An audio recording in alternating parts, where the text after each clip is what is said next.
loyal to Donald Trump. Welcome to Pod Save America. I'm John Favreau. I'm John Lovett. I'm Tommy Vitor. On today's show, Dan Bongino, a MAGA podcaster who says his life is all about owning the libs, is now the deputy director of the FBI. We'll talk about why we've always been big fans of his. And we'll cover Trump's Pentagon purge of top generals and military lawyers who he viewed as insufficiently MAGA, I guess. We'll also get into Elon Musk's mass email to every single human employed by the federal government demanding to know what they did last week or else risk getting fired. And later, I'll talk to our friend Daniela Diaz, now a congressional reporter at Notice, about whether Trump's legislative agenda is running into trouble with Republicans. But first, Donald Trump held a press conference Monday afternoon with French President Emmanuel Macron on the 3-year anniversary of Russia invading Ukraine, which, to be fair, was asking for it. According to our new administration, Trump refused to call Putin a dictator, telling a reporter that's a word he doesn't take lightly, also a word he's now used multiple times to describe the democratically elected Ukrainian President Volodymyr Zelensky, who said over the weekend that he'd step down if it meant peace for Ukraine. Doesn't really sound like something a dictator would do. No. The U.S. also joined North Korea and other pro-Russian countries, our new gang, in voting against a UN resolution condemning Russian aggression in Ukraine and calling for all of its territory to be returned. Not even China or Iran voted against the resolution. They at least abstained. I miss the old days when we only used to do that for the death penalty. At the UN? Yeah. Okay. Is that, Good.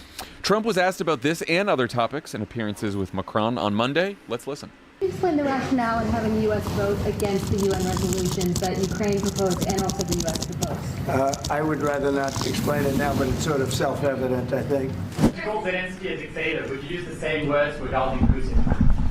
I don't use those words lightly. I think that we're going to see how it all works out. Macron's face right It was there. the best month for a president in our country's history. I hope that's right, but I feel it's right. We've done a lot of things in a very short period of time, 4 weeks. The last part is true. Bill Clinton had a pretty good month during that shutdown. Whoa. That took me a minute. Just, Okay. leave it to Lovett to do a call back to the 90s. It was a simpler time.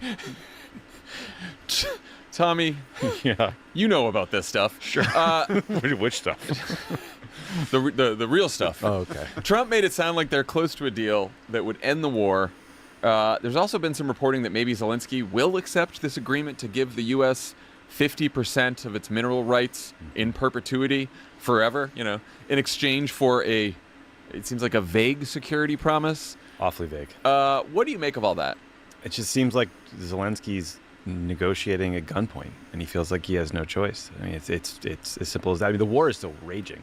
I think to honor the anniversary of the full-scale invasion, the Russians fired the largest drone attack since the war started. So, he is getting attacked by the Russians, and then now the Americans are coming in to extort him. It's like, what if I'm Vladimir Putin?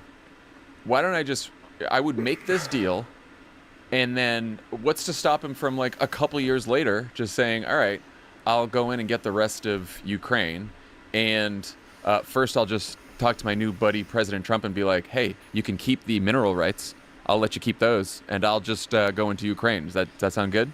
Yeah, I mean, I think the theory of first of all, I mean, there was a report in the FT today that Putin said Russia was prepared to offer to help the U.S. on some sort of cooperation on extraction of these minerals. Oh, wow, that's nice. So helpful. He wants in on the action. I mean, the kind of Trump theory of the case is that increased economic cooperation might be seen as a deterrent to Putin to invade again. I don't think that's remotely credible. So I think it's very likely that Putin is viewing this as a chance to refresh his army and rearm, and then try to take the rest of Ukraine in a couple of years. Were you shocked by the UN resolution? I mean, yes, but no, right? I mean, we've picked a side, and I think the UN resolution just showed how much of a change there's been in U.S. policy. At least our stalwart ally Israel voted with us as well. That's nice. Yeah. You guys have a better plan to get all the graphite we need. I'd love to hear it. Wasn't there another resolution that the U.S. had proposed that was sort of like there's been blame on both sides that we had to withdraw? Yeah, it was like we very much mourn all the deaths in the conflicts between the Russian Federation and Ukraine or something like that. Yeah. That's like the common thread. I mean, Trump refuses to say the Russians invaded. Right. He refuses to say who's the aggressor. Very, very Charlottesville coded. It's baffling.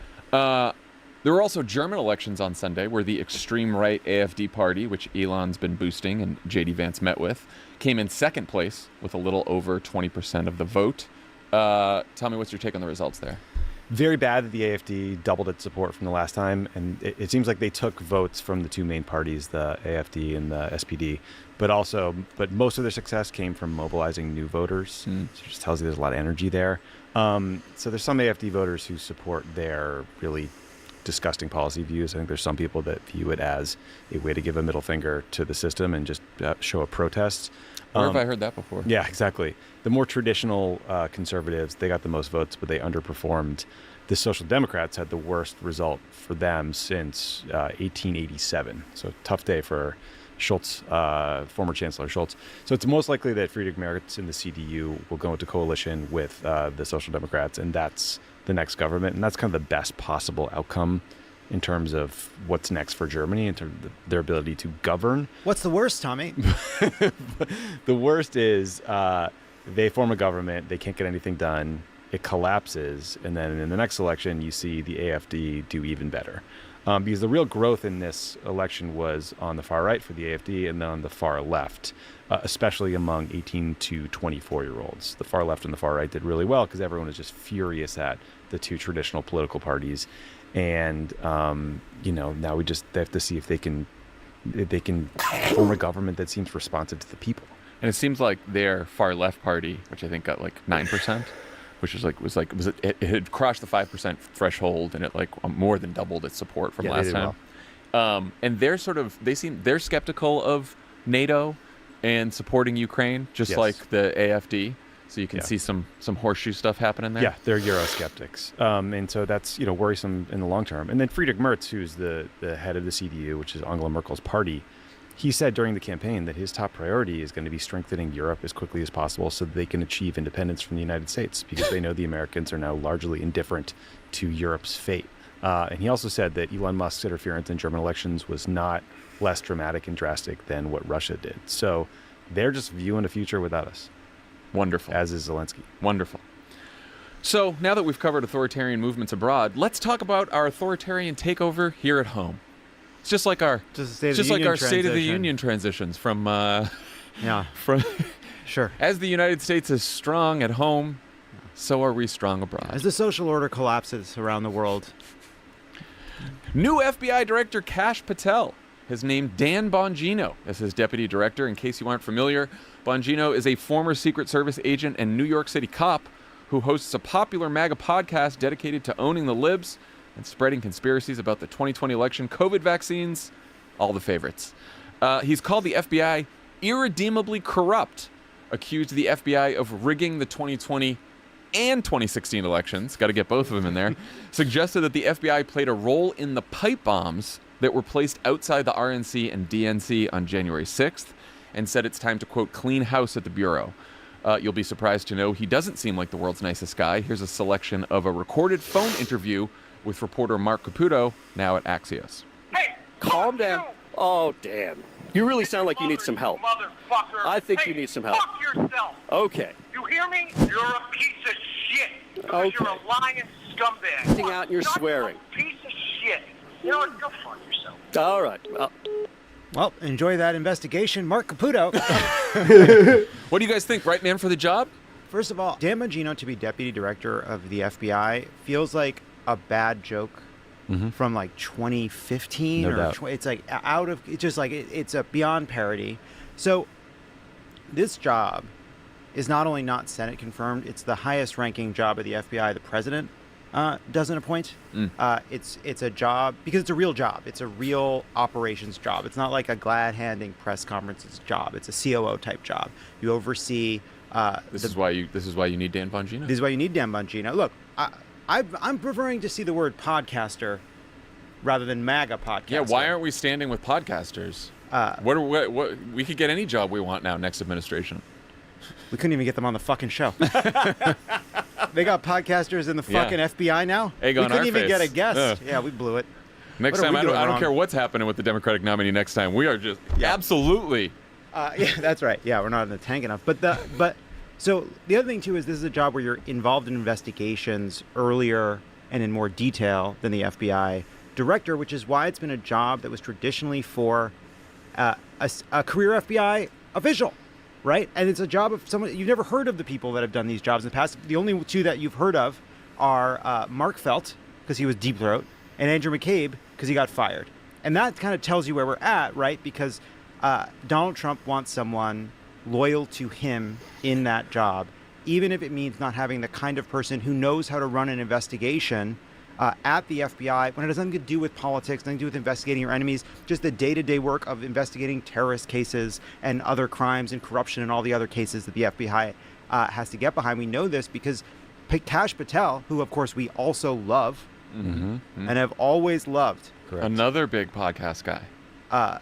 told the FBI Agents Association, according to CNN, a bunch of woke libs, that he was going to put a career person in that job, that he was going to choose from the FBI ranks for that job, until the FBI refused to go along with Emil Bove's witch hunt of agents at the FBI that were involved in the investigations around January 6th. Once the FBI refused to coordinate with the Trump DOJ, by the way, Bove is not just a Trump appointee. Beauvais, is it Beauvais? Is Not just, is it Beauvais? Apparently, yeah. That's what Andrew Weissman says. Oh, that's very French. Unbelievable. But he was Trump's lawyer.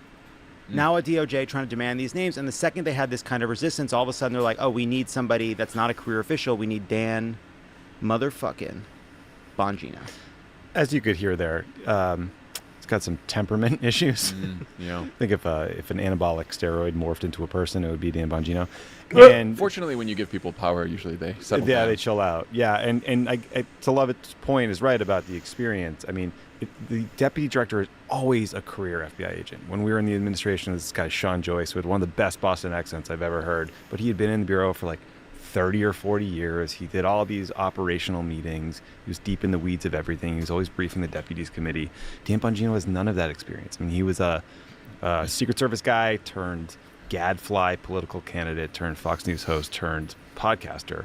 And I think this is even more dangerous this time around because Kash Patel has no experience. He's never worked at the FBI. He's like, what, 44 years old? He's like a little bit of, experience on the Hill and a little bit of time at the DOJ, but he doesn't know what he's doing.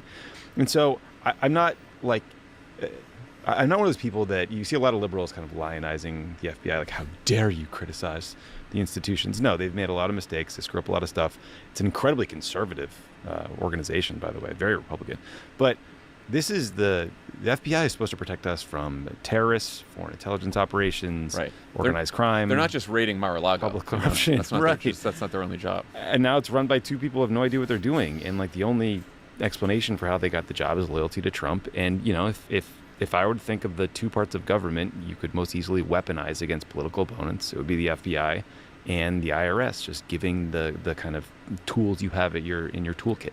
Well, as you said, also think about malign foreign actors or terrorists or criminals, right? Who now see that the FBI is led by the two least experienced people in the Bureau's history, that it is probably consumed with political ambition.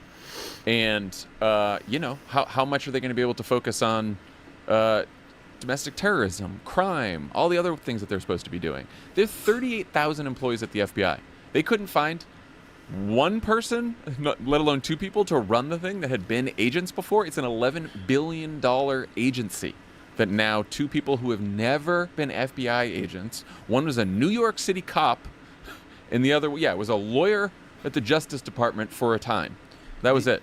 I remember after 9/11, it was a very big deal that the FBI and the DOJ moved terrorism ahead of corruption as the number one focus. It was a big deal. Mm-hmm. And it's a reminder too that like outside of politics, like how much we rely on, just the fear of an investigation by the FBI into public corruption. Like corruption is a cancer. Donald Trump is a cancer. The corruption that they are, that is already sort of going to make America worse for decades.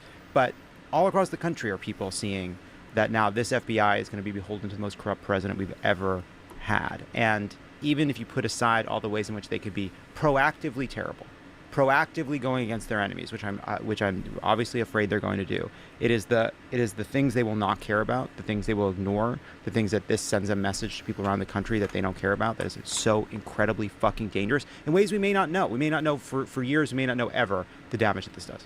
Former senior FBI official Christopher O'Leary told NBC, "We now have 2 conspiracy theorists and election deniers running our premier law enforcement and intelligence agency."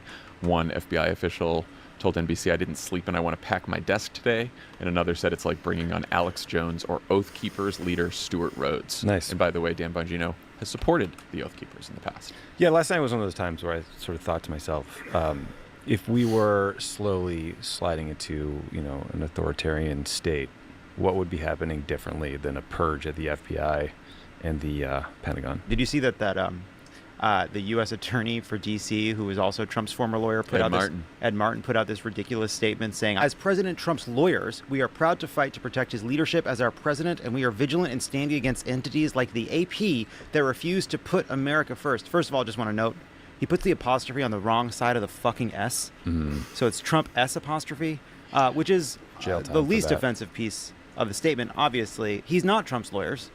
This guy, to me, went from scary, and I think he still is scary in that position because that position holds a lot of power, to he's a little thirsty for Trump to see him and be like, "Hey, look what I'm doing. I'm posting quote graphics on Twitter all the time, telling you hey, Mr. Trump, I'm here for you." I think that there are probably Trump supplicants in his administration who are looking at Ed Martin's tweets and statements and are like, "That honestly, that's too much. Yeah, that's too much." Yeah. Sure, I hope so. This guy is nutty. Today's presenting sponsor is Simply Safe Home Security. Here's a chilling fact. Homes without security systems are 300% more /crooked. So, in case Deputy FBI Director Dan Bongino isn't enough nightmare fuel for you guys, Trump is also busy purging the highest ranks of the military. On Friday evening, the president fired the chairman of the Joint Chiefs, General C.Q. Brown. Secretary of Defense Pete Hegseth then announced the firing of the Chief of Naval Operations, the Air Force's Vice Chief of Staff, and the top uniformed lawyer in each of the main service branches, the Judge Advocates General, or JAGs. Trump didn't give a reason for firing Brown, who was the first black American to serve in the role, but Hegseth had previously said that Brown was too focused on DEI, of course. As for the JAGs, Hegseth said they, quote, existed to attempt to be roadblocks to anything that happens. In his book, he called them jagoffs and blamed them for being a bunch of prudes who insisted on rules of engagement he didn't like. Georgetown law professor Rosa Brooks wrote a Twitter post that's making the rounds where she says, "Firing the JAGs is, quote, even more chilling than firing the 4 stars. It's what you do when you're planning to break the law. You get rid of any lawyers who might try to slow you down." Any concerns here, guys? Look, I've always said the rules of engagement are for fags, but the look, you can put these two things together. It's just fucking terrifying, right? This is about, you're talking about the possibility of deploying the military in ways that are illegal on U.S. soil, and then not having anyone at the FBI or the DOJ that's willing to investigate or hold them accountable. We don't know how far they'll go, but they're setting up the possibility that they can go as far as they want, and that is terrifying. I just want to point out that before C.Q. Brown was the chairman, he commanded the Pacific Air Forces. He was the chief of staff of the Air Force. He was the deputy commander of CENTCOM. He logged 130 hours in combat. This guy was eminently qualified for the job. And he was fired because he is black. Pete Hegseth, as you mentioned, sort of questioned in his book whether Brown had been promoted because of his race. Hegseth later said on a podcast, I think last year, that that Brown had to be fired because any general involved in, quote, DEI woke shit has to go. In C.Q. Brown's case, that meant literally just talking about his experience as a black man in the United States after George Floyd's murder. And then you mentioned the head of the Navy who was fired. That was Lisa Franchetti. She was the first woman to lead the Navy. About a month ago, Trump fired the commandant of the Coast Guard, who was the first woman ever to lead a branch of the U.S. military. So they're just pushing out all women and all people of color. And again, as we talked about before, the military is very diverse at the lowest ranks. At the senior level, it is almost exclusively white men, and Trump is just destroying any diversity that was, had been improved by the Biden administration. And as these guys are ranting and raving about DEI, they're putting Pete Hegseth in charge, who is a weekend Fox anchor, and then Lieutenant General Dan Kane is going to be the replacement chairman. He's the guy that Trump always talks about, Raising Cain, who he met in Iraq, who said, I can kill ISIS in like 2 hours, whatever, blah, blah, blah. Cain doesn't actually meet the statutory requirements needed to hold the position. He was a 3-star. You needed to have been a combatant commander or a service chief. Trump can give him a waiver.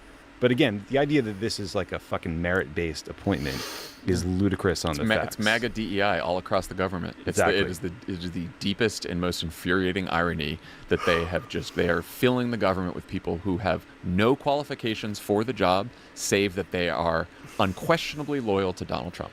It is the only hope right now that, like, the federal government, we'll talk about what Elon's doing in a minute, but like the federal government is a big, complicated beast, and you're putting in these people like Dan Bongino and Kash Patel and you're at Pete Hegseth that are just unqualified. I love Dan. And don't have the organizational experience to actually change these places. That is going to be part of the hope that that their inability to do what they want to do and the chaos in which they do it is a kind of protection, because they are putting unqualified people in whose only qualification is that they're willing to do whatever Donald Trump wants. He said that Mark Milley, the former chairman, should be executed, so I guess it could be worse. Yeah, that's true. He's going to have to go hide with Mark Caputo. I'd watch that show. Just them in an escape Two room. of them. I'm sure people have listened to this section and are like, why the fuck are you bumming us out so badly? And like, what the hell are we supposed to do about it? Because these are appointments that, unlike some of the Doge cuts and the town halls that we're seeing, like, it's going to be hard to reverse those. I wonder what the 38,000 employees at the FBI, the United States military, all the people who serve honorably in this country, like what they do.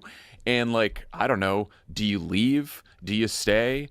Do you wait for these unqualified assholes to actually do something bad, to make a bad decision, to speak out? Like, I just don't know what you do at this point, but I really feel for all these people, because I do think there are enough of them that if they stand up to some really unlawful or un-American orders, then they could make a difference.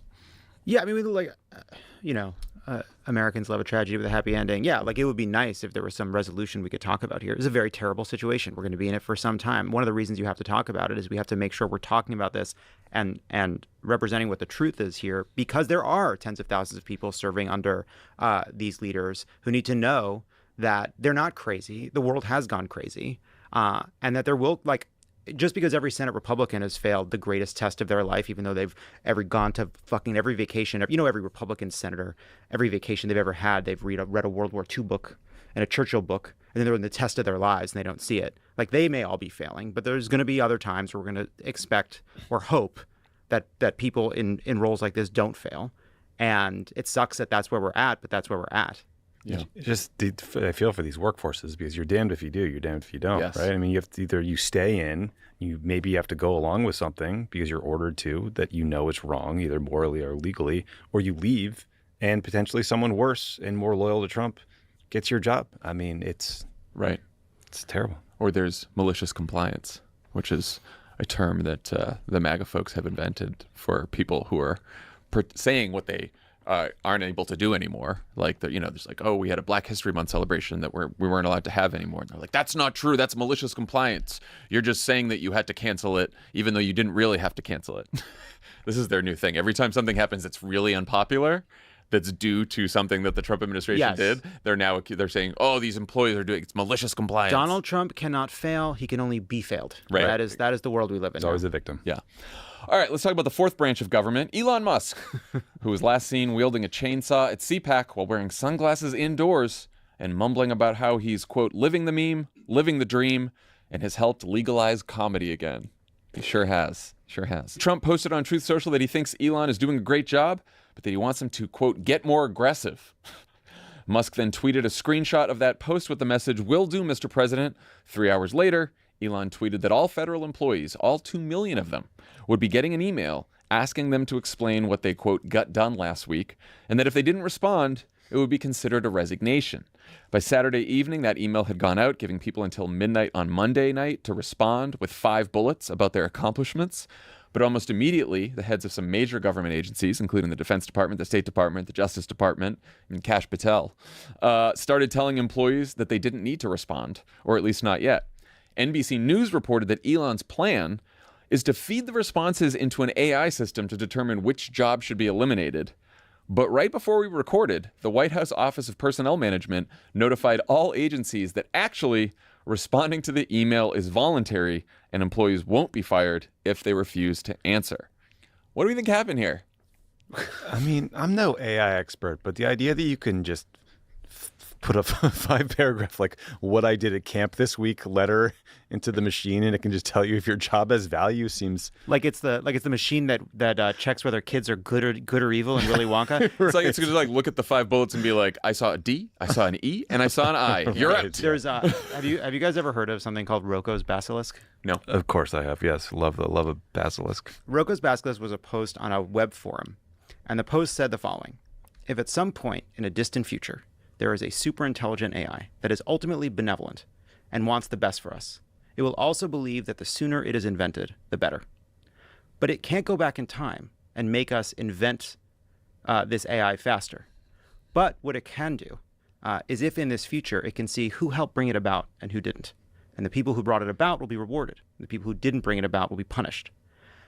You can introduce that into the past by having someone like me at this table explain this. Now that I've explained it, you know that in the future, the super advanced AI will punish all those that didn't bring it out into existence. And so because you now know that, you now face your test. And your test is whether you will do everything you can to bring it about.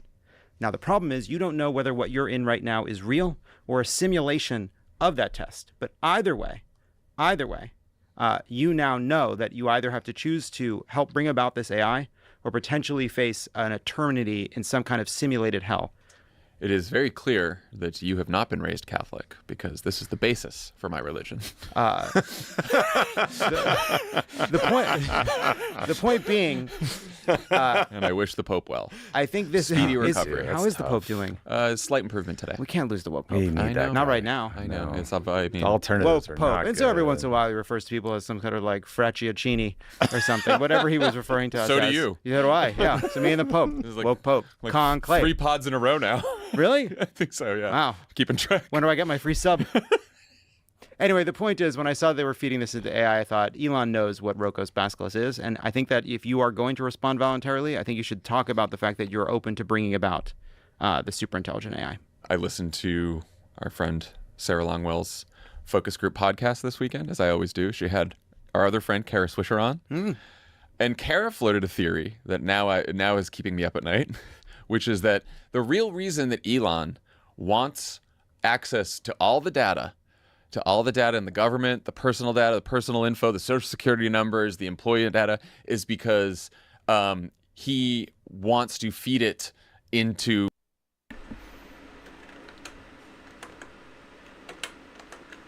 Not only does Elon know what the basilisk is, it's actually why him and Grimes started dating, is because of Rocco's basilisk, because Grimes is also obsessed with it.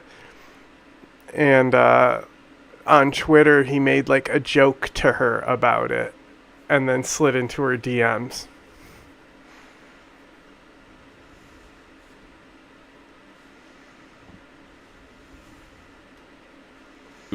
An AI LLM because he has fallen behind the other LLMs, and the only data left, because basically a lot of the AI systems now have run out of data because we fed them all the data that there is publicly available, and that the two entities with the most data left over that haven't been fed into AI is the Chinese government and us, the US government. And so that ultimately Elon and the Doge boys want to export the data to an AI machine. And I was like, that sounds like something out of a fucking horror movie, and I want to say obviously that's crazy, but I don't know. Look at everything we've talked about today. So wait, you can make better pictures of fish? I don't no. I look. I'm sure there are terrifying ways in which that could. I think the data could be exploited in a million terrifying ways. I didn't know to be afraid of that one, and I guess I'll figure out why to be more afraid of it. But I'm much more afraid of him just digging around looking for information on people that have tweeted negative things about him than I am about him feeding it into fucking Grok, just so that it can pump out an answer about why Parcheesi exists. Just save it as a .csv file. That's exactly right. That's exactly right. It's just a .csv. What is it? Rococo basilisk? It's Rocco's basilisk. Rocco's But basilisk. that's Elon, the drug but dealer. Elon in his has phone. talked about Rocco's basilisk. It's tied into this idea of whether or not we live in a simulation. Sure he has. It's interesting that the agency heads, the cabinet officials, who are all as MAGA as they come, obviously, push back on this one a little bit. I saw some reporting from Jeff Stein at the Washington Post that it's not necessarily like they disagree with Elon's overall vision or tactics here. They just are sort of like, maybe we slow things down here, and maybe this isn't the best way to cull the workforce with an AI LLM that's just gonna... Right. It's self-evidently stupid. So there's that. Also, like, at some point, you're the secretary of fill in the agency name, education.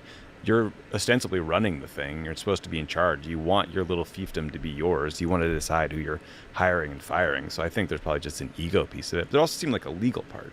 Well, there's a legal part. There's also they know that they have been firing people, that Elon's been firing people so far that they've had to rehire, like the people who secure our nukes and the people who are fighting bird flu. Like, there's just agency after agency now. They are firing people. Elon and Doge are going there firing people who then later they all realize, oh shit, we actually need those workers. And then they try to hire them back. In some cases, they can't hire them back because they can't find their fucking contact info. And the email this time it not only went to everyone in the federal government, like in all these agencies and in the Trump administration, it went to everyone in the judiciary. It went to, like, judges got this email. Federal judges. You can't fire judges yet. Yeah. And they're like, it's wild. But it does seem like just like a little bit of normal politics is poking through. Like, these Republicans are getting hammered at these town halls.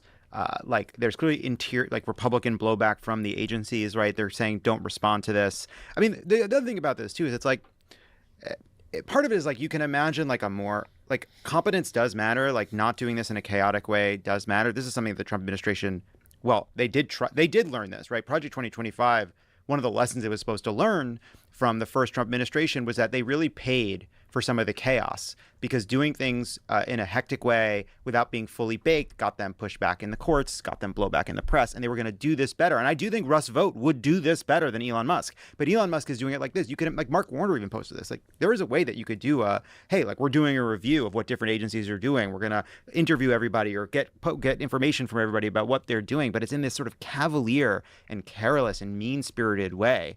It just seems like he accidentally replied all. You know what I mean? Yeah, maybe they accidentally reply all. I do think you mentioned the town halls. Like, people are wondering what to do. Like, the town halls, this guy, Rick McCormick, who's a Republican House member in Georgia, deep red district. I think it was like Trump won it by 20 points. People were just like filled the town hall yelling at him. And this is in like a very, very Republican district. And then the video went viral. Everyone's talking about it. And then today, apparently he was like, I think some of this Doge stuff, they need to slow it down a little bit. Lisa Murkowski responded to Elon Musk's email about tell me what you did last week with like, this is outrageous. She's got really mad about it. She spoke out probably more forcefully than any other Senate Republican.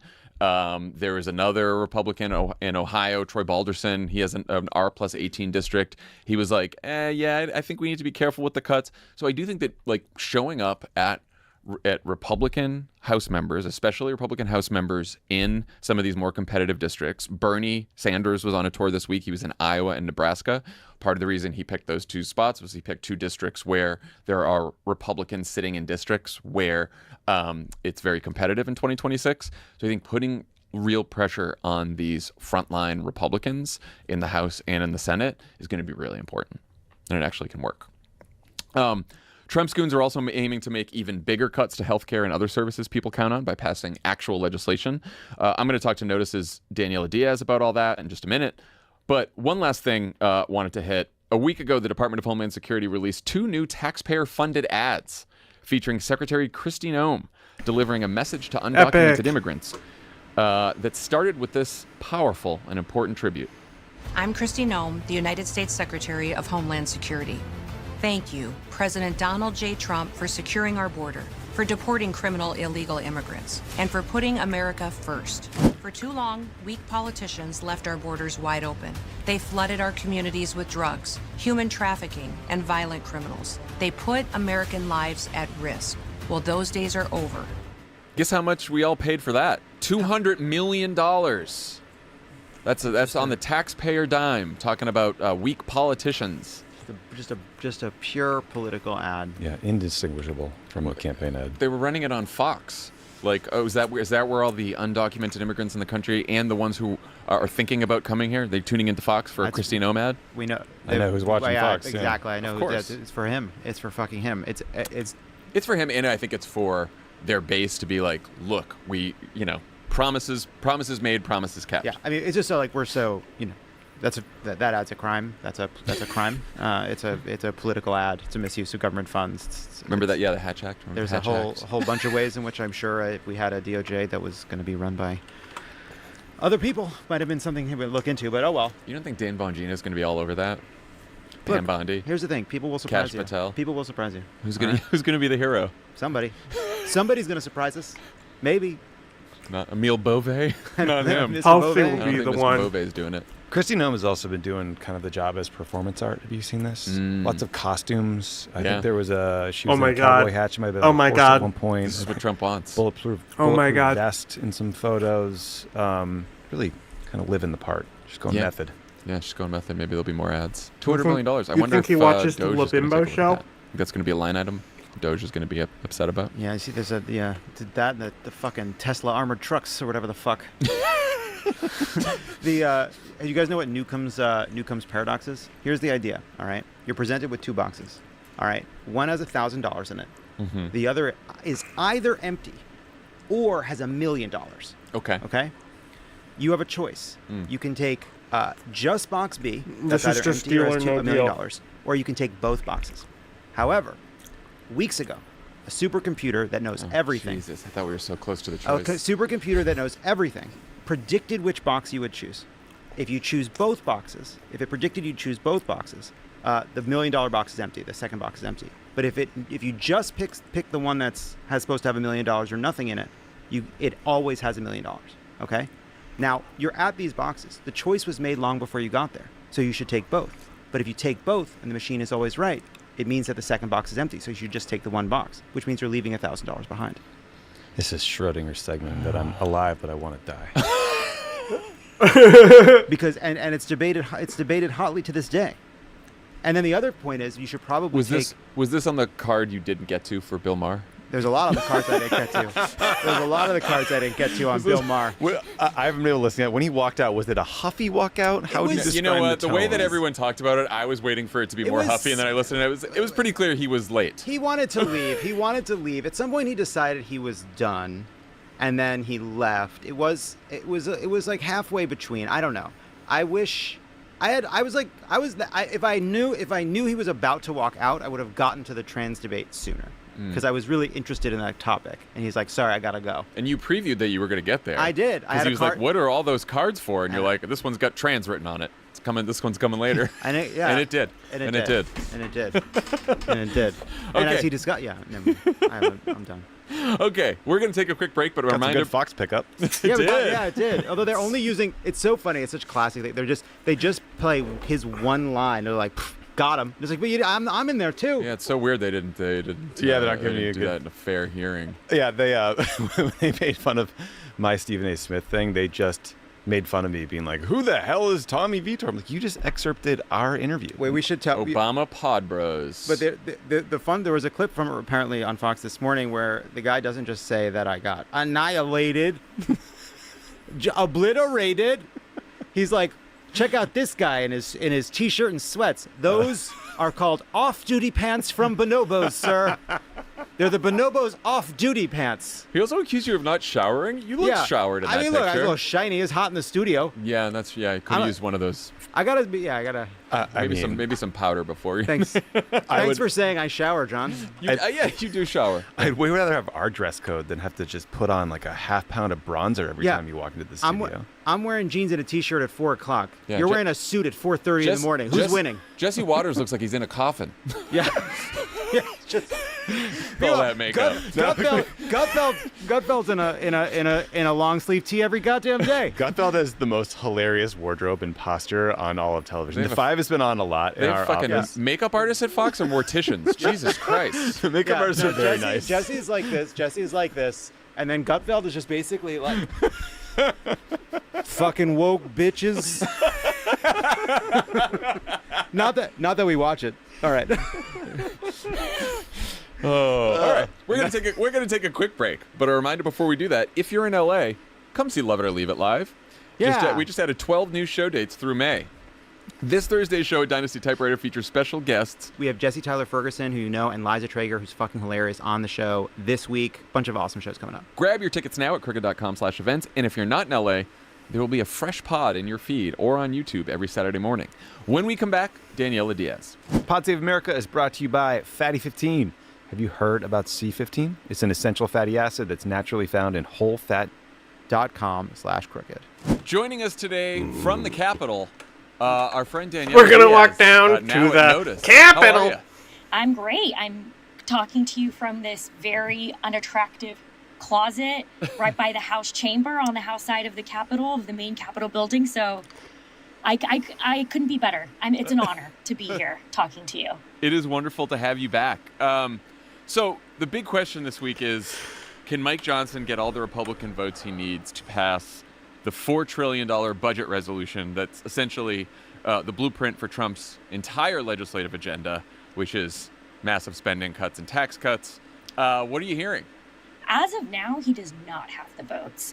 I'm talking to you, of course, Monday afternoon on Eastern time on Capitol Hill. The House has not voted yet. They will vote in just a few hours for the first time this week. They were back in their home districts, House lawmakers, last week. So this will be the first time we see them in person, where we'll be able to really ask them a lot of questions. And by we, I mean reporters like myself who pepper lawmakers with questions for our jobs. That's what I do on a daily basis. But as of now, he has a handful of people on both sides, very conservative House Republicans who want more spending, and moderate Republicans who don't want to see cuts to Medicaid, SNAP, social benefits that their constituents really rely on that have not been guaranteed won't happen in this budget resolution, John. So a lot of dynamics at play right now, and Speaker Mike Johnson has been trying to really weave all of the personalities together to see if he can pass this budget resolution. It does seem like Groundhog Day, though. I feel like every time I talk about what's happening on Capitol Hill, it's Speaker Mike Johnson is facing his first real test of his leadership. And I would argue this might be his first real test of his leadership, but right now it remains to be seen whether he will be able to pass that budget resolution Tuesday evening. Yeah, I'm wondering on this one which group he has the bigger problems with right now. Is it House members who are in competitive districts, maybe more moderate, worried about cuts to Medicaid? How many of them are there that he might have problems with? And then how many of the hardliners in the Freedom Caucus does he have problems with? The Chip Roys and all those folks. Someone like Congresswoman Victoria Spartz, another very conservative member of the conference, is saying that it doesn't go far enough. Of course, Thomas Massey, another staunch conservative, is also against this measure. But another group that we're keeping an eye on that I've been talking to closely is the Congressional Hispanic Conference. Think of a very small group of Latino lawmakers on Capitol Hill who are Republicans. Why did she say it like that? Is she Latino? The Congressional Hispanic Caucus could be confused. They're the Democratic group and very influential in that side of the Capitol. But they really want assurances from Speaker Mike Johnson that he is not going to cut Medicaid. It sounds like she's SNAP, drumming on the mic. What the fuck? You would think with the fucking paneling here. To meet with Speaker Mike Johnson, have been having conversations with him to get those assurances, to get them to vote for this budget resolution. But they're the big group that we have to watch because there's enough of them that could tank this. John, remember, this is a slim majority for Republicans in the House. He can only really afford to lose, and by he I mean Speaker Mike Johnson, can only really afford to lose 1 to 2 votes, depending on absences, depending on which Democrats show up to vote for this budget resolution as well, because of that slim majority. So he's really got a tricky situation on his hands. Yeah, he does. He has a tricky situation in terms of getting the votes. He also has a really tricky situation in terms of like getting the math to work for all of this. Like, I don't know. It seems like he's either going to go ahead and the Republicans are all going to hold hands and jump and pass a resolution or and then maybe a final bill that actually does cut Medicaid by quite a bit, way past just adding work requirements, by the way, right? It's like $880 billion, which is quite a huge cut. Is there a version of this where they just decide they're too nervous about the cuts because there's too many frontline members worried about Medicaid cuts, and they end up just passing like last time in the first Trump administration, they just end up passing a huge tax cut that adds to the deficit, and they really don't get into all the cuts? Like, I just don't know how the math works out on all of this. You're asking very valid questions. I'm by no means a mathematician, so I'm also asking these types of questions when I'm talking to lawmakers in charge of these decisions. But something to remind you, John, anyone listening to this, is that the Senate has been moving forward with their own plan. They are completely disregarding what Trump endorsed last week, the one big, beautiful bill, as we've been seeing that phrase floated over and over again, that massive agenda that would, this budget resolution, which includes, of course, extending the 2017 tax cuts that Trump enacted in his first administration, border security, and cuts to the national deficit, and raising the debt ceiling. Senate Republicans have said, we're doing our own thing. We have a plan B and we're moving forward with it. They started last week. And that's what we call a slimmer budget resolution that does not include tax cuts, but does include defense spending, energy spending, border provisions, in a way to try to have Republican wins because they don't think, and this is, of course, not my thoughts, what I'm hearing from Senate Republicans, that the House Republicans can get their work together. Let's put it that way, that they can't move forward on their own bill that includes everything, encompasses all of Trump's massive agenda. So Senate Republicans are moving forward with this. They still haven't passed it. They had their vote-a-rama last week with all their budget resolutions, but now they have to start the work of this bill. That's what I mean when I say that. Another thing to keep in mind for anyone listening, this is just the first step of this whole process of a budget reconciliation bill on Capitol Hill. They need to still pass the final version of this bill that hasn't even been written. So that's actually an argument that Speaker Mike Johnson is using with his rank and file members. This is just the beginning. Work with me on this. Let's pass this first step so we can start the real work on trying to write this bill. Senate Republicans, of course, moving forward with their own version that doesn't include taxes. So that people know, it could look very, very different, the final bill, from whatever passes, whatever budget resolution passes. And, I think the Democrats did this with Build Back Better, which is you can get all the Republicans potentially to vote for it by saying, maybe you don't like some of the numbers in there now, but you know what? We can change it later. Let's just keep the process moving forward. Yeah, and this process isn't something that happens in a week, maybe even in a month. I mean, Speaker Mike Johnson was at an event earlier today talking to a group of conservatives saying, my hope is to get this passed by the first week of April, the final version of this bill. Now, all of us that were listening to him do that interview thought that's really optimistic. This is going to be a major uphill climb for him and for Senate Republicans too, because that is a matter of uniting every single Republican to get behind this bill to pass it. They don't need Democratic votes. As you mentioned, they did this with lots of bills in the Biden administration, Inflation Reduction Act. These bills don't need, in that case, needed Republican votes. In this case, they don't need Democratic votes, but it does mean they need every single Republican for the most part to support it. And we all know there's a lot of personalities in both sides of the Senate and the House Republican conferences. What are you hearing from both House and Senate Republicans in terms of how anxious they are over the size of these cuts, particularly the Medicaid cuts? Do you think that is something that they could eventually live with, or are there some people who are like, no, I'm not going to vote for huge cuts?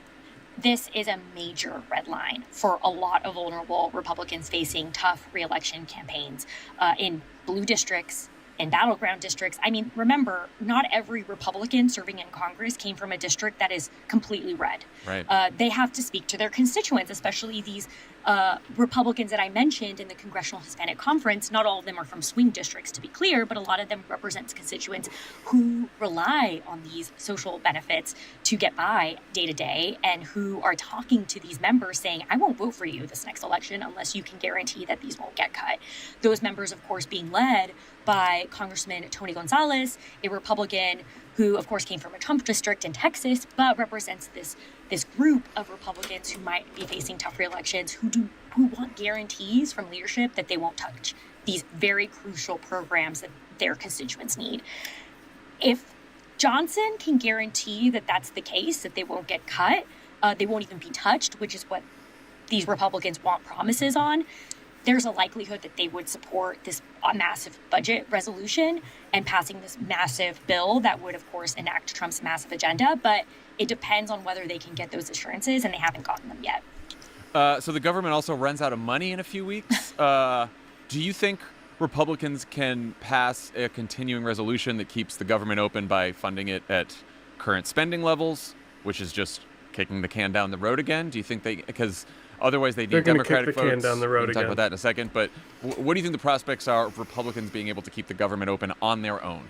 I think it's very unlikely, John, because if you and I know this because we love Congress, but well, I assume you love Congress. I love Congress. Yeah. I love covering. Hey, I worked this there building. once upon a time. Yeah, no. There's a handful of House Republicans who have never voted for a CR, and it's always passed with Democratic votes.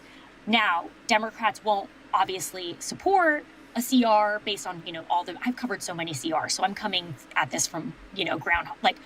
It's almost like a trauma for me at this point to cover another CR being passed on Capitol Hill. But they won't support a CR unless they can get something out of the whatever bill is passed, any more additional measures that will benefit Democrats. They're not going to support something that's Republican-led. So Republicans are already starting to paint this as if Democrats aren't going to support us on this issue, then they're the ones that caused a shutdown. Meanwhile, there's always a handful of Republicans who don't vote for continuing resolutions, which I should note is funding the government at its current levels for a certain amount of time. So I don't bet anything when it comes to Congress because I've been surprised in the many years that I've been covering this building. They do sometimes come through, and by they I mean both sides, both chambers, with solutions like, for example, what happened in December when very last minute after Elon Musk tanked in a tweet and a post on X the current CR situation 1 week ahead of the holidays, and then Republicans had to scatter around and really push forward a CR that they could get behind, that the majority of the Congress could get behind, that Democrats could get behind. It happened. They prevented a shutdown very last minute. I did not see that coming. So it could be another situation like that in just 2 weeks, however long it is till March 14th and government funding runs out. But as of now, Republican appropriators who are in charge of funding levels are blaming Democrats for bad faith negotiations. Appropriators are blaming Republicans for bad faith negotiations. They are at a standstill on these negotiations for government funding. In order to keep the government open at this point, it's probably going to be a CR. Democrats are not going to support that without any sort of additional measures attached to it that they can get behind. So this is going to get messy. Do you think that Hakeem Jeffries has his whole caucus unified in not giving Republicans votes for this? Or do you see, are you hearing anything from the more conservative House Democrats or the House Democrats in frontline districts or the Problem Solvers Caucus or any of those characters? Like, do you think that the Democrats seem unified on this so far? Well, if there's something I can say about Minority Leader Hakeem Jeffries is he does a really good job based on the numerous CRs that I've covered of keeping his caucus united when it comes to votes that matter. And while there might be sometimes one or two Democrats that are against the overall caucus goal of tanking a vote, passing a vote, he's done a good job of keeping them in line. And as of now, a lot of rank and file Democrats are going to take his lead on how he handles this issue. But if you ask Leader Hakeem Jeffries about this, he'll say it's too soon, and he wants to see what appropriators come up with, as they tend to have these bills written and on the floor the week of a government shutdown pending. So he wants to leave appropriators to figure out how they're going to handle this. When that timeline comes to an end and it's now crunch time to try to fund the government, that's when we see him come forward or behind closed doors, talk to his caucus and say, you got to stay behind me. You have to vote against this bill. We want to see what happens. As you noted, there are always more vulnerable House Democrats, blue dogs, Democrats from red districts who have a lot of pressure to vote with Republicans and keep the government open, or at least help listen to their constituents to side with Republicans. It seems like Jeffries does a really good job of listening to them as well. And, in that case, I'm sure we'll know closer to then what kind of message he'll give them, whether it's to quote something we hear along the lines of very often here, vote your conscience. Yeah. Republicans holding town halls last week were flooded with constituents angry about Elon's Doge antics, among other things.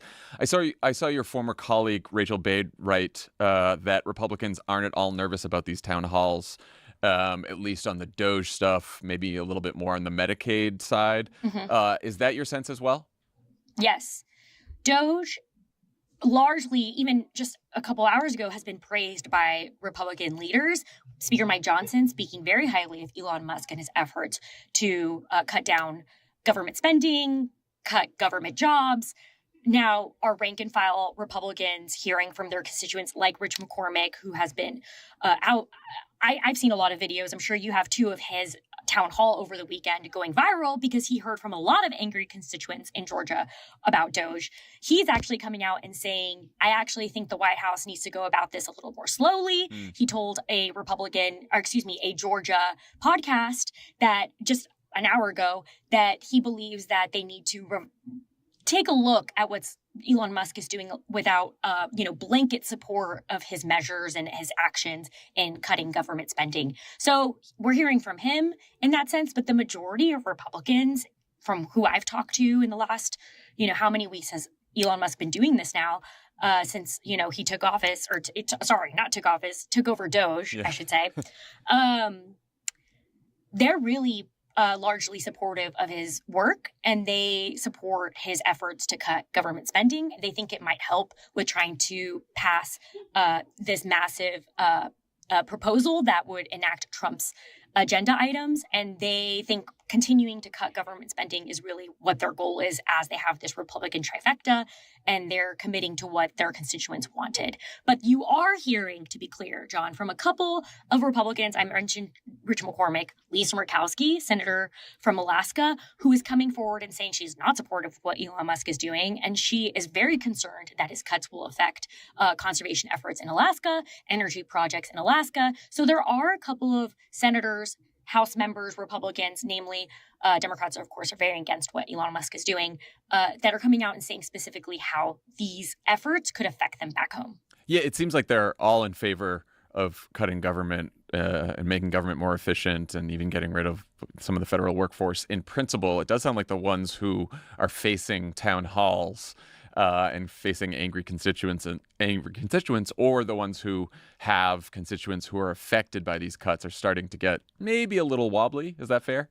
That's fair. And, something to keep in mind is something we're hearing from Democrats, an argument is that they didn't vote for Elon Musk. And that's something that we're hearing these constituents in these town halls also tell these Republicans.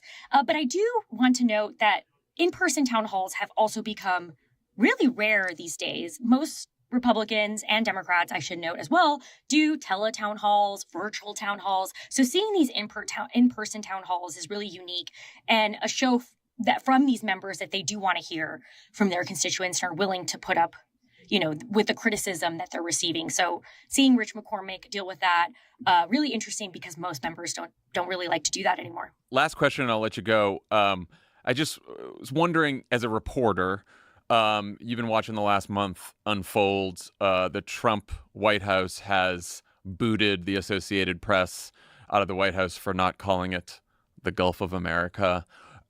Just today, we're talking Monday afternoon, Trump did a joint press conference with Macron, and the AP reporter based in France was allowed to ask a question because the French decided that would be their first question. So that was the decision by the French. The AP reporter based in the U.S. that's supposed to cover the White House was not allowed in. Again, Trump also posted this morning about how, MSNBC is illegal and should be shut down and should have to pay a lot of money and for I don't know what. Has there been discussions between outlets like yours and other outlets about how to handle this as a sort of as an institution? How are you dealing with it? How is Notice dealing with it? What are your thoughts on all this? John, I can't speak to what Notice is doing or my former employer Politico is doing or even my former employer CNN is doing. I've worked in a lot of news outlets in DC. But something that I know and that I truly feel is that I'm supportive of freedom of the press. And I think it's incredibly important for all reporters to have access to newsmakers, be able to be allowed in those rooms, to be able to ask those questions. And I stand by making sure that, the institutions that have been in these rooms and have always been in these rooms should be in these rooms. Yes, I think that's very well said. Daniela Diaz, thank you so much, as always, for joining us on Pod Save America. And congrats on your new gig at Notice, and keep in touch. Thank you so much. That's our show for today. Dan and I will be back with a new show on Friday. Talk to you then. The great thing about going to Lowly is you're guaranteed not to see Bill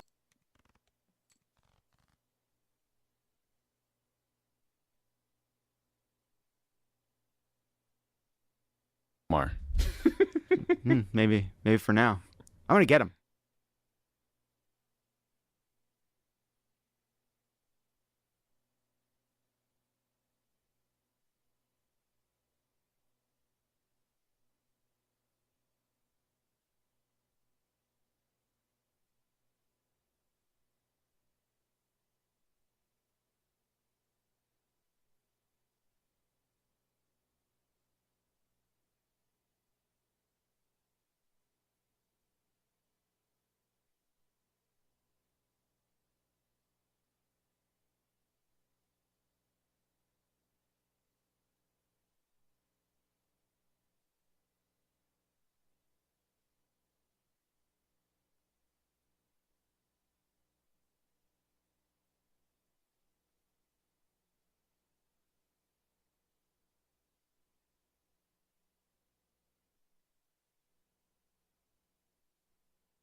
Do you actually work for ICE? No, not at all.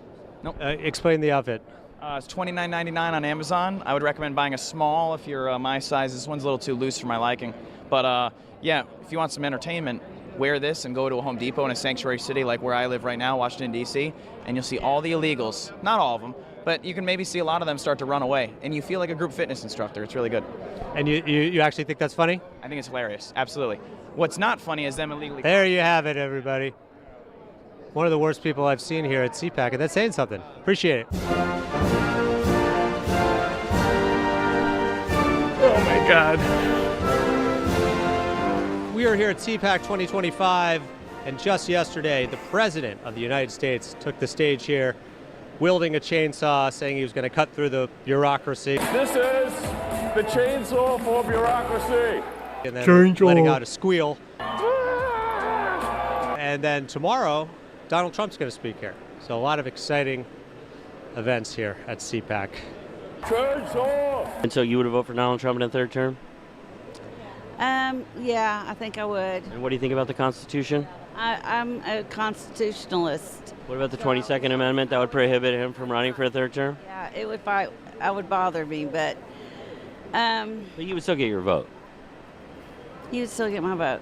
Would you like to see Donald Trump run for a third term? Of course. Yeah, would you like to see Donald Trump run for a third term?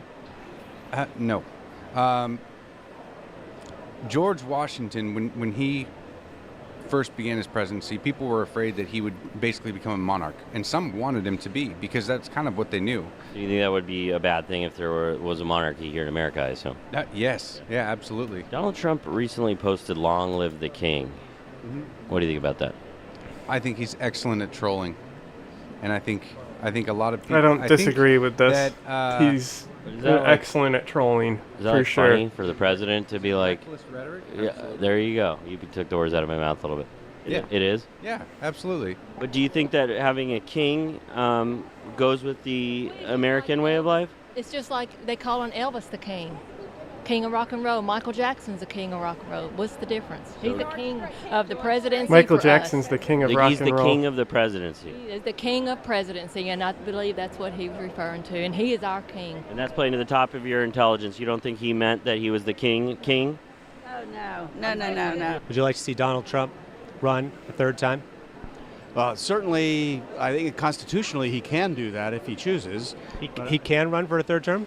As far as I know, if it's non-contiguous terms, it's sort of one of those nether worlds. You'd be in favor of them changing the Constitution for him to run for a third term? Yeah, unless he turns into a Biden after 3 years, then no. Would you be in favor of abolishing the Second Amendment? No. What about people who say, like, oh, there's been all these school shootings, mass shootings. Would you do something Give about the second? everybody a gun. Just give everybody a gun? That's the solution? Yeah, that's the solution.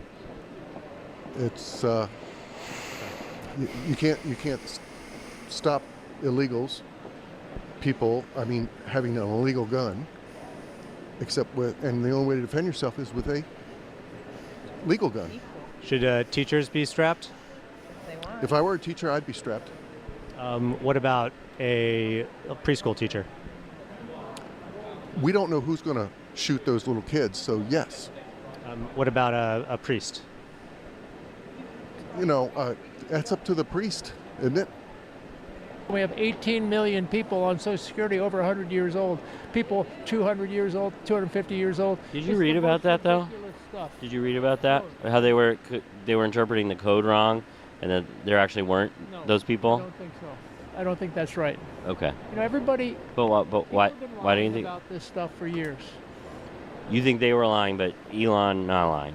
Exactly. Okay. Them bad, Elon good. Yeah, he has no reason to lie. He has as much money. He didn't have to. He used to be a Democrat. He didn't have to vote and help Trump get elected. So all the other people who were saying Elon's bad, Elon good. Yes. Do you think things have been distilled and simplified too much for Americans? It's almost like being spoon-fed. You know, this is right, this is wrong. People are falling in line a little too easily in this administration. No, because we can believe what's happening. Steve Bannon yesterday did like a little bit of a salute. It almost looked like he was doing a Roman salute or a Nazi salute. Lordy.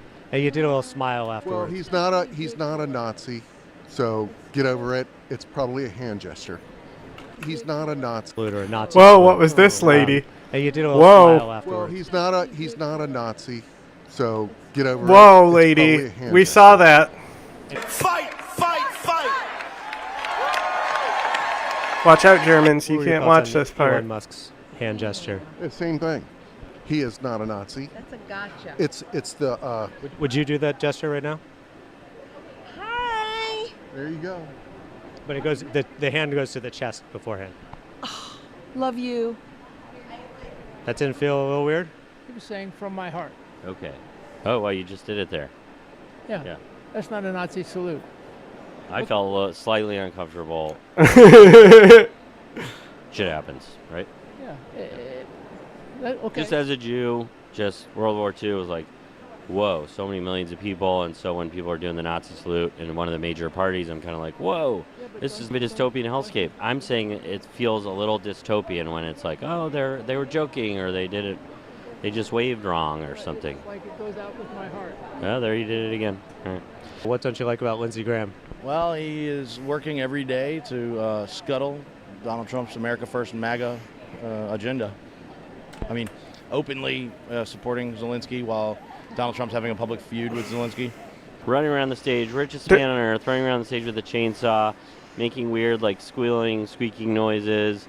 And then, he did an interview with his sunglasses on, and he was kind of, was it strange or no? Was it normal to you? No, it was not strange. It was unique. Yeah, because a lot of people are saying it's kind of like kind of a dystopian hellscape right now, because you have the richest man on earth who's now has a very important position in the government and is just awarding himself a bunch of money, firing hardworking people, and everyone's celebrating it. And he's running around on stage with a chainsaw. We should be celebrating that because there's so much waste in the government. So it's not a dystopian hellscape. Do you think the Bible should be taught in public schools? Absolutely. Yeah. I mean, they teach what communism and the Communist Manifesto, and they teach evolution. And But should it why be? wouldn't we learn things? Should it be? The Bible. Should it be taught as a history book, science book? So hold on. You're a fan of government education in general? I think government education should be entirely abolished. Oh, really? Okay. Yeah. No more public schools. Correct, because it's a plank of the communist platform, like 10th or 11th plank, overtly. Why are we running Communist Manifesto planks as part of our policy here on this soil? So you want to just get rid of public schools altogether? I'm a former public school teacher. Absolutely, get rid of the public schools. Was there an experience you had at public school that made you feel that way? They're entirely failed. Okay. And then I opened charter schools. They are entirely failed. And then I worked in private Catholic schools and other private parochial schools. They're entirely failed. Why?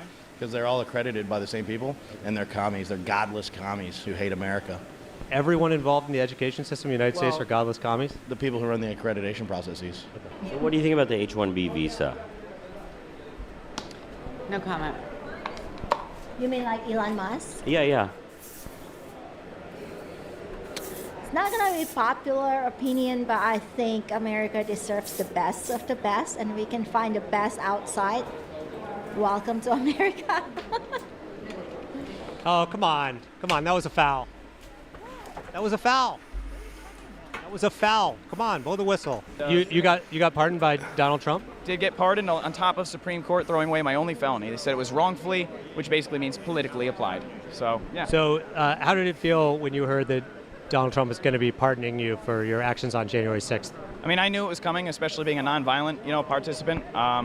But I just wasn't too concerned. I mean, I was already looking at a pretty nice hefty check for the wrongful imprisonment from the felony getting dismissed. But the surprise came with the dismissal from the DOJ, which of course you could argue, well, that's because Trump's putting his people in. Well, doesn't matter.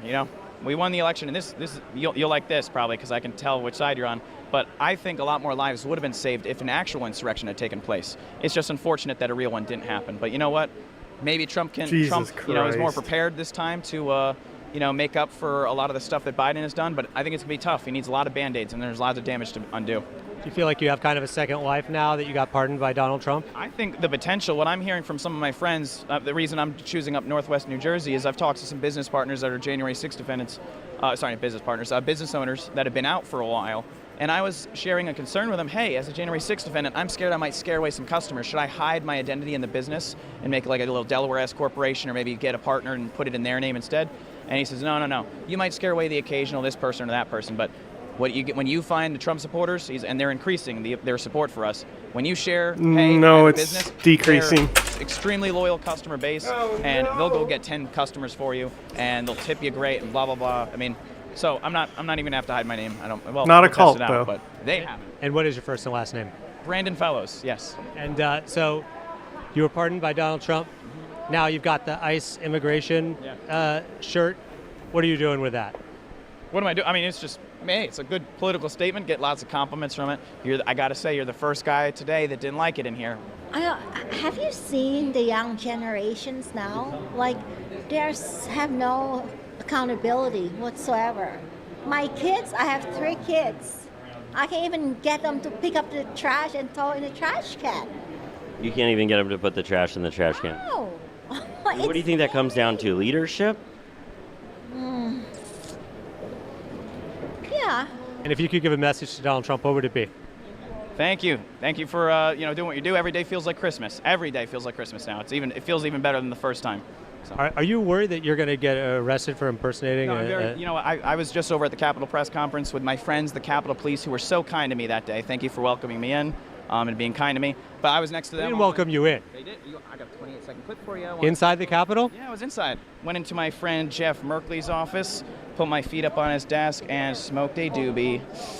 That was maybe not so good, but you smoked weed in a congressman's office? I didn't know it was a congressman's office, but they were smoking weed next to officers, and they were like, "Oh, it's legal." And I thought the police were just like, "Screw it," Kind of felt like a Boston Tea Party, and in the moment I was like, "Well, that's not big a deal." Oh, it's on my TikTok. Oh wait, you're talking about January 6th or today? No, it's a January 6th video. We are here at CPAC 2025. Now, yesterday, some Proud Boys, some other January 6th participants were kicked out, but here at CPAC, they've come to their senses. And as you can see behind me is Stuart Rhodes, I believe, who was convicted of sedition, I think. But now here at CPAC, being celebrated and embraced, truly an American dream story.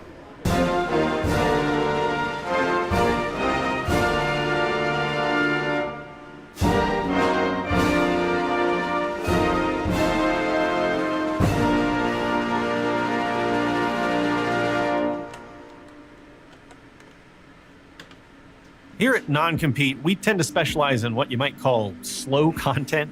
It typically takes us upwards of a month to research, write, shoot, and edit a single video. But things are happening so fast these days, and it's been so frustrating to watch everything unfold in a media landscape that's chock full of misinformation.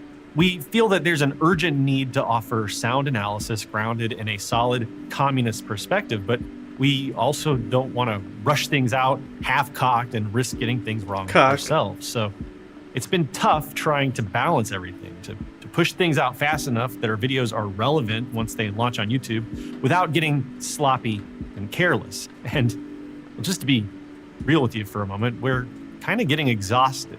Not just because the last few months since Trump was elected have been so chaotic and stressful, Time to give up and also quit. because we've been watching this shit unfold over the last several years, trying to warn people about the rising tide of fascism, trying to push back against this reactionary wolves in the sheep's clothing of liberalism, trying to get anyone who would listen to see this system of global capitalism for what it is. And speaking for myself now, I know that I've made a lot of mistakes along the way. When I started Non-Compete as a blog in 2017, I tried to be upfront about the fact that I was brand new to communism. I was troubled by the visible rise of fascism and white nationalism on YouTube and social media at the time. And there were even many instances of mainstream media like the New York Times glamorizing and normalizing those Nazis who were slowly and steadily rising to prominence.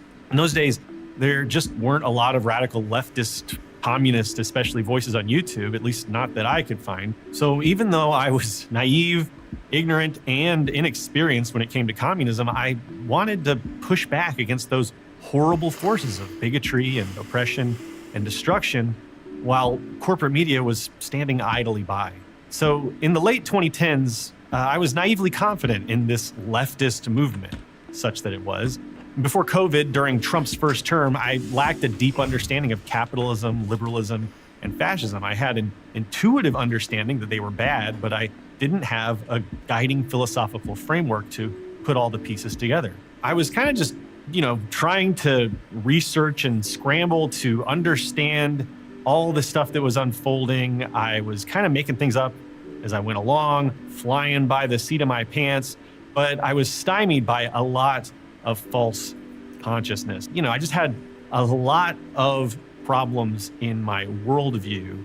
And, a lot of that was shaped by my upbringing in the very conservative state of South Carolina. But long story short, I didn't really know what I was doing getting into all this. And it wasn't really until 2020 hit the world clear in the face like a sock full of batteries that I really started to make sense of it all. And helping Luna, my partner, to translate a textbook on dialectical materialism was really a transformative experience. All those pieces started to fall into place. And in the past 5 years, I feel like my Was that personal like a understanding math of the problem world of about capitalism and the AK-47s? problems that we as workers face has cleared tremendously. And that's not to say that I don't have a hell of a lot more to learn. Of course I do. Communism demands lifelong growth and self-critique, but a coherent worldview is crucial and something that's sorely lacking among Western liberals. I love it. Instead of class consciousness and materialist analysis, we are subjected to a never-ending torrent of liberal idealist bullshit. And of course, I recognize that there are comrades out there doing vital work, but they're drowned out by debate bros and corporate propagandists misleading the working class, and it's infuriating. And right now, we can't afford it. We can't afford that noise. We need more signal that actually tells workers how to defend ourselves, how to liberate ourselves. And so this video aims to cut through the noise. We don't have all the answers, no one does, but what we can do is clarify, debunk myths, help you learn how to struggle against these forces and mobilize yourselves. Whether you're new to communism or a seasoned organizer, we hope this video will be useful either as a protection against misinformation or just as maybe a refreshing dose of clarity from someone else who is a political party. If you're here, I'm assuming you know the basics. You have a basic understanding of communism, liberalism, and fascism. If not, check the description for resources. You've got a lot of catching up to do. I'll be using dialectical materialism as our framework. You don't need to be an expert on Diamat, but if you want to dig deeper, please check out my partner Luna's free translation of the Vietnamese dialectical materialism curriculum at banyanhouse.org. All right, so let's get into it with our first question. What is a political party? It might seem like a silly question, but if you stop and really think about it, political parties in the USA are weird. Why only two? What really separates them? Oh my God. Most Americans never stop to deeply consider the nature There's more of than political two. parties, their role, their function. The tendency is to just pick a side young, often based on your parents' politics, and stick with it for life.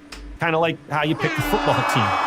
But really, what is a political party? What is the DNC, for instance? What does it stand for? What is its purpose? Who do the Democrats really serve? And what do they really do?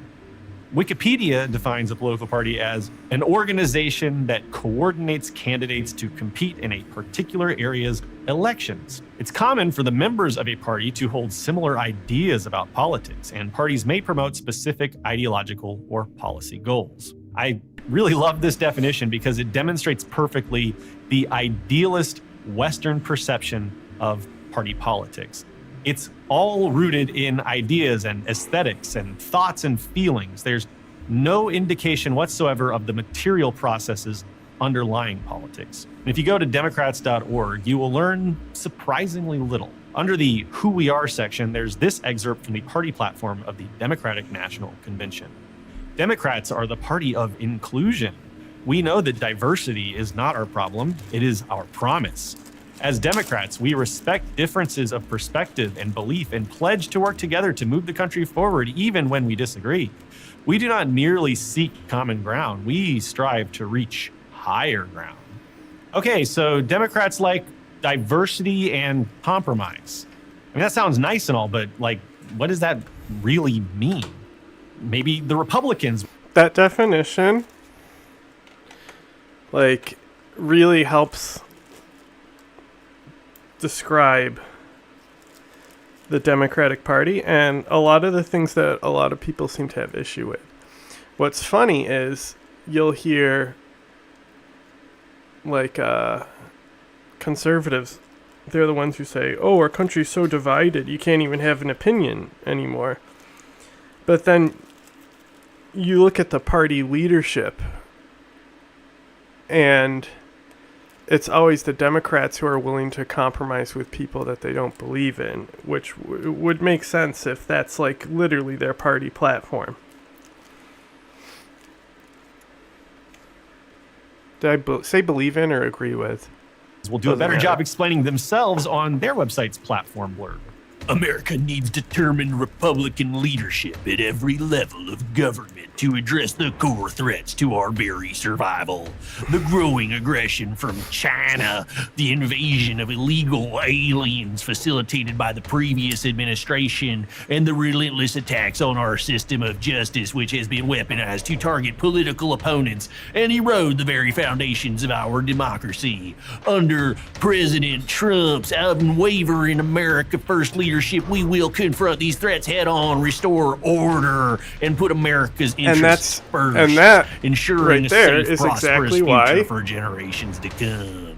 Okay, well, that was a little more intense, but that right there is exactly why you can't work with them and compromise with them. You can't compromise with somebody who doesn't exist inside reality. Yeah, of what they actually exist for. I mean, just telling you who you hate, that doesn't really tell you why you exist, if that makes sense. And if you dig deeper into these websites for these parties and you look at their publications and their propaganda, there's really no material basis for anything that's being said. It all comes down to fluff. Both parties rely on aesthetic and emotional appeal, ignoring material reality. Understanding that the material world is what shapes human consciousness is the key principle of dialectical materials philosophy. BC, Both do you the need a Democrats stick? and the Republicans ignore the material basis of society in their party platforms altogether. And the reason for that is simple. They don't want workers thinking about the class structure, that material base of society at all. For Democrats, there's an aesthetic of being nice and inclusive. For Republicans, it's a vibe of being aggressive and tough and racist. But beyond that, it's all just incoherent. Why do Republicans, the free market party, push border restrictions? Why do Democrats, the party of inclusion, fixate exclusively on the middle class? Why is Joe Biden, a career tough-on-crime politician who helped expand the for-profit prison system and was the architect of immigrant concentration camps under Barack Obama, the face of a party that claims to support black people and immigrants? And what makes like Carrie in our Singapore episode says, the middle class is a fictitious class. The myth of the middle class is based on the myth of upward mobility and meritocracy. These are things that don't exist. So when they signal towards the middle class, they are also doing a romanticist type grift to their constituents. Party really is. Right now, we're finishing up on part 2 of the book series on dialectical materialism and Marxist philosophy. And that book focuses on historical materialism. And historical materialism is just the application of dialectical materialist philosophy in the analysis of human society. And as a little sneak preview, let's take a look now at how that book defines a political party. A political party corresponds to a political consciousness form which represents a specific class within society. Political parties are the most effective vehicles for a class to impact back upon the material base by securing benefits from the means of production for that class, building power for that class, and protecting the interests of that class. Compare this definition to Wikipedia's definition. You'll see that Wikipedia focuses entirely on ideas, whereas the historical materialist definition is solidly associated with material base of society, class. Going by the historical materialist definition, it becomes much more clear what the Republican Party and the Democrat Party really are. The reason both parties cobble together a hodgepodge of incoherent policy positions into their platforms is simple.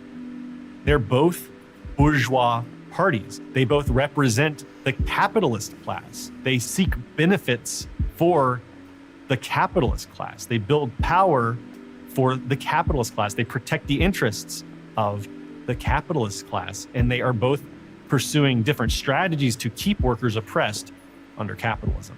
So they have different aesthetics and vibes and how they go about serving the capitalist class. And they certainly do different things. I don't necessarily disagree. They have different ideas about how best to implement the agenda of the capitalist class, but they both serve the capitalist class nonetheless. Understanding this, it becomes much more clear why both the party of small government, personal freedom, and the party of tolerance and civil liberties both seek to expand the police and prison system at every turn. That's because violence is how the bourgeois state keeps the workers under submission. That's capitalism 101. It should also be mentioned that having two seemingly different parties that have different cultural affects helps to keep workers further divided along party lines. We have a whole video on that, on the duo party system, if you'd like to learn more. But at any rate, once you understand all of this, everything about party politics in a bourgeois democracy becomes much more easy to understand. And it makes what's going on in the USA right now a lot less bewildering. What we're seeing unfold right now in the USA is a contradiction of relations between two different segments of the ruling class. And what we're seeing in each respective political party are the results of contradictions between the ruling class and the apparatus that serves the ruling class in either party. He's using too Chapter many 2, of the bourgeois infight. Blah blahs. It's important to understand that the capitalist class is not completely monolithic. There is friction between different factions of capitalists over how best to secure power for themselves and suppress workers, which does lead to infighting. Broadly speaking, capitalists have two basic... Okay, let's go back to reality and relevance. This video is brought to you by Ground News. On Sunday, Germans went to vote in the 2025 federal election, with a massive turnout of 84%, the highest since 1987. It was clearly won by the centre-right Christian Democrats, with the Alternative for Deutschland coming second and doubling their vote share compared to 2021. Meanwhile, it was a disappointing night for Germany's incumbent parties. The centre-left Social Democratic Party, the Greens and the neoliberal Free Democratic Party all lost vote share, and the FDP and left conservative PSW failed to As get into parliament. we've been saying So, for months now, we'll look at Germany's election results. incumbencies are going to lose.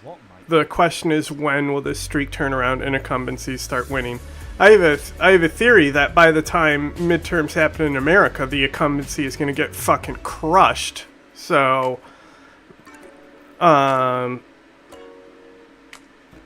know, will it just be balanced and it will be crushed on good policy, or will they be crushed because they have terrible policy and because they're an incumbency?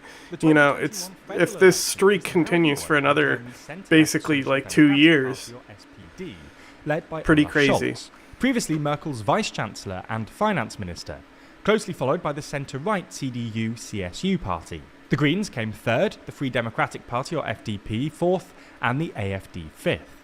As a result, Scholz's SPD formed a coalition with the Greens and the FDP, which is known what I as said the was going to Traffic happen. Light Coalition, because of their colours. The government started out on a strong footing, with the SPD's vote share of 25.7% being their best result since 2005. And according to a pre-election Infratest DIMAP poll, a majority of Germans, 51%, expected Scholz to be a good chancellor. Unfortunately, things didn't go to plan for the Traffic Light Coalition. Scholz's term coincided with a very unstable geopolitical environment, and his government's response to events like the Ukraine war, the destruction of the Nord Stream 2 gas pipelines, and the Israel-Hamas war, as well as domestic issues like the economy, energy, and soaring crime rates, failed to convince voters. Arguably, the most difficult issue for the coalition has been energy. In February 2022, just 2.5 months into Scholz's term, Russia launched its full-scale invasion of Ukraine, sparking an energy and inflationary crisis in Europe that hit the German economy particularly hard, given its dependence on Russian oil and gas. The subsequent rise in energy prices both undermined German consumer confidence, but also the international competitiveness of German industry, which has been the backbone of Germany's export-led economy since the turn of the millennium. Rising energy prices interacted in uncomfortable ways with the coalition's green ambitions. In 2023, for instance, voters revolted against Scholz's attempt to ban the installation of new gas boilers, and at least some voters were unhappy with Scholz's decision to stick with Merkel's nuclear power phase-out in the context of sky-high energy prices. Fueled by anxieties about green policies and immigration, the AfD surged in the polls, and have polled ahead of all three coalition parties since mid-2023, while the Christian Democrats have been way ahead of the SPD since mid-2022.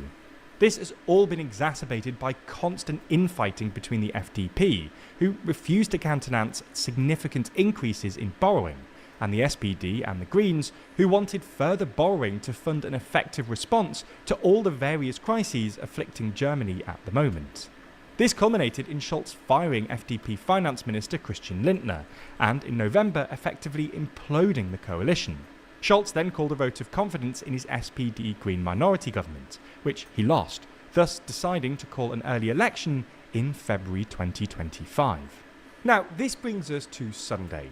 Going into the election, the opinion polls had the CDU on about 30%, the AfD on about 20%, the SPD on 15%, the Greens on 12%, the Left on 7%, and both the BSW and the FDP just under 5%, which is the threshold for representation in the German parliament. This meant that a lot would depend on whether or not these two parties made it to the 5% threshold. Going for a specific achievement, where you don't go over 4 jokers. So I was like, might as well do this one because it's -1 joker slot anyway, and +2 hand size. And, should be easy on the fucking base difficulty. But, I'm sure it's mostly a skill issue, but I can't get a fucking solid opening joker that I can actually commit a strategy around, something like the popcorn or the ice cream is always great right in the beginning, but you know, because I'm gonna swap. You know, I have to be swapping jokers anyway because I have to really, really commit to something. But like, it has just been fucking me on the joker draws. As if they didn't, the CDU and the SPD would probably be able to form a two-party grand coalition. But if they did, they'd probably win enough seats to force the CDU and SPD to find a third coalition partner. In the end, the polls were broadly correct. The CDU finished first with 28.5% of the vote, a roughly 4 percentage point increase from their 2021 results, meaning its leader, Friedrich Merz, will likely be Germany's next chancellor. Next up in second were the AfD with 20.8%, and while this was a few points less than some pre-election polls had been predicting, it was still the party's look at the jump in that bitch, bro. That's crazy. Ever result, and double what they got in 2021. There was also a stark regional divide here, with the AfD winning the most second votes, i.e. party list votes, in most constituencies in the east, apart from Berlin, neighbouring Potsdam and Leipzig, and the CDU winning most in the west. Support for the AfD was also higher among voters with a basic education, who were twice as likely to vote for the AfD as those with a higher education. Moving on, the SPD came third with 16.4%, their worst result at a federal election since 1887. Scholz took responsibility for this, calling it a bitter result and a defeat, but also took aim at the AfD and said, "We live in a democratic country and we're fighting for democracy. That an extreme right party like the AfD can get results like this in Germany is not something we can just forget about."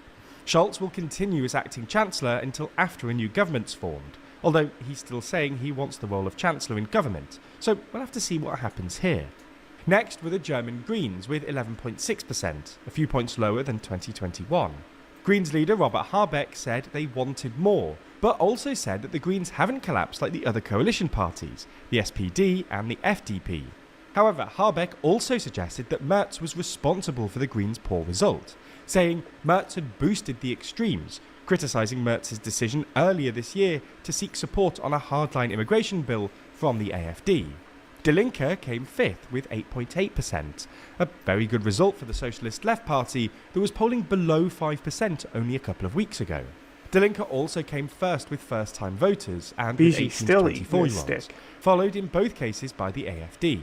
Lastly, the neoliberal FDP and conservative left BSW missed out on parliamentary seats, winning 4.3% and 4.97% respectively.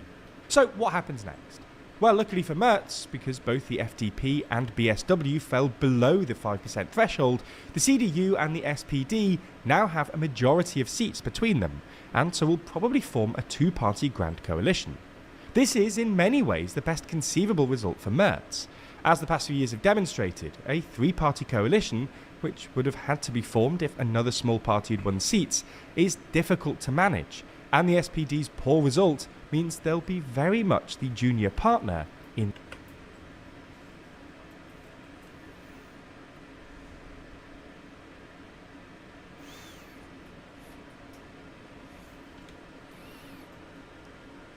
Wow, SPD really got fucked.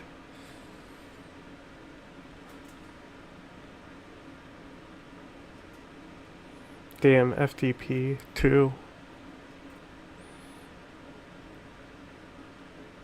And the SPD's poor result means they'll be very much the junior partner in the new government.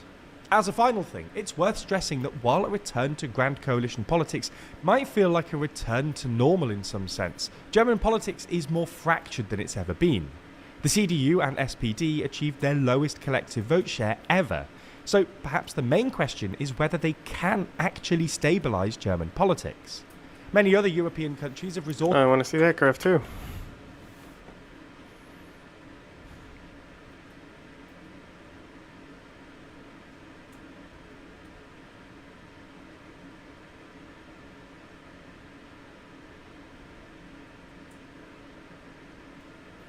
It can actually stabilise German politics.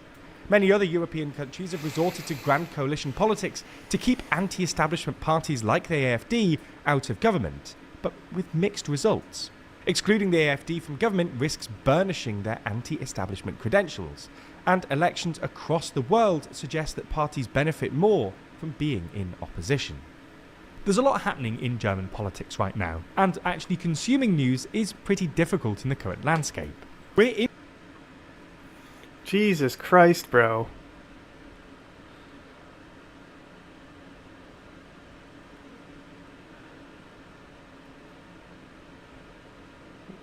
It's got to be good money, right?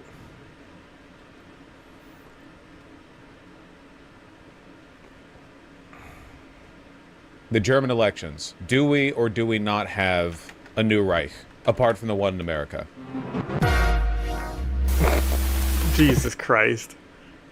It looks like, as far as I can tell, it looks like the results of the election have more or less conformed to what we expected based on the polling running up to the election. So that's good. Polling, I guess, pulling its weight. You know, that's always Oh my nice God. to see. Not totally misrepresentative. Die Linke, here, hold on one second. Recent exit polling. Yeah, thank you. Give me the most recent. Bundestagwahl 2025. You've just given me a Twitter link. This is not information. You have not given me anything useful. If anything, you've wasted my mods. All right. So okay, these are votes based on exit polling under 25, 60 and over. Do I have that right? I don't speak German. Do I have that right? Yes. Wonderful. Okay, so young people, majority. Oh, it really is fascism or communism for the young people, isn't it? There are just no liberals and neocons anymore. Well, there is some good news here. If you take the Union and SPD to be the, like, centrist normie vote, you know? Like this right here, like this is like the boring wonk vote. If you combine Green and Linke, you have 37, which is a decent chunk. You can probably combine AFD and FDP in the Hitlerite conglomerate, and BSW is like confused people. The Wagenknecht Party is to the right, but there are probably a lot of people who support it who aren't like militant Nazis. You know, we'll call that the third positionist one. There's basically no gender split in the results. That's cool, guys. You're giving me results. You're giving me pages that are in German. What am I supposed to do with this? Bro, oh, Google yes, auto-translates the page, don't it? Vosh, you silly man. You silly man, okay? Y'all, watch this. This is gonna fucking blow your mind, okay? See if this works.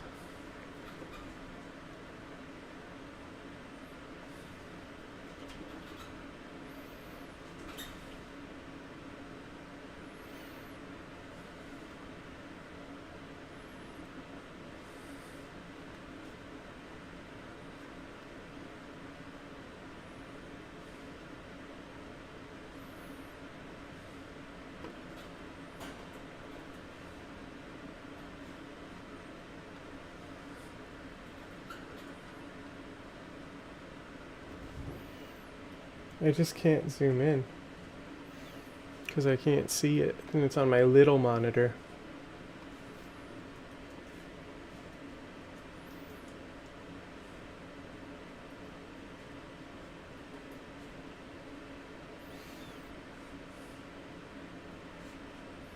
It's difficult because it's a YouTube video, but as you can see, it would work if I was just searching the page result that he has. Of course. Google Translate. Oh my except God. I already have. These aren't web elements that can be translated. Bro, you just gotta fucking highlight it with Lens. You right-click it. You're on Google. Did like this. Pictures? Yeah, where's the pictures? Basically, the conservatives look like they're getting 30%, I don't know, 29, whatever. Get the gist of it. The AFD is getting about 20%. I may not know how to great. use anything on And Twitch, Die but at Linke, least I the can use actual basic left party, internet, bro. Has surged in the past months from like 3% of the polling to like 8% actual, which is actually pretty huge. The real, and I've said this before, but the real question going forward is to what extent will the conservative Union Party work with the AFD? Now, the AFD, to be clear, is an actual Nazi party. I've called a lot of people Nazis, and I've always been right. People used to make fun of me for calling people Nazis too frequently. Nobody does that anymore. Why? Because I was right. The AFD is legally a Nazi party. As in, even in cucked-ass Germany, where it's illegal to frown at a person when they bicycle past you, the judges have ruled that calling the AfD party a Nazi party is not libel because it's defensible factually. Like, their leaders keep getting caught with Nazi memorabilia. What are the policies besides immigration bad? For the AfD, that's pretty much the main one, but you can guess. Behind every fascist is an Indian woman, am I right? There's a reason why Musk and J.D. Vance like them so much. Is CDU/CSU like neocons, neolibs, or are they closer to MAGA? They're not like MAGA. The Union, the CDU, they're more like, I don't know, they're to the right of Bush in 2001, I guess, but they're definitely not MAGA. They're neocons coded by the Syrian refugee crisis, if that makes any sense. No, they aren't to the right of Bush. It depends. In terms of like militant anti-migrant rhetoric, yeah, Bush wasn't as hawkish on that. In terms of like economic policies, not quite as much. Economically to the left of him, yeah. Never Just, ask a racist. It's Europe. What is girlfriend's racist? CDU is McCain Corps. Yeah, it's you know. Do German politics affect America? Not a huge amount, but the question here isn't does this affect America? The question here is how does Europe respond to the victory of the far right in America? So Germany affects the EU massively, for one. That's for one. And for two, this is the first major election that we've seen following Trump's win. How will Europe respond? Will they do what Canada's currently doing and be galvanized to the left, where Canada will be like, holy shit, I actually hate fascism, and then they'll like swing, like rapidly swing back to the left, or will they lean into it? Now, based on what J.D. Vance said during his talk at the Munich Security Conference, and based on what Elon Musk has been doing, sitting down, interviewing, appearing at AfD rallies, they really wanted the AfD to overperform. The AfD have basically done exactly as well as they were expected to in the polling. So I wouldn't say they overperformed relative to the polling. They definitely overperformed relative to the last election. 20%, man? Sheesh. Is that good or bad? I mean, 20% of the population voted for the Nazi party, so, you know, that's a lot of people. Again, the AfD isn't like the MAGA party, okay? It's not like the Republicans. It's not all that stuff that I've said before about how the majority of Republicans are just like idiots who have been roped in by the culture war and wouldn't actually agree with the most far-right positions of the people in power. That's still true with the AfD, but like not as much so. It's less true. The AfD is a little more open with it. They're so open with it, again, that keep in mind, historically, the AfD, other parties haven't wanted to work with them. The fascist Italian and French parties haven't wanted to work with them in the EU Parliament. The CDU said they wouldn't work with them, though then they backtracked on that and said they would work on immigration stuff. So, yeah, if a person is a staunch fan of the AfD, you can just assume they are a Nazi. Like, if a person's a big fan of MAGA, of Trump, I don't know, are you like... Are you a conspiracy vaccine type? Like what? Like you could be a Nazi, I guess, but like there's a wide range of stuff that could lead to you being a militantly pro-Trump person. Trump has had a massive cult of personality for a decade now, you know? If you're a big pro-AfD guy, you can just assume they're a Nazi. Like you don't have to do any of the like, well, let's examine the underlying motive. You can just assume that, you know? Yeah, there's less ambiguity in a multi-party system where they can just vote for the CDU if they want to, you know? They have other options. AfD leaders and their most offensive remarks, just like tabulating all of them. Is this a video? Oh, yeah. The head of the AfD in the state of Thuringia first made headlines in 2017 by referring to Berlin's Holocaust Memorial as a monument of shame. I remember this, yes. A court ruled it was not slanderous to be fair, describe Huck you as a should fascist. be ashamed. Alice Fidel. This is the lesbian chair, right? This is the head of the AfD. A lesbian. How woke? Vassal of the U.S. Yeah. Well, I don't do Vosh, look look at her partner, though. We'll look into that later. We're talking about the election results here. So let me take a look at the updates. Okay, let's see who said what. Like, wow, a Who's blueprint mad, on the who's first sad. round. Great. Hulk is like a Nazi even for AFD. Didn't he get caught with a bunch of Nazi memorabilia, or am I thinking of somebody else? 38% of poor people voted AFD and 27% of lower education. Yeah, that sounds about right. Okay, this is prior to the actual election. Which is why I've been Results making fun of of poor young and stupid urban people. women versus old rural men. Young urban women, or jungere Frauen in Städten, or ältere Männer, right? Männer auf dem Land. All voting for the Union, unsurprisingly. Man, young urban women have a Männer, gotcha, have a 1 in 3 chance of voting for the, like, Open Socialist Party. That's cool. Or the Greens, I guess. Young urban women, I love you. Young urban women, save me. At least old guys don't vote for AFD. Yeah, give me young urban men.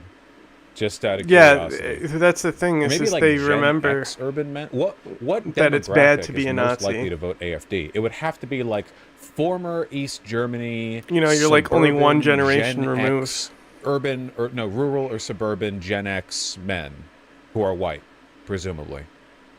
I don't know if they do polling based on race in Germany. 69% of Germans are against a coalition with the AfD through all parties. Yeah, the AfD is wie fanden Sie eine Beteiligung der AfD an der nächsten Bundesregierung.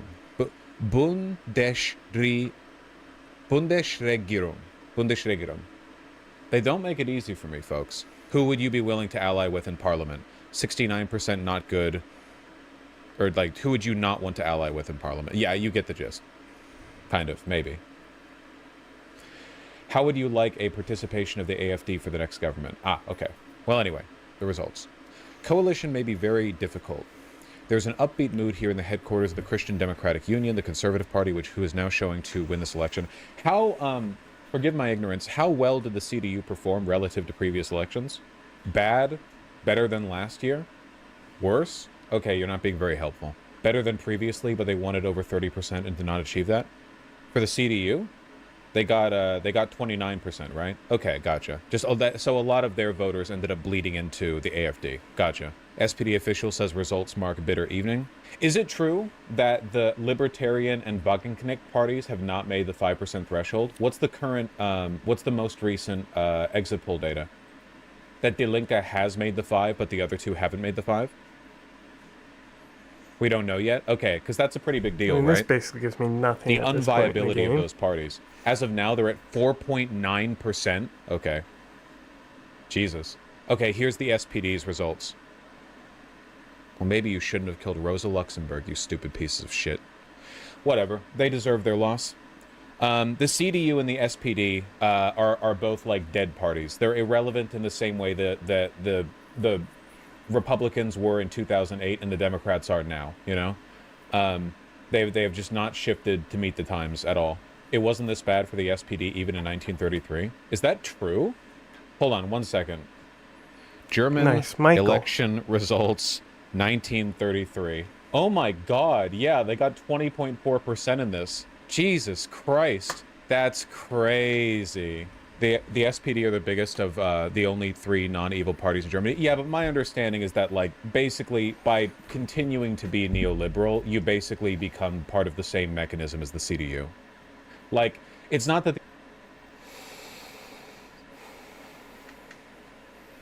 So Kansas, I think they did it. It might be official now, but they were basically debating a bill on the floor regarding SNAP funds being used to purchase soda and candy and junk food, which is something Republicans have been saying my entire life, that if you are receiving food assistance from the government, we should be restricting it so we can tell you what you can buy with your... Here's the thing about this. Like, in theory, like, I understand the rationality behind this thinking, you know? Like, you know, we have an obesity crisis. But as I've said before, there's 2 solutions around this. One is a broadline solution, and that is make sure that Ozempic is covered by Medicaid and Medicare. The second, well, GLP-1s in general, it doesn't have to be Ozempic, right? The second is to address it on a localized level. Like New York, we're very like anti soft drink here. They're still very cheap, but it's funny because I would say it would be the libertarian way of doing things, even though it's not, because it's taxes. But I think taxes is a very rational solution in response to many things. But throwing that money, like throwing high taxes on soft drinks and stuff like that, doesn't necessarily like limit people who use food assistance on them buying those things, because they would still be cheaper than a lot of different things. But it would mean that if the buying of these high sugar drinks continues, then the tax is going back into the government anyway. It's literally the government taking out of its own pocket for the food assistance program.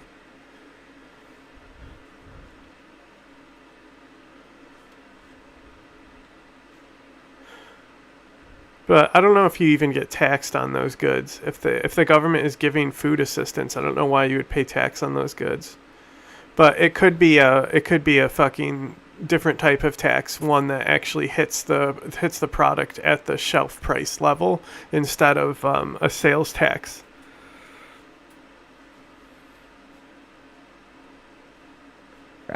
With your SNAP benefits because you're too poor to be able to afford to buy food on your own. I mean, we have such a threadbare social safety net in this country.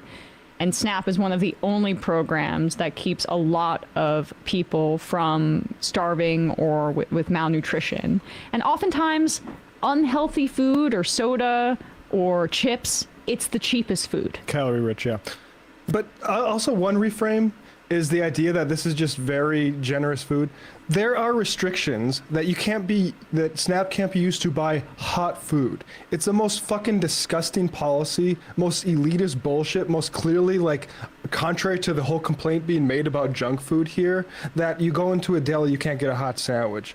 It's just war on the poor. And this whole discussion about, people should be given way more food assistance paid for by the rich parasites running the country, and they should be able to spend it on whatever the fuck that they want. Yeah, I mean, this is paternalism. The Republicans pretend like it was Mike Bloomberg restricting soda sizes. That's really the big government that's like really affecting or trying to tell you what you can and cannot eat. I mean, that's literally what's happening in this instance. Yeah, it's pretty remarkable to see this exchange and them center this around banning SNAP recipients from buying these kinds of things from what we saw with the entirety of like Michelle Obama's weight loss campaign during Obama's presidency, and how much vitriol that inspired from the right of like, don't take away our choices to put bad stuff in our body, to maha now. And so this is essentially basically in this debate, this is a Democratic state senator, Cindy Hulsher. She's trying to combat the Republicans on this because they're trying to ban SNAP funds from being used on soda and candy, as I mentioned. And for folks that don't know, the federal government covers 100% of SNAP benefits to households. The state governments, if they choose to, not to restrict it, but red states like to do this all the time, they share the administrative costs with the federal government. So this is really a very paltry sum that they're debating. But the end goal is really just immiserating people and making poor people feel miserable. So you wish to further explain your amendment? Essentially, this amendment calls for us as a legislative body to live by the same rules that we are applying to other populations, because we are talking about taxpayer funds and essentially assistance from the government. Questions on the amendment? Senator from Sedgwick, Senator Erickson. Thank you, Mr. Chair. I do have a question on the amendment. Earlier, we heard from another senator that his assertion was that any salary or benefit paid with public monies or taxpayer money or a government employee or public service employee Republican should be prohibited from buying soft drinks and candy. Is that the assertion of the carrier of the amendment as well? Senator from Johnson. The assertion is that what we are trying to apply in the overall bill, prohibiting the purchase of sugary items as well as soda, would apply also to us as a legislative body, and the concern for health issues. Senator from Sedgwick, additional question. Yes, thank you, Mr. Chair. So we shouldn't be allowed to use our salary to buy popper candy. Senator from Johnson. These are taxpayer funds that are coming to us as legislators in this bill as far as the prohibitions on SNAP recipients. Again, the premise was outlined that those are taxpayer funds, and we as a body should be concerned with how those funds are being used. Senator from Sedgwick. Thank you, Mr. Chair. So teachers are paid with taxpayer funds. Are teachers prohibited from buying poppin' candy with their own salary that they earn? Is the carrier of this amendment equating that with SNAP benefits? Senator from Johnson. No, not at all. That is salary. We're talking here about per diem, which is assistance given to us to manage our expenses while we are on the road. Senator from Sedgwick, additional questions? Thank you, Mr. Chair. I don't believe that's what I heard earlier, so I appreciate the clarification. This is only for per diem. Who gets a per diem? Senator from Johnson. This is in regard to this legislative body, which is working to put guardrails on certain populations receiving assistance. Senator from Sedgwick. Thank you, Mr. Chair. I think we can all see what this amendment is. It's a false argument. It's comparing apples and oranges from a salary and a benefit through employment and a SNAP benefit. And I would urge the body to vote this amendment down. Thank you. Oh, I'm sure you would. Evil. I mean, it's not the salary, and she was so specific. It's the per diem. This is not your salary. This is given to state legislators if they want to basically use this stipend, similar to a SNAP benefit, on food that they want to eat when they are working in the Kansas government. It's actually almost exactly analogous, but she betrays it there by basically saying, well, we're employed, so it matters. Oh, okay, gotcha.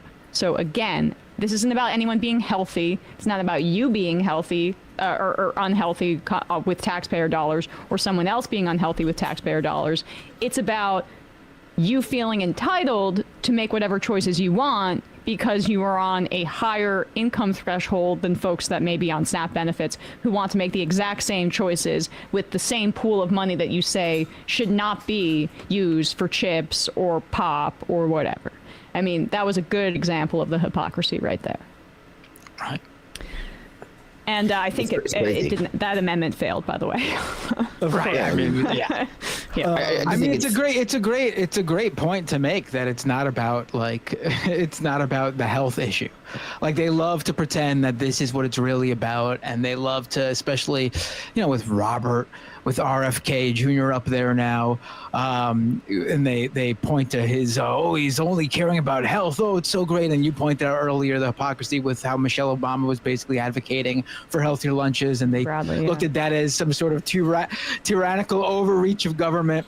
But it was never about health, and it's never going to be about health. It's about controlling people who they deem to be lesser than them because they might be on some temporary assistance or otherwise, or long-term assistance. Either way, it doesn't matter. They deserve to. All people deserve a treat once in a while.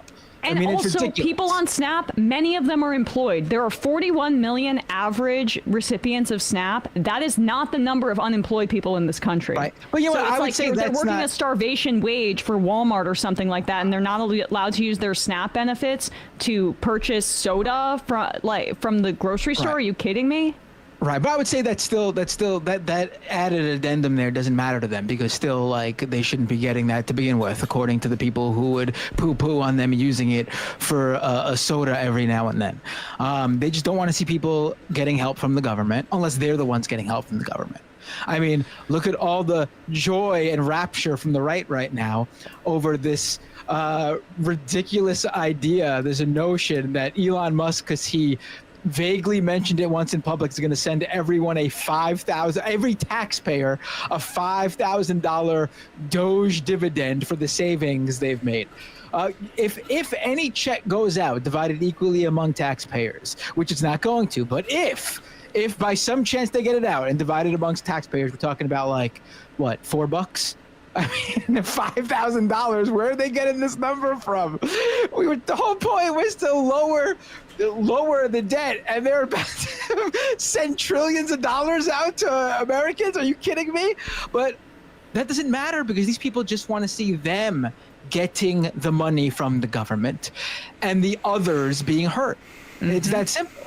Like you see it too in the people who lose their job or have had one of the benefits that they received from whatever contractor or program the government was providing that Trump just rolled back along with Elon Musk.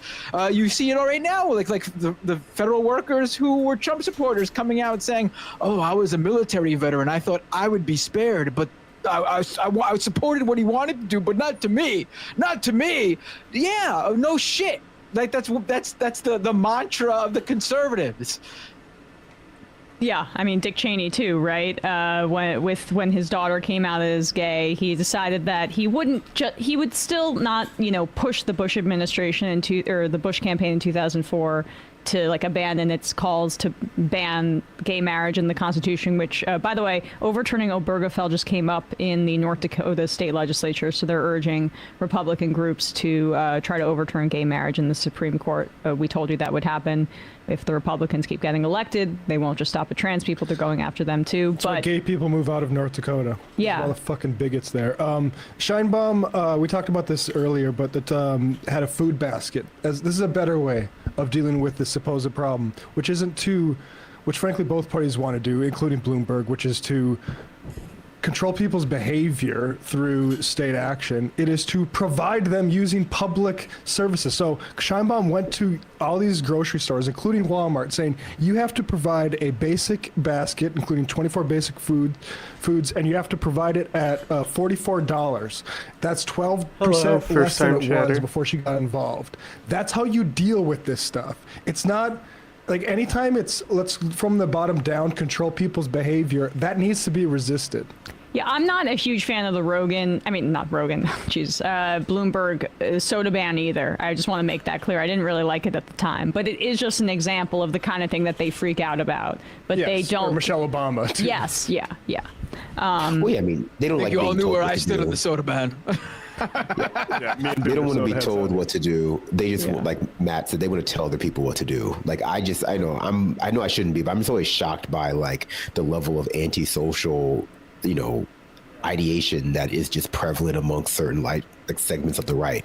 Like they're just like gleefully rubbing their hands and being like, poor people don't deserve candy. They shouldn't have candy because like it's actually bad for them. Like, so paternalistic in a way that is just not reflective of the way they live their lives or the way they like, we know how Americans love candy. Like we don't need to like do a breakdown of like the charts, but it really is just like, wow, like not even as, I guess, grandiose and like racist as like the welfare queen narrative, just like petty and mean, like cruel. I got into an argument. It's also important to like point out who this really like hurts, like removing the ability to buy candy with this stuff. Like I have kids. You send kids to school with packed lunch, and it's part of the lunch. You have the main meal, and a drink, and then a snack. Some schools, depending on the grade level, even have snack time earlier before lunch. Those children who are on SNAP benefits, if they have that removed, the parents might not be able to afford the type of things that would classify as a snack, meaning those kids would not be able to eat during that time period. I mean, that's what they want to do. That's what they want. They want to hurt kids because that's who it's really going to hurt. I mean, Matt brings up the Scheinbaum example, but another example is Tim Walz in Fuck Minnesota. them kids. Free lunch, free breakfast and lunch for school kids. Do it. Nationalize it. Do it. and candy doesn't inherently, obviously in moderation doesn't inherently make you like, unhealthy. Lack of activity is more likely to make you unhealthy. And we know that Republicans don't want you to have any free time off of work. They want you to work until you die. And so like, you're not allowed to have candy when you're working your 18-hour shift at like Walmart. And you're also not allowed to have any free time that you might use to like improve your physical fitness in any other way. Like if you're not lucky enough to be like a podcaster or like a dynasty fail son who can afford to like work out 3 days a week and inject testosterone into your ass 5 days a week, you just don't get to be fit. You're just not allowed to have, not allowed to be fit, not allowed to have candy. But again, this is their reaction, I think, to the obvious and visible waning health conditions in the United States of America as a result of like the COVID-19 pandemic that was largely left unaddressed, our failing, healthcare infrastructure, and just like the rising cost of healthcare broadly. And they're just going to try to pin it on like too many people are eating Twix bars, Yep. Too many people are eating pathology choices. Yeah. And every stupid conservative Christian out there needs to salve their conscience with a tweet like this. This is what radicalized me. This is a guy replying to the Babylon Bee thing. I was buying canned veggies and ramen noodles and working 2 jobs, and the family in front of me bought a cart full of junk food with food stamps, then broke out another roll to pay for big screen TVs. I don't believe anything like that, but to the extent that people have experience on food stamps, all that I say is that those benefits should have even been more generous, paid for by the kind of guys like Elon Musk, and being petty and jealous about what other poor people are spending their money on is fucking disgusting. It's really gross. Right. What kind of like what kind of person looks at someone who is less fortunate than them and gets angry and jealous over it? Like, that's a you problem, my man. Like that's you. Well, need they to get look off within on and, putting like, their boots on people's necks. I mean, that's they are into hierarchies and they want to be on top. And just to give you the sense of how many, I mentioned the 41-ish million on average people who use SNAP in a month. In 2023, SNAP benefited 200,000 Kansas at a federal cost of over $500 million. But as I mentioned earlier, the administrative costs, that's what's on the state, and the federal government shares it with them. So it's just ridiculous. This isn't costing Kansas anything. In fact, it's a massive benefit for 200,000 Kansans. But where is this? This is like, so Alan Grayson isn't in Congress anymore, and he had some allegations against him. This is not an endorsement of him as a person, although back in the day, I really liked these kinds of stunts because I miss. Even Anthony Weiner was like this, right? Also somebody with a bad personal life or some issues there. But doing the partisanship and calling out Republicans, where is this? Alan Grayson, the Republican health care plan, die quickly. This was during the debate over the Affordable Care Act and patient protection during 2009, the Obama administration. The Republican plan for health care is that. No amount of Maha rebranding changes that, because it still is a bespoke, personal choice-driven healthcare philosophy that is about how many supplements you can purchase or how many, ounces of colloidal silver you put in your water, or how many times you tan your butthole, or whatever they're talking about. Like, or if it's red dye number 3, they ran that guy out of town. Exactly. Matt is referring to the FDA administrator who was just basically let go, right? Who led the ban on red dye number 3, which was making people sicker. Yeah, I can't remember if they were let go or they like resigned because they couldn't do their work under these conditions, but same thing. But for all of these issues, so healthcare, the pandemic has reinvigorated the need for a Medicare for all system, a public option at the very least, but a Medicare for all system is what needs to be pursued. And we need to have Democrats going out there and combating this and not ceding the ground of health to the Republicans, because as in the clip we just played, it's the same arguments. It's still austerity. It's still about punishing the poor, but they pretend like they have a new angle on it. And it's all the same stuff. Democrats on the federal level, that Democrat in Kansas did a good job. but should be going out there with plans about like what's the Republican healthcare plan. It's for you to die quickly.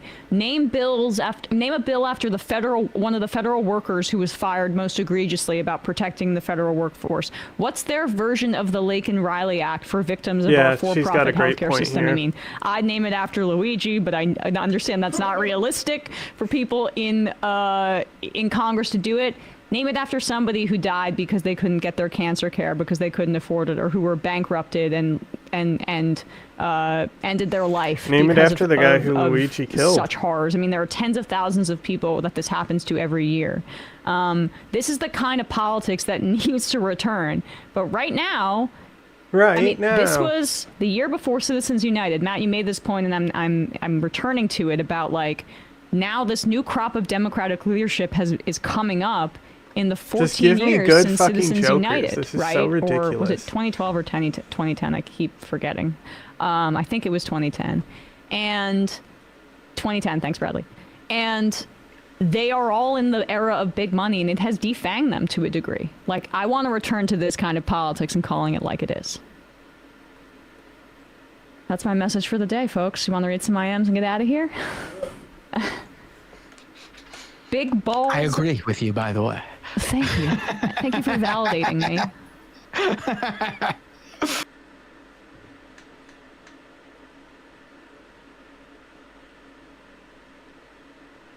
Do you actually work for ICE? No, not at all.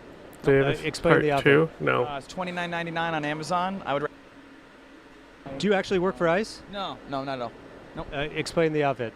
It's $29.99 on Amazon. I would recommend buying a small if you're my size. This one's a little too loose for my liking. But yeah, if you want some entertainment, wear this and go to a Home Depot in a sanctuary city like where I live right now, Washington, D.C., and you'll see all the illegals. Not all of them, but you can maybe see a lot of them start to run away, and you feel like a group fitness instructor. Why do celebrities and media personalities sometimes support Russia or say things that are advantageous to our adversaries? You know, the simple answer, and the one that people often cite, is, oh my God, they're compromised by Russia, or they're paid by Russia. But it's actually a little bit more nuanced than that. So I want to focus on how human intelligence officers get people to work for them. And in regards to that, you'll often hear the acronym MICE, which means money, ideology, compromise, and ego. This is how you flip someone. It's one of those four things, or sometimes a combination of a couple of them. Now, quick note, former CIA intelligence officer Andrew Bustamante, who is the real deal, uses a different acronym he calls RICE, kind of swapping out the M for the R. And in this case, the R stands for reward. And that reward might be anything. It could be money, it could be drugs, it could be some sort of sexual proclivity that only your handler can provide. But in this example, I'd like to stick with MICE because a lot of the people I'm talking about are the kind of public figures who make money on the internet by having shows or going on podcasts. You know, this whole setup here, this costs money. All my equipment costs money.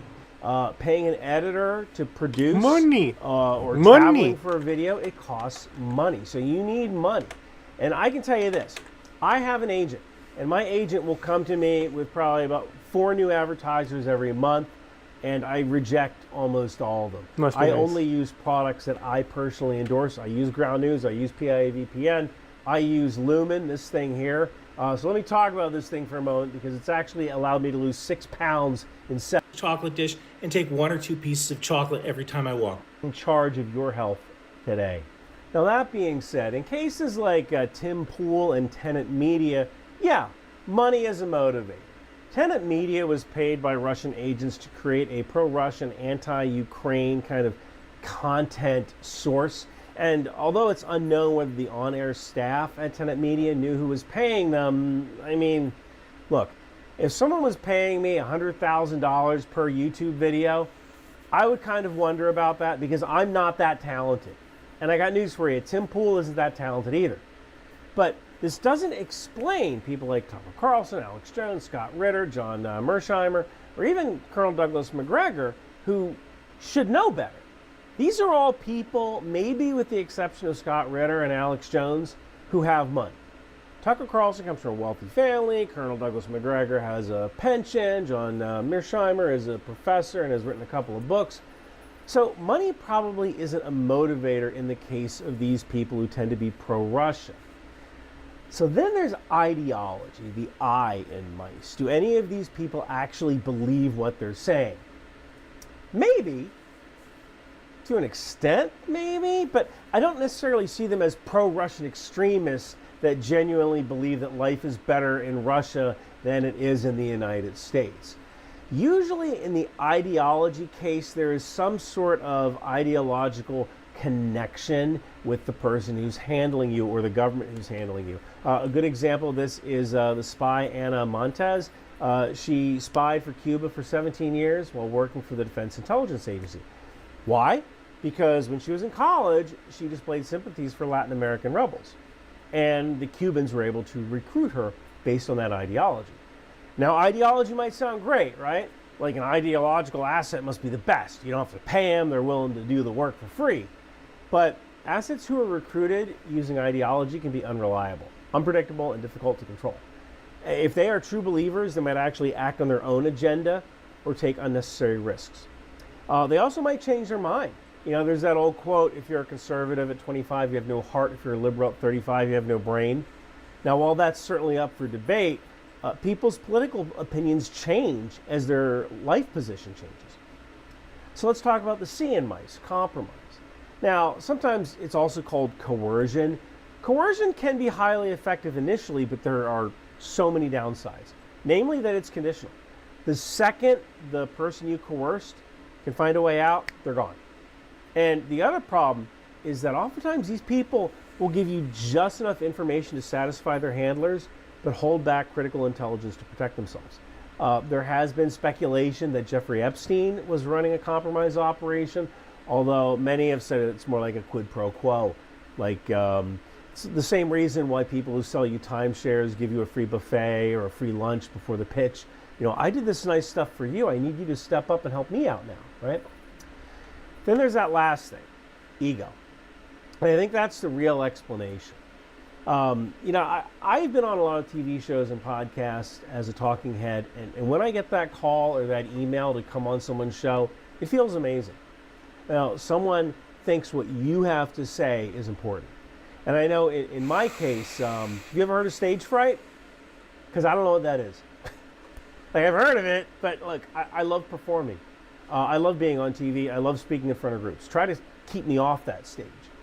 I love it when people point at me and say, Ryan Macbeth is amazing. He breaks down complex military intelligence topics. He's like Neil deGrasse Tyson, but for defense. Oh my goodness. I've never done drugs. Calm down. And hearing that is like crack cocaine for me. Calm down so there, when buddy. you take a guy like Tucker Carlson, who had the most highly rated show on Fox News, I think 3.7 million viewers at its peak, and he gets fired, how do you come back from that? Because at the end of the day, to all of us performers, me included, we are really insecure. We are always craving that next hit. We want that praise from our fans. And the second that goes away, man, you are in a bad place. But the easiest way to get that back is to take the contrarian point of view. You don't necessarily have to believe it, but it needs to be something that people can get passionate about. I mean, who gets invited on Joe Rogan? A guy who says... The military-industrial complex. There's no such thing. No. Or somebody who says... This insane war profiteering, and they're not alone, obviously. There are other companies that this is their business model. They get away with it because of their political connections. Because one of these videos gets 200,000 views, and the other gets 1.1 million views. If you're running for president, what gets you on shows? Or imagine that you're an Army colonel, West Point graduate. Fantastic career, people defer to you. Oh, yes, sir, absolutely, sir. That's a fantastic idea, sir. Then you retire, and you can't even get a plumber to come to your house. It's pretty tempting when Russia Today comes along and says, hey, come on our show. You're important. You're knowledgeable. So you go on the show, you say the things they lead you to say, and then they invite you back. And then you get invited on more shows and more podcasts. And now that feeling of being important is back again. Now, are these people necessarily being handled, as in like Edward Snowden? You know, I don't know who Edward Snowden's FSB handler was, but I hope Russia gave that dude a freaking medal. I wish we could hire that guy, because The dude convinced Edward Snowden to betray his country while making Snowden believe it was for the right reasons. So yes, people can be handled by foreign agents using ego as a motivator. But I think the people I've mentioned in this video were not actively handled, as in there's an FSB agent telling them to go on shows. I think that they just kind of read the wind and figured out which wind would blow them to podcast popularity. And also note that mice isn't mutually exclusive. There could be some ego behind your reasons, but you also get paid some money, kind of like Robert Hansen of the FBI. So mice is a convenient guideline, but for the most part, if you see someone on a podcast who just seems to favor Russia, they might not necessarily believe what they're saying, but they want to get invited back. Hey, I'm on chapter 14 of my new techno thriller, The Last Republic. I think I have about 4 chapters to go before it gets sent to the editor, so I'm hoping for a March release. In the meantime, if you haven't read The Wind Machine, you can grab it on Amazon or on Audible if you're a Marine. You can also grab one of my Intel Life hoodies or sweatshirts from Bunker Branding. Thanks for stroking my ego, guys, and thank you for watching. It's me, Captain Bannon of the documentary Team Yankee. When I'm not kicking commie butts, I'm wearing...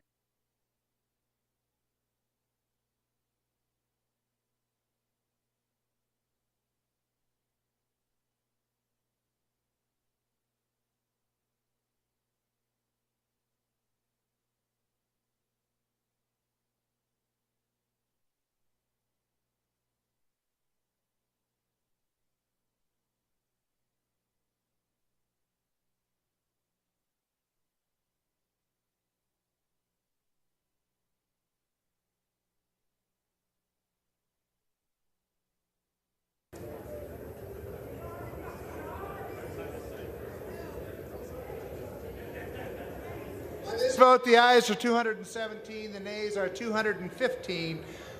Majority voting in the affirmative, the concurrent resolution is adopted.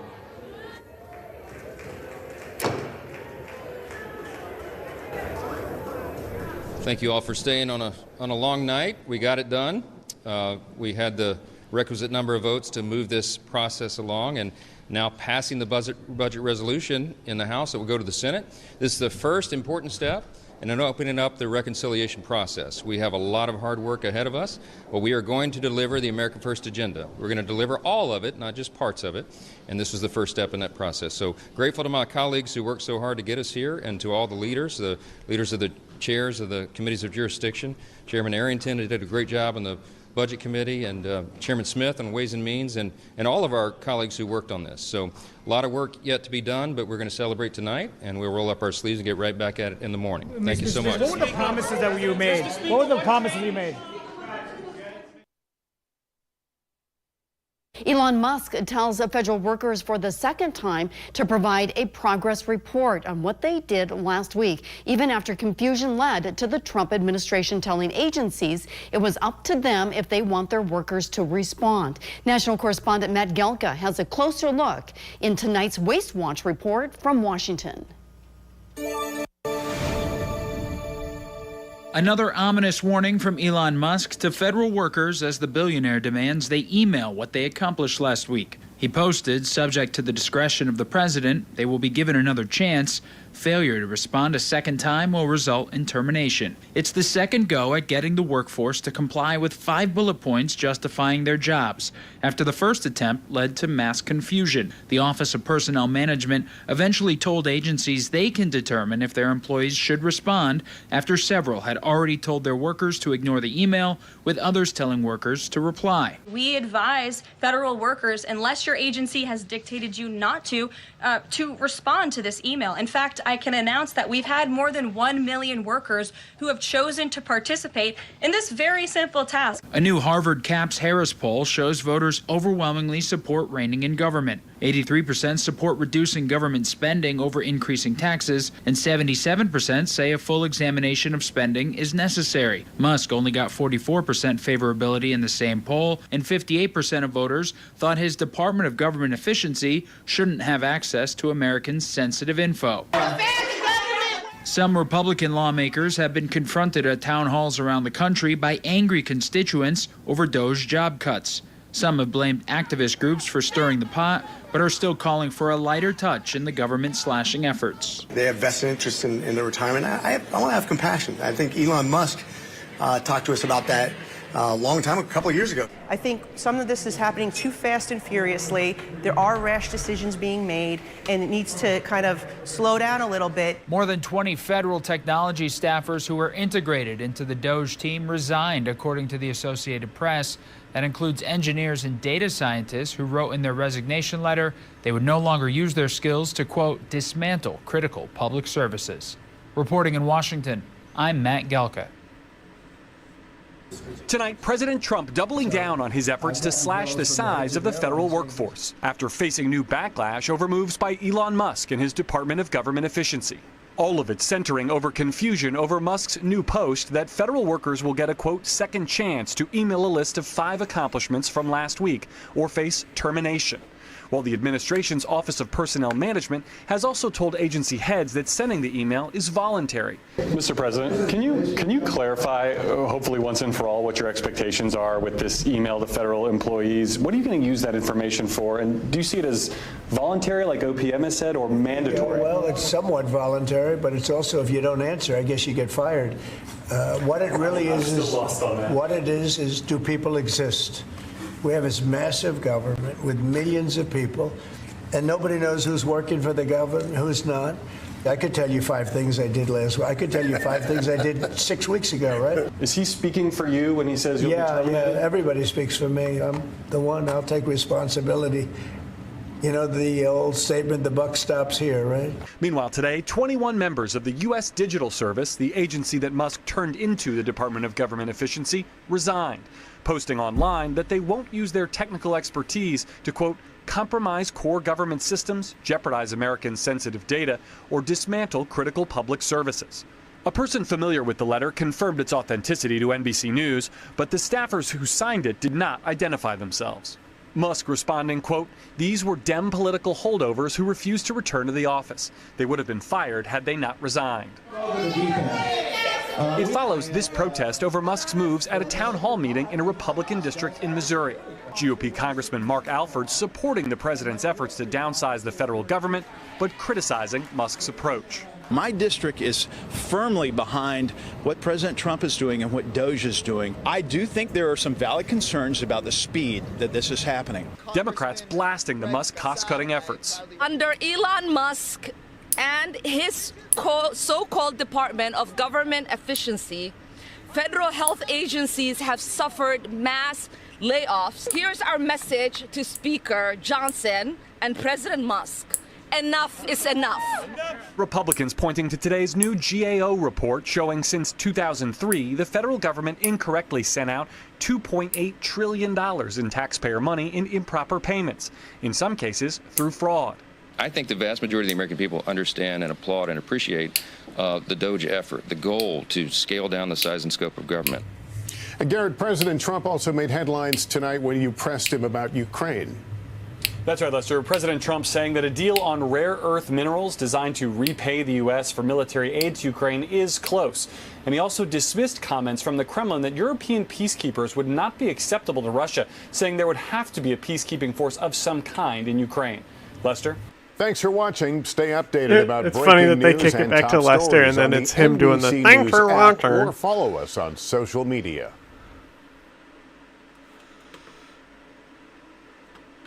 This video is brought to you by Brilliant. On Sunday, Germany went to the polls to elect their federal government. As expected, the election was won by the centre-right Christian Democrats, which means that their leader Friedrich Merz will be the next Chancellor of Germany. So in this video, we thought we'd take a look at what Merz means for Europe and for the EU, and how he might mark a change from his predecessor Olaf Scholz.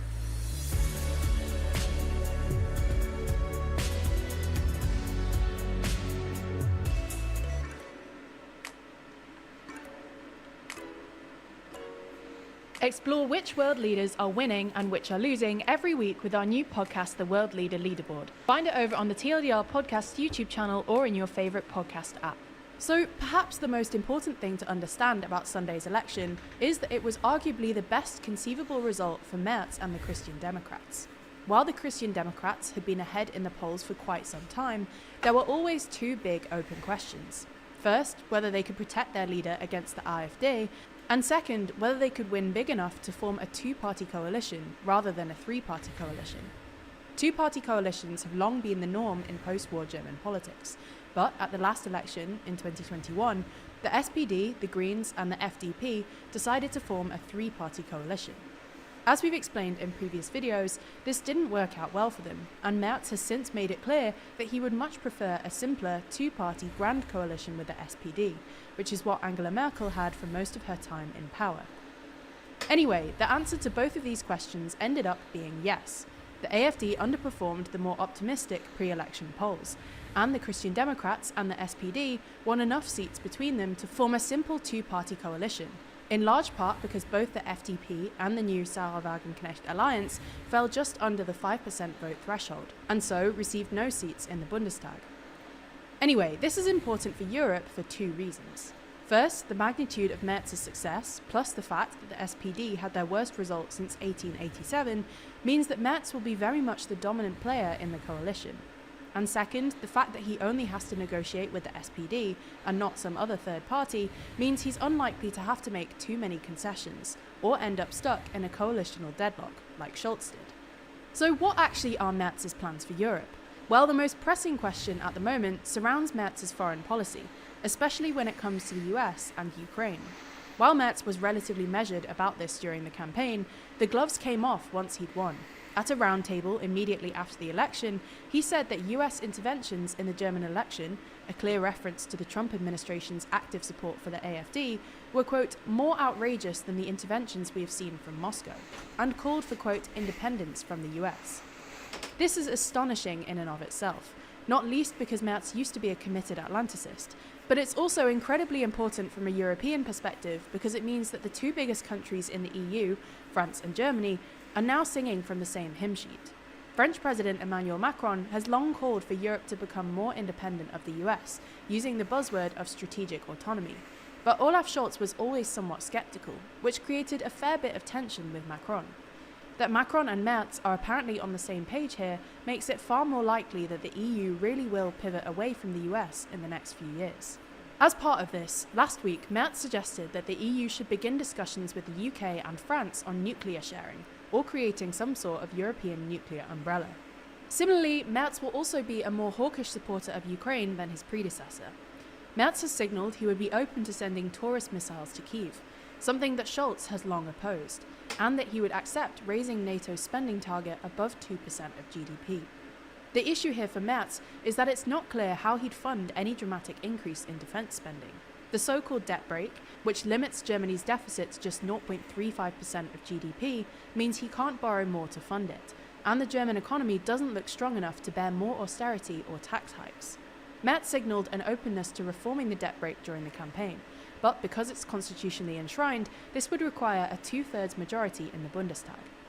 This might be difficult, given that the AfD and the Left Party together have more than 1/3 of seats, and will probably oppose any increases in borrowing to fund further support for Ukraine. Anyway, another EU issue that Merz will have a real impact on is immigration. Merz has taken a pretty hard line against immigration domestically, but has also criticised the EU's immigration policies. He's described the EU's Dublin framework, which determines which EU country is responsible for processing an asylum application, as dysfunctional, and vowed to close Germany's borders on the first day of his tenure, effectively suspending the EU's Schengen agreement. Merz's position on Schengen will be particularly disruptive. Schengen has come under increasing pressure recently as migration-skeptic governments have introduced more and more border controls. But as the largest recipient of asylum seekers, Germany closing its borders will both encourage others to follow suit and create real crises for its neighbours, who will suddenly have to deal with a significant increase in irregular immigration. Merz has also expressed support for migrant offshoring plans. He even flirted with using facilities built by the UK government for their controversial Rwanda scheme, which is something other EU states like Italy are trying to implement, and could perhaps now be done at the EU level. When it comes to green politics, Merz's coalition will be less green than its predecessor. While Merz has pledged to continue investment in renewables, where green policies come into conflict with economic growth, Merz has vowed to prioritise growth. This will put further pressure on the European Commission's Green Deal, which has already been watered down somewhat, and more aligns Merz with the farmers' movement in Europe. Merz has also taken a warmer tone towards nuclear energy, and while Germany is unlikely to restart its own reactors at this point, this is still important at the EU level, because Merz is more likely to sign off on EU support for nuclear power, which Scholz resisted. The final thing we thought we'd mention is Merz's position on joint EU borrowing, which has become a hot topic in Brussels recently, both because the EU now needs to decide how to pay off the 300 billion euros it borrowed during the pandemic, and to fund support for Ukraine without the US. Now, instinctively, you might assume that Merz would resist this, as Christian Democrats have in the past. However, perhaps because he realises that it will be easier than reforming the debt brake, at the Munich Security Conference, Merz signalled he might be open to further joint borrowing to fund support for Ukraine, again putting him very much on the same page as Macron. All in all, Merz is probably good for Europe. Whatever you think of his politics, having a German chancellor who isn't hamstrung by coalitional infighting will give the EU more agency, especially given how much Merz and Macron apparently agree on. Now, the thing is, often in politics, we need to understand a wide variety of topics to truly understand what's going on. And fortunately, our sponsor this week, Brilliant, helps us do just that, with thousands of lessons in maths, science, programming, and AI. And not only that, but their interactive lessons teach you by doing, instead of just asking you to mindlessly memorize stuff. This helps you build your critical thinking skills and to become a better thinker. For instance, Brilliant's newly updated maths courses help you establish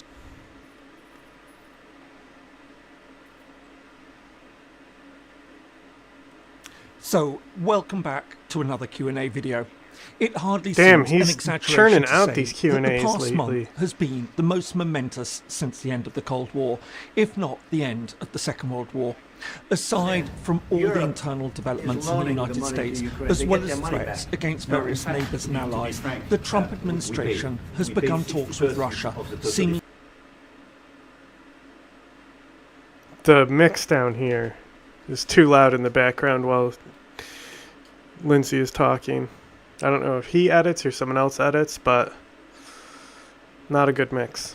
over the heads of Ukraine and its NATO allies. Meanwhile, the US decision Probably to vote how with I Russia sound on a because I resolution can't in actually the UN see my General Assembly fucking... has only I can't confirmed monitor the my depth levels of the split properly. between Washington and its European partners.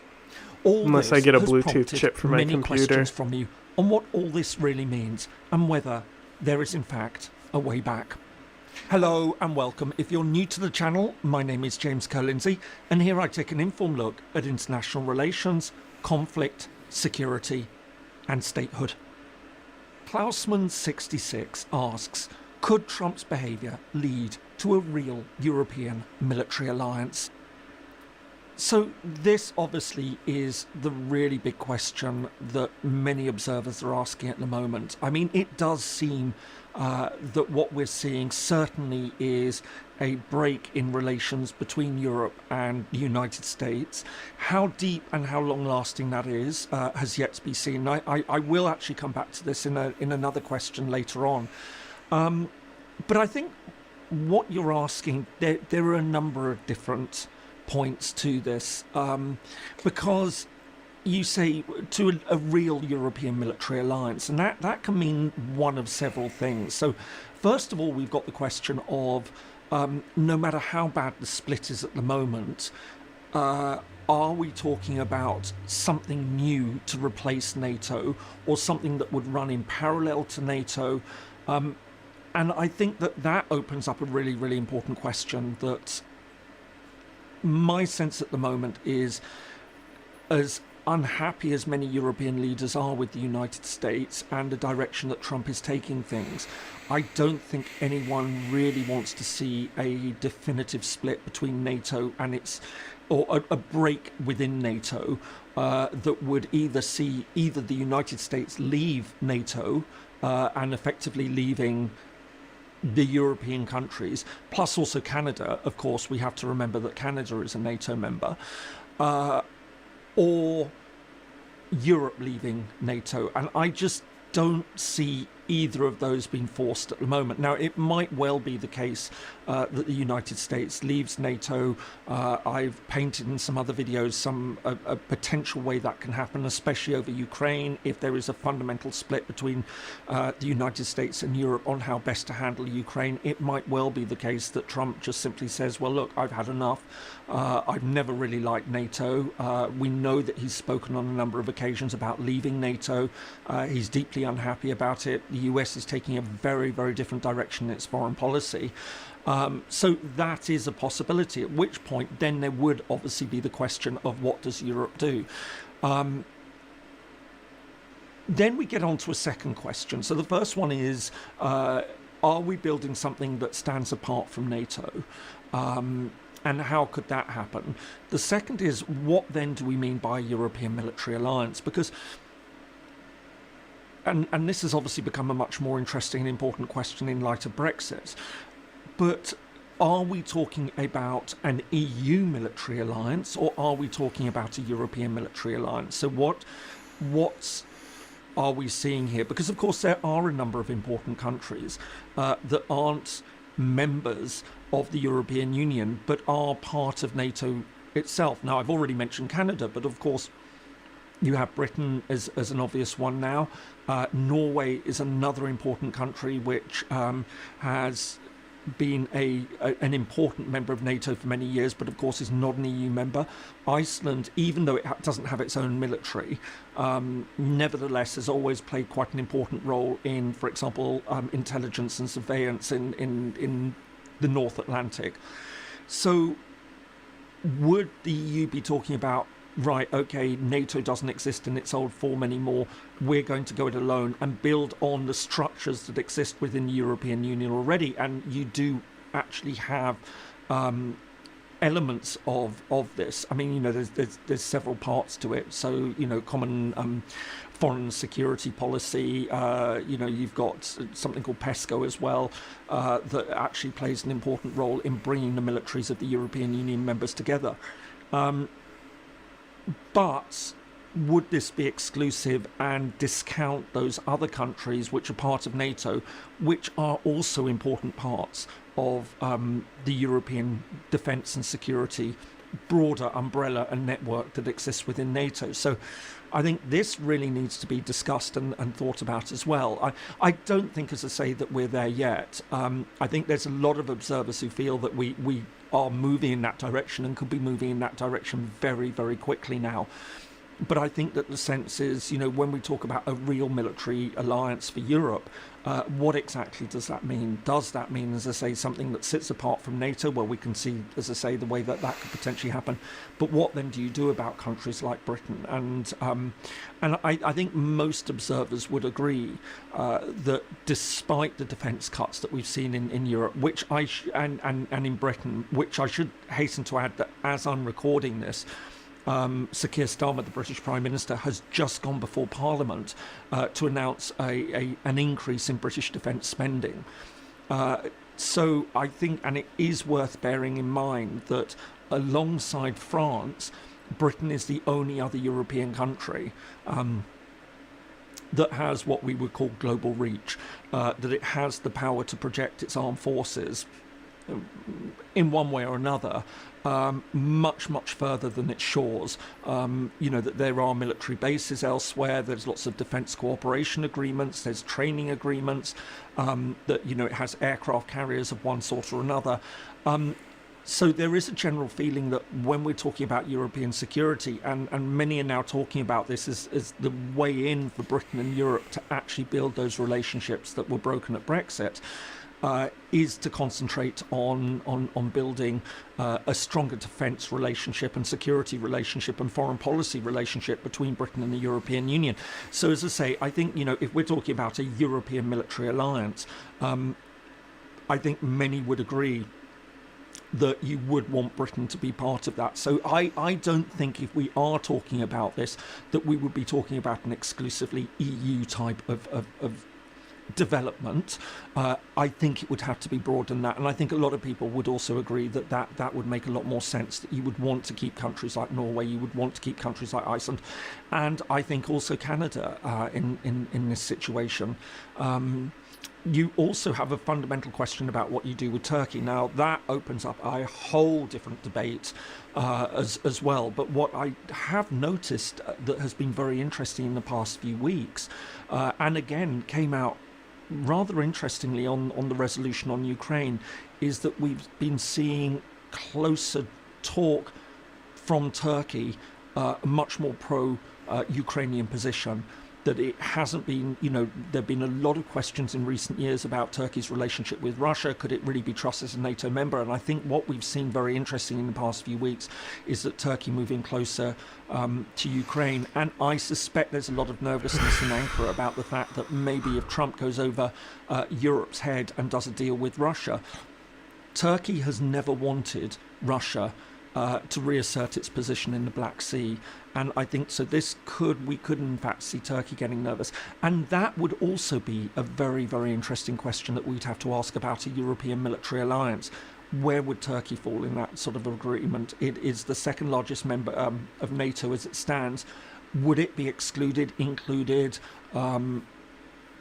As you can see, there are all sorts of different elements to this question, but it is a fascinating question.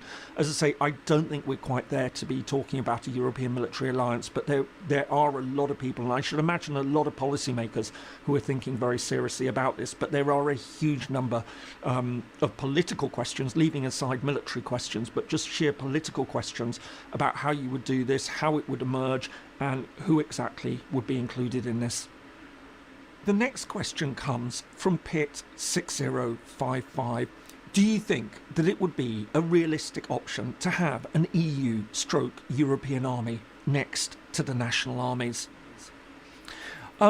This ties in really closely with the last question. In many ways, it extends beyond that. So, we can have the discussion about a European military alliance, but then we get into the serious question, which has been raised from a rather long time. This is certainly not a new debate about whether we could actually see a European/EU army. And I think the first thing to say, and again repeating from the previous question, is that there is this ambiguity about the EU and Europe and what crossover we could be potentially talking about in this case scenario.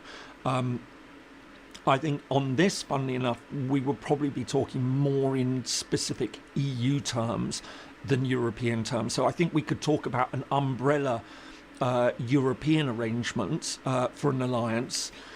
But I think when it comes to talking about an integrated European army, we might just really be talking more narrowly, at least in the first instance, on the European Union, and then maybe sort of taking it from there.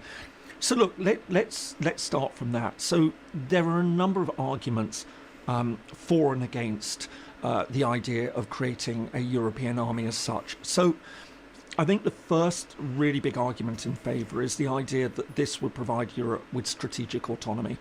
The argument has been that the United States has for too long been a behemoth within NATO. And in many ways within Europe, that Europe has relied on the United States for its security. It can't rely on it anymore. And that this would be the ultimate symbol of being able to stand on its own 2 feet, politically, strategically, and of course militarily. So I think there's a very, very strong argument in favour of that this would actually be Europe, the clearest possible symbol of that Europe coming together to provide for its own defence. I think the next argument is it would allow much greater coordination between the EU members. So we see a lot of that within NATO already, that there are obviously very, very deeply rooted coordination mechanisms. But if you didn't have NATO in place, you would need to find ways of doing that. And obviously sort of creating a single European army would be a very good way of taking that further. But there are also a number of practical elements that people would point to. So, for example, it's often raised that it would be much more cost effective to have a European army. That, you know, a lot of things that are currently costs that are borne by each individual army, you could actually then sort of pull them together. You could have single procurement mechanisms and tying into this, you would also have things like standardized training, standardized equipment, that this would allow a lot of cost savings to be made without unnecessary replication of, as I say, material, of training, a whole range of different things. And ironically, and I know this sounds as though it might contradict the previous point, but it actually doesn't, it works quite nicely, is that it would allow better specialisation by countries. So what you could actually say is that you would have a European army, that it would have a number of functions, and that the different countries would contribute to that. So, for example, you know, you would have infantry, you'd have intelligence, you'd have, you know, armoured units.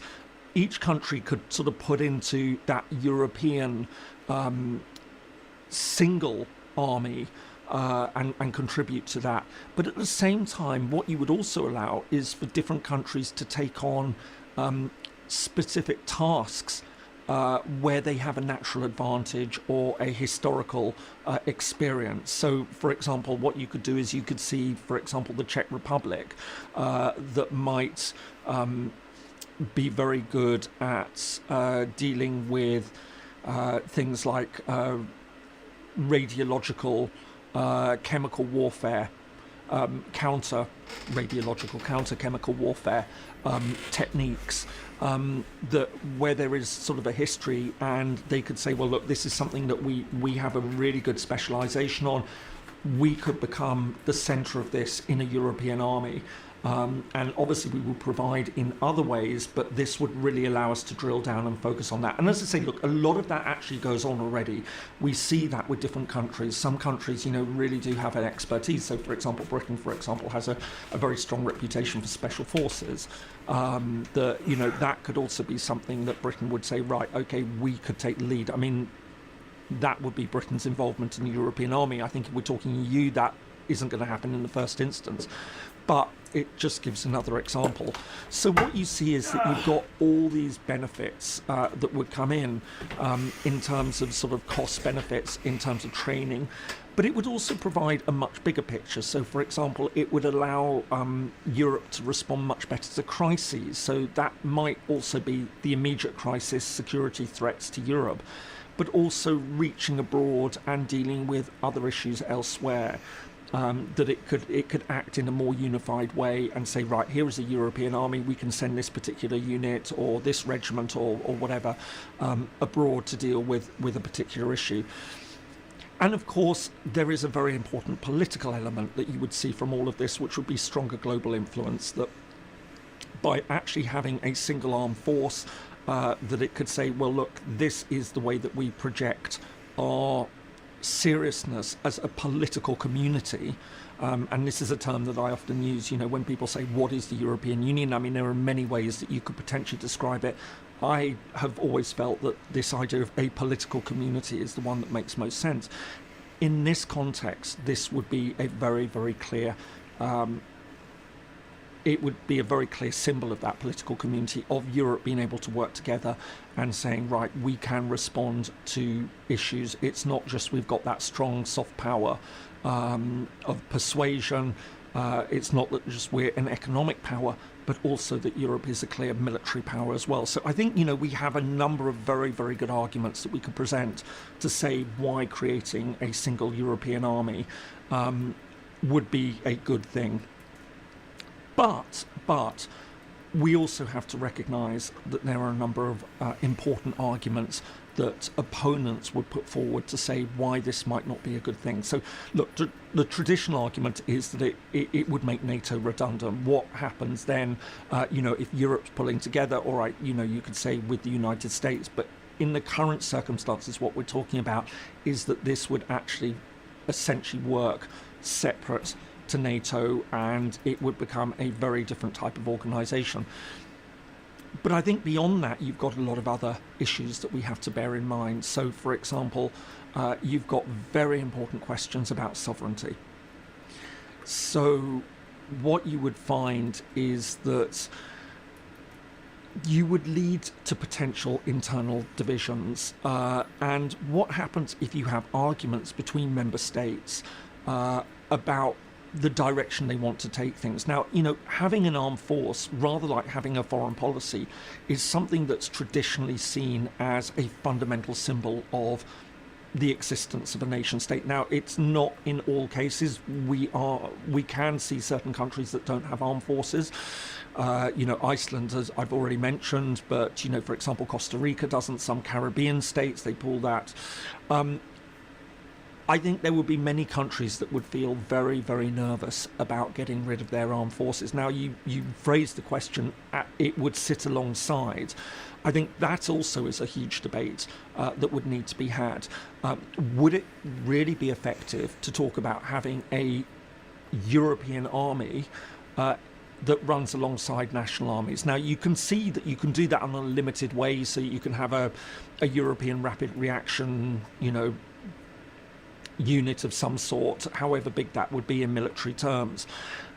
But here we'd be talking, if we were talking about a proper army, then is that there that capability of running parallel, especially for smaller countries, for the reasons I mentioned, that if they throw their lot in with Europe and trying to replicate it on a national, then it actually becomes even more expensive to do that. But nevertheless, a lot of countries might feel very, very nervous about the idea of giving up their armed forces, and giving up their armed forces to a supranational European army, and how that would be used, and how you would make decisions. What happens if many countries, and we get on to questions of EU vetoes, which is I'm going to tackle another question, that what happens if the rest of Europe says, yes, we are committed to fighting and using this army in a particular way, and one member or two members then say, well, we don't accept.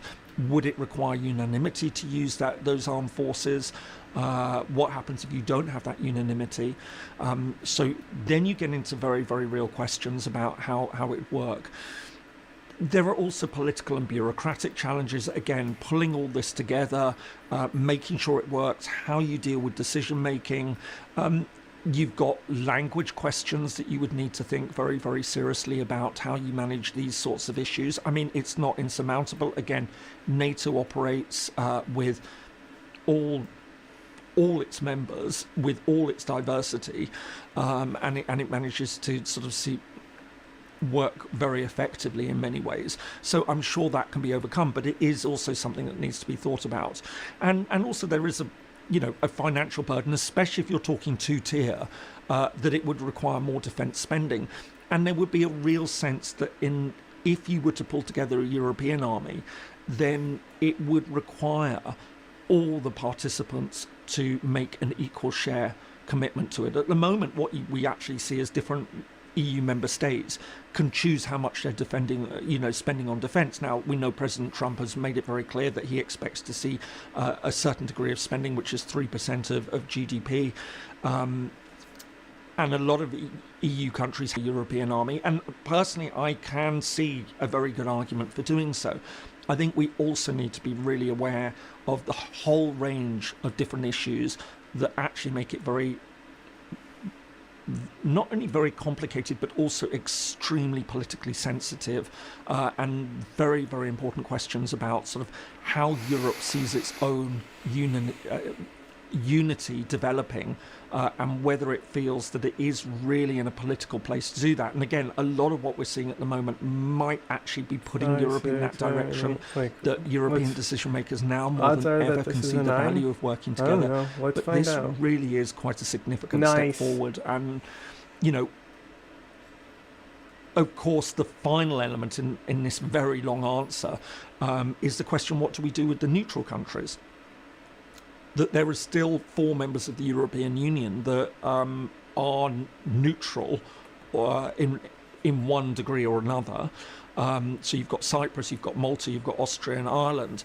How will they take part in all of this? Now, I mean, some elements that Ireland, Austria and Cyprus already take part. But for example, Malta isn't integrated at all in sort of European defence because of its neutrality. How would that work? And how would the other European states feel that if 1, 2, 3, maybe all 4 of these countries say we aren't going to be part of a single European army? But then what happens if there's the question of, if any of them are attacked, or they might say, well, look, we're not going to be attacked, that's why we've got the luxury of not having to take part. But there would be that sense, especially, are they free riding on it? So again, look, it's a huge question, fascinating question in many ways, but I think a question that's going to be really hotly debated, certainly in the months, years ahead, but there is a lot that would need to be sorted out there. Ryan Vance asks, will Switzerland take a more unified stance with the EU if it sees Russia encroaching more and more into Europe without US retaliation?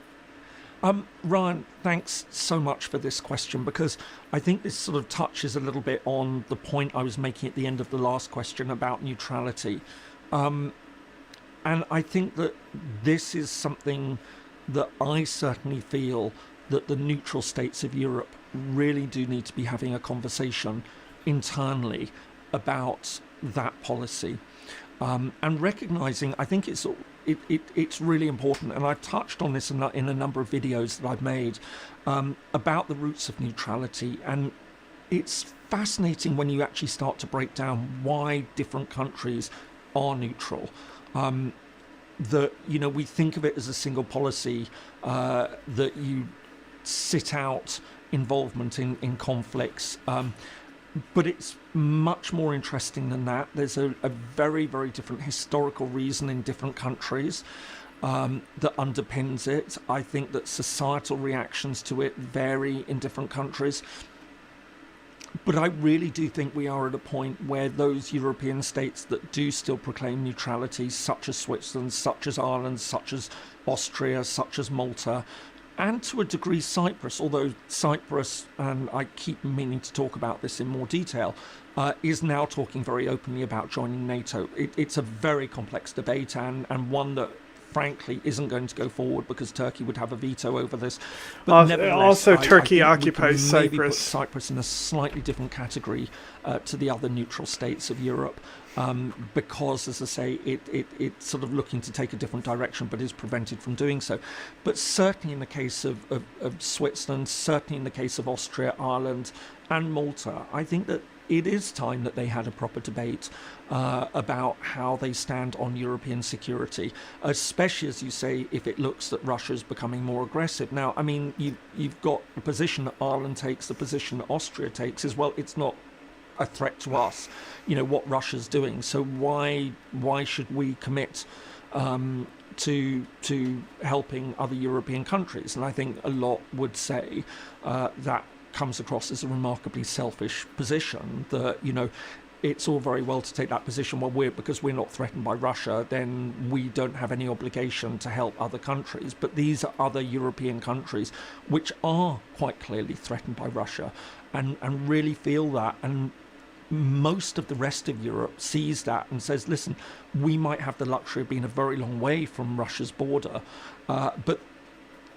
they aren't, and the way that we provide for them as fellow partners within Europe is to have this mutual defence commitment that has lasted for many decades with NATO, and maybe now needs, given what I said in the previous question, needs to be reformulated in a European context. But nevertheless, I think this argument that, well, we've been neutral for decades, centuries potentially, and that's just the way it is, and we're going to stick with it because it's all fine for us, I think is made for a very different era. And I think when we're in an era of European integration, that this really does need to be thought about. Now, of course, Switzerland falls into a slightly different category because, of course, it's not an EU member. But I think it was actually quite interesting that I think in some ways we've probably seen more debate about neutrality in Switzerland than we have in EU member Austria.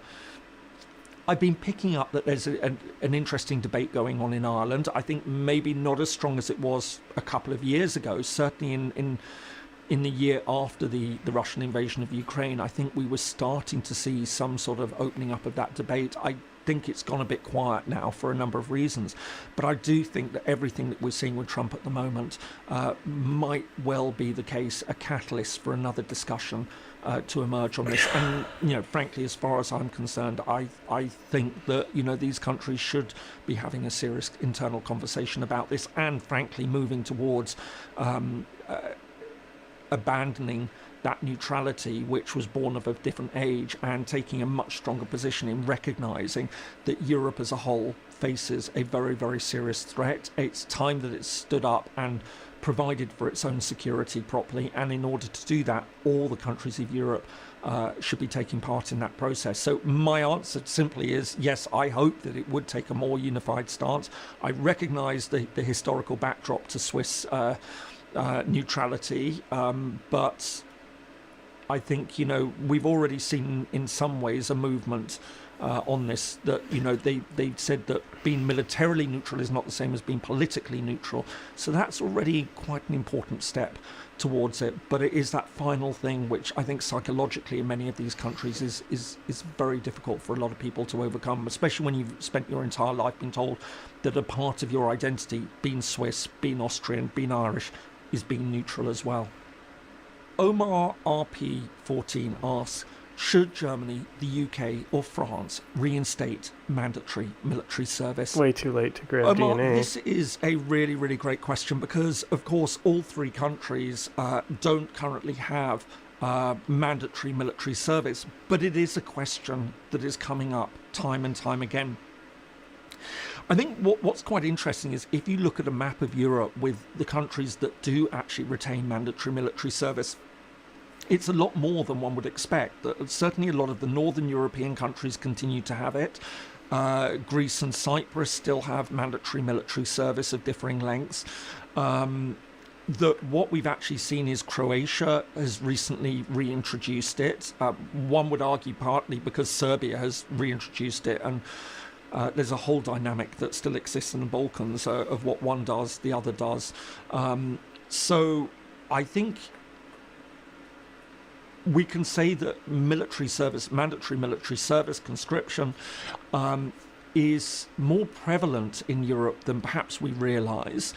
But also, you get into some very, very difficult territory, political territory, and military territory when you start to talk about mandatory military service and what it would mean.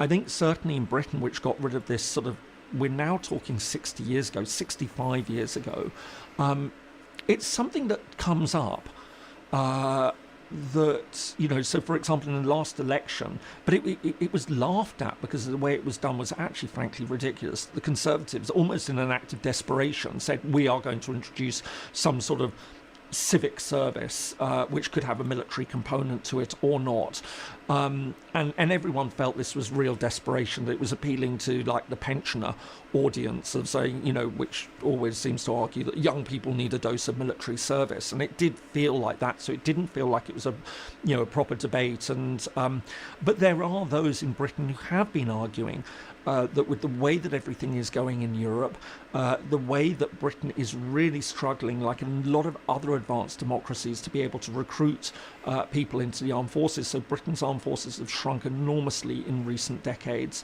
and that there is a real worry about recruitment and retention in the British armed forces, like there is in many other countries. How you deal with that is a very, very important political question, and is only going to become a lot more political with everything that we're seeing at the moment. And I think for these reasons, this is going to be a very, very important debate which is emerging. But you are facing also a lot of pushback within society as a whole. A lot of young people will not want to do military service. They will resent it. There are ways that you can find of offering alternatives. And it also comes into he did offer alternatives in the bill. Treat that military service. Is this a formalised period of maybe a year, 18 months that you would actually have to join the armed forces and be stationed within them?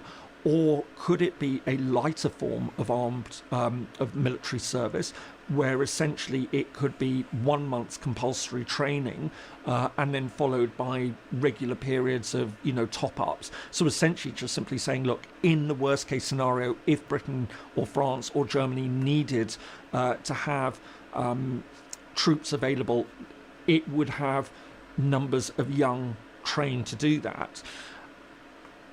But you also get into very important debates elsewhere that traditionally the view in Britain has been, certainly in Britain, I talk mainly from Britain because it's the case that I know particularly well, is that there has also been a lot of pushback from the military because they feel that, Britain has got a professional military and that it works best when you have people who are motivated, want to be there and highly trained, and that when you bring in conscripts, that costs a lot of money. You've got a lot of people that you've got to house, you've got to feed, you've got to provide uniforms, equipment for, and that could be spent on other things. Warfare has, I think until Ukraine, we felt the nature of warfare had changed and had become a lot more technological. But we have seen the manpower warfare that's emerged in Ukraine. And so there is that sort of sense of, would you need these as soldiers? I think in society there would be real pushback against that. Whereas the military might argue that, look, it would be helpful to have troops on the ground, but in actual fact what would be far more useful is a greater expenditure on technology and pursuing weapon systems that could be used for defence purposes. So again, like so many of the other topics that we're sort of discussing in this video, it is very, very complicated, and I think the debate is far from clear-cut. You are hearing, though, people making these suggestions. As I say, there are a number of countries in Europe that retain compulsory military service. Others are reintroducing it. So it's certainly a hot topic.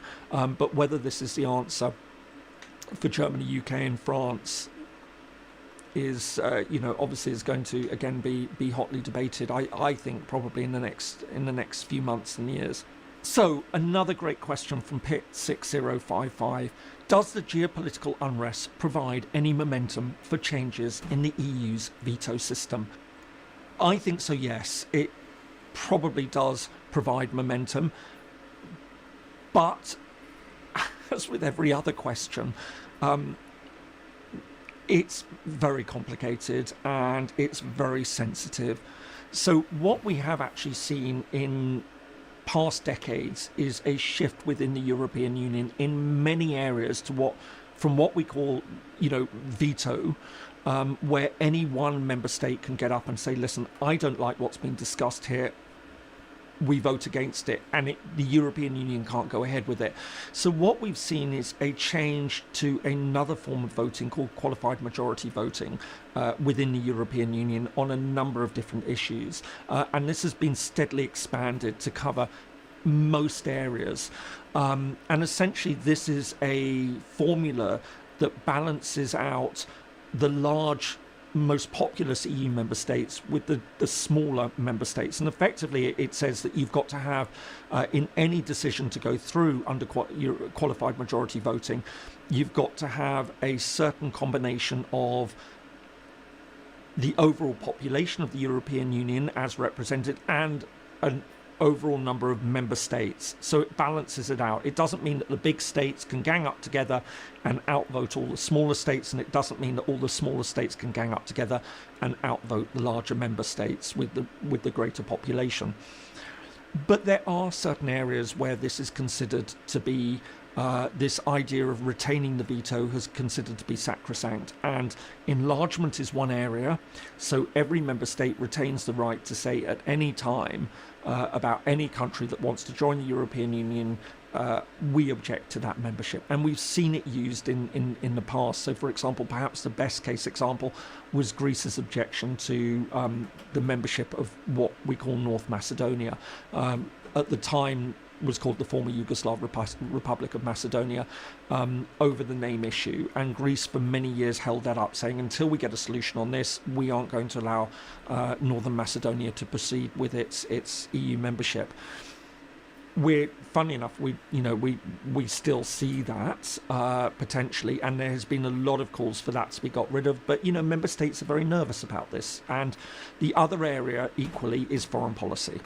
that this has always been seen as a fundamental element of national sovereignty, that member states get to choose what their foreign policy is, even though they try and coordinate wherever possible on foreign policy and have a common foreign and security policy.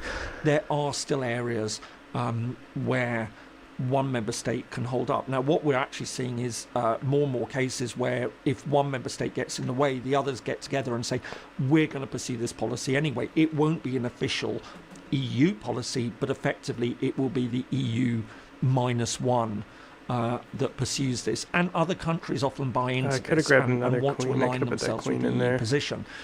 So we could potentially see that continue. But I think that there is also an argument that we need to also look at moving to get rid of the veto in this area. But I think that there will still be a lot of nervousness about doing it. And I mean, one very good example of this, for example, is questions on how Hungary is taking a very divergent position on Russia. A lot of people are accusing Hungary, and I think with very, very good reason, of being aligned with. It would be really nice to get something to replace my ramen. It's been a spoiler in Europe.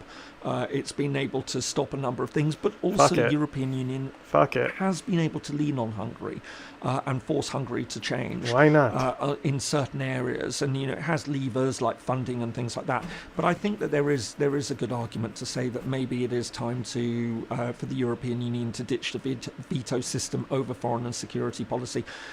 But then again, as I say, I think this is one area where member states still feel that this could potentially commit them to policies that as a nation they feel very, very unhappy about and wouldn't want to be aligned to, and wouldn't want the rest of Europe to steamroller them. So, for example, you could see France taking a position on certain African issues where a lot of other member states don't feel invested in a particular issue, but France has a very strong position about it. I think that if Britain was wow, still in the Castle European on the Union, last fucking round, huh? Very opposed to this idea of giving up the veto for that same reason. It could be issues to do with Commonwealth countries, for example. So, I can see the argument for doing it, but again, it raises a lot of very, very serious questions about whether the member states would want to take that big leap, because it is one of the last areas. Foreign policy is one of the few areas where this still exists. But they've held on to it, and I think, in their minds, for good reason. Thompson Papa asks, how big are the odds of Armenia fully westernizing and joining the EU and NATO? Thanks so much for this, because I think I really was pleased that you asked this, because I think that what we're seeing at the moment is, in all the debate about what happens with Europe and what's happening with the United States, it's also, I think, potentially leaving out some of these countries that lie on the periphery of Europe, but are looking more and more towards Europe. And I think Armenia is a fantastic example of this. Now, Armenia is a country I find absolutely fascinating. I've been many times, and I have a great affection for Armenia. And what I found really interesting in the past few years is the way that it has been showing real signs of a strategic shift.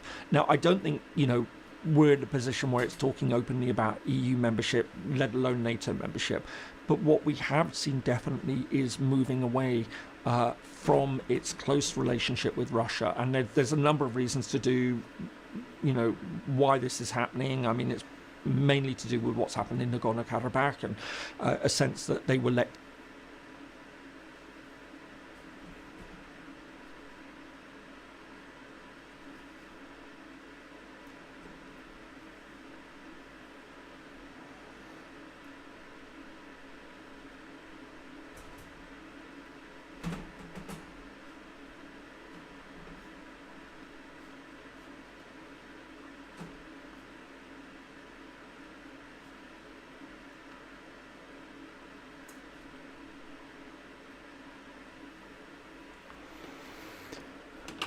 I think maybe.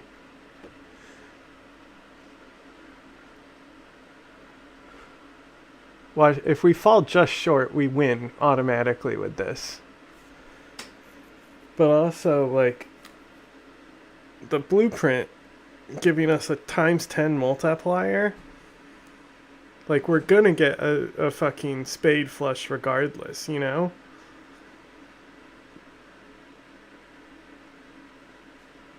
I think Mr. Bones is the better choice. I think it guarantees us the win.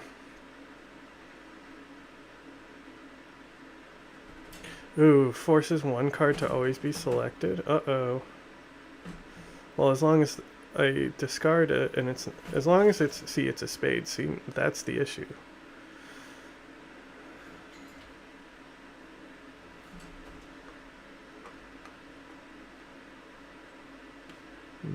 Clubs.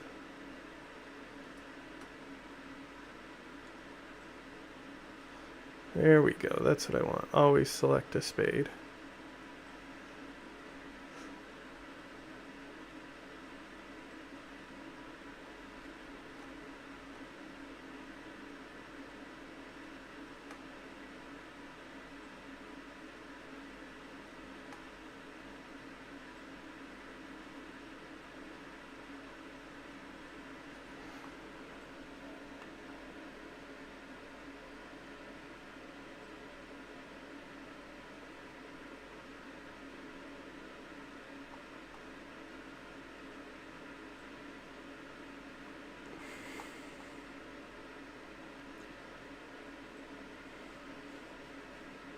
See, we already got 25%. We won.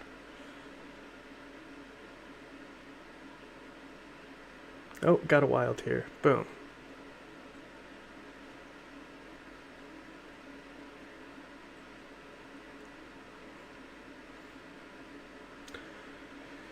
Give me that fucking... Did the achievement pop? It popped, right? I'm about to pull up my YouTube real quick to make sure that achievement popped. It popped, right?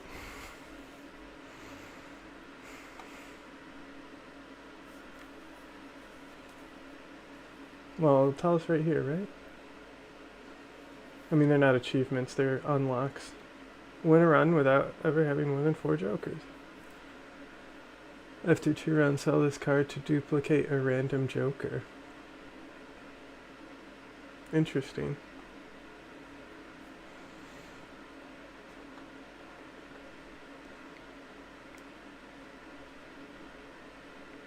Have $400 or more. Okay, that's what we'll go for next.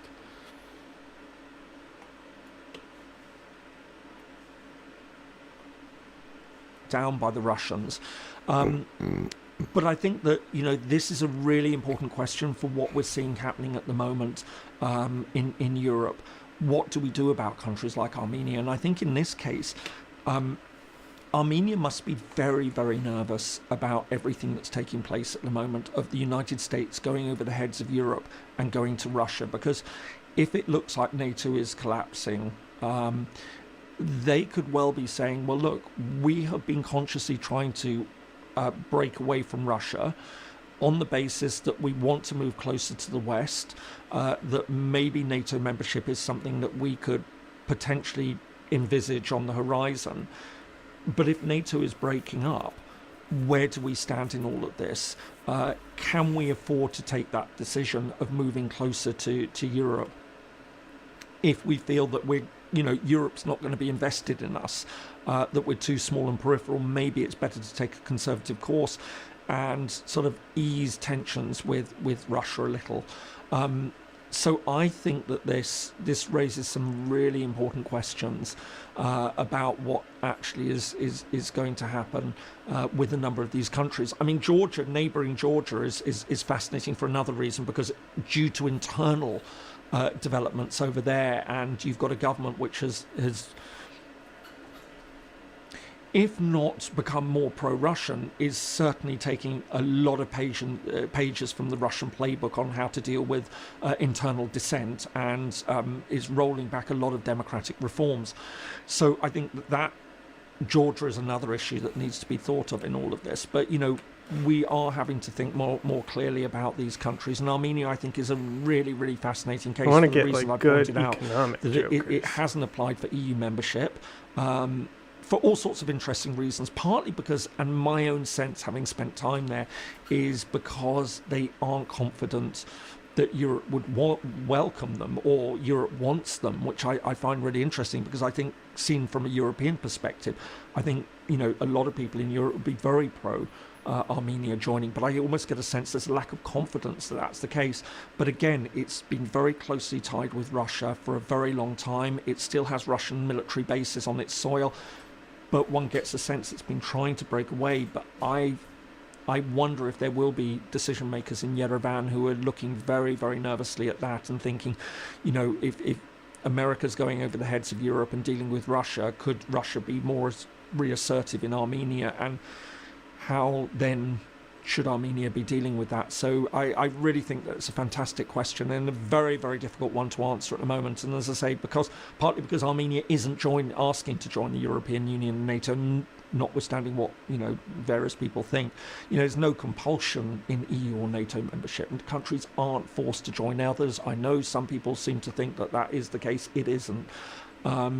And so Armenia isn't talking in those terms, but it is making some important changes in its strategic orientation. And I do wonder how that will play out, given everything that we're seeing at the moment between Europe and the United States. Mr. Tenikwafez asks, do you foresee NATO ever returning to business as usual after Trump? So this is really, to my mind, the biggest and most important question of all, for a very good reason. It's tempting to think that with everything we're seeing with Trump at the moment, with all he's saying, all he's doing, that we have this fundamental split between Europe and the United States, that this is it. And that there isn't a way back from this. And maybe I'm the eternal optimist and would say I would hope that, you know, no matter how bad things get now, that what we might see is a pushback on this in the United States in years that follow, and we could see a rebuilding of that relationship. It will take time, and there will be a lot of mistrust, but whether we feel that this is something now that can't be fixed, that we can't get back to things, I think there will certainly be those in Europe, and I think those in the United States who do want to see a final split. And I think that, you know, certainly the Trump administration seems to be absolutely determined to go in that direction at the moment. But whether we should allow that to happen, or try and keep the door open and say, listen, yeah, relations are really, really difficult at the moment, but there may be ways of improving this, you know, after Trump, that... Now, of course, it may well be the case that after Trump is still more MAGA, but it might actually be that there's a real pushback on that, not just because of what's happening foreign policy, but what's happening internally. But, you know, 4 years is a long way away. We don't know. But again, my sense, and I think part of the reason what we're seeing at the moment in Europe about a cautiousness is this idea that, look, maybe this is an aberration, that things can be fixed after Trump, and so let's not finally smash it to bits unnecessarily. And so can I foresee NATO ever returning to business as usual after Trump? Potentially, yes. A lot is going to depend on they need those econ jokers, though, for the if achievement. the United States pulls out altogether from NATO, a lot of big something changes that will carry happen with flushes. That it will be... And then something that I can carry economically. Difficult to fix.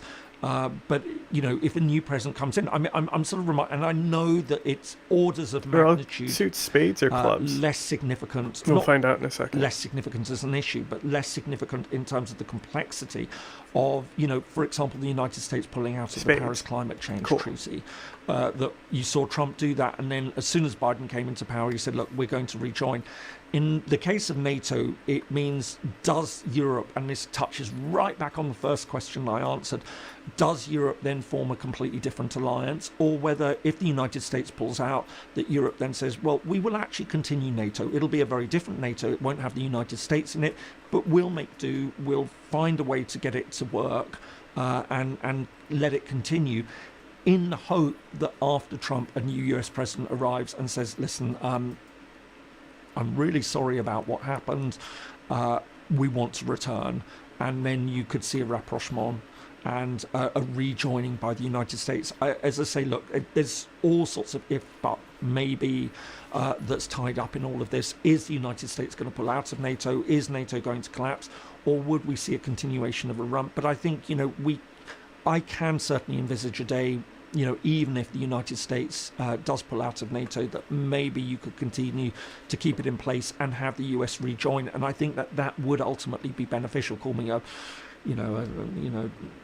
unreconstructed Atlanticist if you want. Yes, in many ways I am, and that's why I think, like many others, I'm really appalled at what's happening under Trump. And I know, and I just will sort of end on the note that it's been really interesting as to how many people sort of feel that when I and others are very, very critical about Trump, that somehow we're anti-American, and in actual fact, the reality in these situations is it's not the anti-Americans who are most appalled by what Trump is doing, and most angry and upset by what Trump is doing. It's actually the people who've traditionally been much more pro-American and seen the value of that relationship between Europe and America. Because, frankly, if I were anti-American, I'd be delighted at everything that Trump's doing at the moment. He's splitting, America off from its closest allies. He's causing all sorts of mayhem at home. I mean, it really is a case of sit back and watch, do this. It's actually those who've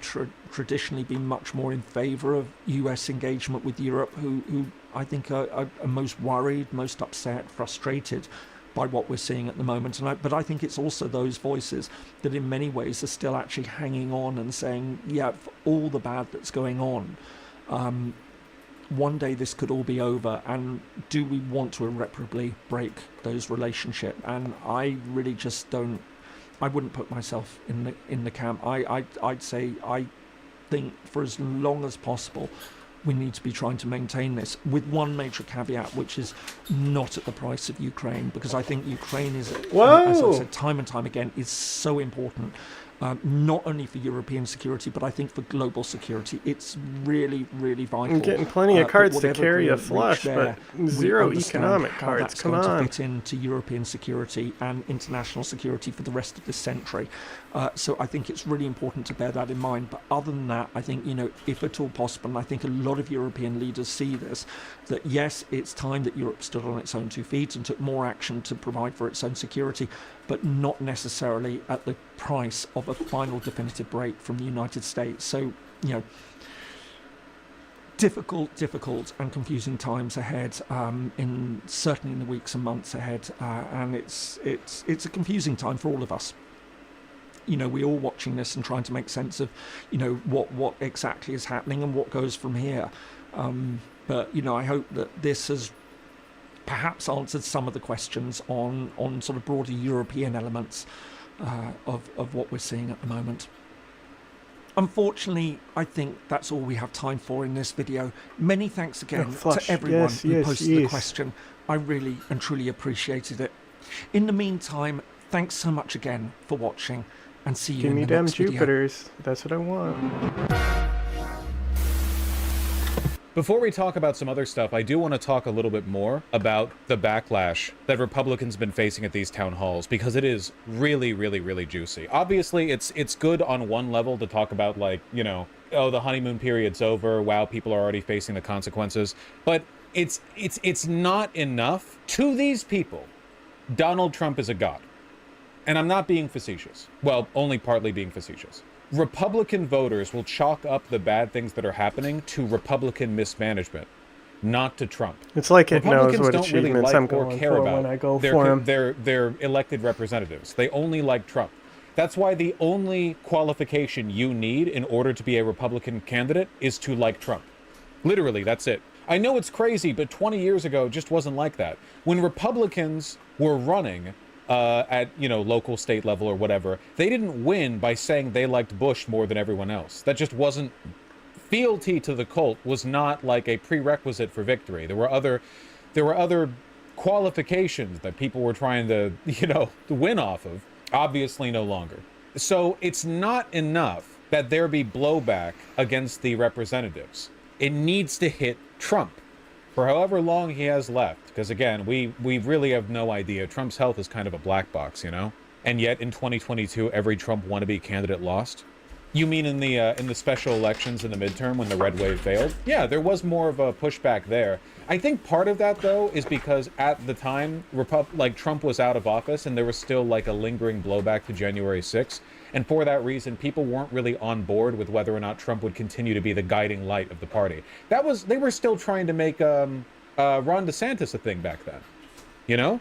So I think that like fealty was shaken, but now we're very much back on track with the the cult. Roe v. Wade had just gone down too. True, still facing very immediate backlash from the revocation of Roe v. Wade. I'm so happy to never hear DeSantis speak again. Which is insane that they all fell back in line. Well, they needed to in order to win, you know? Because again, Republicans don't like their elected representatives. They just like Trump. It's really important all of this get brought back to Trump, not just these local representatives, you know? No, Vosh, I've literally seen instances of Republicans being like, why are you cutting these programs to other Republicans? And the other Republicans will say, we're carrying out the will of President Trump, only for the first voter to say President Trump would never do this. Yeah, no, it is genuinely a cult. I'm sorry, I know it's a very boring bit of analysis. It's an uninspired observation. I understand this. It's a little trite. It's a little played out, but it remains true nonetheless. It remains true anyway. What do you want me to do? Give me a clip. My concern right now, and I think I speak for a lot of Americans. Wow, that audio.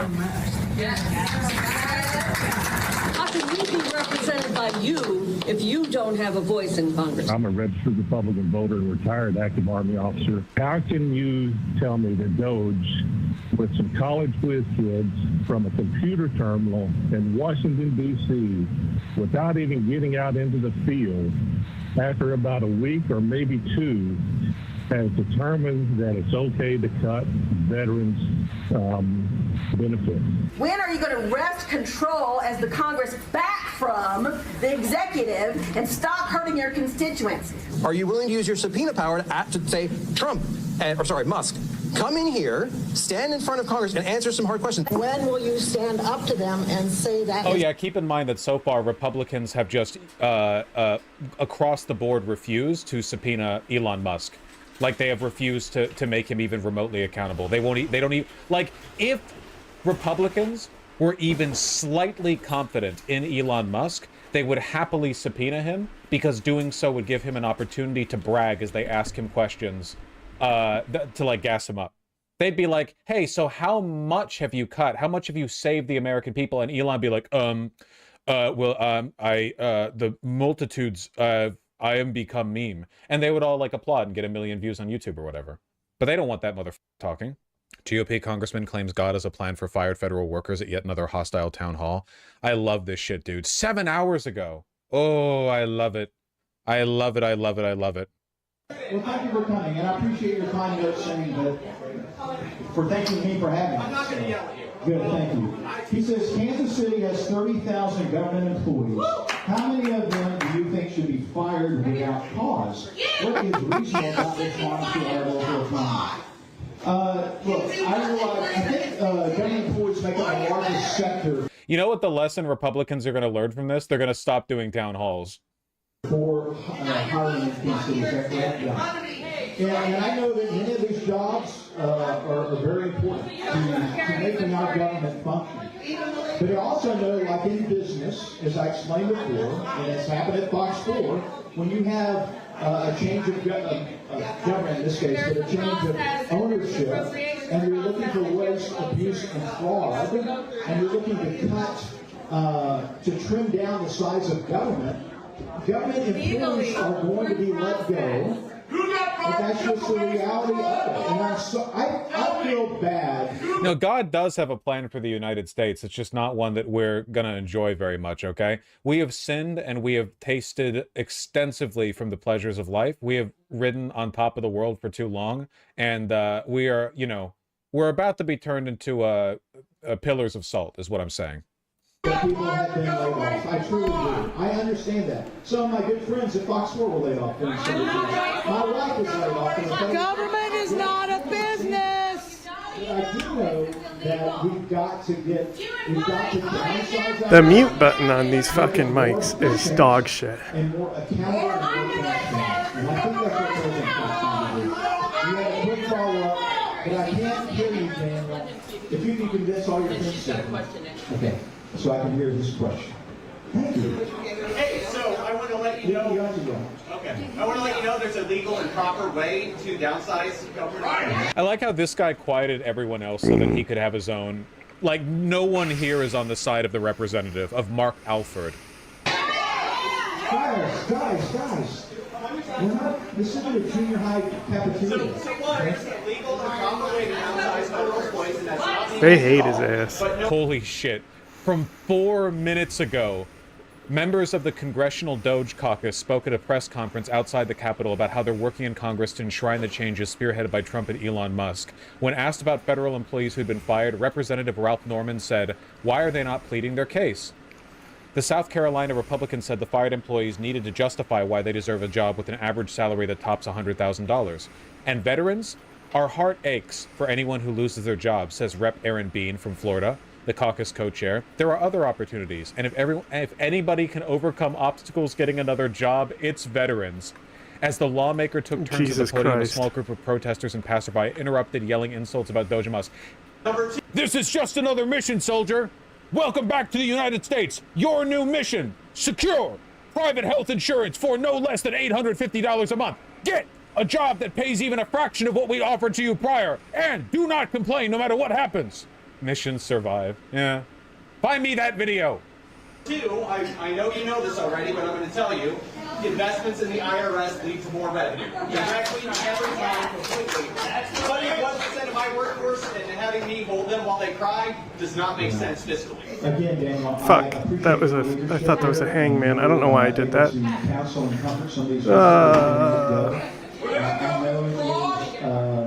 know it's a hardship for families. I get that. The Biden administration, under the Inflation Reduction Act, hired 87,000 new IRS. We need more. And so, More. Hold on, you have a clip? Okay, I think this is a clip of people getting mad at them. Free trip downtown. How about that? Maybe several of them. You didn't do anything until you jumped on him. You're a So, fucking gang. Cut the Pentagon budget. It's so here we go. I told you, small town. Uh-oh. All I previously appreciate that played unlike cards are the debuffed. pro-Gaza protesters, these people have the stones to show up and protest the Republicans. Has anyone else, this is like such an unnecessary side cut, but is anyone else feeling a little bit embittered by the fact that there were so many very aggressive pro-Gaza protesters showing up at Kamala Harris rallies and it never happens to Republicans? Like, you know, I'm just saying, it helps to show up. The dynamo. I'm not saying you're frauds. I'm just saying, like, again, it's important to distinguish yourself from liberals, but it's also important to protest the conservatives too. You can't just protest the liberals, man. Currently chairs the budget committee of the. And that one person on Twitter was like, "But they'll hurt us." No, they won't. Shut up, okay? Also, you're a pussy. Okay, this is the full thing, but I want to see the point. Are y'all ready? Nah, we know what this is going to be. Spent wisely. For too long, Washington has treated taxpayer dollars like monopoly money, spending without accountability, racking up over $35 trillion in debt. Yeah, no, wait, this whole hour long. How we know what did he says. We know the absolutely spicy part. no There are econ so jokers many of finally these. won? Finally. Speaking out of turn, I apologize. And it's too late for it too. I'm a 20-year veteran teacher. As I said, I've been behind you in local stores. You came to the Albany, the 100th anniversary of the Albany Library branch celebration, where my band played inside. Okay? I saw you on TV at NOAA. I saw you on TV at the Department of Education. What I'm saying is this.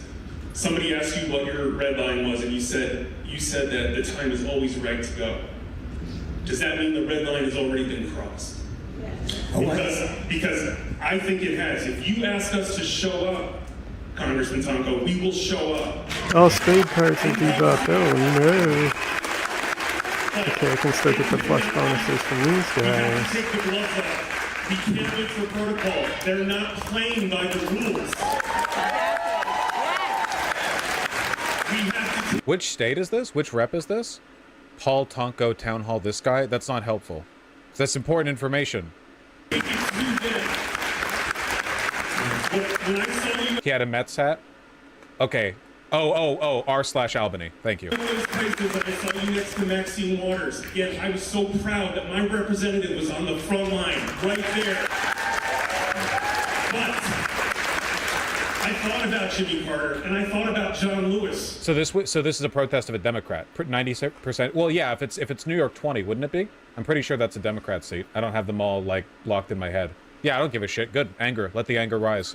Not really thematically on board with the anti-Republican protesting, but basically what I'm saying is that I know it's difficult in these times, but if you could throw eggs at your local representative, they probably deserve it. Don't do that. That's assault. I would never. That was a joke. YouTube! YouTube! That was a joke! What John Lewis would have done. This is what I need at at the beginning here. Make them outlaw you. We will stand behind you. We will be there with you. I will get arrested with you. To cut down on costs of egging our local representatives, we'll be using Fabergé eggs. Dude, there's so many of these. This is Republican. We're not in a cult. Not as a party. Laughed was at gonna him. be the main topic tonight, and he's going to continue to be the main topic tonight. My "We Are Not a Cult" t-shirt is prompting people to ask questions answered by the t-shirt. Excuse me? Because we are all We need to really ramp up the Epstein accusations against Trump, which actually seem to be getting louder and louder, which thank God for that, so we can have Republicans showing up at, you know, their constituents' town halls with t-shirts saying, like, Trump is not a pedophile. Which would, you know, I mean, what a rebuttal, right? Like, that kind of answers the question right there, doesn't it? freaking pissed off about this. You're going to hear it and feel it. Tyranny is rising in the White House. God, look at this. Just absolutely reprehensible. Triangle of the t-shirt showing buttoning point too high. Oh my God, shut jacket too up, slim, Vosh. jacket ends too early, trousers too tight, a bunch of folding right around the crotch because it's way too tight. Black belt doesn't match shoes. Shoes are dress sneakers rather than proper sneakers. Incredibly, like, small ankle opening. I think no he looks drape, fine. No drape, no shape. Probably a collar gap when you move your arms up. Loser, piece of shit, you. House, and a man has declared himself our king. So I would like to know, rather, the people would like to know what you, congressmen, and your fellow congressmen are going to do to rein in the megalomaniac in the White House. That is a lot of, that's a lot of cheering. City of Roswell. Is this Roswell? Rich McCoy, no, Georgia. Okay. Well, there might be multiple Roswells. Let me take a look at how this district voted. 1 second. A safe red district in Georgia? Yeah, let me take a look at the last election. I want to see what margins this guy got voted in. Okay, he got moved from 6th district to 7th district. And, okay, Trump 60-38. 60-38. Okay, yeah, it's a pretty deep red seat. When you talk about tyranny, when you talk about presidential power, I remember having the same discussion with Republicans when Biden was elected.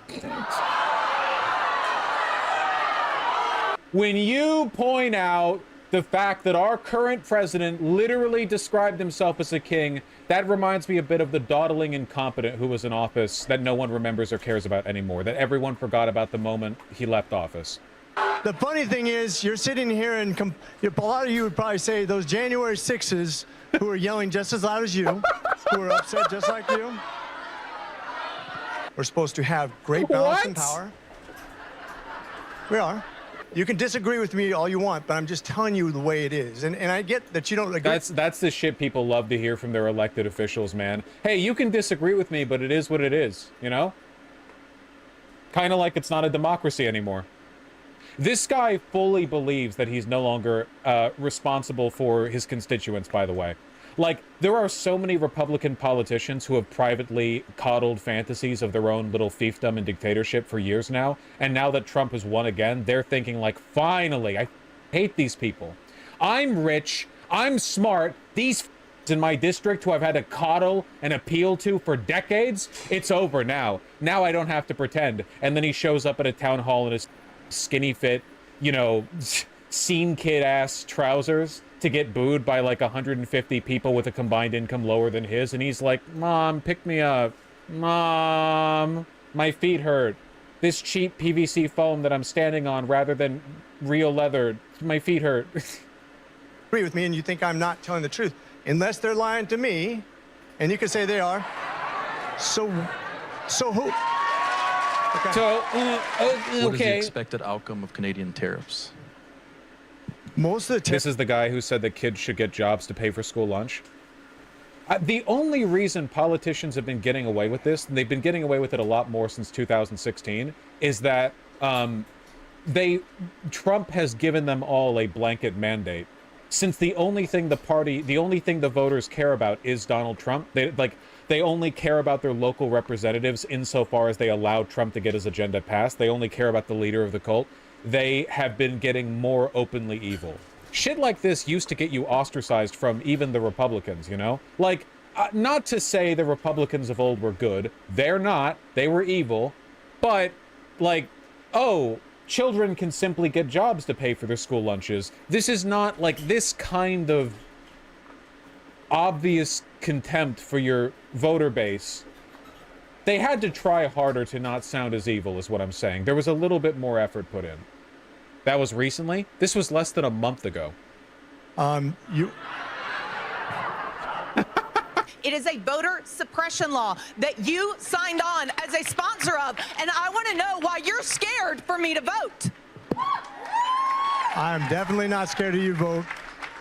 Chat, why are you not showing up at your local town hall meetings? I want answers to this right now. Why are you not, at this moment, Googling when and where your representative is doing local meetings with their constituency, and why aren't you going there?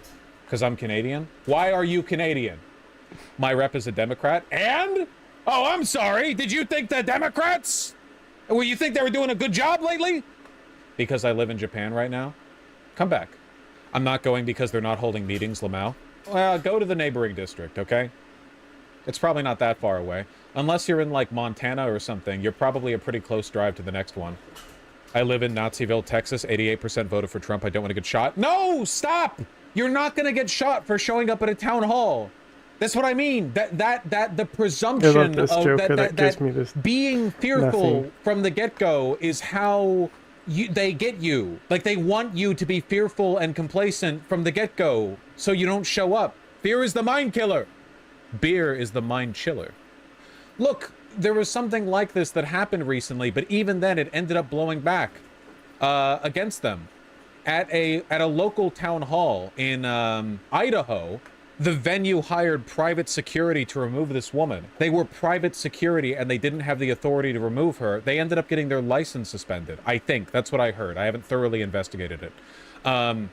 So even though they had local Gestapo show up to remove her, it was videotaped and ended up going viral. Please get up or be escorted out. And we're just taking care of the rabble-rousers. And eventually what's going to happen is everything's going to settle down. See, look, even if they send Gestapo to remove you, everyone's booing them. They're taking videos of these guys, and it ends up getting a lot of scrutiny of them, you know? Like, you're not going to get shot in a town hall, okay? Or at the very least, if you do, somebody's going to record it, and it's going to make great television, okay?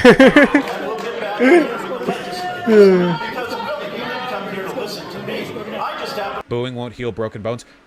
Your ass is not gonna suffer broken bones. Don't be a pussy.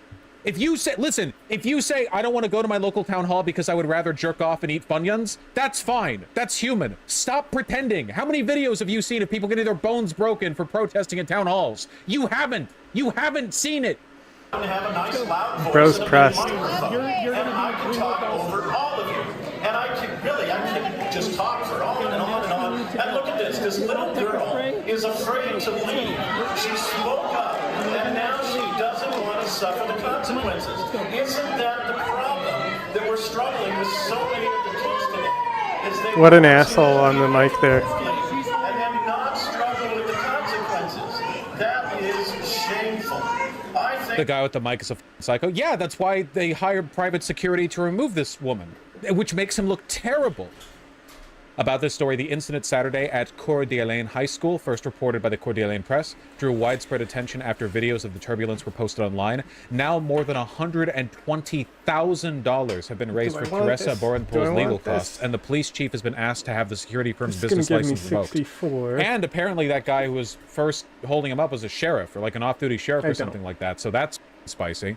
It could be more than what this, we've got right now is a situation where these folks are trying to filibuster. Should people throw pennies at them? No, then you will get arrested and charged. You should not do that, in fact. In any confrontation, you should make sure the cameras are on. You should, you know, peacefully comply. Well, depends on if they're cops or not. These motherfuckers are private security. They can't make you leave.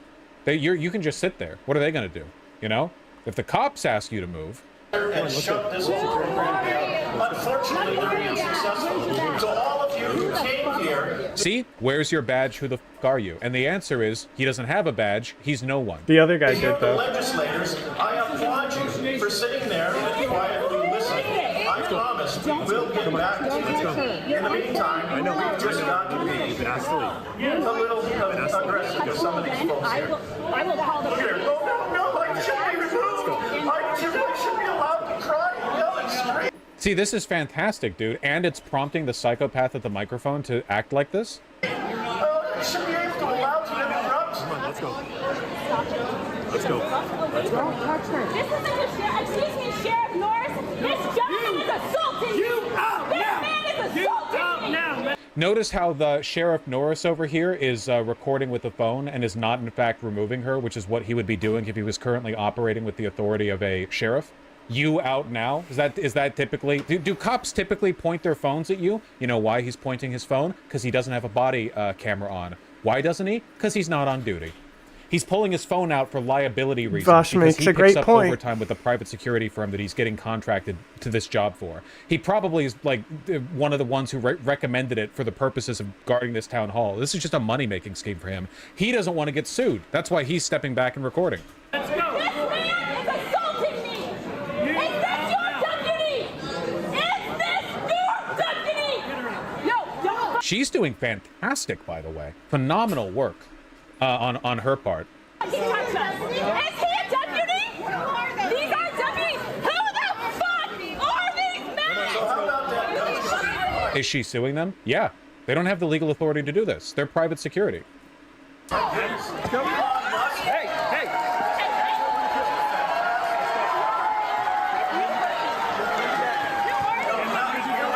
too bad that we have some 150-year-old Social Security recipients.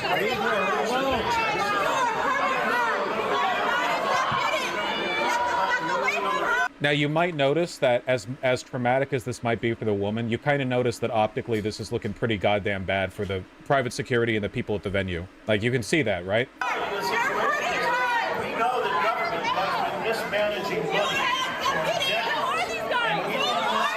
This is a classic strat, by the way, if you're getting removed by cops or anyone else, which is basically like, if you go limp when cops are removing you, that can be, you can be charged with resisting arrest, which is fair, because you are. With private security, you don't have to fight them, but like, if you flop, what the f are they going to do? They have to physically carry your ass out. This is why you have to gut max, okay? Before you show up at any protest, the fatter you are, the more seriously people will take you, especially if you've got like a big beard and a trucker hat.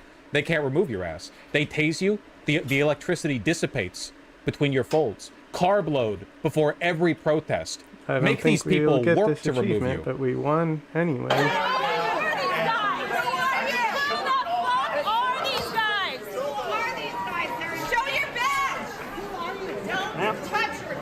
Notice how she came with a friend group too? The other young women around her, guarantee you they're in a friend group or they knew each other. 100%, yeah. And they're doing exactly what they need to. Recording, shouting, asking the right questions.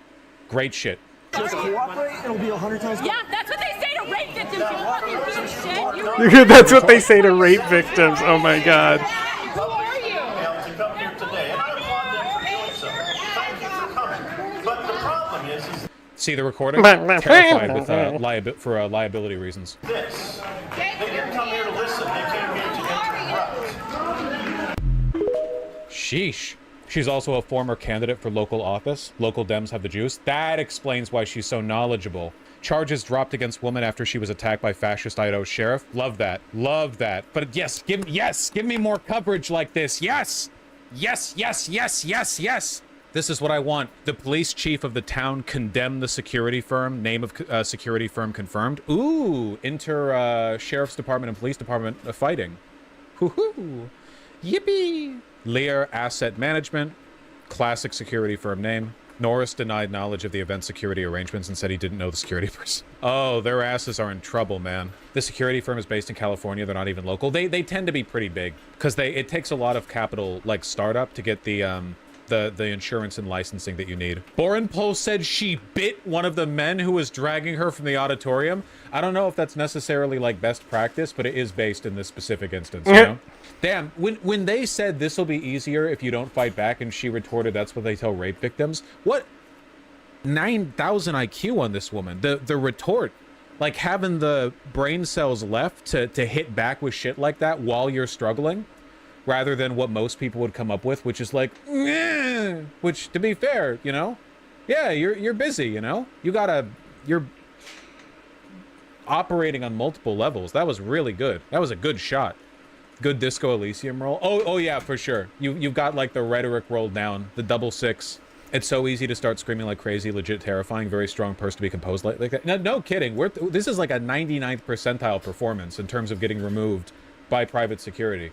You're basically giving all the detractors nothing to focus on except for the behavior of the speaker on stage and the security firm. Like you're only getting dubs from her. You know, she's not giving you a damn thing to feed off of. She ran as a Democrat for a legislative seat in 2020, 2022, and 2024. Based. Local Dems, man. Wouldn't the bite be self-defense? Well, I'm just saying, like, in the legal long term, it probably won't help you, but, you know, sure, whatever. They had no authority to remove her to begin with. Self-defense. What other clips do I have on the docket for this? Sean Hannity to call her pleading for the jobs of even if they tried it, it won't have standing. There will be other opportunities. They really are, like, abandoning the pretense of serving their constituency. They're dropping it. Yeah, get a real job in the private sector. F you. Have you tried working at Subway? Jesse Waters. Well, Jesse Waters is really obviously evil, so I would expect him to be like pretty contemptuous. If she was Republican, she would be in every Fox interview from now on. Sicko Dems. That is true. That is 100% true. Yeah, absolutely. There is no reason why Democrats shouldn't be running with this like nonstop. She should be at the goddamn like White House right now. Not the White House. Sorry, she should be at the Capitol building right now, like getting interviewed by like every Dem rep. You know. Invite her on, Bush. I would never denigrate her by associating her with myself. She deserves a higher seat. I hope she runs off of this. I mean, she ran in 2024. Kamala Harris should be boosting this. Kamala Harris is dead. Jeffries is dead. That little girl's afraid to leave. Bejarana called from the stage. Hello. She spoke up, and now she doesn't want to suffer the consequences. Yeah, the guy on the stage was literally like that mother like an actual brown shirt. 100%. Okay, it's honeymoon period's running out.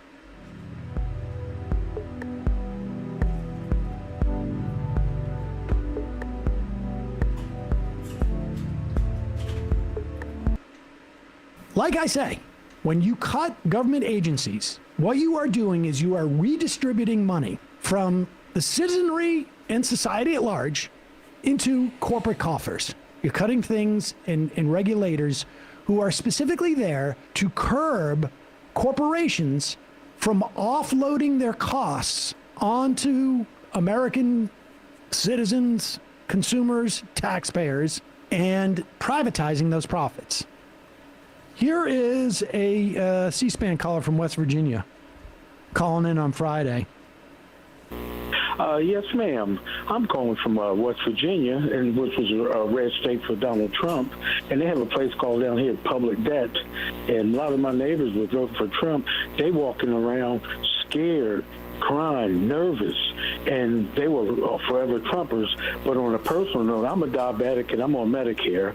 And when Joe Biden was in there, my insulin was $6 for a 28-day supply. I just went to CVS to get my new supply. It went back up to $80, they said, because the American Recovery Act was canceled. So it went from $6 to $80. So I don't know if anybody else out there on Medicare. And The subsidies are gone.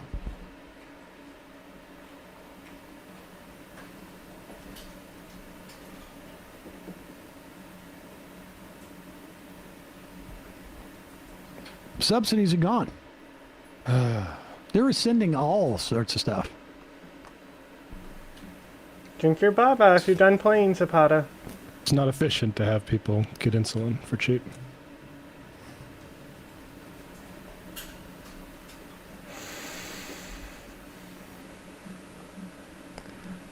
I don't know if. I mean, I'm surprised that guy feels feeling that so quickly, but that's happening.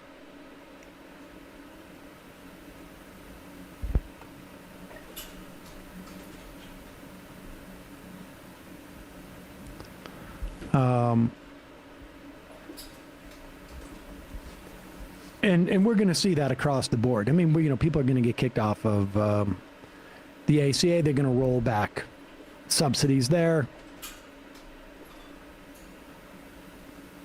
We're going to see a lot going on.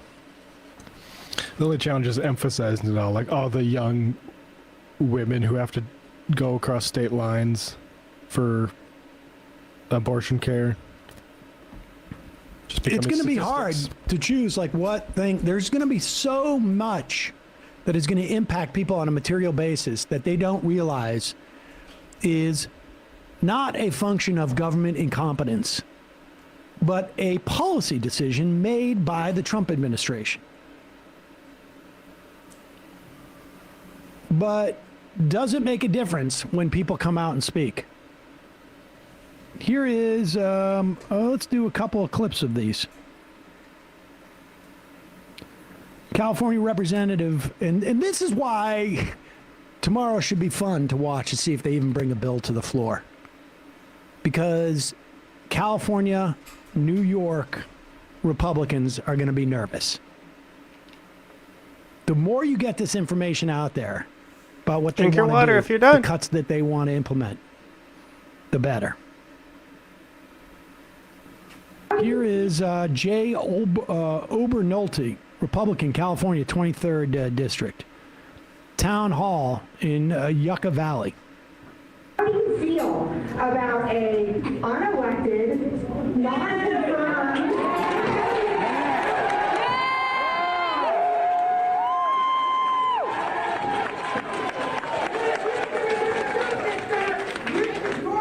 as one of the checks and balances of our nation.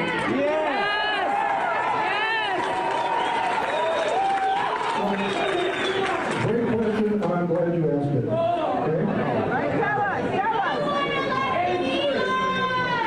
And I am very glad that someone is looking at all of the waste.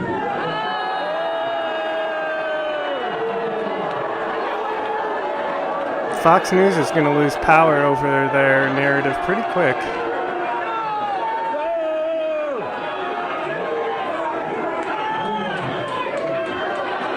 Did I skip a line to get a fucking negative joker and then not take it? All right, there you go. Here is Representative Stephanie Bice, Republican in Oklahoma's 5th.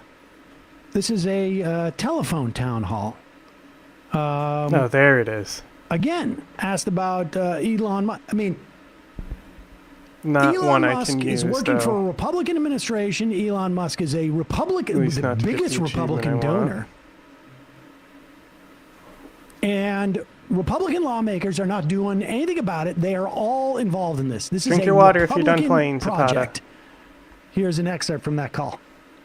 I'm a registered Republican voter, retired active Army officer. How can you tell me that Doge, with some college whiz kids from a computer terminal in Washington, D.C., without even getting out into the field, after about a week or maybe two, has determined that it's okay to cut veterans' benefits? I think a couple things. Let me give you an example.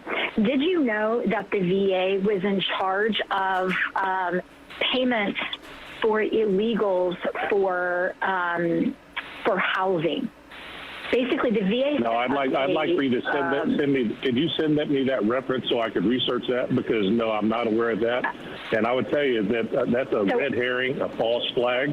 If you're throwing that kind of political stuff up, trying to cut veterans' benefits, that's very alarming to me. Of course. I'm surprised. He said, no, I mean, I would be interested in gotta knowing give if that her actually credit, happened, though. but also, She fuck didn't- yourself. Somehow she got through that answer without saying transgender or DEI. So, I mean, credit where credit's due. She didn't hit the trifecta. She only did the illegal immigrant thing. That, of course, the VA is paying for all these illegal immigrants.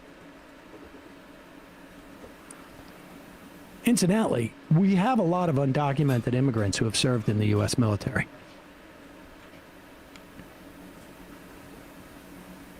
We may even had undocumented immigrants who are transgender served in the U.S. military, who may have subscribed to wokeism. Here is Wisconsin Representative Scott Fitzgerald. After praising Elon's efforts for the fake, it is fake. You know it's fake, right? You know there's no waste in, you don't assess. Where do you work where you have thousands of employees where you would be okay with a consultant walking in and in a day, boom, boom, boom, boom, you're fired? Well, like, where do you work where you would think like, oh, okay. What kind of person accepts that? No one. There's not a single person who listens to my voice who works in any type of enterprise where, the McKinsey consultant comes in and within 36 hours is already firing half the workforce. Anybody who got a promotion, this is where we're going to start. Did you get anybody here who's been recently promoted? Raise your hands. Okay, you're all fired. That's where we're starting. Goodbye. And it was interns from McKinsey too, not even like the head guy. Nope. This guy's just whiz kid out of high school. This does really You cannot suck, huh? believe Only the a algorithms he 0.1 can create. multiplier He's the most for racist every guy at planet McKinsey. card. Here's the algorithm. Have you been hired recently? Maybe because you're headed into a new area and you need people with a different expertise. And have you been promoted recently? You're all fired. That's the algorithm. Then we get on to the next level of cuts. Who in their right mind would say that's efficient? You're being snowed. Play this. When will you stand up to them and say that is enough?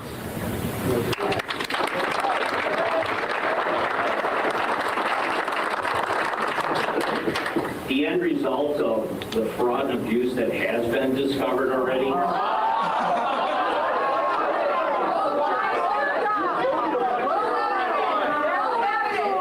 This guy's face. Yep, absolutely no proof. Hey, you know what happens when there's fraud? People should go to jail. Yep. Or like the great senator from Florida, Rick Scott, who pled the fifth. I think it was like 53 times when he was talking He's about on the case. his company's Medicaid fraud.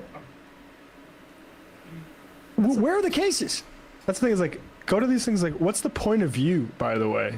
Sitting on your ass watching a billionaire do all this supposedly efficient stuff. Like, why should we even vote for representatives anymore? That's Representative Scott Fitzgerald in Wisconsin, right? This is, do we do Glenn Grantham? Here's Glenn Grantham.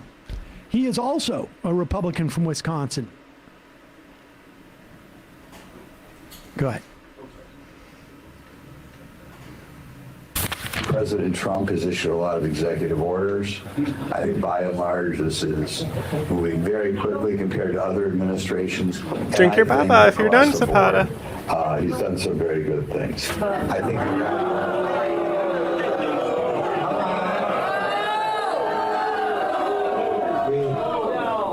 he's gotten rid of birthright citizenship. He didn't, though. Pause it.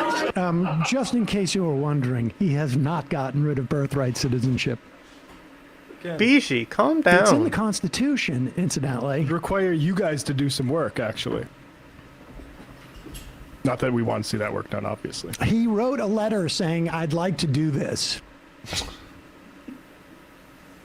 Hey, guys, also, did I tell you that I did cold fusion? It's right here. I wrote the letter. I did cold fusion. I'm going to be a millionaire. Zapata or Bishi, calm down. He's just a chinchilla. Bishi, he's just a chinchilla. So angry.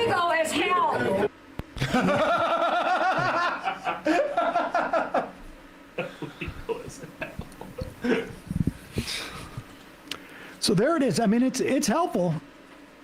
People across the country, organizations, you know, are organizing people to go to these meetings. I think some of it is via organization. I think some of it is just like people are showing up going like, what the F? Yep. But it's important. It's effective because, and I wish we saw the Democratic leadership do more of this. They're just waiting. Yep. You heard like James Carvell on some show the other day was like, you're going to see his numbers drop. Democrats just sit back and wait and do nothing. They should be taking a metal chain,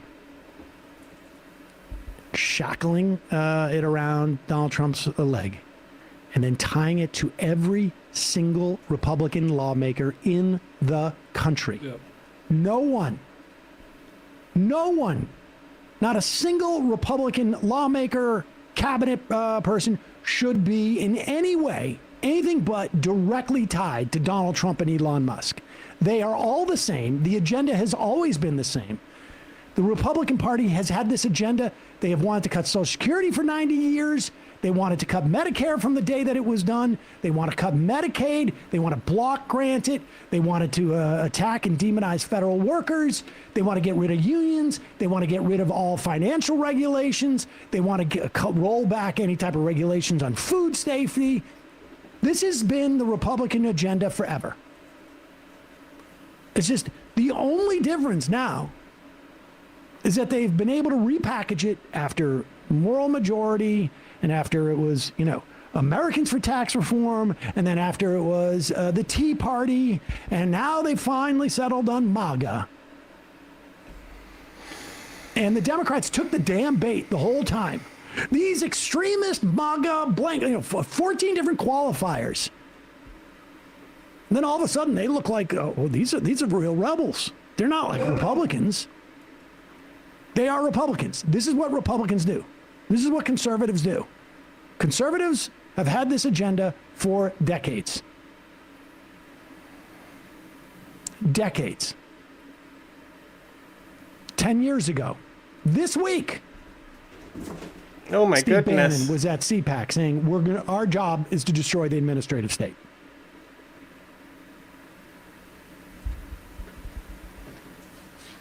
This is what they do. This is what Republicans do. Hey, folks, don't forget to hit the subscribe button and check out our daily show. We do it every day at 12 p.m. Eastern for about 2.5 hours. We even take phone calls. You should check that out.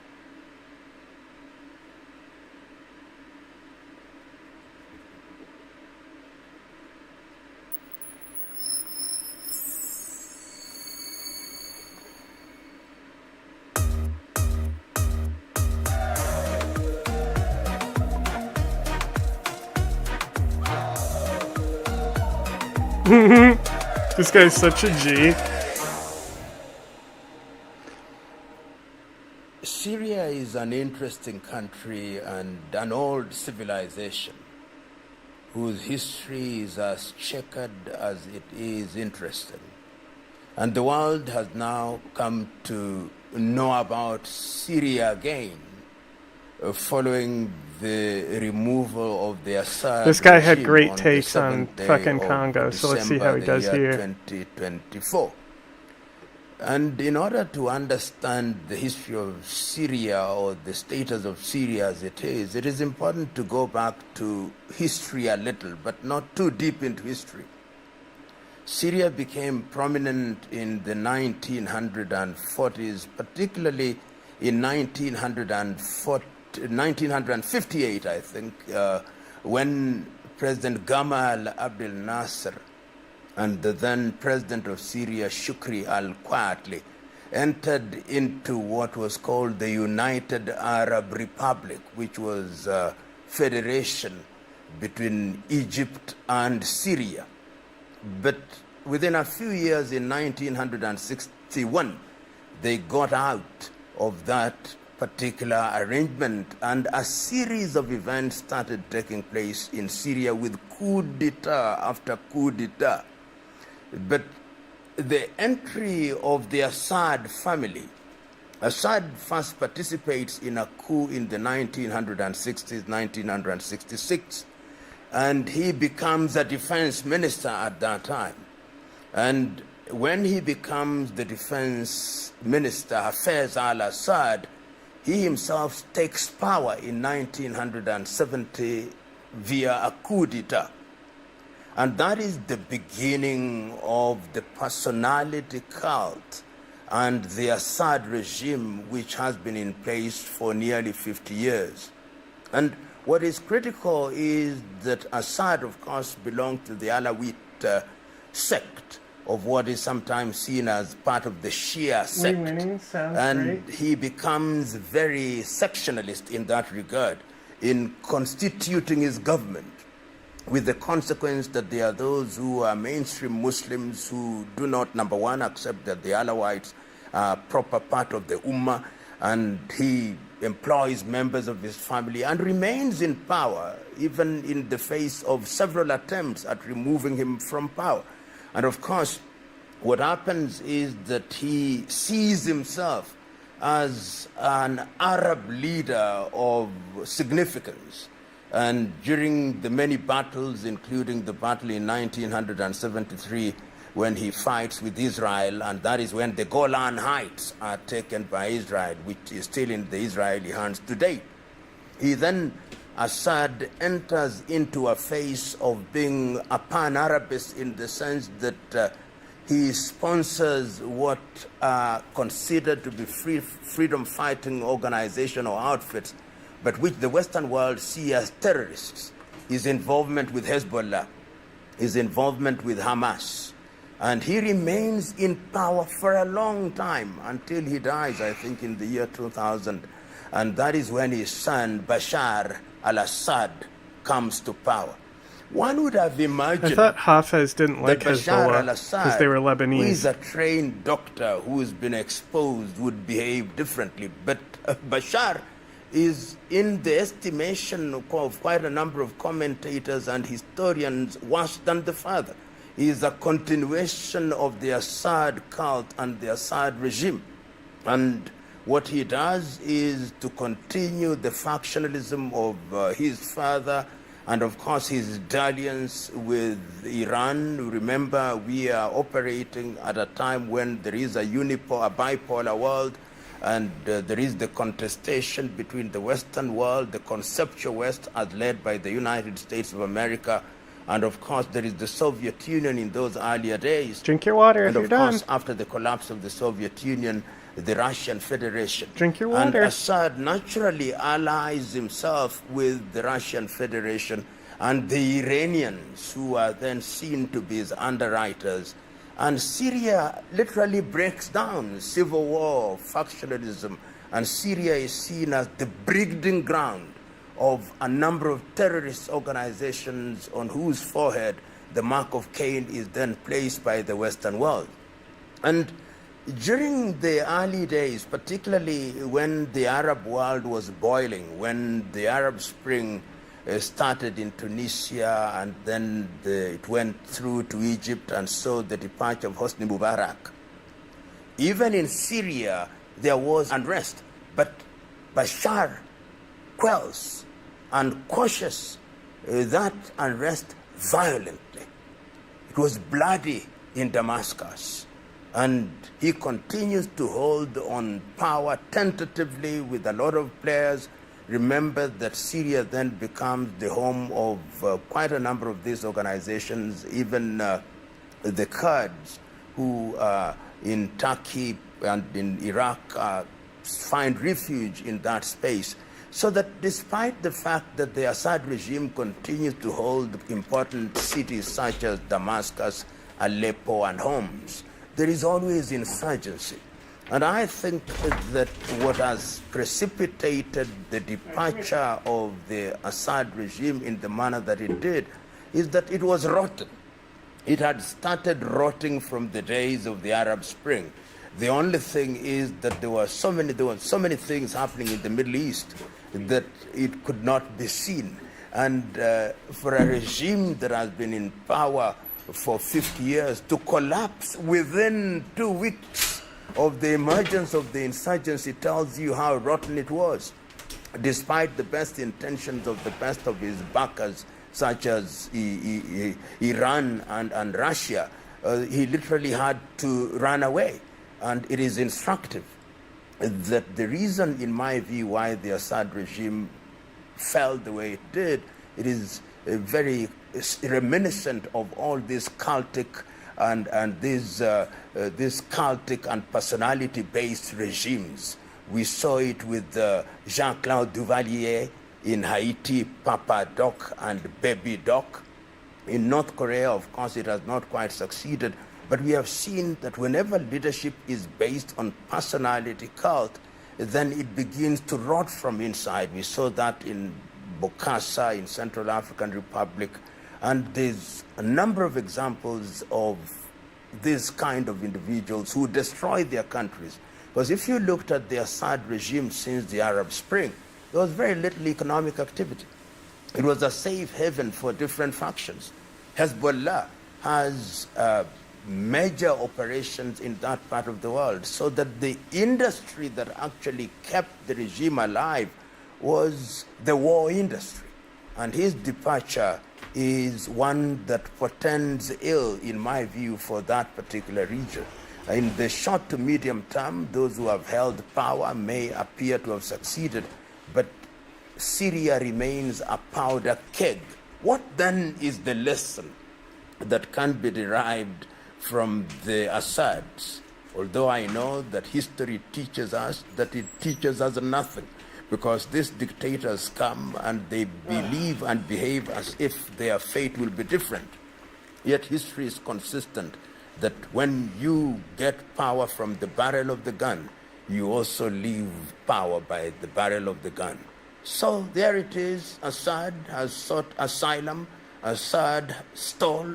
He ran both a kleptocratic and plutocratic regime, and is now away in Moscow. And I want to believe that there may very well be attempts by this administration to ask the Moscow government to bring him back to Damascus, and to even have him arraigned before the International Criminal Court. I believe that those are possibilities. But let's see how things pan out in the next 1 month. It is a complex situation in that region. In the short to medium term, one may say that there are many interested parties who may appear to be favored. The Israelis may now take the view that with the departure of Assad, then Hezbollah will be weakened to the extent that their presence in Lebanon has also been weakened. It is possible that the Israelis will think that that is a very good development. They will also hold the view that the Iranians have been weakened in that region. They will also hold the view that the Houthis may have been weakened. Because you remember, this Assad regime is characterized as the Ba'athist party. And Ba'ath in Arabic means resurrection. This was the period when these Arab regimes were emerging. And with their collapse, Iran will also suffer. Remember that that general region is largely Sunni Muslim. And the Shia sect in Iran had a friend in the Assad regime in Syria. So I'm quite certain that the Israelis will be happy. I'm also certain that the administration of President Erdogan in Turkey will be happy. Oh, gross. Remember that Syria was the rare ground for the Kurds who sometimes find refuge in that part of the world. I also hold the view that the Americans think that they have an advantage now, that the United States of America must think that this was the regime that was supporting the Russian administration, and that in this regard, they have blooded Russia's nose. So the United States of America, I believe, are very happy in the arrangement. But the question that is fundamental, what will happen to the long-suffering Syrians? Because Syria is a very complex situation. Although preponderantly a Muslim country, there are elements of ethnically based religions like the Alawites and the Druze, and of course the Shia and the Sunni. My fear is that if there is no clear movement and clear attempt at ensuring that all these factions work together for the best interests of Syria, we could very well have ourselves in a situation that leads to what at one time was called Lebanization. Wow. And, Throwback. Many factions fighting, and those who will appear You don't- to hold now we say Syria will be balkanization. those who appear to hold Damascus only. That's And an people will be doing old other school things foreign in policy different term parts that they of Syria. fucking haven't used So I hold since view the that 90s, is a basically. very complex situation. But I've listened to the new leaders. The message that they have sent to the world is this we have done for the sake of Syria. And we want to use this occasion to make sure that the Syrian man and woman in the street, man and woman in the village, does not suffer the atrocities that were visited upon them by the Assad regime. I've heard them say that they are going to work on the economic front, that they are going to ensure that peace becomes a permanent friend of Syria. Easier said than done, because Assad may have gone out, but there are people who may be called Assadists, who may want to ensure that the country does not depart from the Assad philosophy of governance, which, as you know, was personality-based. The faction that actually entered Aleppo and Homs was a splinter group from Al-Qaeda. So that this is Al-Qaeda, but you've got to look at Al-Qaeda from different factions. From the Western perspective, Al-Qaeda is a terrorist organization, as is ISIS. But from the perspective of Al-Qaeda and ISIS, they are fighting to liberate themselves. So in their eyes, they are liberators and freedom fighters. So that the man who is the leader of this particular movement, I think there is a Where's prize the on econ his card, head see? from the Western world.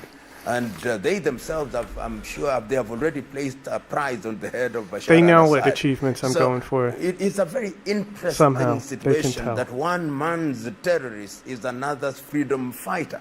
So we want to see the West, of course, will find itself in a very interesting situation. Does the United States of America now support these individuals because, or this particular group, because they have removed a leader who was seen to be pandering toward their enemy, to mean Russia and to mean Iran? Or they will give him the benefit of doubt and try to change him or change them, as it were? The jury must remain out. What we must do is to watch space, and I hold the view, and I hope that the Arab League, because Syria was readmitted I mean, to he's the Arab not just still, like, I think his M23 Rebel was outstanding, but if you've been watching us so far, nothing he said should be like new information to you. You should be very familiar with everything he said. That very soon, I hope, there'll be an emergency meeting of the Arab League to look at the status of Syria, because what is critical, in my view, is to stabilize the country, to restore peace, number one. Number two, to get into what I call economic revival, because this country has been under great stress and pain with very minimal economic activity. It's going to be very important that those two things, peace and economic recovery, are given their pride of place as a condition precedent to the restoration of permanent peace, if there is anything like permanent peace at all. The Middle East is a very interesting space. In the short to medium term, it is true that Russia and Iran have lost an important ally. But the parts are always moving in the Middle East. So that it is happening in Syria now. Who knows what will happen in Iraq? Who knows what will happen in Lebanon? Who knows what is going to happen in Yemen? So this is a very dicey environment, an environment in which you can never quite predict what is going to happen.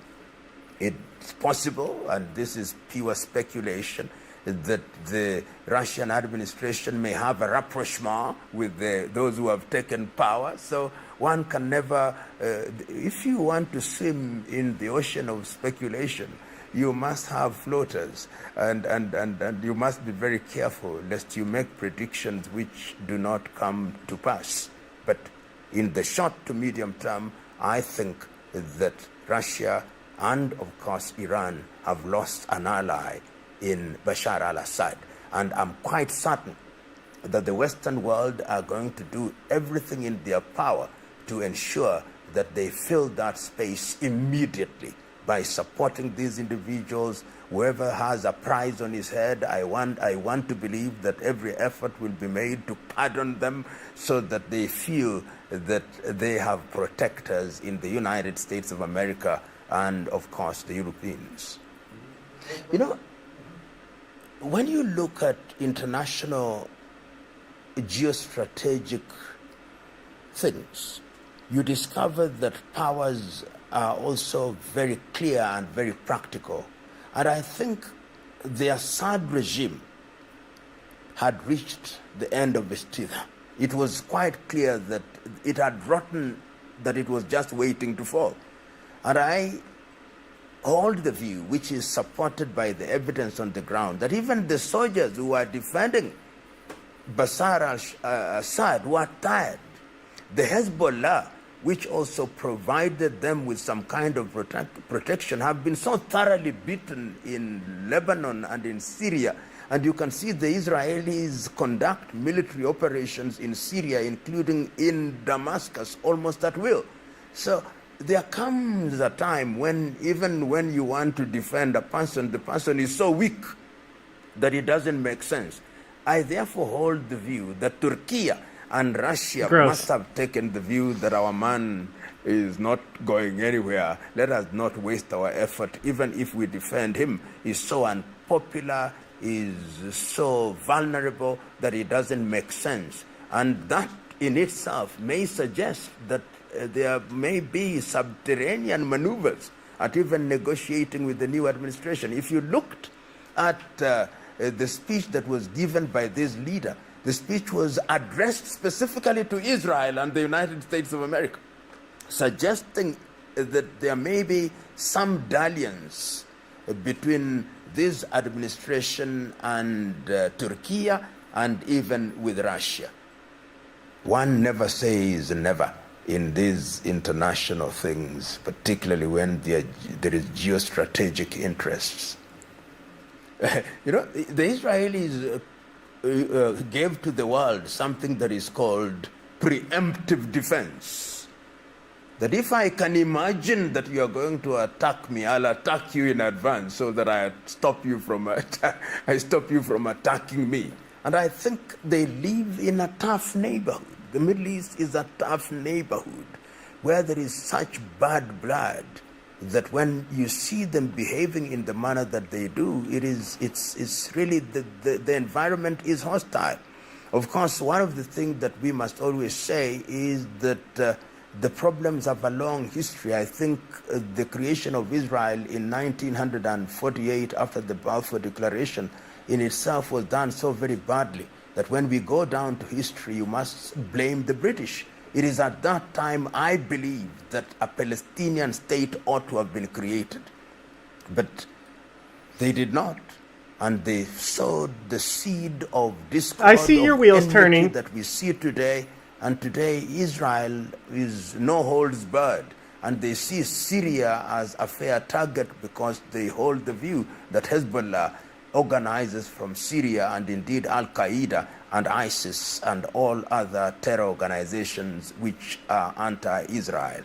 And Hafez al-Assad was himself a rabid anti-Israel and anti-Zionist. And the other thing that must be realized is that the Golan Heights, which the Israelis said that they will never ever give up, is considered by the Syrians to be a very critical part of Syria. And what we have is an armistice, so that there is actually a war going on between Syria and Israel since 1973.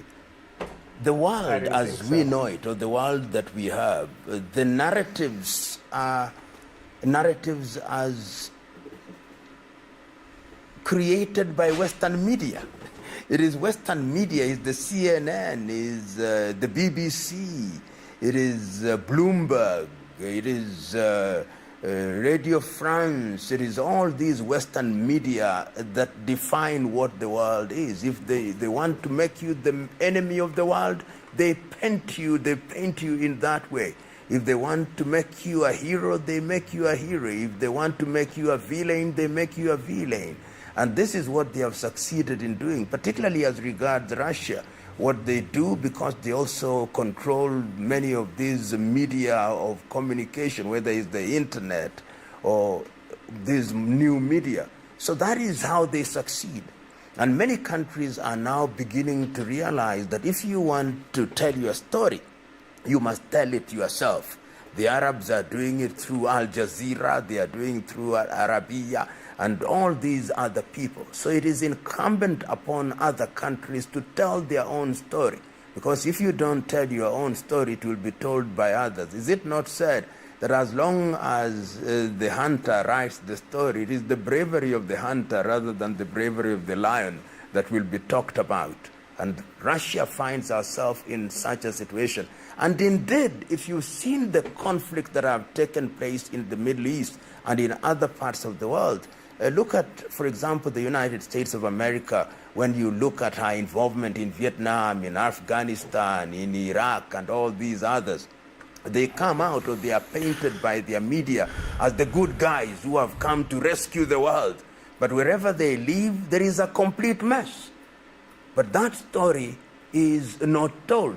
And right now, even in the Ukraine-Russian war, you see that kind of narrative. They don't Maybe I'll only go for the money achievement NATO when I fucking end up getting an agreement with cards out the gate. in 1990 that they will not expand. That they don't tell you. They tell you a story that is completely different. So too with all other things related to that region in the Middle East. You know, when I look at Syria and look at our history, and look at the manner in which it started its colonization by France, the numerous coups d'etats, the affairs al-Assad and Bashar al-Assad, father and son regime, and the very many factions that have emerged over the years, the sectarian groups that have emerged, the Alawite, the Druze, the Shia, the Sunnis, it tells you that it is a powder keg. And that going forward, Syria is going to be a country that will be troubled in the same way that Iraq remains troubled. And remember that all other international players will also be present in Syria. The Europeans will be present in Syria. The Americans will be present in Syria. The Russians will be present in Syria. Turkey will be present in Syria. And of course, the Arab countries will be present in Syria. The Israelis will be present in Syria. And when you have such a situation, it tells you only one thing, that confusion is going to exist in Syria, in my view, for the next 25 years. But it can be shortened. If the Syrians were to have an all-Syrian meeting where all factions are invited and they agree to form an interim government, and once they have formed that interim government, write unto themselves a constitution that is going to depart from the Ba'athist constitution, and they enter into a phase where everybody is involved in governance, then my prediction of 25 years can be shorter and Syria may have peace. But holding all factors constant, based on the evidence that there is on the ground, based on the history, it is not going to be easy. And it's never easy when countries have gone down. You only have to look at Iraq. You only have to look at Somalia. You only have to look at the Democratic Republic of Congo. You only have to look at Yemen. Look at Lebanon. And it tells you it is never easy. Never, ever easy. If I were to give a ranking of who the beneficiaries of the collapse of the Assad regime are, I would say number one beneficiary, Israel. Number two beneficiary, the United States of America. Number three beneficiary, France and Europe. That is the order of their benefit. And of course, that tells you one story, that every one of these parties is going to try and influence the players in that arena. I want to imagine how active Mossad now is in that part of the world.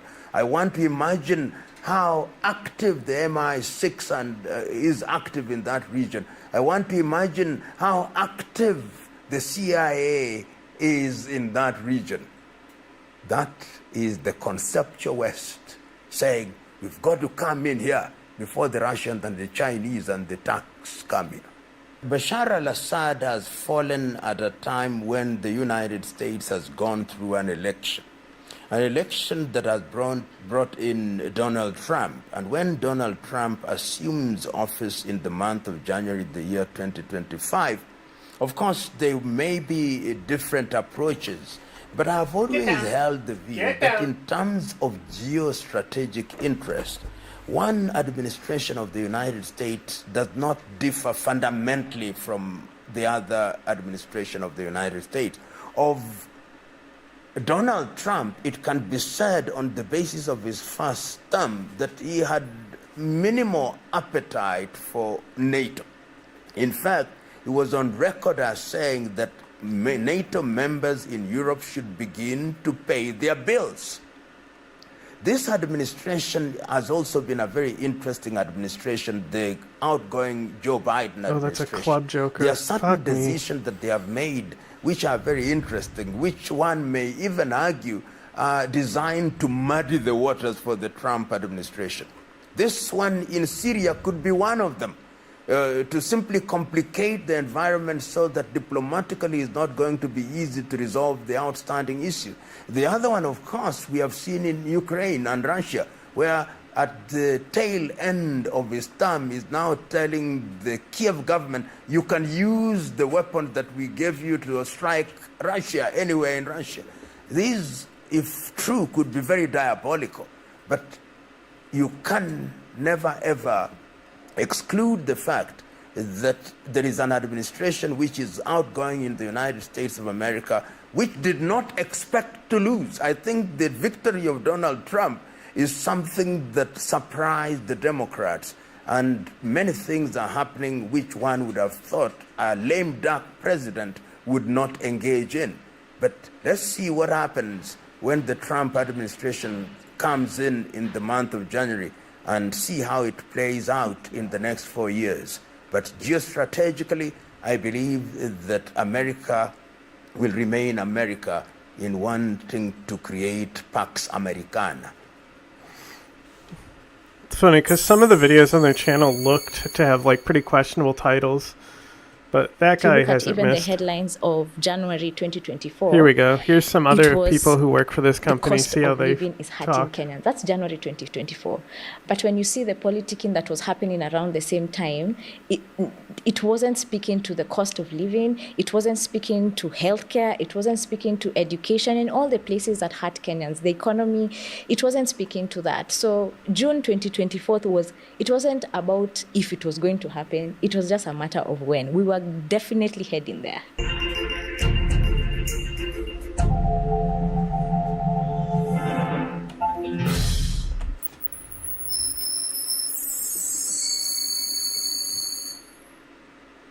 Hi everyone and welcome to Fanya Mambo Africa. Super excited to host two amazing people today.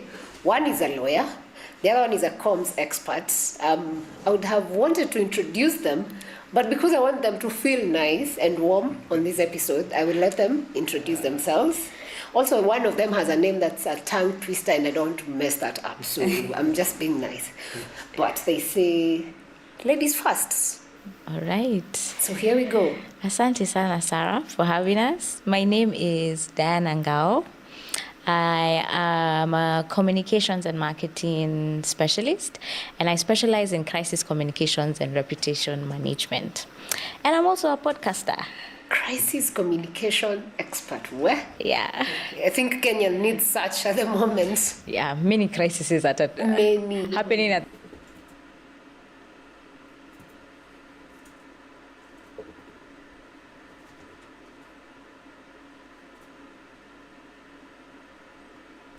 Who was it?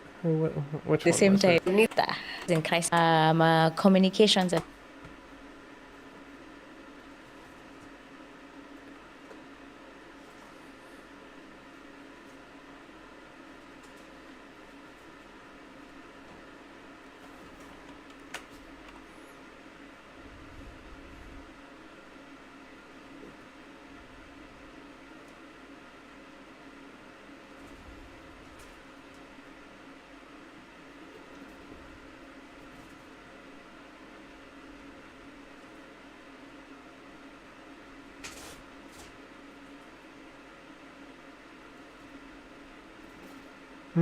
See?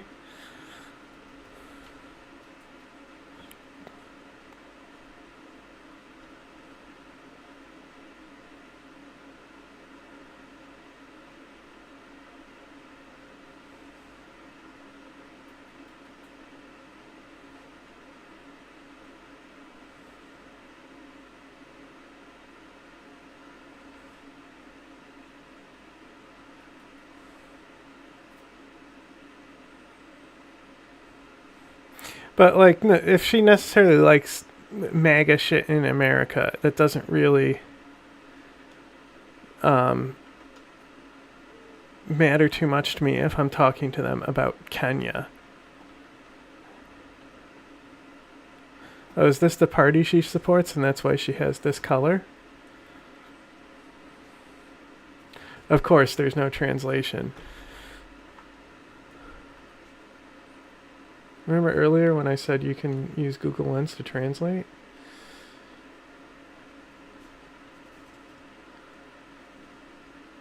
The Shadow Council of ACT. Oh, okay, so ACT was Otto. This is the name of the party. Okay.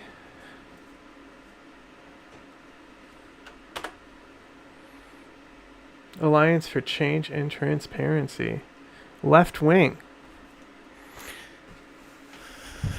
Progressive internationalist. Okay, now I'm confused again.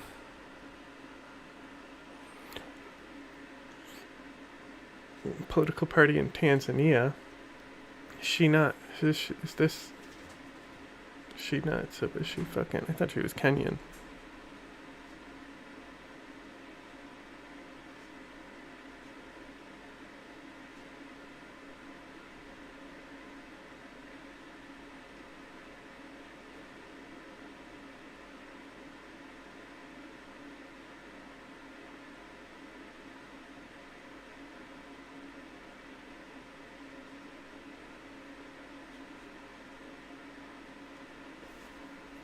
We want free ID cards for our youth and continuous voter registration.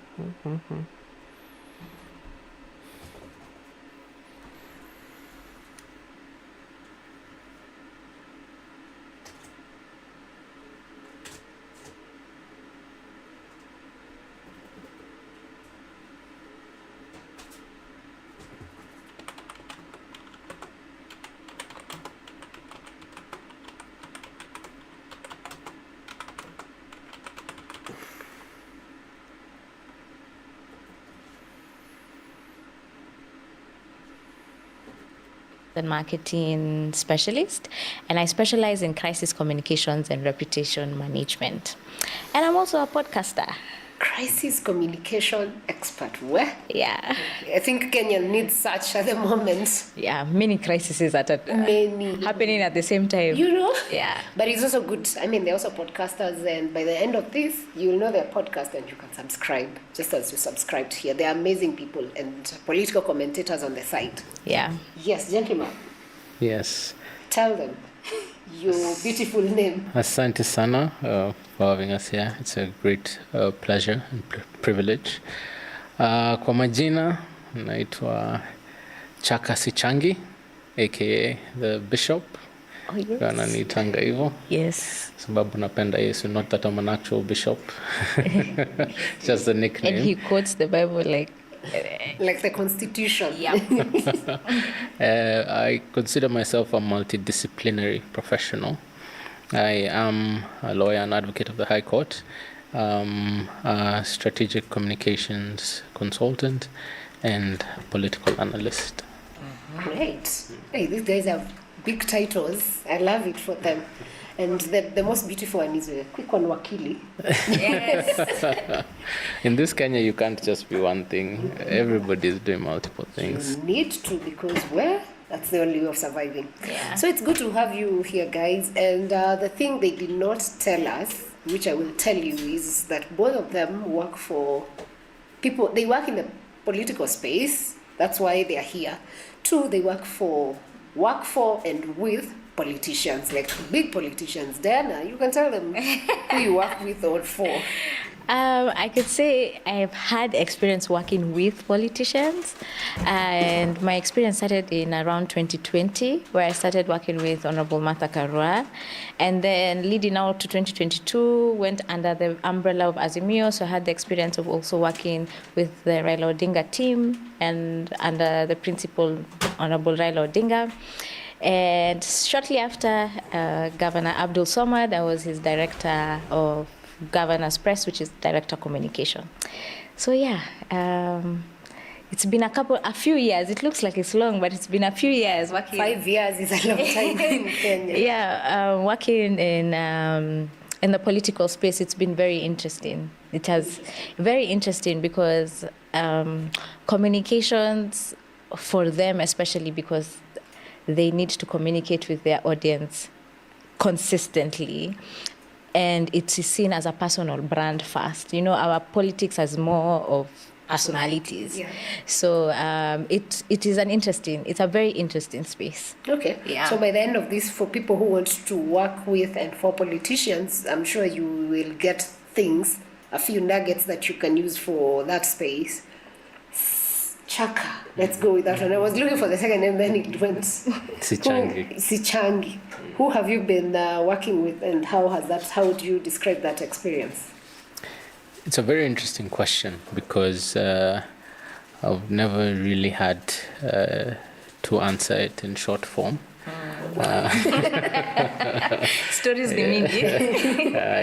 because it's not something I have tabled before. I had the opportunity, so mine is not as direct. I had the opportunity to enter political consulting through a consulting company that was in security consulting and political consulting. And so I was working for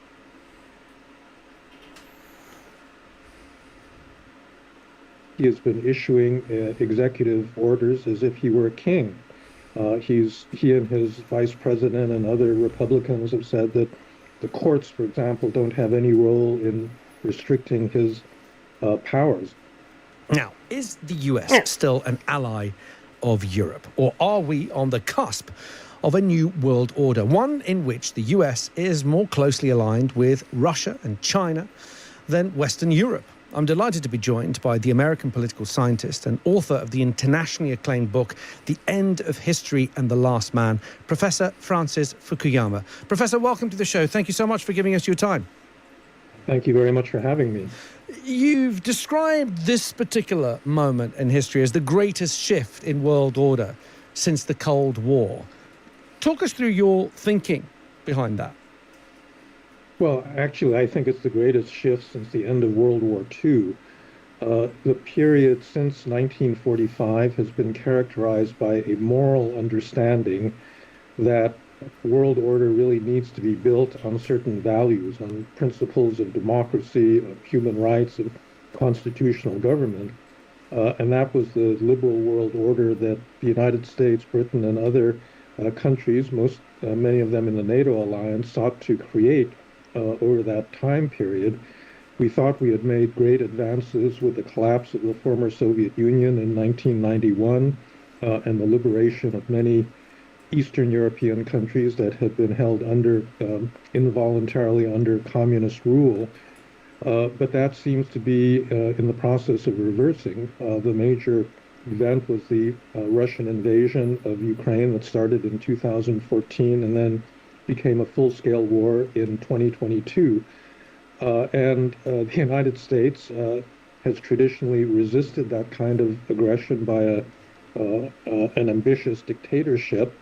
But now we have a president that doesn't seem to buy into this moral understanding of what's at stake here and seems to be switching the weight of the United States to the other side in that conflict. And so it's a utterly astonishing change that's taken place. What do you think Trump's plan is for America? Some people said, look, the whole administration is built to see the end of liberalism in the United States. Do you buy into that point of view? Well, we have to define what liberalism is. I think the fundamental definition is not liberal conservative in American terms, but really, do you want a rule of law? Do you want constitutional constraints on the power of governments? And I think that he doesn't accept that in his second term. He has been issuing executive orders as if he were a king. He and his vice president and other Republicans have said that the courts, for example, don't have any role in restricting his powers. His Republican Congress has not stood up to him in any way. And so I think that, there's no clear red line that you cross when you cease being a liberal democracy, but I think that he is definitely moving the United States in that direction. Professor, I wonder whether you've heard this clip I'm about to play you. I want to get your thoughts on it. This was at an event addressing Democrat and Republican governors at the White House on Friday. President Trump clashed with the governor of Maine, Janet Mills, on the issue of allowing trans women competing in women's sports. This is what he had to say. The NCAA has complied immediately, by the way. That's good. But I understand Maine.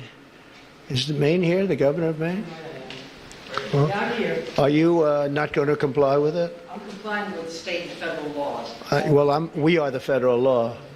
Well, you better do it. You better do it because you're not going to get any federal funding at all if you don't. And by the way, your population, even though it's somewhat liberal, although I did very well there, your population doesn't want men playing in women's sports.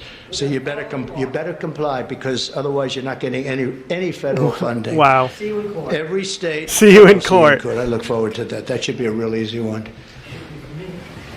And enjoy your life after governor because I don't think you'll be in elected politics. That was an exchange between Donald Trump and Janet Mills, the governor of Maine.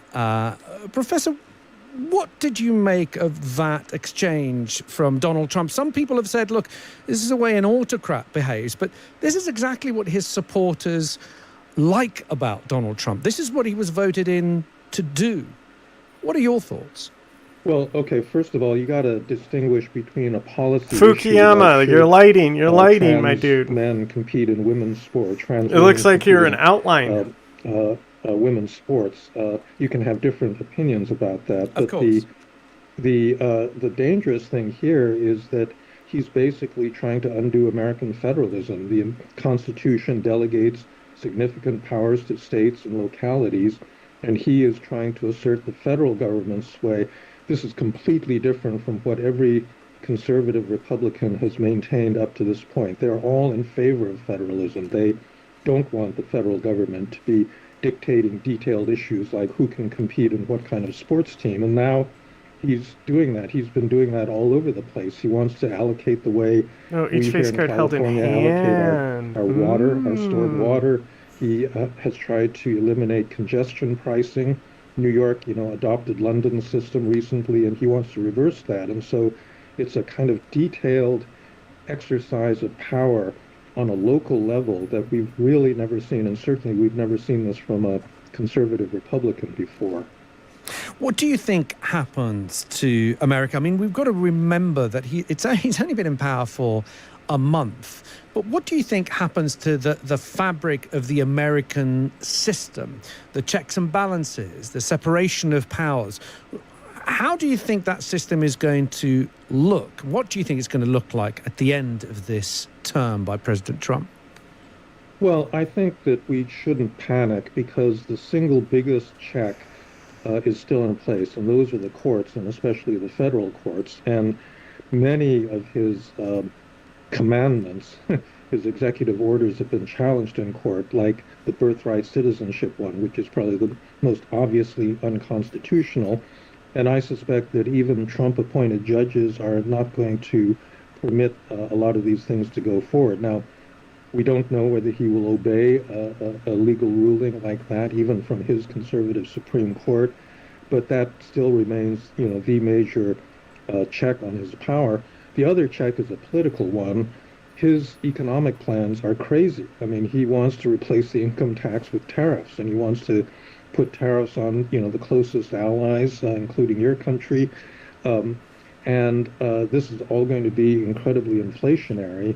I think that most ordinary Americans don't care about these legal issues all that much. They don't care that much about whether you're acting in fidelity with the Constitution, but they do care about inflation, and they do care about, a tanking economy. And so I think that that's the other way that he could be stopped is all if cards are considered his face policies cards. lead This to should, really unpopular skyrocket outcomes my and money, people right? just get sick and tired of it. Professor, before we go, the main topic of conversation here in the UK and in Europe, and we must remember Germany goes to the polls tomorrow, and that's going to be a very significant result in the direction that Europe takes in the coming months. But the main question has been, is America a reliable ally right now? Well, I hate to say this, but if I were a European, I would have serious questions about that. We thought that America was going to go back to normal when Biden was elected in 2020, and that Trump would simply be an episode, but he's got a pretty powerful base out there, and I think that even if the Democrats, come back in the midterm elections and then in the next presidential election, you're still going to have a country that's very divided, in which there's a significant number of Americans that don't think we have anything in common with Europeans, and that's what I would worry about. So I don't know the answer to your question. I hope that it is not the case that we can't get back to agreement on these basic values, but I think they're being severely challenged right now. And just finally, I promise this will be my last question. What happens to that world order we began this interview with when America takes this almost isolationist view of saying, look, we're going to pull back. We don't want to be the policeman of Europe. We certainly don't want to be paying for it. What happens to that world order? Do we see Europe emerge as a stronger power? Do we see it collapse because it's not sustainable without American US help? In your view, how is that world order going to settle? Where is it going to settle? Well, I think the chance for serious instability is very great. I wish, in a way, that Trump were just an isolationist and wanting to pull back, but he seems to be actually actively promoting the territorial expansion of the United States, with Greenland and Panama and Gaza, and he seems to be actively siding with the authoritarian half of the world. If I were China, I would see this as a golden opportunity to finally reincorporate Taiwan, because, Trump wants to incorporate Greenland. I think China's claim to Taiwan is probably stronger than the U.S. claim to Greenland. And the United States, I can't imagine that Donald Trump will actually use the U.S. military to defend that island from a Chinese blockade or attack. So I just think that we're in for a lot of trouble. I think every European country has really got to think much more seriously about defense and about collective defense without having to rely on the United States, because that's the world we're heading into.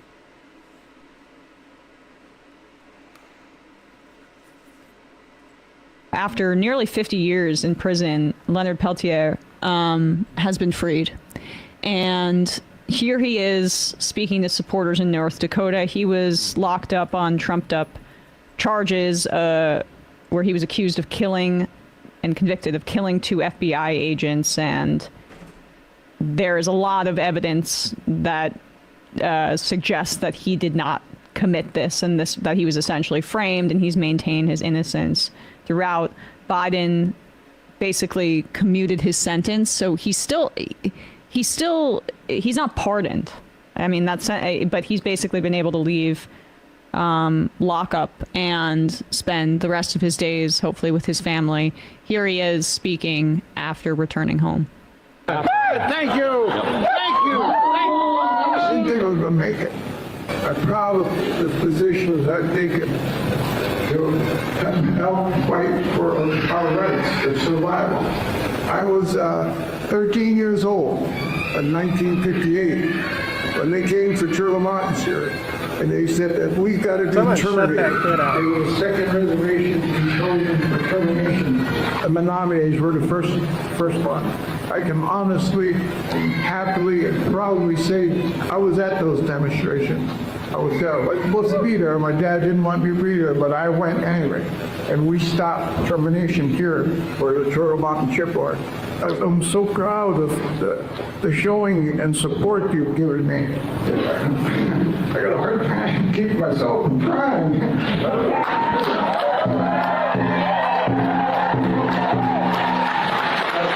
I actually stand with a strong warrior, can't be up here crying in front of his people, so I'm not going to cry.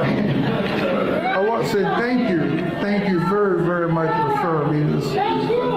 Showing me the support. It was surprising. I was full of shock. It was surprising to see all of these lined up their wealthy way home, you know.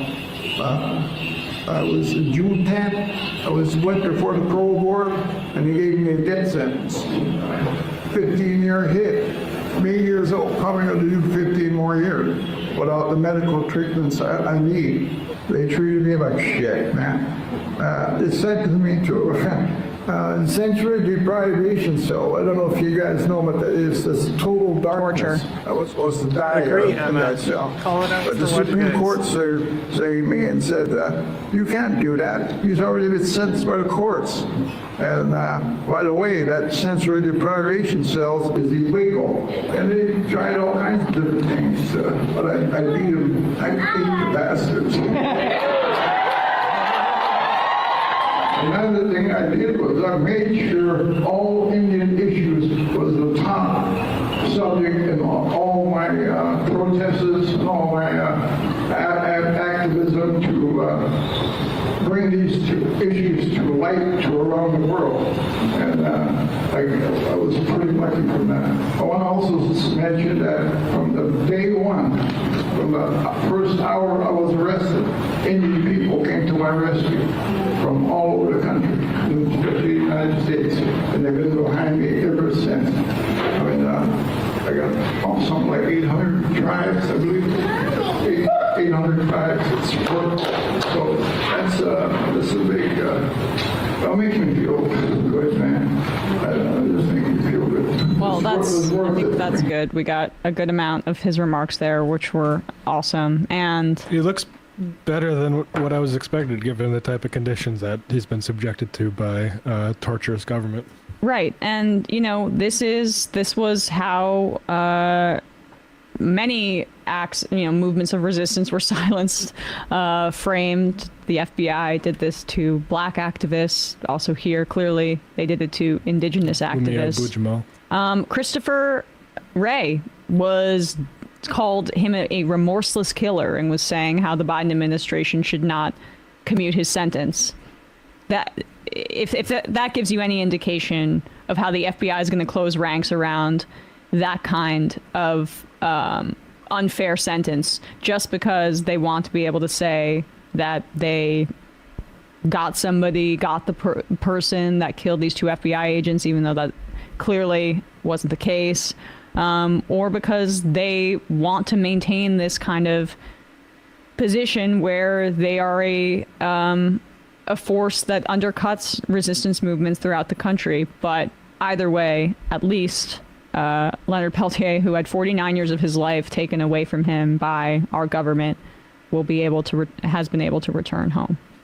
And just in case folks get the wrong message that this sort of thing is done with, the Dakota Access Pipeline protests that Emma was in North Dakota for, a woman named Red Fawn Fallis, Fallis, was charged with possession of a firearm that was planted on her by an FBI informant who seduced her romantically to get close to her. Exactly. That was when we were at those protests, widely discussed almost every day that there was likely FBI presence there. And as a member of the media, even though obviously I was sympathetic and pro these water protectors protesting, we were still treated with immense suspicion for that very reason. And that is why protest movements treat outsiders like that, because of exactly what happens. All we have to do is flood the zone. Every day we hit them with 3 things. They'll bite on one, and we'll get all of our stuff done. Bang, bang, bang. These guys will never be able to recover. Yes, that's right. He has been doing ads with that. This video is brought to you by Ground News. Over the last few days, US President Donald Trump and Ukrainian President Volodymyr Zelensky have had a pretty public falling out, with Trump calling Zelensky a dictator and Zelensky accusing Trump of living in a Russian disinformation space. Until recently, it was widely assumed that this was a consequence of the meeting between American and Russian officials in Saudi Arabia earlier this week.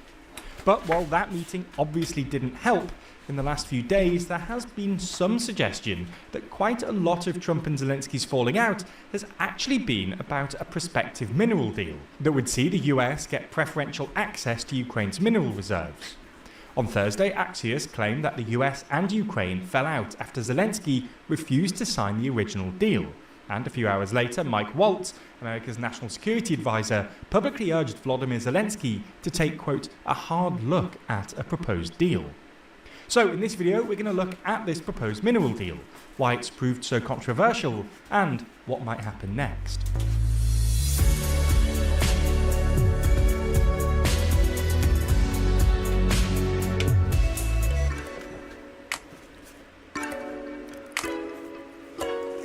Could you rank every single politician in the world? Hear our thoughts and argue with us on our podcast, The World Leader Leaderboard. Find it over on the TLDR Podcast YouTube channel or in your favourite podcast app. First though, what mineral resources does Ukraine actually have? Well, according to Ukraine's own geological survey, Ukraine has large underground deposits of certain in-demand metals, including titanium, graphite, lithium and uranium, as well as a handful of rare earth reserves, with all these deposits generally occurring along the so-called Ukrainian Shield, a strip of land that runs along the right bank of the Dnipro River. However, these deposits have not undergone any significant exploration or development. For instance, Ukrainian officials claim some of the world's largest deposits of titanium, used for missiles, planes and ships, but only 10% of its proven reserves are being developed. So why haven't these reserves been developed? Well, it's at least in part because during the Soviet and much of the post-Soviet era, Ukraine didn't receive enough investment. Then in the 2010s, when Ukraine began drawing up plans for it, offering outside investors tax breaks and investment rights, including a major oil and gas privatization effort in 2013, these efforts were interrupted by Russia's annexation of Crimea in 2014. Then in 2017, Ukraine launched a new energy strategy to accelerate the licensing of mineral extractions. But Russia's full-scale invasion in 2022 again got in the way. Anyway, Ukraine's unexplored mineral wealth has apparently drawn Trump's attention, and Ukraine and the US are now negotiating some sort of deal that would give American companies privileged access to these deposits. The New York Times actually reported that Ukraine actually refused to sign a mining deal with Biden, so they could use it as leverage over Trump. And originally, it looked like this strategy had worked.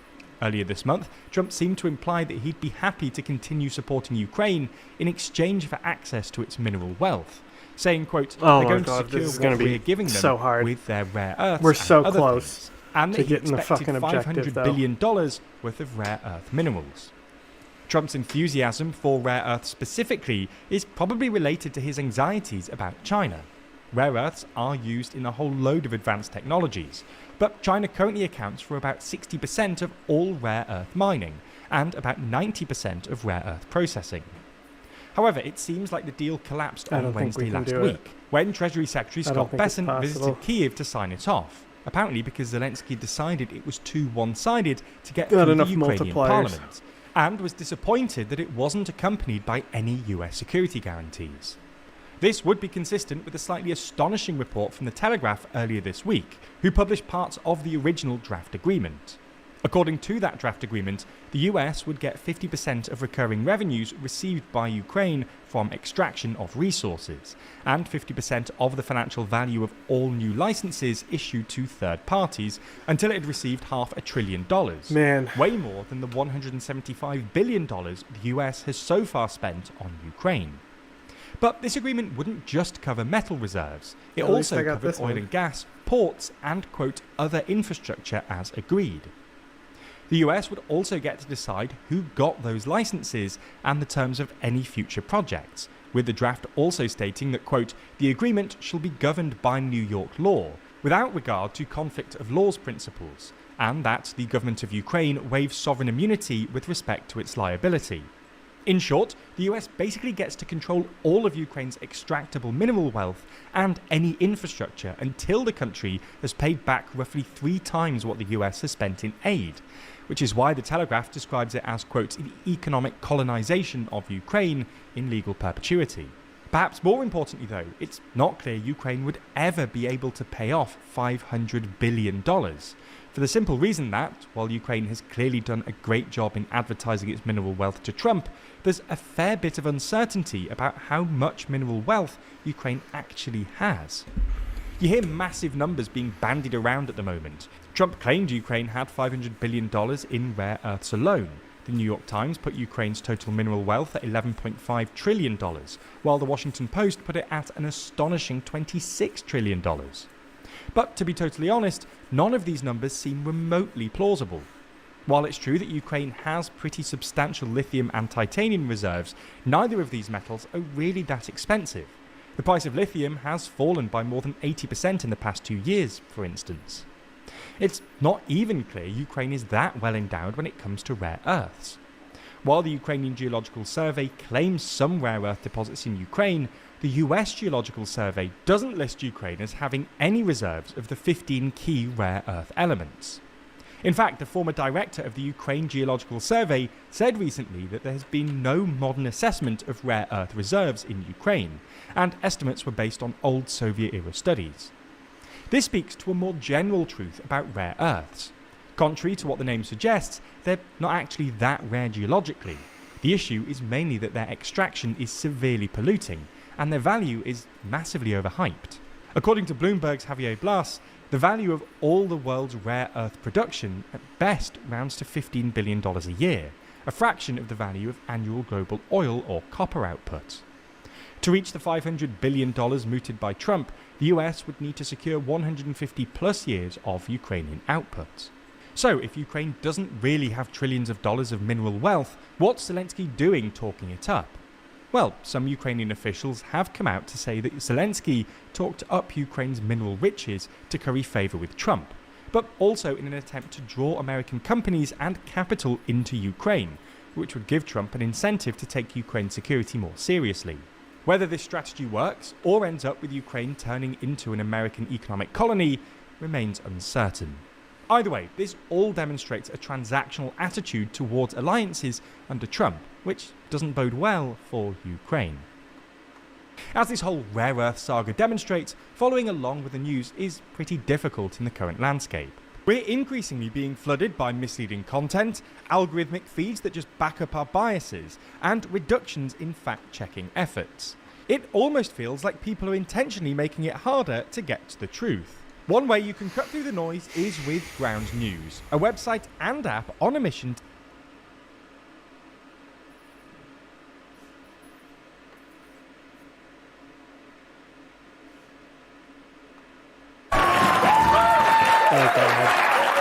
Here we are again with the morons in CNN. In a segment on Doge's cut, CNN newswoman Pamela Brown, the hot one on the left, who's supposed to know the news, really showed her ignorance when she didn't know who Sam Brinton is. Anyone who watches this show knows who Sam Brinton is. Roll a montage on Sam Brinton, Sam. Sam Brinton, one of Biden's first non-binary officials, still has a job, but he's on leave, or them's on leave, whatever, after allegedly stealing a woman's suitcase from baggage claim. Biden administration official and part-time Sinead O'Connor impersonator Sam Brinton allegedly wheeling a stolen suitcase through the Las Vegas airport. A non-binary Baldy was named Assistant Secretary of Spent Fuel Disposition, handling the nation's nuclear waste disposal. But after looking at him, the only part of that title that fits is secretary. Former federal government official Sam Brinton has been fired after multiple arrests for swiping luggage at airports.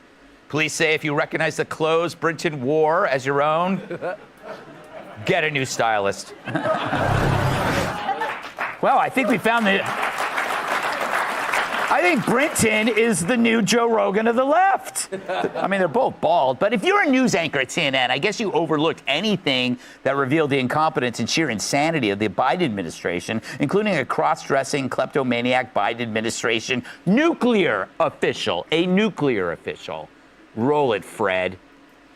The government is trying to claw back several employees who oversaw nuclear weapons. You talk about nuclear secrets. You had a person who was in charge of nuclear secrets, a man who dressed up as a woman, would go into the airport and steal women's luggage, was overseeing those nuclear secrets under the Biden administration. And I never heard y'all say a peep about that. Again, man. I don't know anything about that. I'll be transparent. Elon Musk. Well, you need to look it up. She's not brain rotted enough. Look it up. Don't do that. Do that on your home computer, because if you Google cross-dressing non-binary puppy play on your work computer, you'll get a visit from HR. Trust me. Why are I you do love how Googling that, Pamela Greg? says, I don't know anything about that. I'll be transparent. It's like, lady, that goes without saying. Right. And it should be the new motto for CNN. We know nothing, but at least it's transparent. Uh-oh. We know Wolf nothing. Blitzer is turning over in his grave. He's not dead. He just likes... He likes to sleep in graves. Really too soon. Yeah, it isn't too soon. It really is too soon. Emily, this kind of I think this reveals what kind of bubble the media lives in. This story is a huge story because this guy was dealing with nuclear secrets and was a freaking I love that they're talking about nuclear secrets. That's the thing. It was covered so widely. The catastrophe. You're right. Look, at the end of the day, happened. I don't even commend I don't know anything about that to be transparent, because all that does is underscore that they've been patting themselves on the back as the fact finders, right? They were fact checking every time Trump opened his mouth. With what and how? We know that they're blatantly serving as a propagandist and apologist for the last administration, and now we expect to believe them. I mean, that's why the ratings are so low. That's why Jim Acosta's unemployed. But to me, it just underscores, if you want facts, obviously don't ever go to CNN. Yes, you come here for the facts. That's right. That's our motto. Come here for the facts, but stay for the sex appeal. Hey, Jeff, it is kind of interesting how they presented all these kind of irrational and improbable hoaxes. Mm. You know, Trump said drink bleach, all that crap. And then they ignore one of the most insane scandals, which is true. Yeah. If they wanted something interesting, here it is. Right. They don't want to touch on any of that stuff. And I'm jealous of how short their memory is. Yeah. I wish I could forget about that bozo, and I can't. Yes. Haunts my dreams, that Sam Brinton. Yeah. Why do all the hot ones have baggage? You know?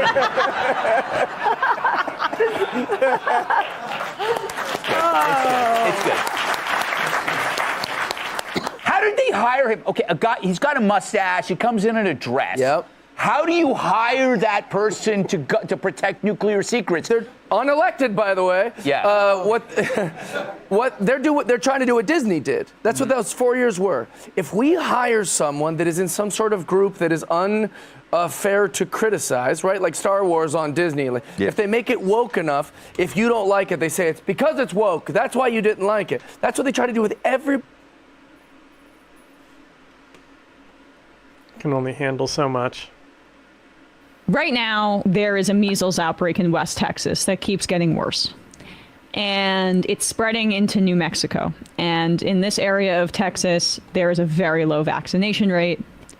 This is the result of increased anti-vaccine sentiment that is at a fever pitch right now and has been since the pandemic, creating a political movement strong enough that it is now kind of incorporated into MAGA. MAHA is a part of MAGA, and RFK Jr. is Health and Human Services Secretary. As insane as that sentence is to say out loud, and I surprise myself as I say it out loud at how much it freaks me out, that's the case. So Pamela Brown had one of the RFK Jr.'s advisors on to talk about what's happening right now in Texas with this measles outbreak. And right now, the CDC just paused a meeting that they were supposed to have on the issue of vaccines, just delaying it indefinitely under RFK's leadership as Health and Human Services Secretary. They have stopped advertising for folks to get the flu vaccine as we're in the middle of one of the worst flu seasons. It's a mess. And there's also bird flu right now that has the capacity potentially to cross over to humans. And Elon Musk's Doge cut all those people, then realized what they had done because they just basically clicked Control F in a document and then pressed delete. And then realized, oh, these are the folks working on the bird flu that's making the egg prices go up, which Donald Trump said he wanted to bring down. Okay, can we hire you guys back, please? Civil servants, can you please come back? It's a disaster, and we're going to get 4 years of this. Here's one of RFK Jr.'s advisors talking about this measles outbreak. And just to be clear, these are two separate issues. There's vaccines, which are proven safe and effective, and we're going to talk more about that. But then there's the issue of chronic disease caused by, you know, the food that we're consuming, processed food, and all of that, which, as you both agree on, that needs to be dealt with. That needs to be a priority, of course, which is why, in many ways, RFK Jr. has gained so much popularity among many Americans on that issue. But I want to go to you, Callie, to respond. And also, you know, with this measles threat, is it now a time to promote vaccines? Which, again, the CDC says safe, effective, that 2 doses are 90% effective against measles. Is it now a time to promote that, especially among children who are being impacted by measles in places like Texas and in these 6 states who are unvaccinated, according to health officials? Pamela, with respect, why aren't you asking me about the fact that 50% of teens have obesity? Why aren't there are I have other questions for you, but we're talking about this. Day after day after day, Pamela. It's breathless coverage of 5 measles cases. You sound breathless. Why aren't we asking why 16% of COVID deaths worldwide were Americans when we're only 4% of the world population? Because the CDC... Pause it. Yeah. Oh, my God. You know why? Fucking because of cranks like you. Because of cranks like you saying that the vaccine wasn't safe and effective, then when we know it was safe and effective at reducing transmission and severity, and then there were obviously variants, and we've had updated versions of that mRNA vaccine that have still protected people. And by the way, these were the vaccines greenlit by Donald Trump, the president who you now apparently serve, with Operation Warp Speed, which was actually very successful, but the left would have done it differently. We wouldn't have just given billions and billions of dollars to big pharma. We would have said, okay, we'll subsidize you to research it, but we own it after. I hate these people so much. The death in this country preceded the vaccine because our ultimate priority was not public safety, but getting people back to work so they can serve the type of people that give these people money to go spew their goddamn bullshit on CNN. How disgusting. Talking about obesity in kids, that's because of our food system, you idiot. Like, that's... Yeah, agreed. You want to reform that? But then what? The lazy whataboutism. She Pamela Brown did made a painstaking effort at the beginning of that question to say, we are taking into consideration all these other things that you are throwing out there to distract from the fact that you're actually anti-vax. But can we deal with this measles outbreak where over 100 cases are now being reported between West Texas and New Mexico combined? Can we have that discussion? Oh, no, wait, another whataboutism. Of COVID deaths worldwide were Americans when we're only 4% of the world population, because the CDC said our immune system. No, it is related, Pamela, and let me say why. Because the entire coverage of Bobby Kennedy is around measles. The Democrats said the word measles 25 times in the first hearing and said the words obesity, diabetes, and chronic disease 0 times. The HHS priority document under President Biden said the word equity 25 times, said the word vaccines. Sorry, pause it one more second. I really get frustrated hearing people like this talk and think they should be muzzled. But just saying, there's a reason that measles comes up with RFK, because he has a history of lying or spewing his bullshit about vaccines that kills people. You search RFK, American Samoa. He's killed kids with his bullshit. And now it's spreading to West Texas. Texas State Department health data shows that the vast majority of cases are among people younger than 18. And it's mostly concentrated with kids who are unvaccinated or undervaccinated, meaning they've maybe only had 1 dose. But keep going. Did not say the word obesity or diabetes. There is a problem right now because this is not zero. This is zero sum. We are focused on a very small subset that's important. We need good infectious disease management. Bobby Kennedy, Dr. Offit, is not correct. Bobby Kennedy has said one thing about vaccines and one thing only, that they should be studied like any other product.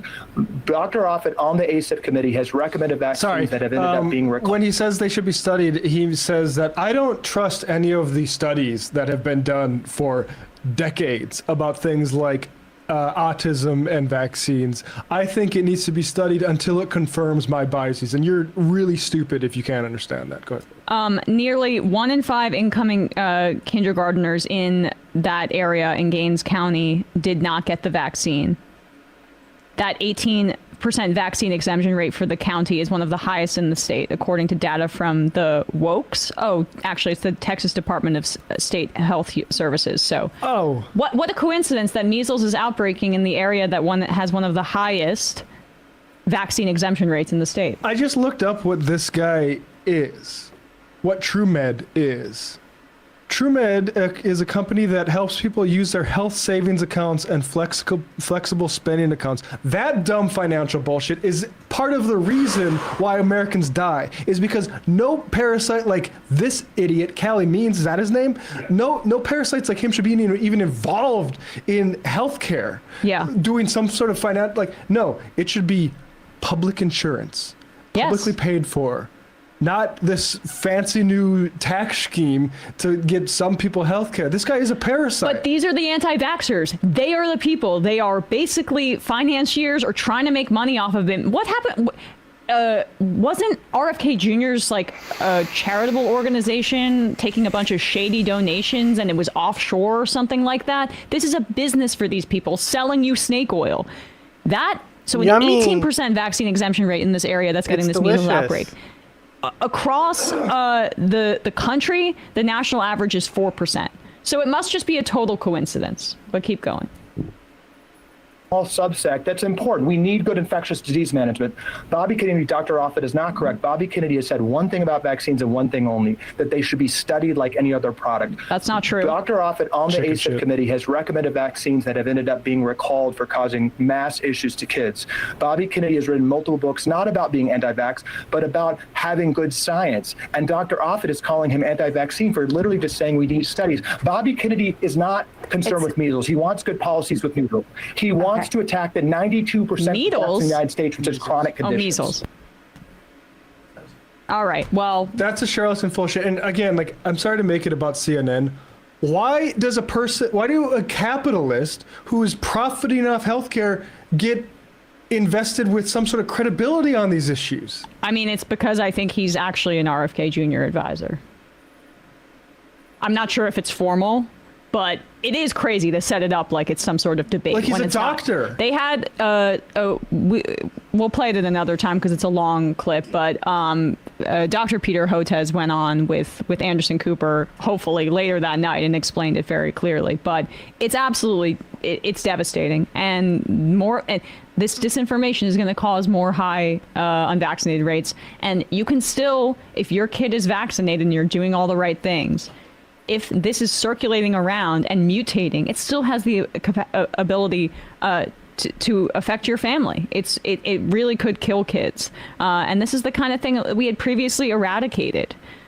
So this sort of thing has me back in my 2008 era, Skeptic's Guide to the Universe, scientific skepticism, F you anti-vax idiots. Like, I hate these people. These people are evil. They are attacking our civilization. They are killing kids. Again, like, there is already a record. There's already a body count associated with RFK and measles. And all these people are too chicken shit to actually acknowledge what was actually done there. It's actually, no, I didn't have a big role in that. I was just doing this. It's pushing me to the limits of acceptable broadcasting. They're also lying about the idea that he never said anything about vaccines. He said on a podcast 2 years ago saying that he's like casting aspersions on the measles vaccine. He was caught on camera saying that COVID was a bioweapon, bioengineered to protect Ashkenazi Jews and Chinese people. I mean, it's a lunatic. And he's saying all this stuff about, oh, he only says this, or actually he said this and the thing. That's because every anti-vax person, including the ones watching this right now, they are chicken shits, afraid to acknowledge what they actually believe because it's fucking laughable. Because really what it is fear of needles and anxiety being glossed up as some charlatan Kennedy aristocrat gets to tell you that actually this is meaningful. It's not meaningful. And Jimmy Dore and all these other people who have fed into this stuff, I think they deserve to get. We're having this conversation about in Brazil about banning Rumble and Lula and all the free speech. Like Glenn Greenwald's talking about all the threat to free speech. The Pentagon. This is a matter of public record. Spread anti-vax propaganda in China. China had a right, and they were justified in doing so, suppressing that speech because anti-vax stuff is contrary to a functioning society. And we'd be justified to do it here too. Absolutely. And to close on this, it's just not in question. The vaccine for measles, mumps and rubella, the MMR vaccine, safe, highly effective. It was introduced in 1963. When the United States saw some 3 to 4 million cases of measles per year. Now, it's usually fewer than 200 in a normal year.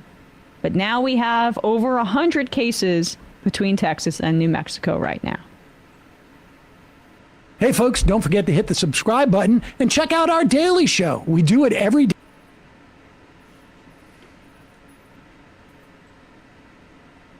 This is one of those things where, guys, I think you guys are forgetting that Donald Trump still does have, like, competent, intelligent people in his orbit. He knows how to repeat certain terms and certain historically accurate statements.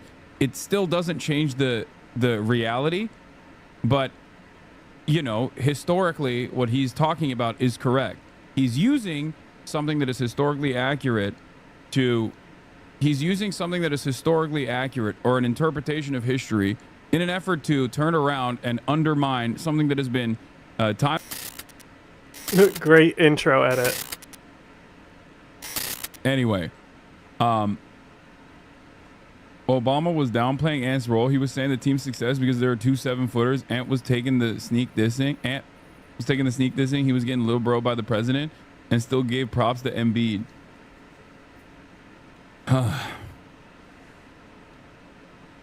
Yeah, that's crazy. Biscal. Anyway. Thank you, San Diego. Thank you very much. I thought that was you. Thank you very much. Great job you're doing. And a friend of mine, Eduardo Bolsonaro of Brazil. Epic. Dude. The Chamber of Deputies. Epic. It's really cool that it is virtually all of the worst people on the planet. It's awesome. Like, if you're just a bad guy, if you suck, if you're just a bad person who sucks, okay, Donald Trump likes you, and you're a part of the network. Thank you. Isn't Bolsonaro going to She's jail? gonna be happy. He's talking about That's so nice. he's not talking about Javier. I don't. Or We love our first lady. he's talking about one of With the help of sons, so I many think, incredible right? supporters here today, we're going to forge a new and lasting political majority that will drive American politics for generations to come. I think we're going to do fantastically well in the midterms. You know, in theory, the one that wins the Or Javier, Jair. Sorry, but I think this is going to be a change. I said Javier. That Close was a enough. racism moment for me. I apologize. No, it's close enough. Who cares? A bigger, better, stronger party than ever before. I'm sorry. More people in our party than ever before. But the people have given us a resounding one of them, mandate for Jose, dramatic change in Washington. Jose and we are going to deliver it. We're Bolsonaro. going to use it, and we're going to make America great again by using it. So it's going to be something. But think of it, at the presidential level, we won the popular vote by millions and millions of votes. We swept all 7 swing states: Michigan, Wisconsin, Pennsylvania, North Carolina, Georgia, Arizona, Nevada, all by great margins. We won 85% of all of the counties in America. That means that map was red. Did you ever see the map? Did you see the certified map? Where is it? I want to see a certified map. Yeah, you won. Do something about all inflation, red. Trump. You can't. No, dude, he's got way more things to tackle. Okay, inflation. Excuse me. That's a patriotic price increase. Okay, what is important is dismantling the federal government. Okay, so that our corporate oligarchs can make even higher returns on their investment. Their quarterly earnings will skyrocket. Too big to rig. He has to make sure that the 10 trans people that are like doing shot put or whatever can no longer participate in any athletic endeavor. Okay, that's what the most significant agenda item is. Okay, for this goddamn administration. Americans. We want all of the cities and towns along the Texas That's why border, I whereas titled before today I the ran, we you know won that. W's We of the never burger used to right win any. because so many And a call W's. It's from W's galore, ladies and governor of gentlemen. Texas who W's said, galore. President, So just much is want happening. every So single much town winning. You're gonna say, along the Mr. Texas President, we border never to want to win Mexico. again. I said, oh, is that good? He said, it hasn't happened since Reconstruction. I said, define Reconstruction for me. He said, that means essentially the Civil War. That's a long. He said, define Reconstruction for me. I don't know what that is. I don't know what that Epic. historical time frame Epic. is. I just Epic. have no understanding. I don't Fucking know. awesome. Working citizens of every race, religion, color, and creed. And I think one of the main reasons, not that we're conservative or not that we're anything else, we are the party of common sense. It's about common sense, right? It's all about common sense. Over the past month, we've confirmed an all-star team of warriors, patriots, visionaries, and put the America First agenda into action. I see Doug Burgum sitting right over there. I tell you, he was so good. I looked at him. I said, I got to have him here. I got to have him. He was a great governor. He's involved with a little thing called energy. He's got the Department of Interior, and Chris Wright has the Department of Energy. So Chris has no energy, and Doug has all of the energy. Chris has more interior, but he doesn't have. So I merged them. So now you have an energy guy, and you have the guy with all the energy, and you're going to drill, baby, drill, aren't you, huh? Drill, baby, drill. And Catherine, stand up. His wife is incredible. She is such an incredible woman. Incredible woman. You got very lucky, Doug. Oh, It's good to he's be so weird. successful, isn't it, Doug? She's an incredible woman. He's an incredible guy. In addition I'm to gonna the great fuck your wife, Doug. cabinet secretaries we have here today, we confirm Secretary of Defense Pete Hegseth to end the woke insanity and rebuild our military. Pete is fantastic. Thank you. To stop the weaponization of federal law enforcement, I know about that, I think, better than any human being on earth. This week, we swore in a new director of the FBI, somebody that everybody Oh, wanted. Bijou, your ears Kash are in Patel. that mode. You're so cute, BB. Dude, Kash Patel He's is such so a funny chunky. person. He's to around right put in now. charge of He's the like a FBI. little Just rock. a truly insane guy. I haven't even fully talked about the Kash Patel stuff because, like, the vibes are so... Now we got Dan Bongino, which is the fucking optics insane. are so bad.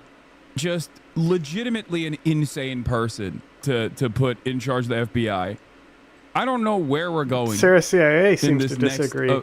in this next chapter of the American Empire's final chapter is going to be an objectively weird Health one. and Human Services, Robert F. Kennedy Jr. He's a published children's book author, I know, and he also has the worst merch of all time, and literally a QAnon guy. I cannot comprehend how we got to a point where, unironically, a 4chan op, okay, just a totally made-up 4chan thing, broke the minds of enough boomers in the Republican base that now you got loyal supporters of this insanity leading the FBI. Fantastic stuff. Let's see where we go from here. Oh, he's doing autism. 20,000 Yeah, people. vaccines make Now it's 1 children in autistic. 36. There's something wrong. Something's wrong, and Bobby is going to find it. Working with Dr. Oz, by the way. Working with Dr. Oz.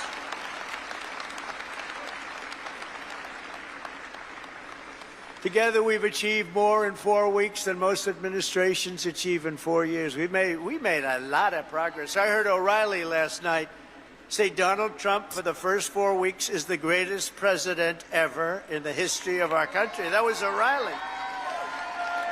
Bill O'Reilly is all right. You know who he said second was? George Washington. That's not bad. I beat George Washington. I love beating George Washington. Thank you, Bill. On our first day in office, we declared a national emergency at our southern border. After years of politicians using our military to defend foreign borders while leaving our country defenseless and helpless, we deployed a group of people, active duty troops, to defend our border and repel the invasion of our country. This was an invasion.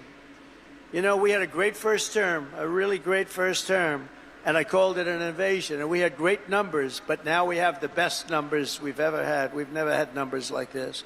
We've done it all in 4 weeks. Think of it. That was Tom Homan, Kristi Noem, the whole group. On day one, I ended the catch and release. I reinstated remain in Mexico, and I signed an order that will end birthright citizenship for the children of illegal aliens. Because it wasn't meant for these children. It wasn't meant for people that escaped or invaded, came into our country illegally. It was meant for the children of slaves. Because when it was done, many, many years ago, it was during a very tough period in this country's history, and that was meant for the children of slaves. I wish people would understand that so they could get this thing approved and we don't have millions and millions of people coming into our country and they shouldn't be here.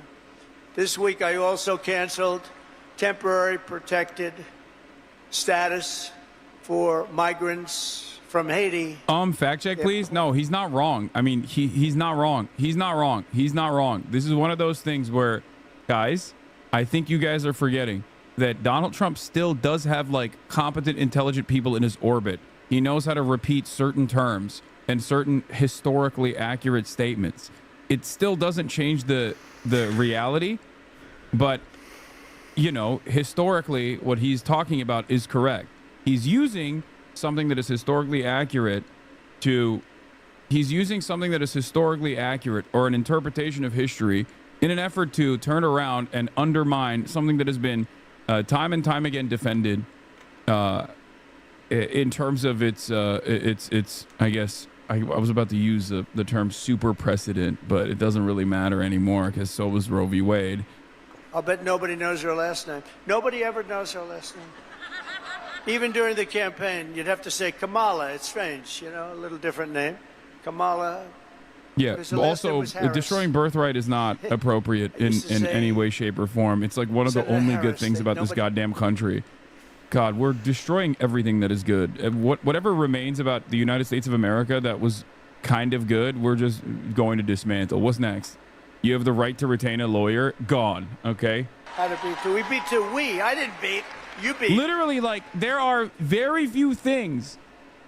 There are very few things that make America stand out. Okay, and unironically are good. You finally admitted there's something good about America. If you've been in here long enough, you've heard me say this all the time.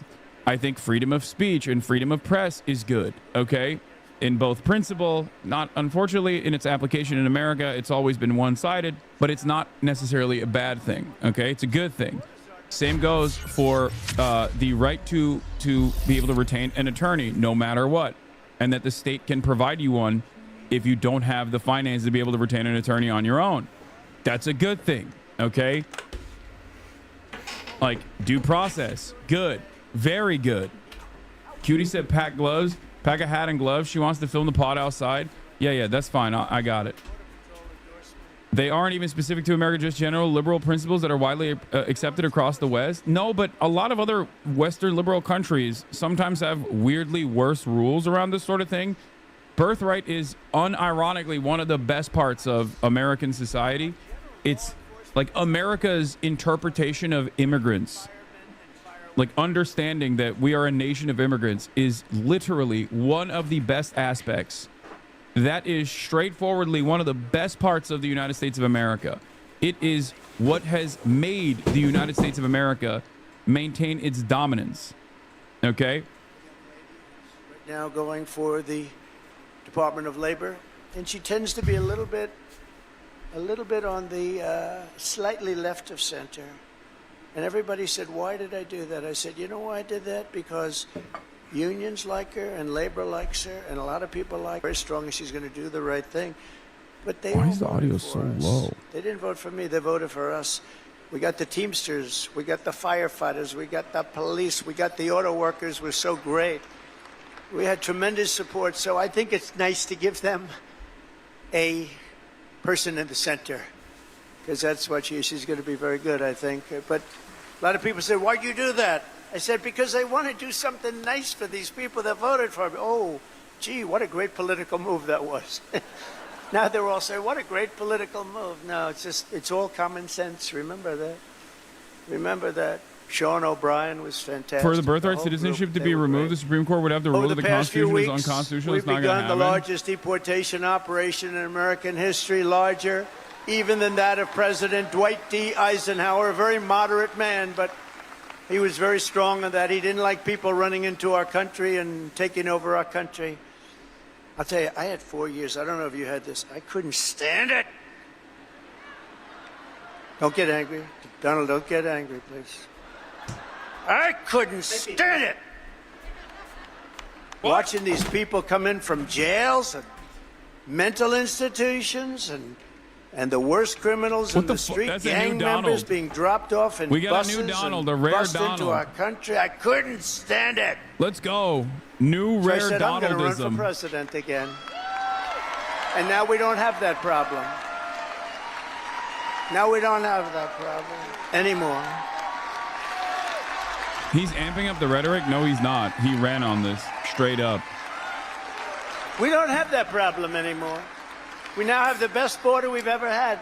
And by the way, if they can ever find my world's favorite chart ever in history, I'll show you what it was when I left. And now it's even slightly better. Can you drop that chart, do you think? I don't know. I never tell them about this, but they used to drop it like magic. If they can, they'll drop it. Who the hell knows? But it's my favorite chart. My favorite chart in history. We're liberating communities like Aurora, Colorado, and Springfield, Ohio, that have been occupied by illegal alien criminals from all over the world. We're rescuing the Americans whose jobs have been stolen, whose wages have been robbed, and whose way of life has been absolutely destroyed. And under the Trump administration, our country will not be turned into a dumping ground. We're not going to do it. We're going to have a great country again. It's going to happen soon, a lot sooner than you think, and we're going to have so much money coming in from tariffs. Oh, You're going to say, your senators and your congressmen are going to say, please, sir, please. You're making us look so bad. We have so much money coming in. I didn't know this was going to happen. Please don't do this to us. We look very bad. But they're great. They're doing well. I tell you, the Republican senators, they're sticking together. The Republican congressmen and women are sticking together. Now, every once in a while, you have one that wants a little action or something. I don't know what it is. It's so sad to see. I just hate to see it. I hate to see it, but they're sticking together. One thing about the Democrats, they have rotten, horrible policy, the worst policy in history, but they stick together. We have great policy, but sometimes they don't stick, but they've been sticking for us. They've been sticking. And I think the speaker and the leader have done a fantastic job. That's Thune and Johnson, and I think they've done, two guys really working hard and they're really doing a great job. But we have a lot to stick with. We have a lot to stick together for, because what we've done has never been done before. Nobody's ever seen anything like this, and nobody's ever seen 4 weeks like we've had, especially the 4 weeks, the first 4 weeks. You know, that's like if you golf, when you sink that first 4-footer in the first hole, it gives you confidence. On the next hole, you sink another one. Now you go into that third hole and you can't. And by the time you get to the fifth hole, you feel you can't miss, right? Like a baseball player, he gets up and he hits our first one, and then the second at bat, he hits that one. And, you know, and we have great confidence. And they've lost their confidence, as I said. I think it's cool that we just now live in a totally separate universe. I know I've done this thing where we'll look at like Asmongold's chat while he's watching, you know, like a video game stream, and how predictably they start spamming DEI. But I'm truly fascinated with the other side of America at this point, where Donald Trump, a New York real estate billionaire fail son, rambles on and on about golf during a historic period of inflation, okay, after, you know, defeating the Democratic Party due to the cost of living crisis and how he said he was going to fix it, only to seemingly make it worse with a lot of the insane actions they've taken so far in dismantling the administrative state, okay? And we're over here watching him ramble on and on about fucking golfing, and I'm wondering, like, how do people who like this respond to what they are seeing? I want to see this. I want to see. Hold on. Let me see. Let me see if I can. Is this the correct one? No, it's not. No. I want to see the more. I'm morbidly curious about it. Crooked Joe Biden. What do we like better, What the fuck Crooked is Joe Asmongold's or username? Sleepy Joe? Ready? Ready? Crooked Joe or Sleepy? Ready? Crooked Joe. Like, what is the Sleepy reaction to it? Like, what are they? Got to stay with Crook. He had one ability that I didn't have. He could do something that I couldn't do. I don't say that because he was a horrible golfer. Remember, he challenged me during the debate to a golf match. He said, I'm a 6 handicap. I said, you're not a 36 handicap. He said, he's a 6. And then he said, well, I'm 8. Remember? Sleepy is way better. Definitely Sleepy. Like, are they just reacting to like how funny Trump is or something? He's not a 36 I suspect that but that's he had what one it ability is, that right? was amazing. He could go with cameras on him, television, fake news on him, probably because he knows they wouldn't cover it badly. Crooked Hillary. As well as you can cover him. There's How the like hell can you cover there's the a guy? couple people in there just But he had being this like, hey, incredible man. ability. He could barely walk in the sand. Somebody thought he looked great in a bathing suit. There's a couple And he'd people walk in there the being sand, they're pulling a trying thing to that weighed about fight 6 against ounces. them. You know it those seems. aluminum? See, aluminum's very good. You can a child. It's meant for children and very old people to lift, right? Actual stand-up comedian. Put it down, and he'd put it down, and he'd fall into it, and he'd immediately fall asleep in front of the media.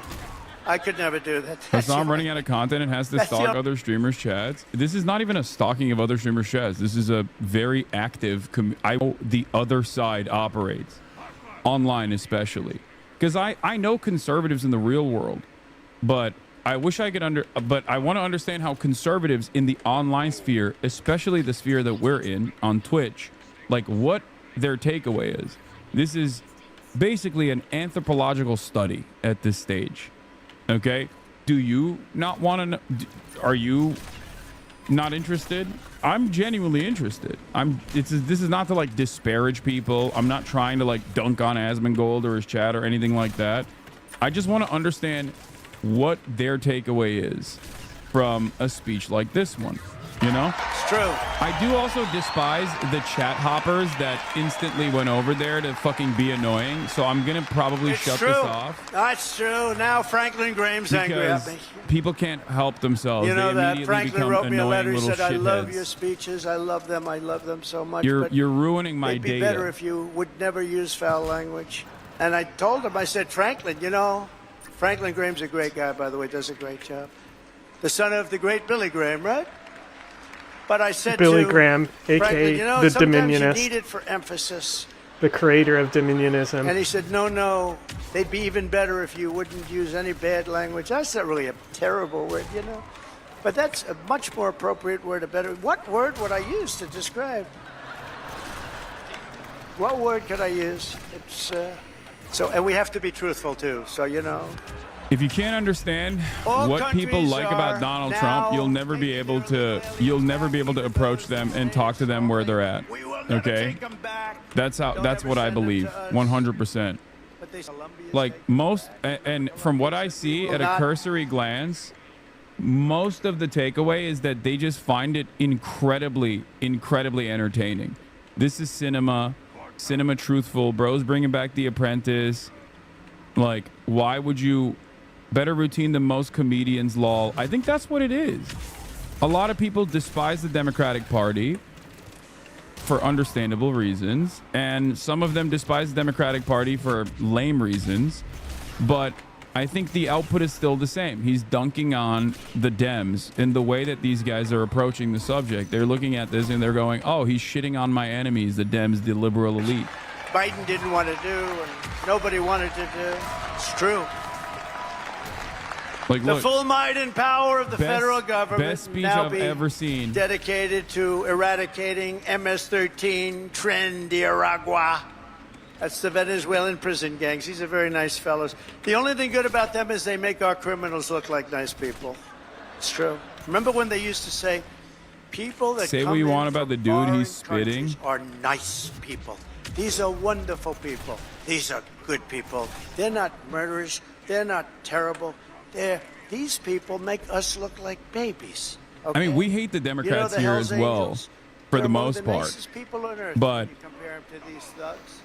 I think the reasons as to why they hate the Democrats are very different than the reasons as to why we hate the Democrats. I think I would go so far as to say that my reasons for hating politicians across the board is pretty valid. States will be hunted down.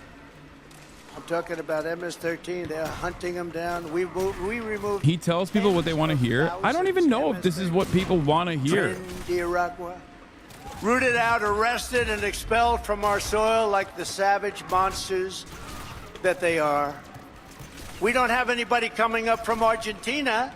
Nobody's look at coming this. up Hell's from Argentina. Angels recruiting about the skyrocket. To Like, this is a facilitate the conservative. mass removal of criminal aliens. I also This is a totally made up conservative meta where they think like the Hell's Angels. If you want to understand like conservative consciousness, they think the Hell's Angels are like good guys, right? They're like our American biker gangs because there's like a lot of television series about this shit. So they unironically think like a lot of older conservatives, and I'm surprised to see this like online as well. 99% biker gang, hunt them, like slay, we hunting you down, daddy. Like all of this stuff, all of this stuff. Wait, did someone say Will Stansel? Why the fuck does this person even? It's shocking that an Asmongold chatter would know who Will Stansel is. But basically, there's this like conservative meta where they think that like where they think that like Hell's Angels are like the defenders of America against like the big bad undocumented migrant groups that are doing crime. That's right. Terminated the Green New Scam. One of the greatest hoaxes ever played on this country is the Green New Scam. We spent trillions of dollars on this nonsense, and just a total hoax. It really set back our country, I want to tell you, monetarily and every other way. And I canceled Joe Biden's insane electric vehicle mandate where everybody has to have an electric. Yeah, that's real. That's definitely. And if you what want is an happening. electric car, get an electric car. If you want a gasoline-powered car, if you want to have a hybrid, you get it. The only thing Like you can't corrupt do green is a news hydrogen scam. Climate change is a powered hoax? car. You know Question why? mark. They said it really works great, but when it doesn't Global work, warming you isn't never real, find the body. Kona. I It's guess a like the bad- younger chatters probably That's a bad believe sign. global When warming. it doesn't work, they found the body on a tree about 250 yards up the road. It's seriously bad. So we'll leave hydrogen out of it for a little while, I think, or maybe permanently. I'd say permanently. To crush Why would you do inflation that? by slashing spending, I imposed an immediate federal hiring freeze. Nobody a knows federal how dumb regulation what he just freeze, said is. and a foreign aid They have no fucking clue what freeze. We're HFC giving is. For the people who ask, how do we reach these guys? How do we reach the right How do we wing reach and change their minds? It's pretty simple. You just have to wait because inevitably Donald Trump's actions are going Oh. to harm them directly. So Cory and in Booker's that strategy, moment where they or not Cory Booker, recognize that harm, Hakeem there's only two ways out of it.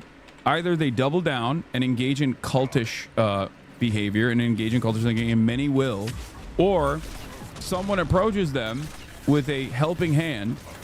Okay, someone approaches them with a helping hand and says, like, you want to know who the real people are that's fucking you over? It's all of Trump's allies, all these rich people. Okay, the issue, however, is that there is no competent Democratic Party right now that is actively doing that, because they also have the same exact corporate benefactors. Like, Democrats love the rich guys as well, so they can't actually launch or mount any sort of significant opposition from a true populist perspective. Oh. $1 billion, $520 million. You know, when I And without hired that, take advantage of me, it's a horrible thing to watch, and I give. without that, this is truly an opportunity. This is truly an opportune moment in all of this crisis. Okay, I think that, in this moment of crisis, where Americans will recognize that even under the Trump leadership, their lives haven't gotten better, because you can't fix that. Like, lies will not change the fact that you're still struggling. Lies and your attention being laser focused on trans people or Guatemalan migrants or whatever won't change the reality that you're having issues with paying rent still. But Trump is now president, and he said everything was going to get better, but it's not happening. Now, in that circumstance, if you don't have a competent party that uses that to correctly change people's attention, to correctly shift people's attentions and priorities back to the real centers of pain, billionaires, the oligarchy, corporations, okay, and utilize true left-wing economic populist messaging and actively try to push for an agenda that will radically change the trajectory of American empire and radically change the trajectory of the United States, these people are just simply going to double down. They're going to get more angry and more resentful. And they're going to think, oh, the problem is we just simply haven't killed enough Guatemalans. You know what I mean? We simply haven't done enough deportations. Why haven't we done enough deportations? Well, because we haven't done enough deportations because the Democrats are probably stopping us from doing all the deportations. Or we simply have to up the ante. We simply have to be even more violent, right? That's what I got a fear. booty, though. I fear that in this moment of crisis, okay? What? I asked a questionable trans people and they made some incredible arguments. Your Discord is amazing. What are you saying? I just shut up. I have no idea what you're trying to say, okay? In this moment of crisis, there's only one figure that I've seen on the Democratic Party side that has, which is ironically, he's an independent technically, but Bernie Sanders is the only person I've seen that is like aligned with the Democrats that has been actively trying to tackle this issue. And I don't even agree with most of his foreign policy, but it doesn't matter. Okay, on the issue of domestic affairs, like, he's actively trying to tackle it. And it seems like he's garnering a lot of support and a lot of attention. And yet, the Democrats are still avoiding that reality. They're still refusing to take a look at what's going on here. Look, Face Shocker says, I've helped Bernie Sanders for years pulling together his political events. Today is the first in many ways. We had 2 different large overflow crowds in Iowa City. One of the overflows was so large that it was bigger than the original theater he came to speak at. Like, it is obvious that a lot of people, and these are older people. These are older white Democrats. Older white Democrats at the heart of the Democratic Party's base of voters are unironically looking at the situation and thinking, okay, something's got to change. Okay. This much enthusiasm with 1 degree wind chill temperatures while every other politician in America is getting tomatoes thrown at them anytime they're in public. Look, it's not too late, but you need to stop listening to the people who told you this guy's movement was the wrong way. Like, it's obvious. This is real. This is a very real thing. It's over 110 years. 3.47 million people who are over 120 years of age. He's too old to 3.9 run million. now. No, I'm not saying Bernie as the figure is the reason why he's drawing these crowds. I mean, yes, his track record plays a role in this. His favorables play a role in this. But it's not just Bernie. It's the fact that his message is being broadly received as a positive, even from the ranks of the Democratic Party's base of support, like their most loyal base of support. And it's not just his message, it's also his earnest delivery, because he has, regardless of the insane amount of attacks that he's received throughout his career, he has stayed the course. Okay? Bernie ain't too old if he's walking and talking just fine. I mean, come on, guys. He's 90. Like, that's crazy. He's 90 years old. I'll still vote for him. I don't care. But, like, let's be real. Okay? And we have one person listed at 360 years of age, an all-time record, and our country's 250 years old. Older than the USA. So that USA. person's substantially older than our country. Under our administration, there will be no tolerance for Social Security fraud. We will not allow anyone to cheat our seniors, and those who will do that will be prosecuted by Pam, Bondi, and others. I think a lot of people just love this shit. They just look at this and they go, this is amazing. Like, there's a guy in there that said, people need to understand, you guys need to understand how much he accomplished in his first term and got zero credit / publicity for. He's clearly making a prioritization to talk about his efforts and accomplishments this time around. The gold Wait, is what is still he saying? there. Oh, I thought he was responding. Why won't he form the Labor Party with some strong caretakers to go forward after? I hear Hasanabi is a slave to his chat. Yes, I am. I'm enslaved by my chat. That's why I always yell at my chat. And I let, unlike, other people, I let you chat in here as long as you followed for 10 minutes. You don't even have to pay for a subscription. And yet people still subscribe for $6 or for free with a Twitch Prime, of course. Open the door, we'll say, and even gift subs. They stole this too. No, we have. I don't even have a subscriber-only chat. We're finding them out. We're removing all of the unnecessary, incompetent, and corrupt bureaucrats from the federal workforce. That's what we're doing. And under the buyouts, we offered federal Virtual meal. Thank you for the 20 gifted subs. Inked in blood. Bureaucrats. Think of that. Travical, thank you for the 5 gifted subs. Agreed to surrender their taxpayer-funded jobs. We want to make government smaller, more efficient. We want to keep the best people, and we're not going to keep the worst people. And we're doing another thing. If they don't report for work, we're firing them. In other words, you have to go to office. Right? Right? Look at her. What happened at the top of the hour ad breaks, by the way? My contract ended. That's so I no longer run any ads. Who the hell, if I'm staying home, I'm going to, let's see, my golf handicap would get down to. Consistent with President Trump's instructions, all federal employees will shortly receive an email requesting to understand what they've gone. Yeah, we already covered this earlier, but failure to respond will be taken as a resignation. Understand what they've got done last week. Is that because you don't want to be an echo chamber? Yes, I want to understand the other side. I do this all the time. That's why I have a concept called like hog watch. You know what I mean? I obviously, in order to in order to better message to all Americans, you have to understand what like the Trump dick riders are thinking, why they like him so much, what is so captivating about him. You know, God from Fault. Thank you for the 10 community gift to subs. Deadly Tesseract, thank you for the 5 gift to subs. I think it's important to understand where the other side is coming from. And Border Patrol, beautiful. And at the ultra-left CFPB, which was terrible. So many people have been hurt by that. Hey, I'm just curious, but your fun day streams are always about politics. Isn't that basically the same as your regular streams? Much love, Hostel.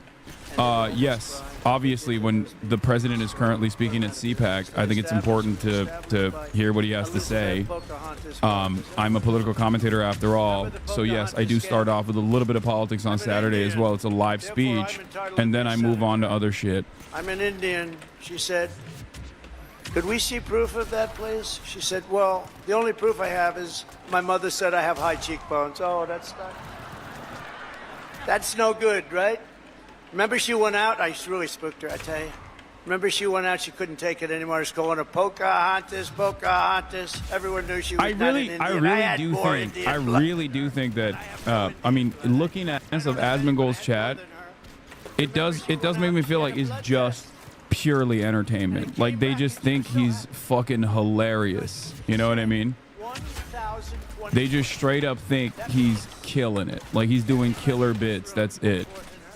I don't think there's a lot of interest in like the actual policy behind it. I don't think that there's any. I don't know if that's because of the way Asmongold covers it, because I'm unfamiliar with the way he covers Donald Trump. Maybe he just says like, oh, it's pure entertainment. It's pure entertainment. It's so funny. He's so based. Maybe that's the reason why the community is reflecting the opinion of the streamer in that regard. Or maybe it's because that is truly what they derive out of the Trump administration. Like they just think it's content. And I guess if you're like a stay-at-home NEET or whatever and not a fucking federal government employee whose job is on the line, then yeah, he is just entertainment. It's like the opposite side of the part of the equation. The upper middle class liberal, professional managerial class liberals who don't have much to lose. And you're still this charitable to Asmon in his chat? No, dude, I'm not a fucking idiot, and I want to understand where people are coming from.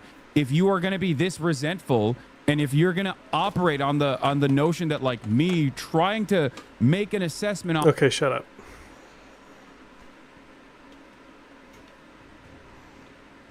Just a few days ago, Microsoft announced they'd made a major breakthrough in quantum computing. They said they'd achieved the first step for a scalable platform that could bring us to 1 million qubits quickly and unleash the power of quantum computing on. Federal District Court Judge Amir Ali in Washington today telling the Trump administration, you shut down foreign aid funds. And it appears at first glance that you were not legally allowed to do that.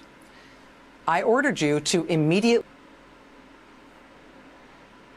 restart those funds, and you have not done so.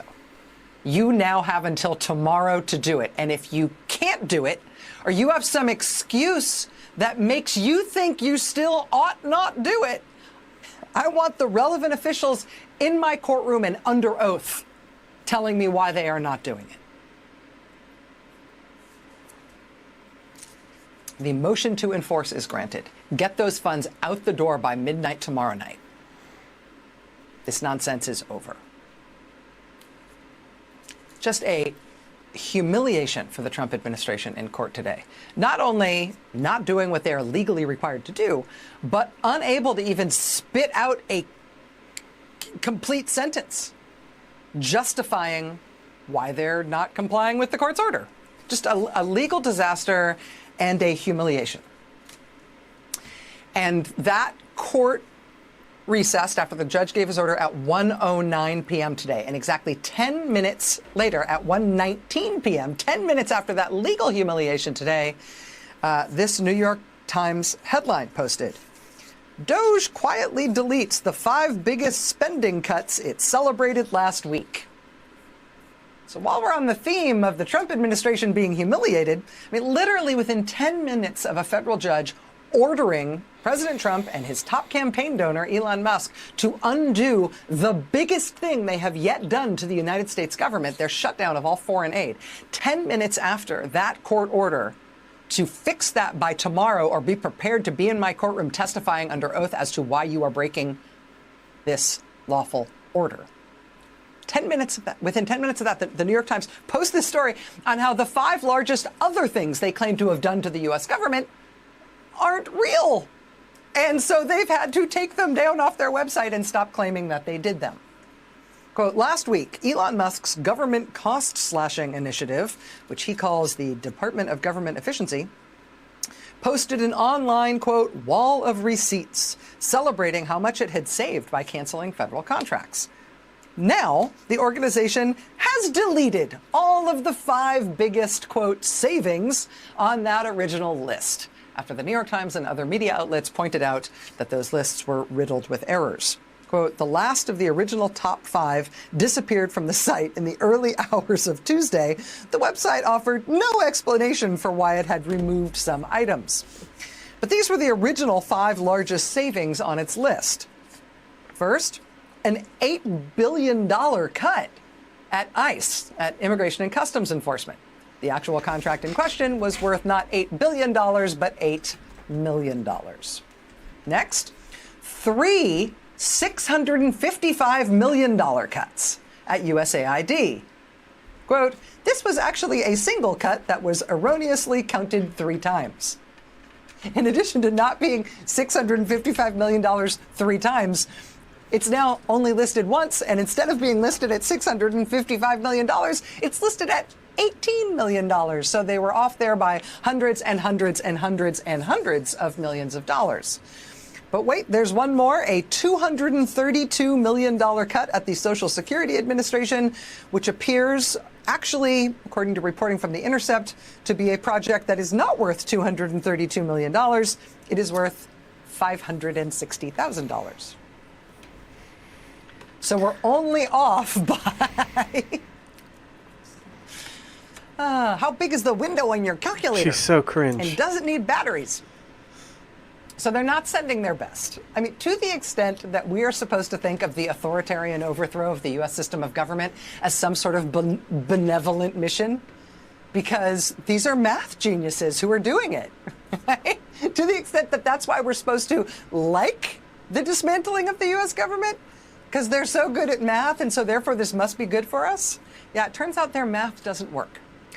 And even though they are having to rescind by court order the things they are most proud of doing, the biggest things they're trying to do, or they're having to rescind from their wall of receipts everything they previously said about all their other best and biggest moves, even though all of this stuff is getting wound back. Literally, all of the biggest things they said they have done are now getting undone, or they never happened in the first place.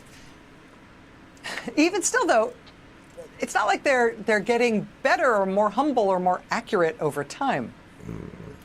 Back to that New York Times article today, quote, some of the new canceled contracts Doge added to its website this week appear to make some of the same types of errors. The largest savings on the latest version of its list is a $1.9 billion cut at the Treasury Department. But as reported in the Times last week, that contract was actually canceled last fall, when Joe Biden was president and when Doge did not yet exist. So that $1.9 billion isn't anything they did either. Even the stuff they say is their best, their biggest successes, their greatest hits, has all fallen apart under the most cursory scrutiny. And, you know, what have they done? They have fired a lot of people. And then they've had to unfire a lot of them when they realized that they actually had no idea who they were firing. We had the oops firings of workers at the National Nuclear Security Administration. Oops, wrong people to fire. Those had to be rescinded. Oops, had to hire those people back. We had the oops firings, the people who work on bird. Almost finished one of Rachel's videos for once, but couldn't do it. Fox News alert, according to the Washington Times, Kash Patel's FBI opening an investigation into James Comey. The Times reports that Comey launched an off-the-books honeypot operation against candidate Donald Trump. According to a whistleblower, he sent 2 female undercovers to infiltrate Trump's 2016 campaign and told them to act as honeypots, spies who use sex to get what they want. And the honeypots ingratiated themselves into the top ranks of the campaign. If true, that means the Obama administration was conducting multiple phony investigations into Trump without any evidence. The whistleblower says FBI employees were told to shut their mouth about the operation, and one of the agents was transferred to the CIA so she couldn't testify. This investigation into Comey isn't about revenge, it's about justice. Cash and Bongino are going to get answers. But Intel doesn't like being told what to do. When they saw Musk with the chainsaw doging foreign aid, they started leaking to CNN. If you doge us, there will be consequences.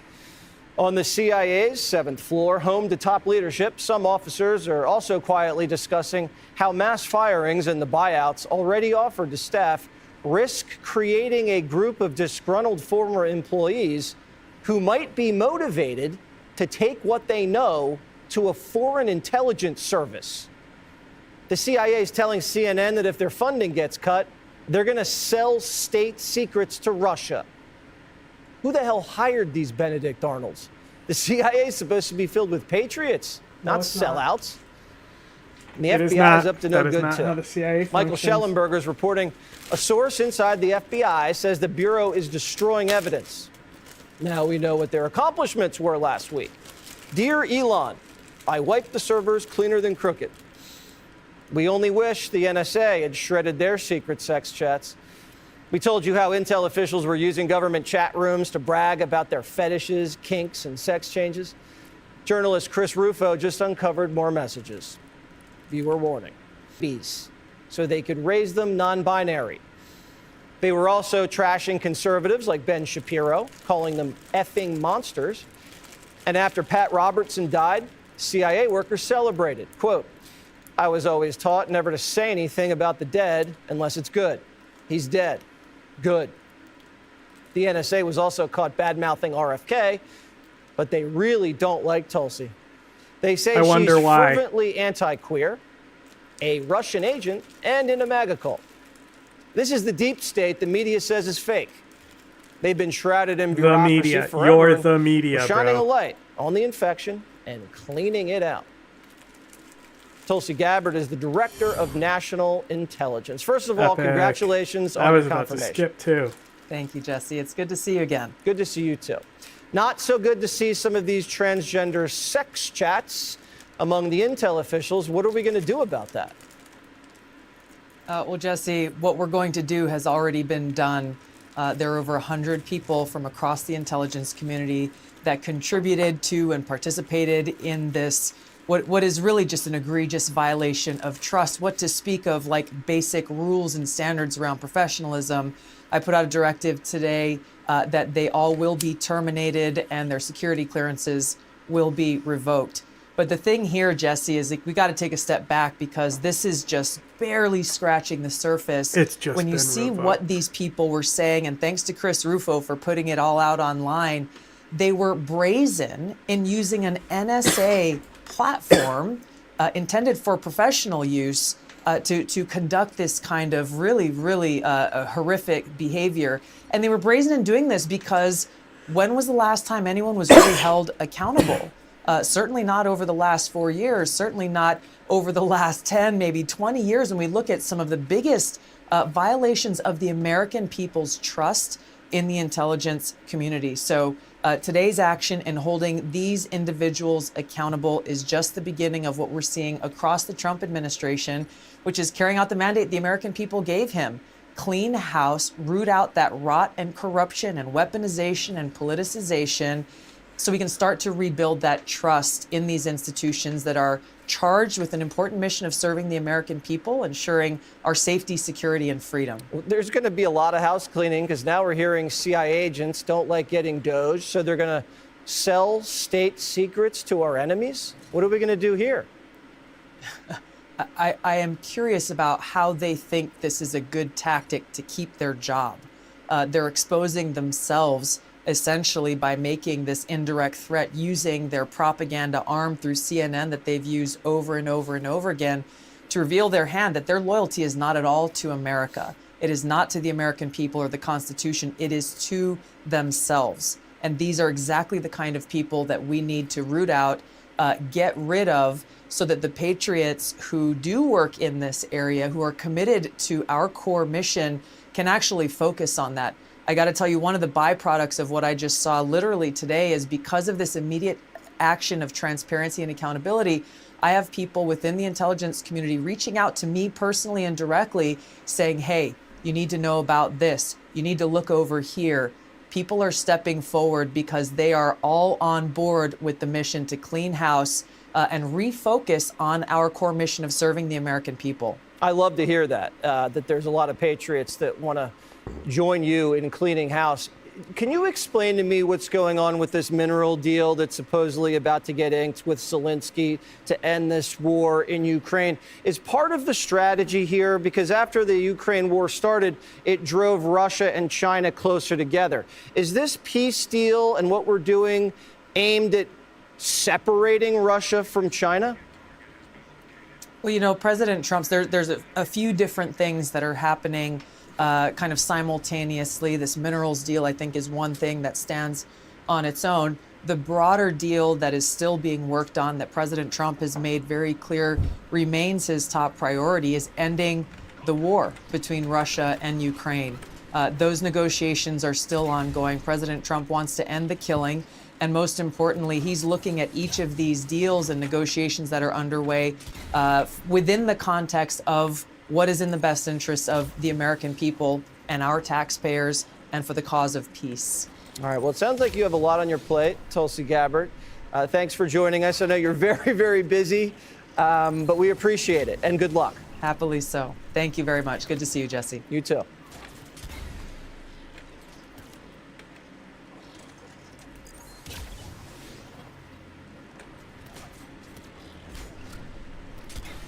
I think this is good. We've got a riled up James, and we are live as well, everybody. We're sorry for being late, but unfortunately there are technical issues occasionally.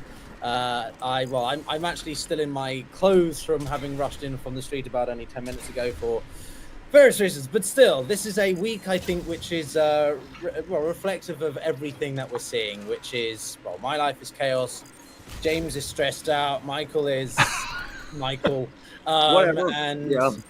I mean, I'm trying to be sort of jokes aside. This is obviously a very serious week.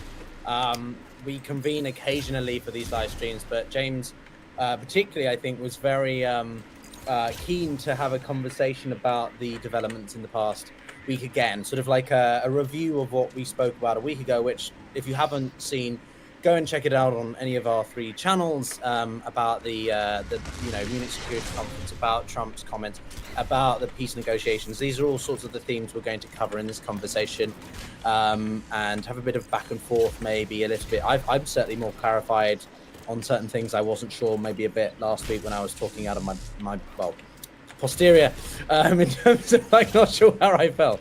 But anyway, Michael, James, thank you very much for coming back. I appreciate it. This is always a joint venture, and I always really appreciate having such good quality conversations with you guys.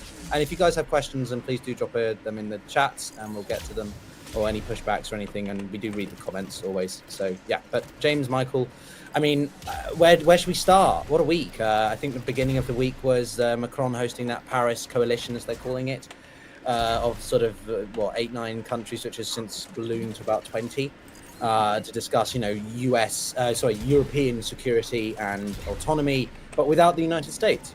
And Macron was hosting them all in and around Paris and things. So I don't know, Michael, you were nodding your head off. What's your thoughts so far? Well, I mean, I know the photo has already been memed on various Telegram channels with the title "Europe's Last Supper."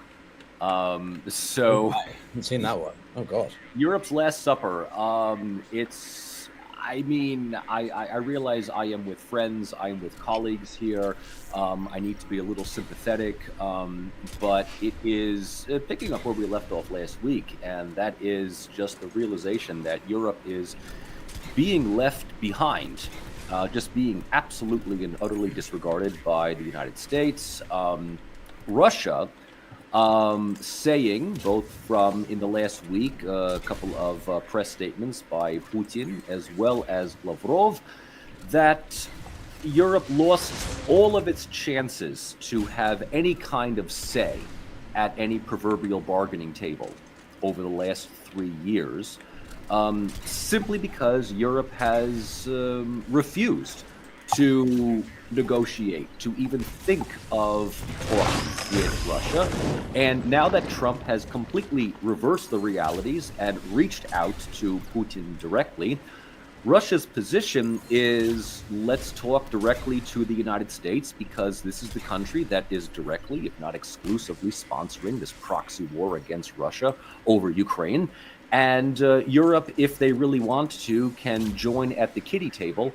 But if there is anyone within Europe that has any say in any of this, Russia is really not willing to listen to anything more than, just a couple of rhetorical statements. So let me take that, Michael, and then James, I'll pass it to you, because I think for the purposes of this conversation, I do want to add more of my own thoughts as we go. But, James, you have a much clearer position on a lot of these issues. Michael, I think you vacillate, between different areas sometimes, and I feel politically homeless right now. I had a conversation about Israel-Palestine in the week with another channel, and I don't really know where I sit anymore. I think it's absolutely abhorrent that the Europeans and the Ukrainians aren't part of the peace negotiations. But as one podcast, I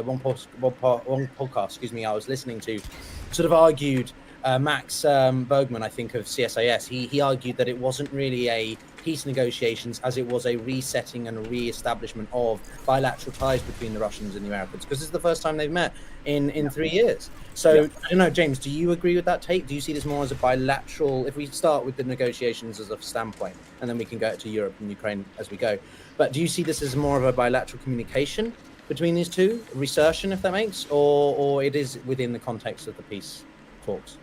I know it's a slight distinction, but I think it's important to make, right? No, look, all right, if you want to take a really generous view of what's happening, and I don't think that we can actually take this view, but if you really want to take a generous view, you could say that what the United States is doing is holding talks about talks and reaching out to the Russians and saying, look, this war has been going on for 3 years. What is it going to take to get you to the table? We can bring on board the Ukrainians, but what is it? Is there common ground in any way, shape, or form that would allow you to do that? And what would you be looking for?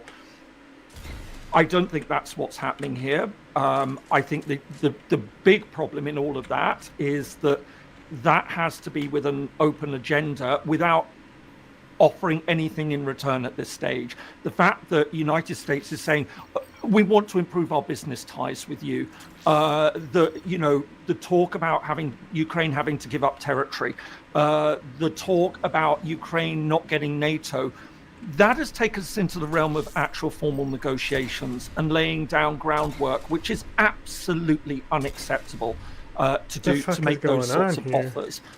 The implicit position of the United States to Russia could be, if you engage in this process, if you come in good faith, that could open up doors.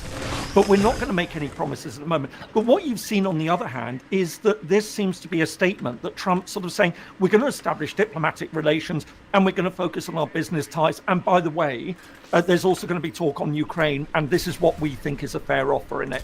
So this really, as I say, if you want to take it from a practical political point of view, you could say, look, yes, there could in some way, shape or form be room for a bilateral discussion between the United States and Russia. But this is not how you do it. And that's the really big problem. And I think that is exactly the issue that I have here. I mean, for example, if Biden had done something like this. But James, Biden's not going to do something like this. No, well, I mean, that's the point. But if Biden had done something like that, people would have been much more willing to accept it. But Biden took the position that, no, we've got Russia on the ropes now. Economically, politically, diplomatically, if not entirely militarily. let's force that advantage.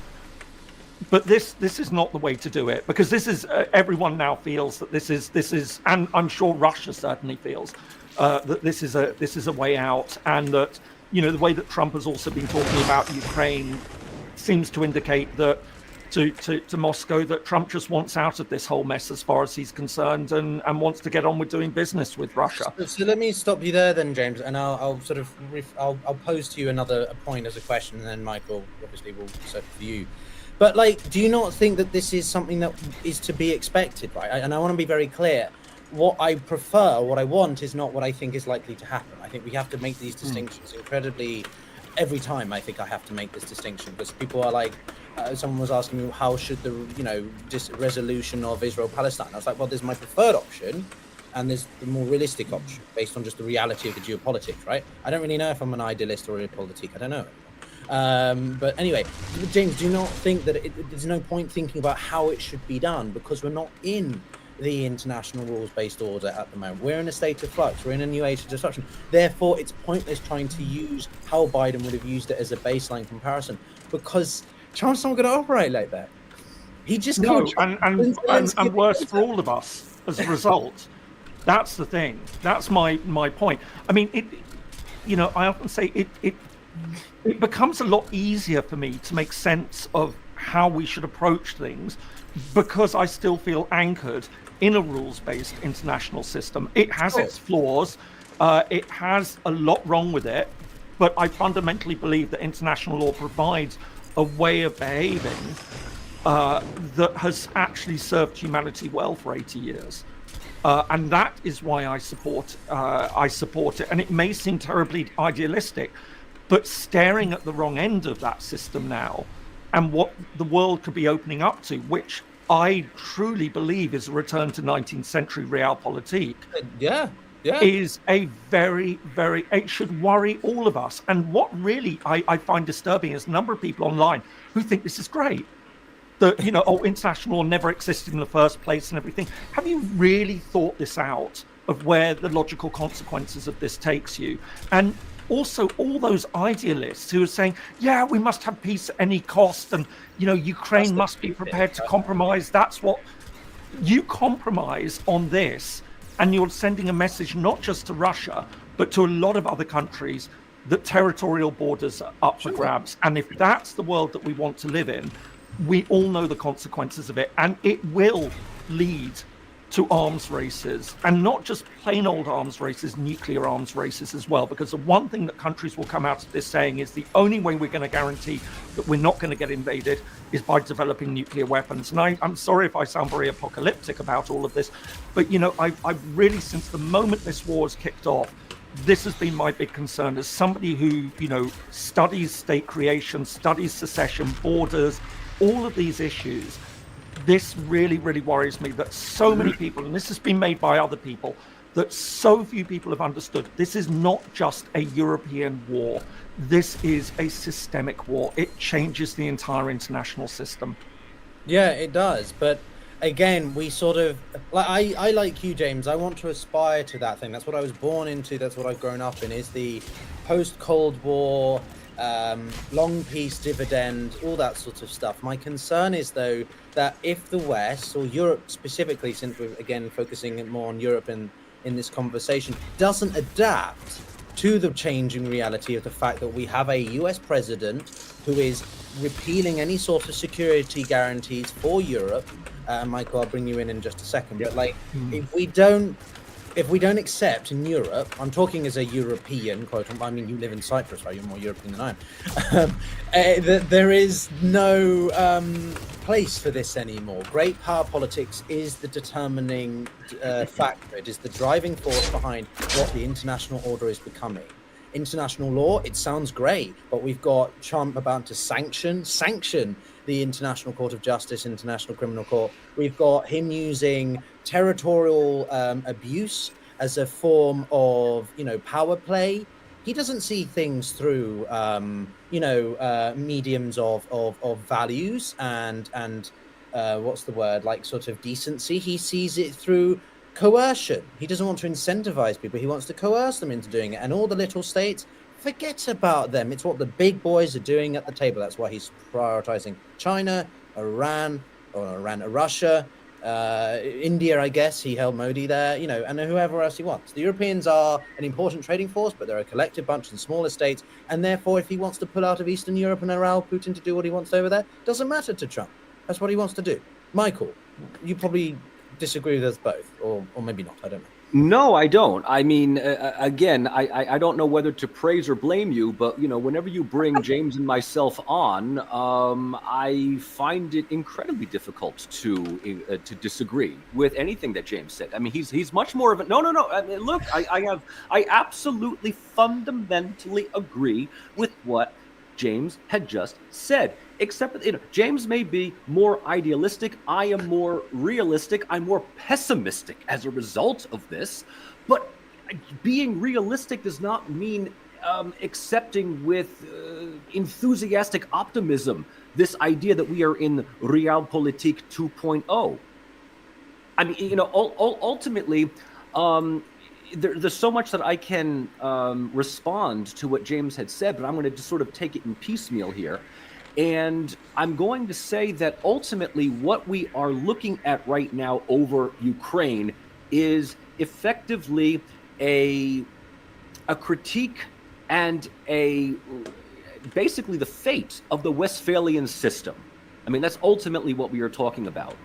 And the issue surrounding Ukraine ultimately falls, in my opinion, along two major pieces. The first is territorial concessions to Russia, which there were some, begrudging acceptance within European political circles that this is a fait accompli. But no one wanted to officially admit this, because if that's the case, then we effectively nullify the post-1945 peace arrangement, minus a few things here and there, which, of course, I'm always going to footnote Kosovo as an example of that. But it's a small example on one side. But the second thing is that Trump's whole peace arrangement with whatever is left of Ukraine is effectively giving the United States control over $500 billion of its natural resources. So ultimately, it is, if Ukraine wants to sign off on any peace deal, it has to basically prostrate itself at the feet of, the American military and industry, which effectively is going to be parceled out by people like Elon and other ANCAPs. So it basically is, if Ukraine wants peace, it has to effectively kill its own sovereignty. So, Michael, let me bring in some topical updates here, because on the way to getting online with you two, Zelensky next to, which is a relatively new, I think, independent Eastern European, I think it's Polish news network, shared a tweet that said Zelensky had said that he will hold elections as part of, or he will step down as part of any sort of potential peace guarantees. Right. Mm-hmm. So I want reactions to that, but I also think it's worth being a little bit more specific about since we're talking about Ukraine, right, Michael? Mm-hmm. What options, we touched upon it at the end of the last week, although my head was in the clouds clearly because I felt so homeless, which is that, what would some of these different parameters look like, these components of a potential peace deal? I think I do agree, it's horrible as it sounds. Pete Hegsworth said it's unrealistic. It is unrealistic that Ukraine's going to be able to get all that, unless the United States continues to support it. But a fact's a fact, it is unrealistic, right? It's not my preferred option, but that's just the reality of the situation. What is more, I think, of a nuanced area is membership of NATO/EU. Now, there's Article 42.5, I think it is, of the European Charter or whatever, that talks about security assurances in a similar way to NATO. So some people are arguing, and something that I've thought in longer standing scheme, if NATO wasn't an option, Ukraine, you joining the EU, well, the EU is much more of a comprehensive vehicle, and you could have a deeper fleshing out, quote unquote, of the European security framework.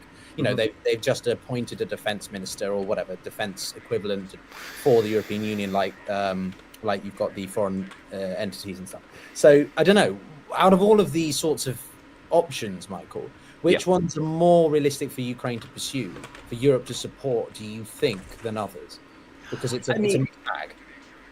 I mean, the prospects of joining the European Union is, it's an empty rhetorical promise, because who knows when Ukraine will join, when they are ready, structurally, institutionally ready to join. I got it wrong. It's 42.7. Thank you, Lucio. But that's what we're talking about in the it's like Article 5 of NATO. Okay. The European Union has not taken on a new member in over nearly 12 years. The last country that joined was Croatia in 2013. We have 5 countries in the Balkans that are left to join. Serbia, Montenegro, Macedonia, Bosnia, and Albania. And whatever you want to make out of the disputed territory of Kosovo, they've got their own obstacles to deal with. I mean, it's 5 countries. I cannot see Ukraine at this point joining. Yes, one of the elements of the Trump proposal was that Ukraine can join the European Union in 2030. I mean, that's a dream if that happens. But what that does for Ukraine's security, if it remains a neutral country, is something that will be, hashed out over the next 5 years. But I mean, if that is what many people in Ukraine want, just simply for economic stability and the opportunity to just simply do what everyone else does, and that is find a green light to Western Europe to become Gastarbeiters, then so be it. But as far as Ukraine's security is concerned, this is something that is still up in the air. Yeah, I mean, James, on that point, there is what's known as the stabilization mechanism of the European Union, which is that sort of precursor to being able to join the Union more succinctly, and that's an increase of funding, should we say, transparency and accountability mechanisms to help a country, better be prepared to join the European Union, not necessarily the Eurozone market. Do you think that Ukraine has a better chance in Europe, in the EU, than it does in NATO, in any hypothetical negotiations and sort of what's the word, deliverables? I mean, I remember we touched on this. Joining NATO is considerably easier than joining the European Union. Again, I mean, we discussed this in the last one. I mean, it's about interoperability, and that is primarily the key thing that interests NATO. Is it possible that any country that joins, its armed forces will be compatible with NATO, that it will be able to operate within those command structures? So I think in many ways, after 3 years of warfare, where NATO has been so supportive of the Ukrainians, where it has been providing training, this isn't the issue here. It's a political issue about whether Ukraine can or should join NATO. It's not a technical issue in the way that it would have once been. Okay. The European Union, as I always say, is a fundamentally different beast from NATO. That you are dealing with many thousands, tens of thousands of pages of legislation on all sorts of areas, covering justice and home affairs, covering food safety, covering production of electrical goods, safety standards, all of these things. This is a huge thing, and you can't cut corners on it. So the European Union is holding open the door for Ukrainian eventual membership, but I just don't see the European Union taking a decision that it's going to drop those conditions for membership to take Ukraine in, to make a political point, because it will fundamentally undermine how the European Union functions, and it will have a spillover effect in the Western Balkans, where there will be a number of countries, the ones that you mentioned, would just say this is fundamentally unfair. We've been trying, we've been working very hard, yes and no, depending on the country at any given moment, to get into the European Union, and now we've been leapfrogged. And if you can make that exception for Ukraine, why can't you make it for us? And taking in a whole bunch of countries that aren't ready legally, aren't ready in terms of industrial, in terms of industrial capacity or functioning or market for goods and services, all of these things will have very, very dire effects on the European Union. So I think I make this point every time, but I think it's really, really important for people to get through their mind that there isn't fast track membership of the European Union, and for very, very good reason. So I think that's a really important point. On the other things that you mentioned, I mean, the fact that Zelensky has now conceded having elections, it doesn't surprise me. I mean, this is only in Trump's mind that he's been accused of being a dictator.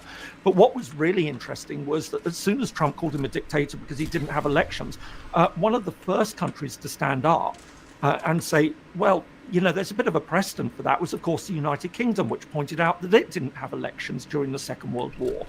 That a country which is engaged in an existential crisis, it's not unreasonable for the leader of that country and for the entire political spectrum, which seems to be the case in Ukraine, saying we understand that these are extraordinary circumstances and we can't fight an election campaign at the same time as we're fighting a war. And so it's perfectly reasonable. It would have been more worrying if Zelensky didn't state something like that once the war is over, once we've got a peace deal in place, I am going to step down and I will put myself to the voters. And if he's got half an eye on the British example, he will, of course, know exactly what happened to Churchill at the end of the Second World War, which is, he'd successfully led Britain through the Second World War and then was booted out. And we had a radical new Labour government that was there to win the peace. So Zelensky is probably aware of that, but I think his reputation will be okay, even if he, whoever he loses to. That a grateful nation will probably say, "Listen, you did really well under the circumstances, but now we feel it's time for a change." But he's put himself to the people to make that decision, which is a lot more than, obviously, as people are pointing out, Putin can say. Indeed. So let's bring it again, I think, to some of the news of the past week, because the difficulty with topics like these is that you can go off into the into the void of the incredible complexities and sensitivities around it. But so during the week, and also everybody, welcome to the stream if you're just joining us. My name is Piotr. I am a former diplomat, international relations guy. I can say that technically because I worked at the UN, which you are technically a diplomat. I'm the US one. No, I was based in Africa. Anyway, we're here with Professor James Galinzi, expert on statehood, international relations, conflict, and security, and Michael. Anyway, so and Michael, just Michael some guy in off the street here, seriously. No, Professor Michael Rossi, expert on comparative politics and Russia and Eurasia. I would. I'm not sure I'm not sure if you're more thematically expert or regional, Michael. But two wonderful fellow YouTubers here. And we're having a wide-ranging conversation about the past week's development, focusing on Ukraine, Europe, and Trump and his administration's activities, shall we put it like that. But I want to come back to more of the news again. Michael, we'll turn to you, which is that obviously during the week we've had reactions from European nations about what a sort of, shall we say, post-war scenario could look like in terms of border security. Very simply, the British were one of the first to come out, as James has said, and made it very clear that they will send troops. I think it was about 2,500 proposed number. What's very interesting for me, though, is the Poles, the French have declined. Then they wouldn't. Yeah. And I was very surprised. The French, I don't know why it's the French, but sorry, I'm English. I have to poke at the French. Second, though, there's no the Poles, because they are some of the most hawkish in terms of defense at 4.5% now. So what's going on here? Take us through what you're seeing in the European response from, I don't know, different angles and why. Okay, so first off, what I want to do before I get to that is I want to add to one thing that James had said about Zelensky and his so-called dictatorship, right? Because Trump is calling him a dictator, which is, I mean, in my opinion, absolutely unjustified for a number of reasons. And we need to establish a couple of empirical historical facts. Number one, Zelensky came to power through free and fair and legitimate elections in 2019 on a landslide victory against Petro Poroshenko. Zelensky's campaign at the time was, I am not a politician, I am not part of the corrupt oligarchy. If I am elected, I will find a way to make some kind of a deal with Russia to end the standoff in Donbass. Right? This is in 2019.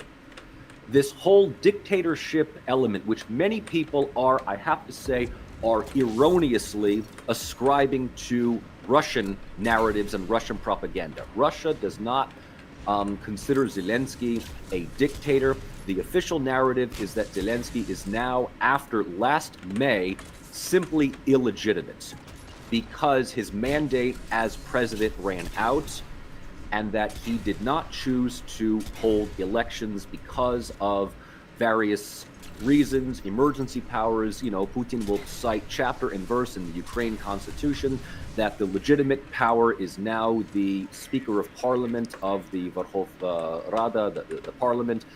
Narratives that we can just, I just simply want to say at one point or another that this whole notion of Trump calling Zelensky a dictator, I'm not sure where he's getting this from. I can tell you it is not from Russia. Russia's response for Zelensky is simply illegitimate.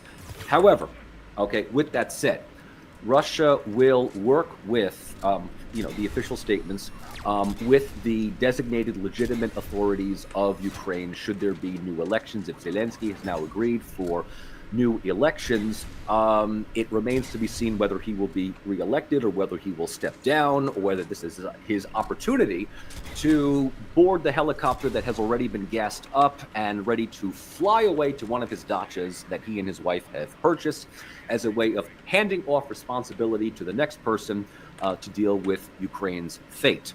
With all of that said, right, moving on to the next question about Europe's response to all of this. Before you do, Michael, if I can just ask you a quick point on this, and James, maybe take note of it if you want to make any point. And thank you, Jose, for supporting us in what we do. But Jose has said, in America, we had an election in the middle of the Civil War. This is a counter argument I've seen posted by people who are, I don't know, anti-Ukraine or just anti-Zelensky. I'll be blunt. Zelensky has probably benefited from this war, or you can dislike Zelensky, but to call him a dictator is just de facto, it's bullshit. He's not a dictator. He just has been trying to manage a country in wartime. I would agree. I would absolutely agree that to call him a dictator is just plain wrong. Do you agree with Jose's comment? Like, what do you like? Sort of, he should be able to hold an election because they're in a war. Because America did it in the Civil War. I don't really understand this counterpoint. It's not the same. I don't know. Any thoughts? I mean, we had elections during the Second World War. Britain didn't. James, the Brits didn't. So that's the point. Like, the point. I guess I'm trying to be provocative and devil's advocate on this point because some people will argue that he should hold an election even if it's in wartime. And other people will say, no, he shouldn't. It's in the Ukrainian constitution. Personally, I don't think he should. A change of guard in wartime, the worst war since the Second World War, sounds like absolute madness. But is there a truth to that, Michael, or not? I mean, I want a definitive answer from you, not just a filibustering. No, I mean, it's not. I mean, ultimately, it's not my place to say. I mean, I'm not a citizen of Ukraine. I can argue one way or the other. I mean, if he wanted to hold elections, he certainly could, but he has demobilized much of the political opposition in Ukraine since the outbreak of the invasion in 2021. So if he was to hold elections, which political parties would be considered appropriate to run? Because multiple political parties that were up to this point calling for some kind of ceasefire, some kind of negotiation with Russia, were seen as traitors to the country. And they were put on the Mirotvorets site as enemies of the state. So who are you going to have elections with? The far right or far right? It's also a civil war, though. I mean, people are pointing out that it's a civil war, not an invasion by a foreign and much larger power, right? James, I don't know if you have any thoughts. I'll expose my ignorance of the details of American politics during the American Civil War. I can see your eyes glaze over as soon as I ask. No, because it's an important point. But I would be interested to know where those elections were held. Were they across the entire United States, as claimed by the United States government? The other states seceded from the government. In fact, yes, you could argue that Ukraine, Zelensky could have taken the issue to the Ukrainian That's the people thing and is made this a if referendum on if his it was held leadership. all across the states, it would only be the He's chosen candidates that not were to, so selected some would say in that is primaries, right? undemocratic, but So it doesn't seem if that the those southern Ukrainian states voted, political it only gave parties, legitimacy see to the this as union. undemocratic. And as I say, So there is a that's precedent like for another countries point saying of holding that at those a time of elections at the existential time crisis, that I think we these will put people on really hold, miss. our And elections. because all these people What are Europeans, they kind of miss that what would be the detail worry that was is like to swing the day dick. after, an agreement comes into force where he then says, "Well, I need to postpone it longer. We'll need 2 or 3 years to recover before I think we can talk about elections." Then I think people can rightfully say, "Well, this is worrying." But at the stage when a country is in the middle of a war, where most of the opposition parties seem to understand that holding an election at the moment would not be in the best interest of the country as a whole, and that they seem content with the way that he is prosecuting this war, then it just does seem that this is really about trying to undermine Zelensky rather than actually making a legitimate point about the nature of democracy in Ukraine at the moment.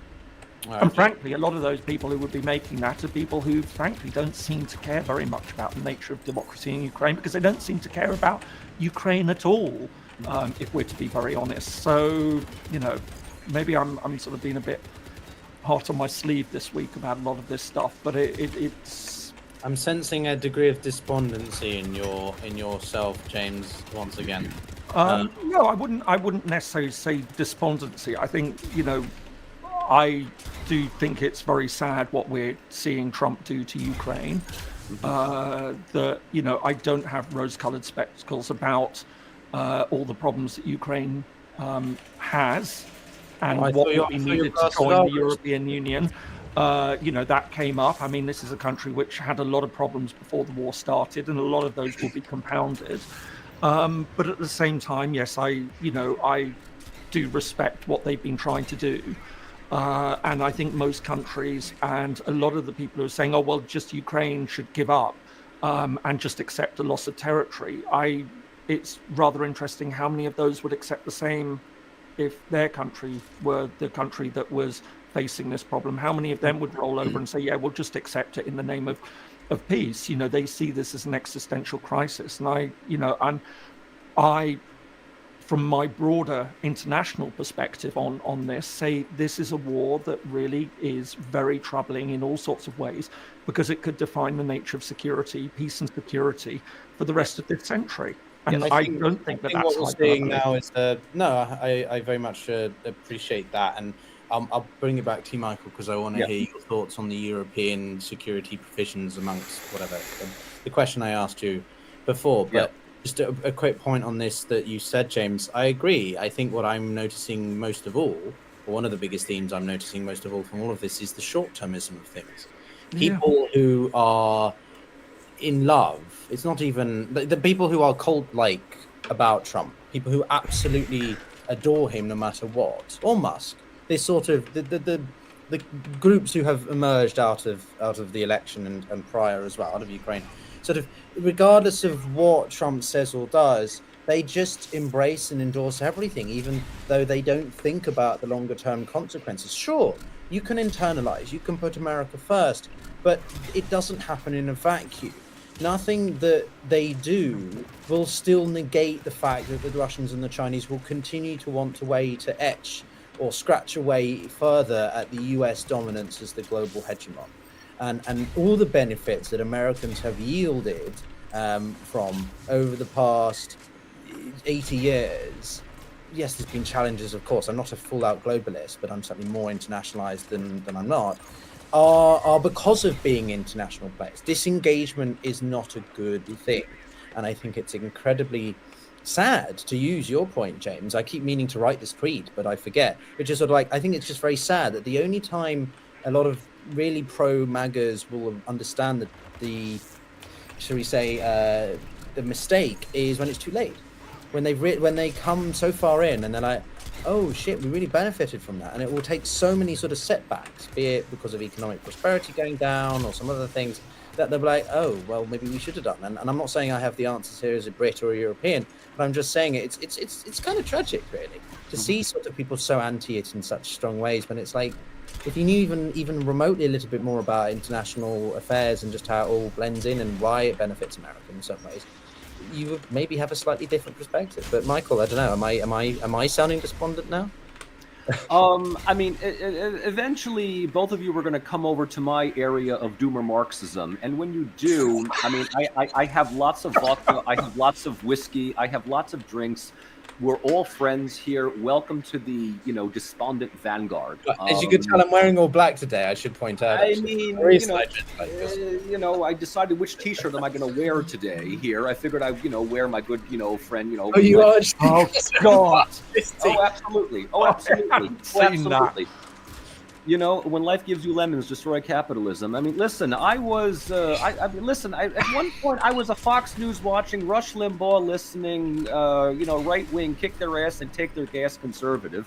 And now all of a sudden I just became like Lenin didn't go far enough. Seriously, I'm one day you're going to have me opinion on the show, disregarded, and I'll tell you my life story about how I went from this to this. And no, it ain't horseshoe theory. Okay. It is not horseshoe theory at all. I just came to the realization that, unfortunately, what we are talking about right now, what we are basically talking about, and I think James has very succinctly encapsulated this, right, is that the post-1945 world order, the rules-based order, whether you want to be in favor of it or laugh at it, right, is really under indictment. Ukraine is the fundamental test subject as to whether or not the post-world order of territorial integrity and sovereign solvency, right, is going to continue to be honored.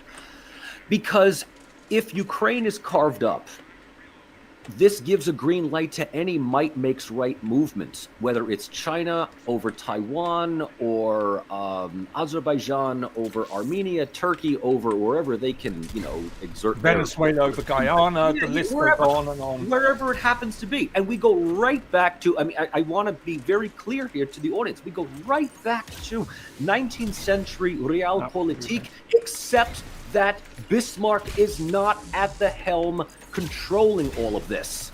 Who is the Bismarck of our day is Donald Trump. And, you say, well, what do the MAGA people think about? The MAGA, what I like to call the MAGA minions, they don't care. They ultimately don't care. For them, it's a business deal. Ukraine is a business deal. It is a way for the United States to recoup its financial losses over the past 3 years of dumping money into the country. The other person dropped? Hence the idea that, in my opinion, the one thing that will ultimately, hopefully, make Zelensky right again, reject the peace agreement that is presented to him is not the territorial concessions, but the idea of signing over $500 billion worth of resources to his country. He literally puts his country as a subsidiary of some U.S. corporation, which in the dark, you want to get really dark? Let's get dark here. In that regard, the most prosperous parts of Ukraine are going to be those controlled by Russia. Yeah. Not by the United States. I mean, like I said, I have a very hard time disagreeing with what James says. He's a bit more of an idealist than I am. I'm already a dark doomer realist, so I kind of saw this years ago. But here we are, right? Here we are, and Ukraine is being thrown under the bus. Europe is wondering what happened. And my response to all of this to Europe is, what did you think was going to happen? I mean, you went along with the United States. You went along with Biden. You basically went along with this investment in a proxy war. You spent the last 3 years saying no negotiations with Russia until Ukraine has the upper hand. Okay, Ukraine has failed to gain the upper hand. You had the counteroffensive a year ago, that failed. So the realists are coming in and they're saying this is a losing investment. Ukraine is losing a town every other day. The Russians are advancing. Our investment in Ukraine's defense is not working. Trump wants to end this for two reasons. One, for him, he wants a Nobel Peace Prize. And two, it's a great way of showing that the Biden administration invested in something that was an absolute failure so that he can focus on China.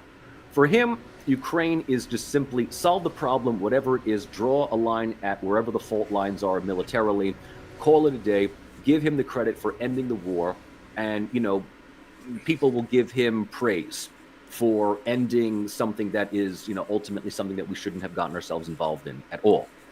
The Europeans are saying this is a sovereign country's, life at stake, to which the Trump side says, so what?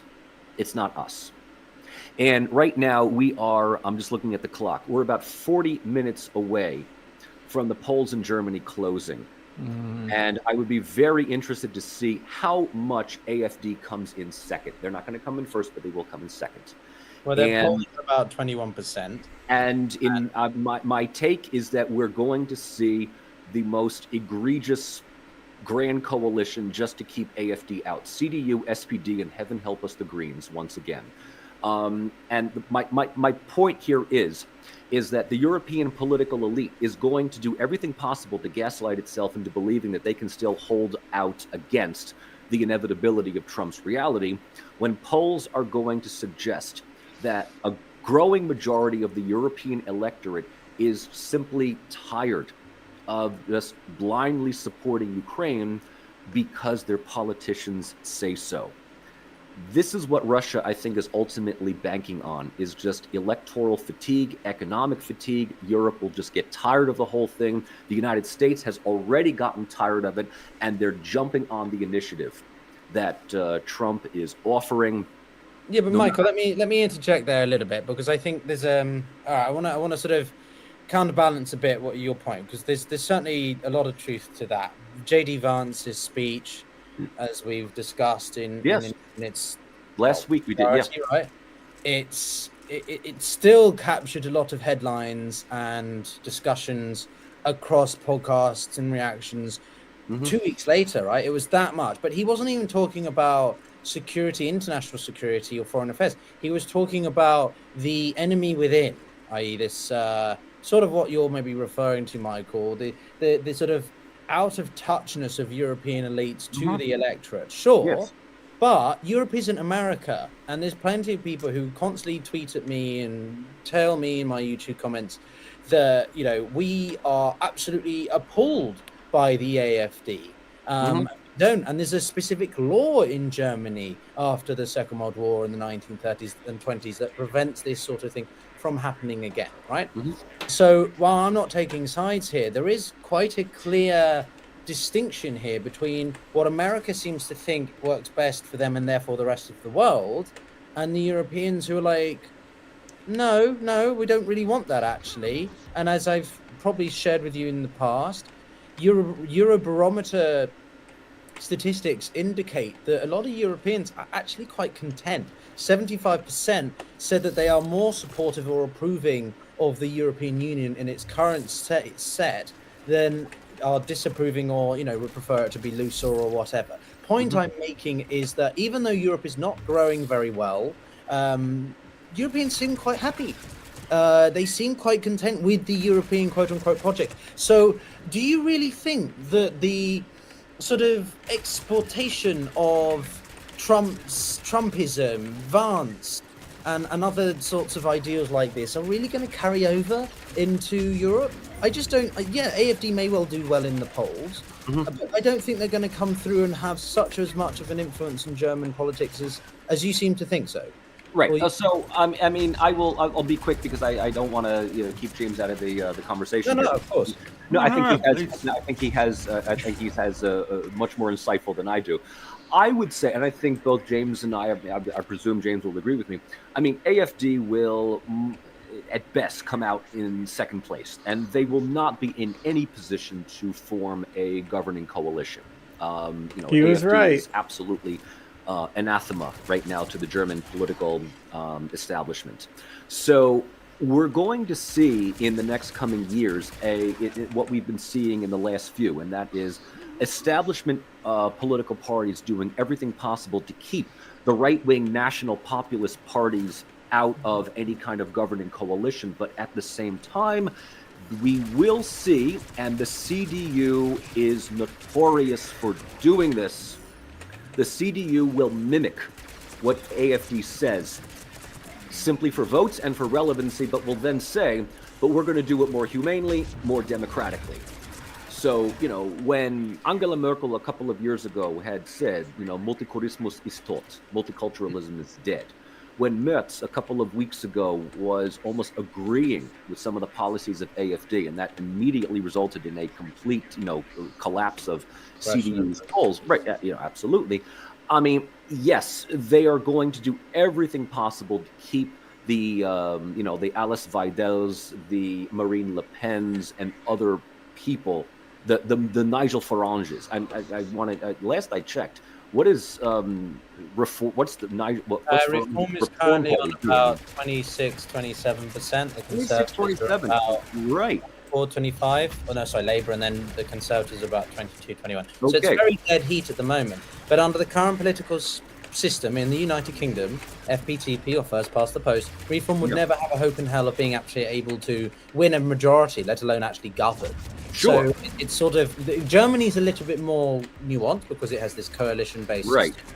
So I don't know. Yeah, so I get your point though. Populism of, should we say, new right parties is certainly there. But again, how much of that is how much do people follow through in terms of using it as a way to illustrate that they are not happy with the establishment, but then they actually follow through with votes? Because sometimes people will just signal it in a poll to keep the establishment, quote unquote, on their toes. Right. Or So then you wait for the establishment parties to respond to this, just like the Democratic Party in the United States responds to the Republicans, and they try to say, well, you know, Trump wants to build a wall and deport all of the illegals. And the Democratic Party will respond by saying, well, this will be a means-tested approach if we come into power. Something like that. You know, like they will provide a more kinder, gentler version of deportation, wall building, and discrimination. So, you know, at the end of the day, the political compass shifts decisively more and more to the right, just simply to get votes.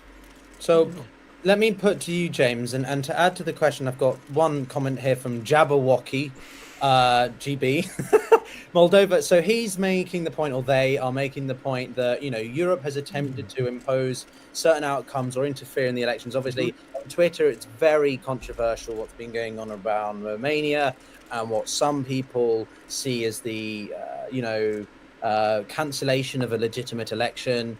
I don't see it like that personally, but anyway. And then the second point, though, James, is also just when we're talking about the change in the political ideologies across Europe at the moment, there's so much toing and froing between what people want to do in terms of supporting Ukraine, but then they want to support themselves. And it sort of goes back to, I think, what some people think Trump might try to do, which is move the Overton window.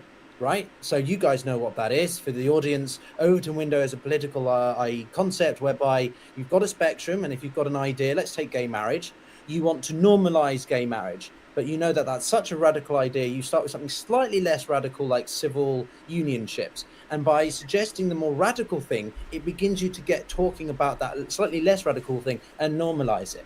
So the idea is people say that by Trump using the most divisive, inflammatory rhetoric, he is getting people talking about ideas that we never would have done in the past. And that's what he and Trady Vance are trying to do with their comments over Europe, over its own security, its autonomy. James, what do you think about all these themes? And is there any sense to them, or it's all rubbish? Or am I saying rubbish? Well, I mean, look, it ties up with something that, you know, we had exchanged messages about, and what I am wearing very much my political science hat, have been thinking about a lot recently. You know, we've seen the rise of the far right in Europe. We've seen the rise of the far right in Britain. and reform and the message that's been sent out. And what we're seeing with Trump in the United States. Look, the term fascist gets thrown around, and it has been thrown around a lot over the past decade. And I think we've seen very troubling directions that US has been taking. But I do now think that we have to have a very serious discussion. Is Trump fascist? And I'm aware of the seriousness of what I say there, and I'm aware that many people would just immediately dismiss it and just say, "Oh, well, you're just playing into,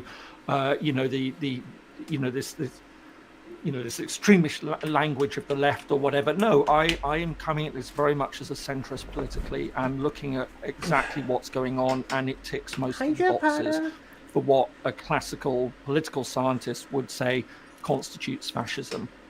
And it's what is worrying me is that this is becoming normalized in one way or another, that we're just seeing this as, oh, this is Trump, oh, this is just Farage. But, when you have Elon Musk's throwing Nazi salutes, or what look very much like Nazi salutes, and then Bannon feels that he can do the same, and that at a mainstream what is now a mainstream conference of the political right in the United States is really, really, truly disturbing.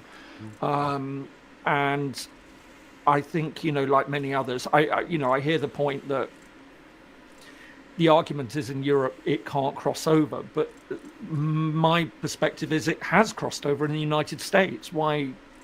How can we be? But has there not always been a political difference, James? Even though the US and Europe are often compared or compiled statistics, but there's always been a difference in America. It's always been more extreme in the sense of the left versus right. Our conservatives are their Democrats. Their economics is a lot more intensified in terms of what drives it than Europe. But I think Michael made a really important point that we need to take on, and you did as well, Piotr, is that how politics has shifted, and I think the danger is that and Mike, I mean, you were saying about the CDU taking on AFD messages, and that is exactly what we're now seeing with the Conservative Party in Britain. That in order to fight reform, it's taking on reform messages and trying to put a little bit of a nicer gloss on it. But the reality is that it's playing to that particular message. And how we are normalizing this in a way that is frankly extremely, extremely worrying. And listen, and again, viewers may feel, but it may come as a surprise to some or may not. I consider myself a very classic centrist, and I just say this for clarity. I don't believe, and I don't like ideology. My worldview is you take from whatever works and whatever is efficient. And if you wanted me to sum up my political ideology, it's like I do believe in free markets, but I also believe that a good, just society takes care of its weakest, and that's not incompatible. I mean, I suppose you would call it classical, social democracy. Some might call it, certainly from the United States. I would, as I say it's a centrist. I don't mind paying taxes, but I want to make sure that that's spent on the people who need it, frankly. If I'm to really, boil it down. So I'm not coming at this as some sort of crazed leftist.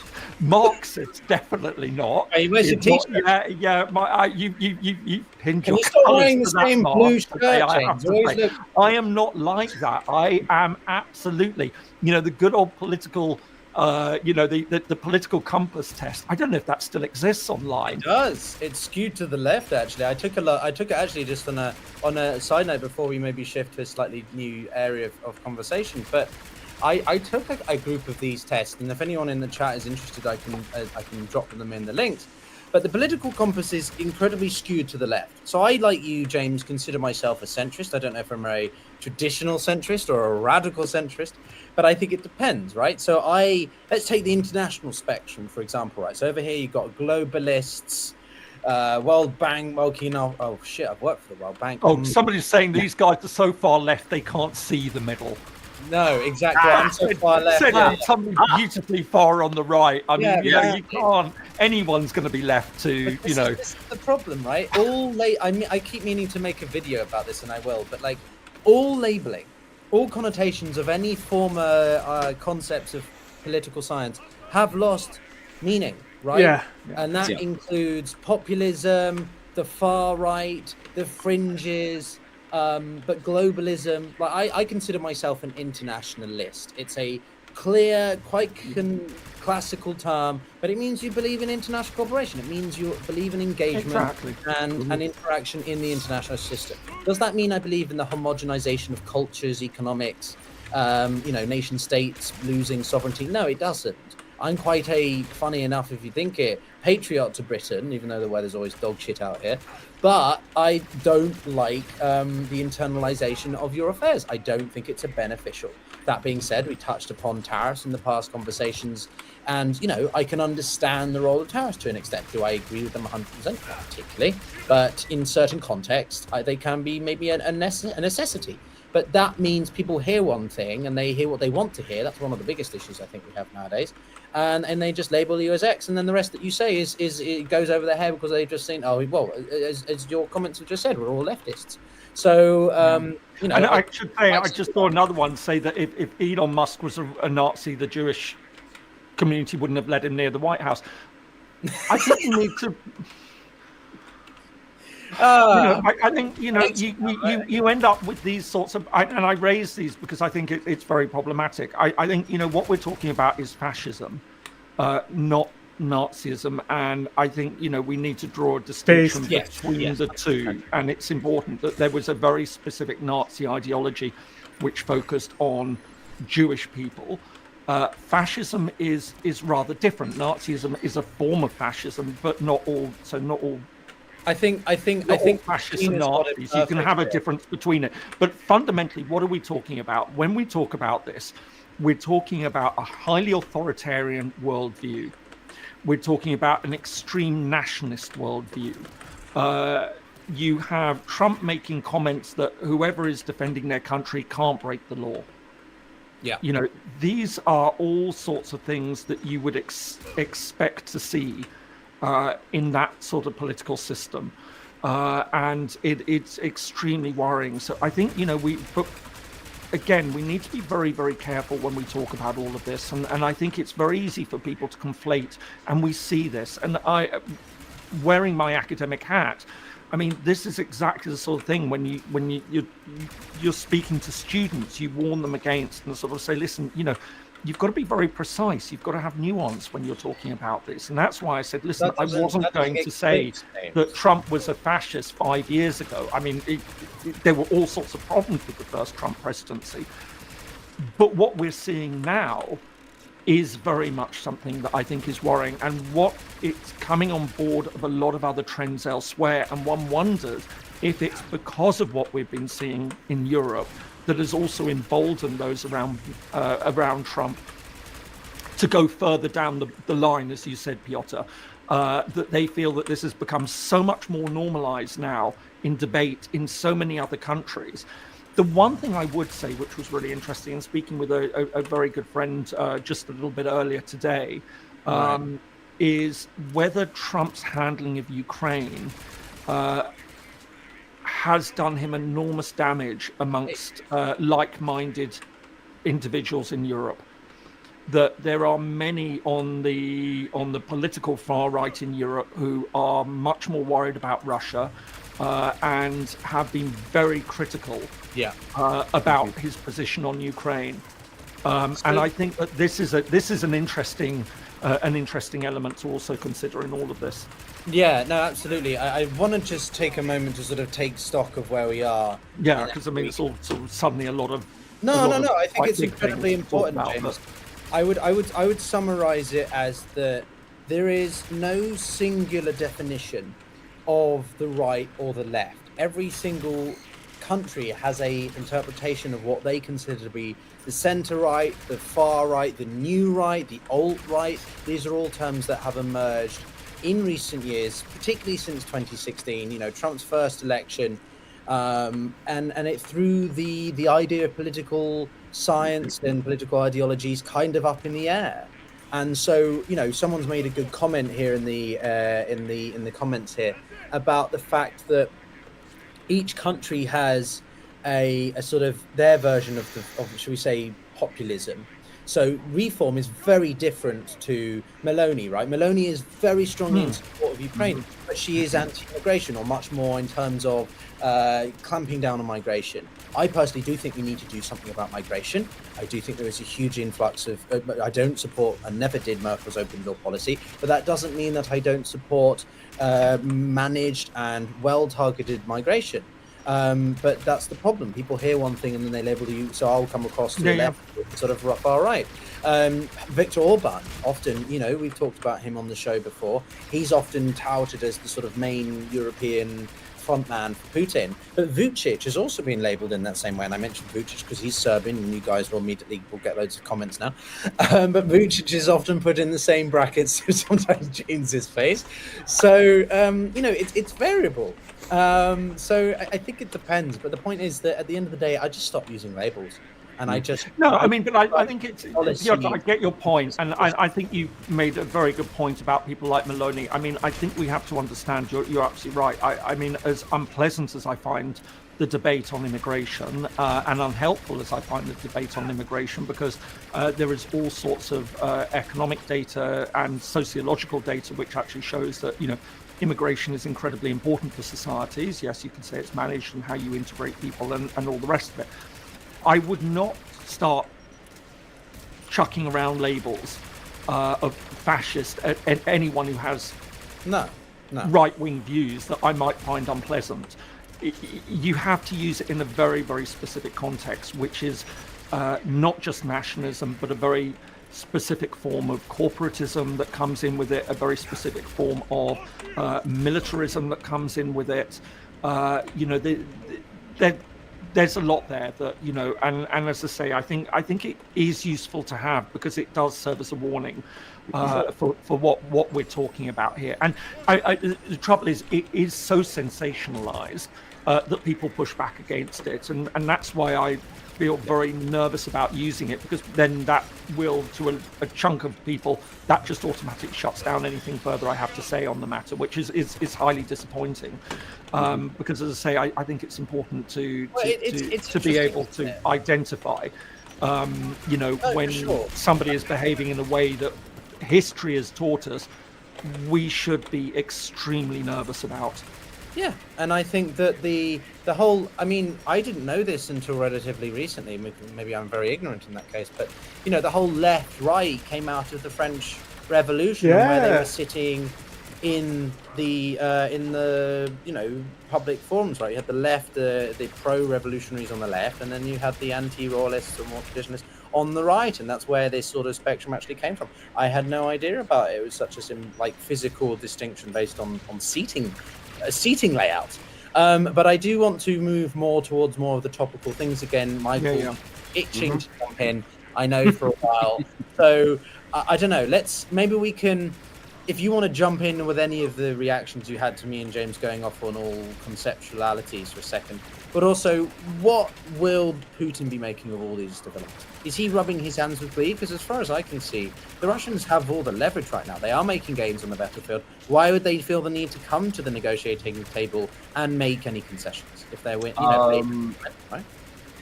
Too much. I mean, yeah, I was waiting to jump in here, but I didn't want to interrupt because I was listening exactly to what you and James were talking about.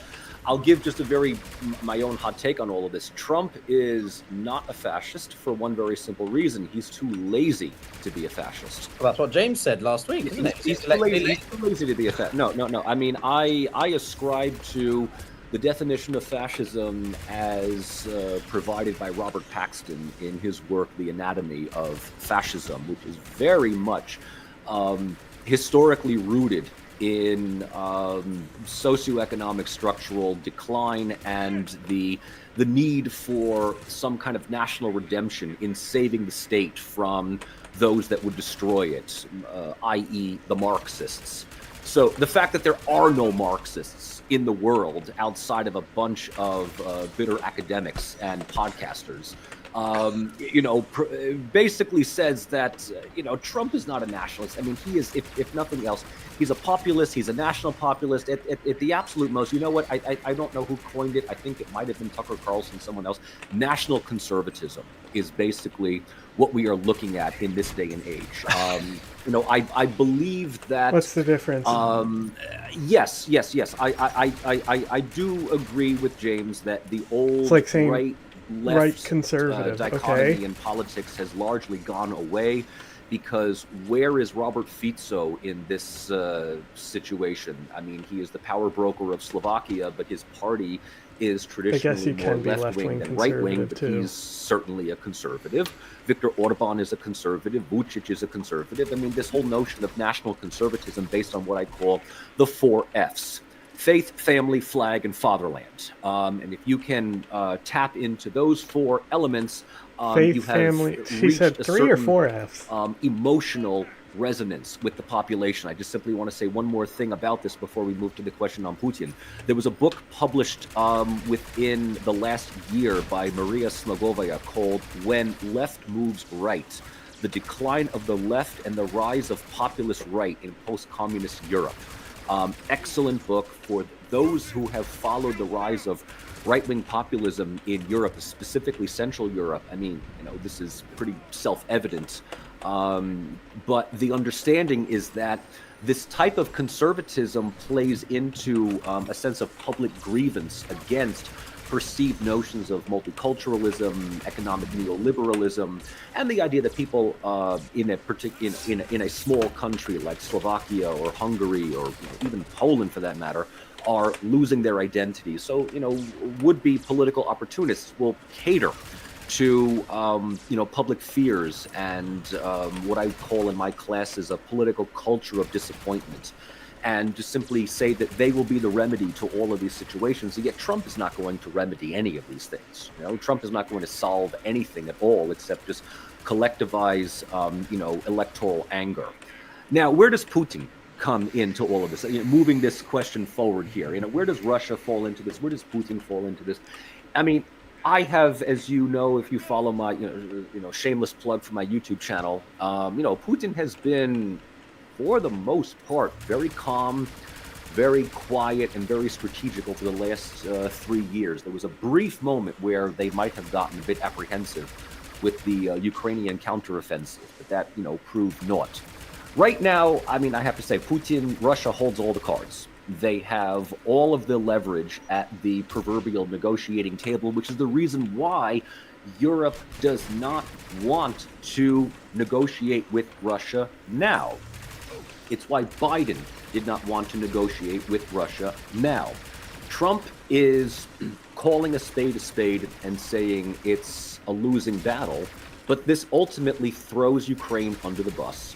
It disregards all of Europe, and it, from what we can presume, gives Russia what it wants. We have yet to hear anything definitive coming out of either Lavrov or Putin over whether they are receptive. Other than that, Lavrov met with Marco Rubio. Putin spoke with Trump over the phone. The meetings were successful in Riyadh, and that they would agree to meet, further on here. Ukraine is not invited to the table, even though Russia has openly said that we will, and they have never, refused to talk to the Ukrainians, but that Ukraine has been goaded by Europe to continue with this war, much to their detriment. So, I mean, right now, Putin is, if he's looking at all of this, if he's looking at the rupture between the United States and Europe, and that Zelensky is coming to realize that they were lied to all along, which I need to also bring in. Shortly after the start of the invasion, in March or April of 2021, Zelensky was addressing, it was either the European Parliament or it was the Munich Security Conference. I forget which one that it was. Could have been the Parliament. In 2021, Zelensky was basically telling them right then and there, give us an up or down vote. Do we have a future in NATO or not? Because if the answer is no, tell me now so I can get Putin on the phone and end this war. If we do, then give us a roadmap. It's either shit or get off the pot. And so as far as Zelensky is concerned, right, I have to sympathize with him. Because as the head of state of a country that is basically being divided between two great powers a la realpolitik, I can understand his anger at being the test lab, the test animal. There's also another point to that, Mike, which emerging is politics. So let me just and I'll let you go. So right now, Russia is just simply sitting back and waiting for the for the fall, for the earthquake, for the rupture, to create the ripple effects for Russia to just simply step in and capitalize on whatever it has. No, the only point I was going to make is that there's also a just practical element to this, legal even if that's right, but NATO doesn't allow membership of countries that are under conflict. Right. So you can argue whether or not that was a preemptive move made deliberately by Putin as a way to complicate matters, but that is a stipulation of NATO ascension. And I mean, that's a factual point. My personal opinion is that I've always been torn about NATO membership for a few nation states, not just Ukraine. Again, not because I don't think that they have a right to that security assurance, but because it's the same point I made last week, which is that just the risk that they pose to the respective project. I understand NATO is a simpler process than the EU, James, but it's always just been a slight wariness of mine. So absolutely, there is that element. But the other thing I want your take on a little bit more, Michael, is obviously we've talked a lot about Putin's mindset. Something we talk a lot about on the channel is Putin's mindset. And there's this idea that he's always been a pragmatist, that he's a strategist. And sure, he has that pragmatism. But as he gets older, we had a gentleman called, well, now that I've tried to remember his name, he's gone from my head. But we had one notable guest who makes the point that Putin's gone through different mind phases in his term as leader, right? And that each point you've had, I don't know, a major event like the Munich Security Conference, like the Snow Revolution of 2012, like Ukraine, Crimea annexation, and COVID, right? All these things have changed the way that Putin has seen the world, made him more paranoid, more internalized, or whatever. And sort of that accumulated and culminated, in February of 2024. And that he is actually a huge ideologue because of that essay he wrote in 2021. So do you think he is an ideologue, or he is still more of a pragmatist? It's hard to say, because I'm still going back. This is my personal take. I'm still going back and forth over whether or not the decision by Putin to recognize the independence of Donetsk and Lugansk at the outset of the conflict was strategic or not. Because by doing so, this automatically negated any kind of negotiation that Zelensky or anybody in Kiev would want to have with Russia. It's bad enough that Crimea was kind of, taken in, 2014. They might have come to agree that this is just let it go, and, that's that. Serbia can live without Kosovo, Ukraine can live without Kiev. But once Putin puts this on the table, any leader of any sovereign country, Zelensky, Poroshenko, anybody, would rightfully refuse to negotiate over Ukraine's status now that Donbass is not part of its territory. And so ultimately the $64,000 question is, was this a reckless move by Putin, or was this a move that he had made to move the reality of negotiation, whenever it would happen, into his favor? To the point where here we are 3 years, almost to the day later, 3 years almost to the day later, where the United States is approaching a peace deal over Ukraine with Russia, with the very likely understanding that whatever territory that Russia controls, Russia will retain control. absolute best, Ukraine does not have to recognize its loss, but it's a de facto loss anyway that will eventually just be incorporated into Russia. So to answer your question, I don't know whether Putin is reckless or whether this is a major gambit for future geopolitics down the road.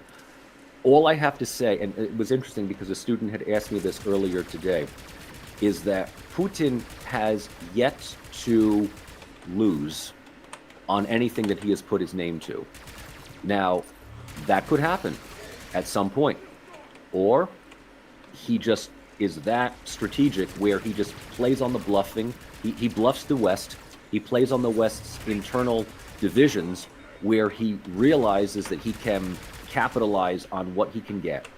And eventually there will be voices calling for peace agreements, which some would just simply say is appeasement.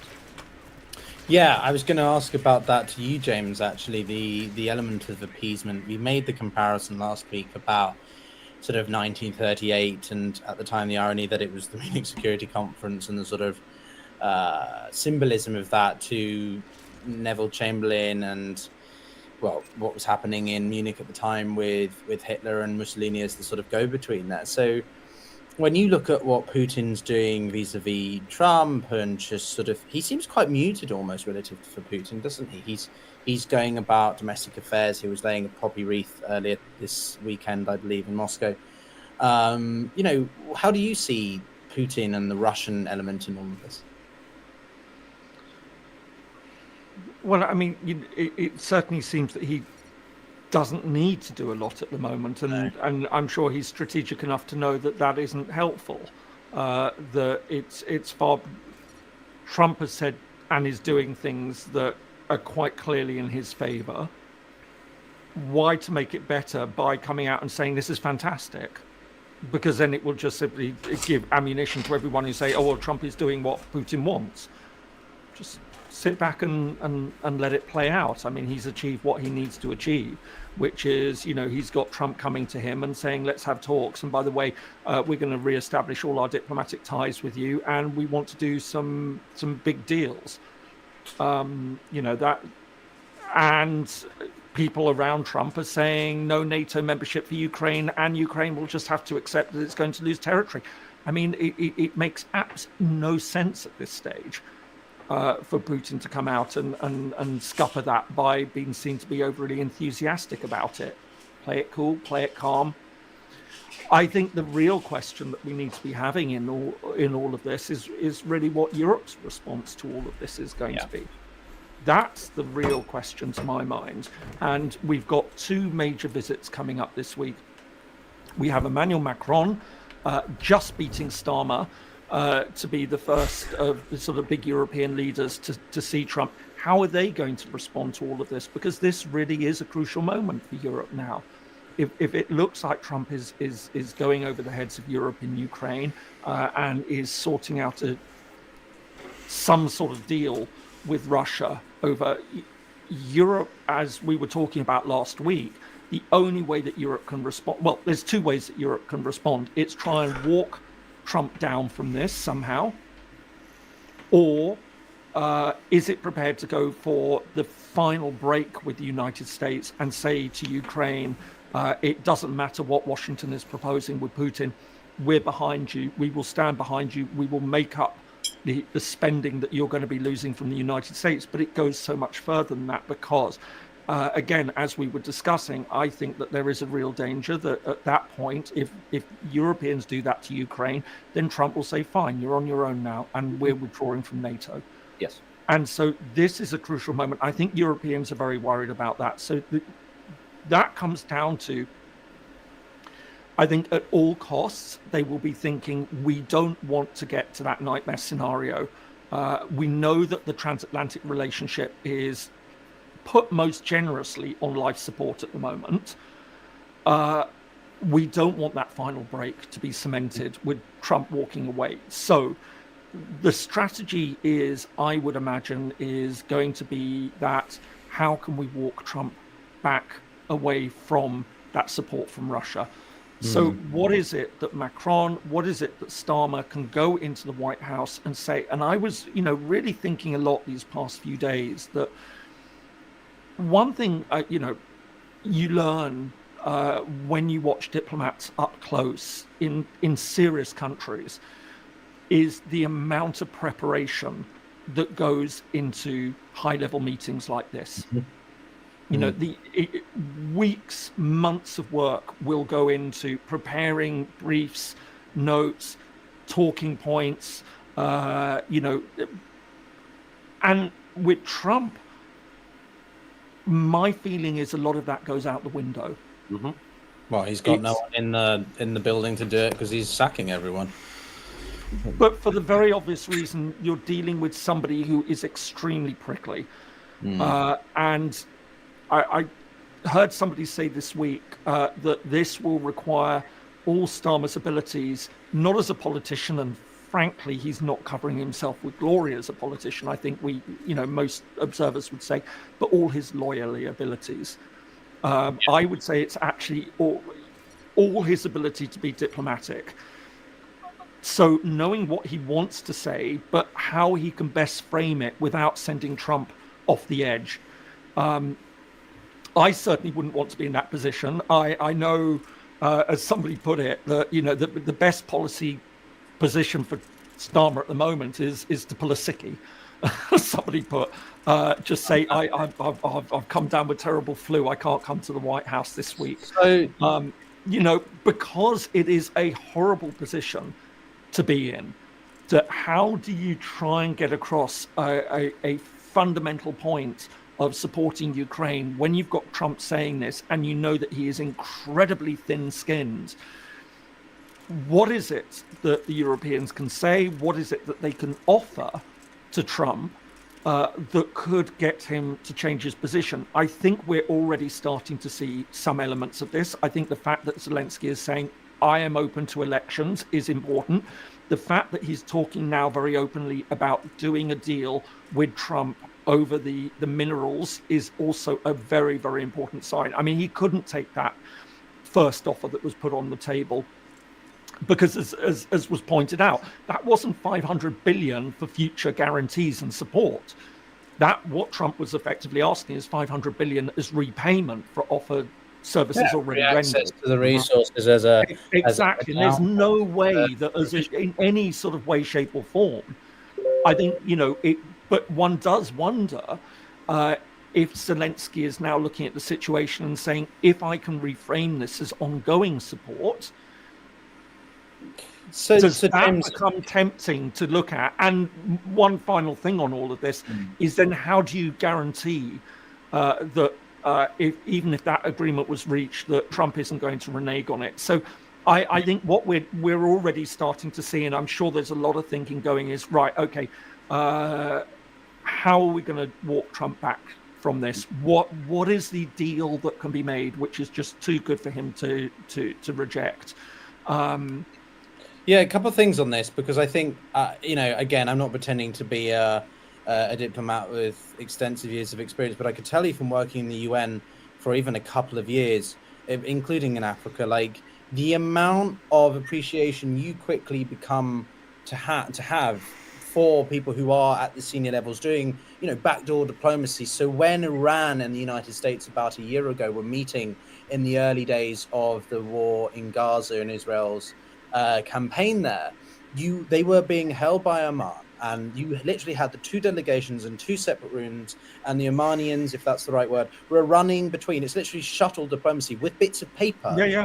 Of diplomacy in many ways hasn't really actually changed in 200 years, despite technology, despite everything. It's as much about the personal relationships of the people in the room as it is with all the media and everything about. That's why I think whenever we make statements and claims about all sorts of things that we believe to be the case, we have literally no idea the sheer extent of what is going on behind closed doors, and why it's the second oldest profession after. Well, I'll let you figure that out, audience. But it's insane. I think the complexities of diplomacy. So it also takes a huge amount of preparation, and it takes a lot of tact, a lot of skill, a lot of finessing, strategic thinking, knowing what the bottom line positions of the sides are going to be, what could possibly be acceptable, and one of the things, as somebody who sort of teaches conflict management, negotiation, mediation theory, and having been in practice seeing it, it's also about understanding what sort of gambits you make to open.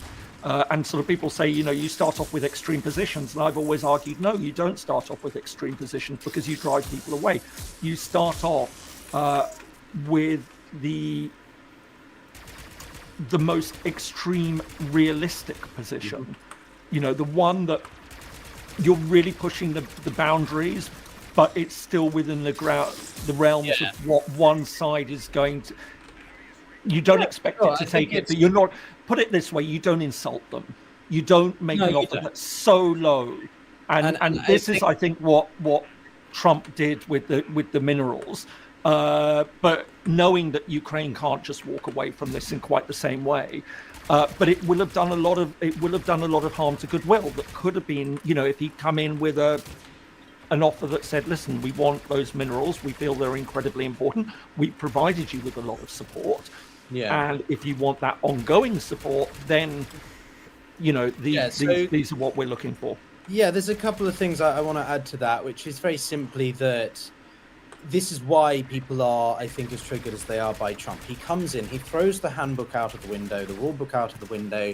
And in some ways, sometimes it does take someone like that to do that. And some people appreciate the refreshing, quote unquote, approach to this. And in some ways, I try to retain an open mind. But again, there's a distinction between targeting your allies with tariffs versus your adversaries or competitors, right? There's a difference there. And it's this nonchalant, unlimited approach that is fearful for me because of the long-termism, the long-term impact, or disruption that it does to trust and everything like that. But when it comes to Trump, I spoke to Malcolm Turnbull, the former Prime Minister of Australia, a few weeks back, and he told me that Trump well, it's very simple. There was a phone call that those two had back in when he first came into office in 2017, and they had a ruckus of a exchange over, I think it was economic policy, trade between Australia and the Americans. There's a transcript of it available on different media outlets because it was quite a popular sort of story piece. But the point he was making is that Trump responds to strength, not weakness. And so to bring this to the relevancy of Europe and France, to be honest, James, I have more hope for Macron than I do for Starmer. Funnily enough, I agree. I think Macron is more likely to go in there and tell it as it is, knowing he stands with Europe. Well, most of Europe behind him. There's even a way that he did it. If you remember when Trump first came into office, there was a very viral set of imagery about how Trump is being shaken hands with. And the way that Trump does it, I mean, you can overread lots of things, but it's sort of Trump has this habit of keeping his arm close to his torso, and then he pulls people towards him, and that makes them stumble. But basically, it's a power projection. And so what Macron did was put his hand very deliberately on Trump, because Trump's a big man. He's 6'3", big chap. Puts his arm on his shoulder and keeps him at arm's length. And it was a way to ensure that the optics of that handshake remain such. Now, I am quite skeptical of what deliverables or what persuasions Sir Keir Starmer can produce, mainly because the difference is that the UK, by leaving the European Union, lost that power projection in a way that France hasn't. And I'm not defending Macron and everything, but Macron has tried to position himself as the sort of moral and strategic arbiter of European identity, whatever, you know what I mean? A place in the world. So I don't have much hope for either of them. I think the fact that they didn't include, as with every president, you've got a set of heads of state that you ring when you're first elected, right? Every head of state does this, and it's very symbolic of the people that you choose to speak to. Neither the British or the French, so much for the special relationship with Britain, were in the top 15 phone calls that Trump made. That's very symbolic. But anyway, Michael, you're nodding and scratching and.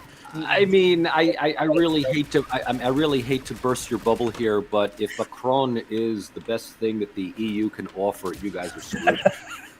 You're screwed. I mean, Keir Starmer, heaven help us, dear God. Keir Starmer, are you nuts? I mean, honestly, the Jaguar of prime ministers, the Jaguar, the car, not the beast. You know, 270 days out of 365 in the shop, but it's expensive. I mean, that's Starmer. Macron, look, you just said it right here, right now. Trump respects strength. Treat Trump like a malignant narcissist. That's who he is. He's a narcissist. He feeds off of people feeding into his egos. Why do you think he keeps Elon Musk around? Elon Musk is the richest court jester in history. Okay? Musk basically bought Trump's loyalty and is now our unelected shadow god emperor in our country, basically sending emails to people left and right saying, justify your job to me by tomorrow or I'll fire you. I mean, imagine who in Europe is going to come to Trump and tell him, Ursula? Fantastic. I will pay good money to listen to Ursula talk to Trump about that. He's going to laugh her out of the room. Macron, that's the best bet that you possibly have. In many cases, Trump Michael, who would you like to see? Said to the EU, you either follow what I say or get out of the way. But who would you like to see try to take on Trump, so to speak? Which European? In Europe? Yeah. I don't think they can because they're not trained to do Maloney. so. They're not trained to do so. They're Maloney. trained to be The Maloney is the diplomats. obvious They're trained answer. to be professional One, politicians. because That's she's why a they fucking love Biden. strong man, and Because two, that's what they because do. she's Trump a strong basically woman. follows whatever mood he's in that day. The fact that he went in his It's first Maloney. term It's an to obvious North Korea answer. to talk to Kim Jong-un, and half of my country's politicians were saying, But she how won't dare because you she go doesn't. and talk to this I tyrant? don't know. If she You know, knows in that my own it's opinion, is saying, Europe this is and in turn brilliant. like NATO and This Italy is absolutely brilliant. is The a North is a Korean leadership wants one thing and one bigger thing thing only, to her power, recognition from the then United she'll do States. it. It doesn't But matter whether it comes from Trump or she Obama is or a Biden or fucking Hillary gaslighter or Elon manipulator. or, She uses her Dennis charm, Rodman or and we or saw that whoever, with Biden. right? You know, she But the was like fact that fucking they basically expect his Trump to follow a set of rules aide that he's never whenever followed he in his was entire on life missions, and I mean that is is the like reason when why my Europe is grandma constantly had spending the last Alzheimer's week and a half stuff, trying to figure out what the and hell's she going was on. still Michael, I functional disagree and with not you in a there. home I or think that assisted there's a living yet, distinction but we knew stuff between- was I going disagree on. with some of it. We I would think have there's a someone always distinction walk between, with her wanting because she had a to habit of stand turning up around and be asking what was going on. assertive with Trump versus just sort of not being a decent leader or whatever, right? There's a way to handle Trump. Mm-hmm. And is there any politician that has done it particularly well? No, I don't particularly like Trudeau's sycophantic running to Mar-a-Lago before to try and get, good terms and all playing sucky-uppy to Trump's ass. But at the same time, sort of you seem to be emphasizing that European leaders can't adapt. Macron was the last leader who went to Moscow. I'm sorry, they can't. They cannot. If I am wrong, have me on, and I will say Macron. Hang on, but Macron tried.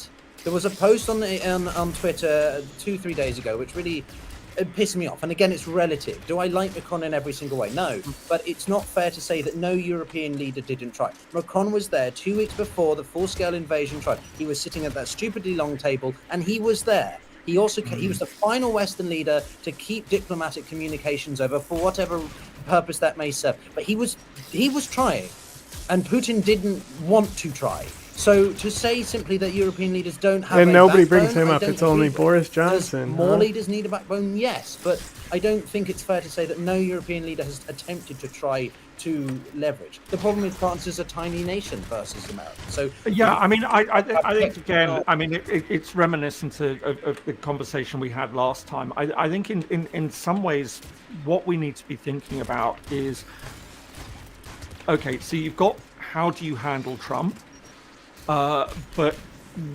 it's about strategic. You know that Trump is for the deal. What is it that Europe can offer that would be better than what Trump thinks he's going to get from a million Russia? Population, a bigger economy than the United States. All of these things, but how? I mean, that's just figures. What is it in real specific terms that the Europeans? What is it that reading Trump they think they want? So look, if it's about the strongman argument, is it if Trump favors Putin because he just admires Putin as a stronger leader? All right, you can go in and try and pretend to be the stronger leader and everything like that, but that's not really going to change things. If that is the ultimate driving force behind Trump, then we're in a lot of trouble. You ready if to we go to take the the vet? position that that isn't, and Trump really is about trying to force through the deal, what is it that Europe can be thinking, right, what can we offer him? And that puts Europe in a very, very difficult position in another way, because it's thinking, how much does it really value Ukraine as compared with other things that it could possibly offer Trump, which would make it too good a deal to give up on Europe and European security? And then you start getting into some very, very difficult territory to do with potentially agriculture, pharmaceuticals. You know, there's that trade deal. And, you know, part of me wonders if you know, that's a huge thing to be putting across that Trump couldn't turn down, but could Europeans really make that offer? And is there, you know, is Ukraine worth it? I'd say it actually goes beyond that. Is the whole nature of that transatlantic relationship, and there will be those who will just say, no, this is too much, you know, to offer Trump. But is this the sort of thing that if you're really going to break it down, so you can go into White House and you can say, we're dealing with Trump, who's a malignant narcissist, we have to play up to him. He'll just dismiss it. Unless, I mean, you know, he might love the flattery, but he's still not going to be sort of looking at this as, you know, stronger. So as I say, I think you then start getting into what is it, the hard offer that Europe can be making to him. And that, I'm sure, is the nature of conversations. Well, if it isn't being had, then it desperately needs to be had. About what is it that they're going to be putting on the table, and really working out what becomes too good for Trump to be able to turn down, to not move over to the dark side. I want to pivot back to you, Michael, because I know I sort of interjected a bit sooner there, but I would make one distinction here, which I think is, I interview a lot of people from around the world, and a country that I cover a lot, I think, because it's got such a unique position and only going to be more relevant, is India. Its strategic autonomy, its ability to be transactional, have decent relations with the Russians, with China. Well, China is nuanced. Well, it's all nuanced, but you know, and then America as well, right? But the most recent gentleman that I interviewed, he said very much simply that I care about India and its own self-interest, and India, you know, prospering. And that's the same here. Very simply, I want Europe to prosper as a European. I want Europe to be successful. But it's so much more complicated, I think, because we always talk about Europe as a collective monolith, but it's a continent of 40 different nations, of which some, you know, have hugely different cultural and economic interests or whatever. So there are conflictions here. And I think that, you know, at the end of the day, if we want Europe to go, I want Europe to be more staunchly defiant in the face of Trump. But at the same time, we need a collective idea of how we're going to navigate this bit, because transatlanticism is on life support. Europe does need, more than ever since the post-Second World War period, to be self-sustaining, self-sufficient in so many different avenues. So I don't know, Michael, as the yank of the show, like, you know, what should we be doing? Or I don't know. I'll pass it back to you, because I'm sure you'll. I mean, you know, go back to James's, you know, either-or scenario here is that either Europe gets Trump to become more reasonable and include them in the negotiating process, or they cut America loose, realizing that America has cut them loose. And the big question is, if you want Europe, and here I will give Macron credit for this, because he has said on a number of cases, again, you know, thinking that Macron can somehow persuade Trump to think otherwise is a fool's errand. But realizing that once you realize that you are trauma bonded to an abusive partner like Europe is to the United States, you need to cut the cord and you need to go no contact. If we're going to stick with the whole, you know, narcissistic personality disorder allegory here, and create an independent, autonomous foreign policy that I think Macron has been talking about as a future united European entity, which can engage with Russia or China or India or Turkey or the global South on its own. I think this reliance on this transatlantic partnership is not a partnership. It's an asymmetrical, interdependent relationship. I mean, Europe has been basically sitting there for the last 18 years. I mean, Ursula von Leyen at one point, after responding to Trump, had said, this is a wake-up call for Europe. I'm like, lady, the wake-up call was in 2007 when Putin gave his talk at the Munich Security Conference. And you dismissed him as, some Mongol Oriental barbarian who dares to speak out against the transatlantic New World Order. And here you are now, wondering, why aren't we invited to the negotiating table? Russia basically has said, you had your opportunity multiple times. You lost all credibility to be at the table. Sorry, the big boys are now going to be talking. If there's anything that falls to the ground, you might be able to lop that up. So if Europe, if you believe, and I absolutely agree with you, that if Europe wants some kind of relevance in this new multipolar world, with India and China and Russia and the United States, it absolutely positively needs to look at Trump and say, yeah, this is a wake-up call. And don't think that things are going to get back to normal when, let's say, a Democrat gets elected in the next 4 years, because that's highly unlikely that it will. What if Vance gets elected? What if another Republican gets elected? You're going to sit there waiting for my country?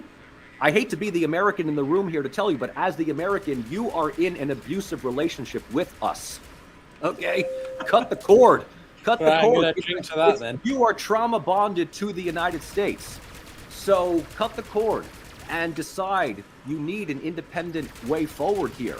Because if Trump gets what he wants in Ukraine, he's going to get what he wants over Kosovo, over Turkey, over the Balkans, over Moldova, over everything else. And Europe is going to sit there constantly tweeting to one another. Or maybe you're not on Twitter anymore because you don't like Twitter because Musk owns it. You're going to be on Blue Sky or whatever the hell it is, to your own echo chamber. This is not right. This is against international law. Trump is we talked about reading the room. Trump is the law. Trump is the insane guy in the room. He is dictating reality. You don't come with codes of conduct to somebody who decides what he's going to do based on what mood he's in. Dealing with Trump is one of the easiest people to deal with. If you understand that the guy has an enormous ego complex, plus his big sidekick is Elon Musk. For God's sake, I've already seen the memes coming out where Musk is like the Grima Wormtongue in, Two Towers here or whatever. You play into their ego. For Trump, it's pretty simple, If you either give him what he wants or you don't. And if he doesn't want to deal with you, for God's sake, people, there are other countries in the world other than my collapsing empire to suck up to. So this is why I really enjoy having you guys on, I think, for these sort of three-way conversations, because I agree with you, Mike, almost. No, I do very much. You say it as it is, which is that, well, I do think that there was an aspect of altruism to why the Americans want to support Europe, because it benefits them ideologically. But first and foremost, it benefits America's interests. It does kidding, us right? more than you guys. Yeah, I'm trying to sure. I love both of you. I respect both of you as colleagues. For God's sake, at one point, the three of us are going to find a pub and just, Yeah, a pub. I'm glad you come round to the proper way of celebrating. Yes. Just to clarify also, everybody, this is just water. I do have some vodka somewhere, but it's too early in the day for that. And I don't think James is a professional, Michael maybe lesser, want to be associated with a raging alcoholic. But anyway, no, I think that, look, very simply, it is it's that quote from the first Secretary General of NATO, right? To keep the Germans down, the Russians out, Soviets out, and the Americans in, right? Or, whatever, the variation of whichever one's first. But that's the point. And so I personally still do think that NATO is an important security assurance alliance to have. But the point is, the Europeans as a collective have been complacent for too long. We have free-ridden, and this is where I do endorse what Trump says, because we have prioritized important policies, but we have neglected our own self-sustainment in security and our ability, because we thought, well, everything's supported for us, and we basically benefit completely off the Americans. And what really did we give the Americans in response? Well, they basically got sort of dominant acquisition. The amount of friends I have in Italy who are really have a strong antipathy to the NATO base in southern Italy, right? One of the biggest, most important, I think it's the Southern Command of NATO's alliance in Italy. They're like, that's literally sovereignty of our country that we don't have control over, because we've basically just handed it over to the American. So there is this long-standing, I think, reflection that lots of European capitals need to have about their relationship to the United States. I don't think we want to unravel everything, but I James, I'll pivot back to you for this, because I know that you are, you think that the current system works, but do you not think that Michael has a point that we need to review some of these things and maybe change without unraveling them, reform the system as it is? Because Europe is too over-dependent on America. And therefore, whenever shit like this hits the fan, it's a huge, look at where we are. There's no doubt that Europe should have been doing a lot more for itself. And so Trump's argument that it hasn't been spending enough, that resonates. There's a certain amount there.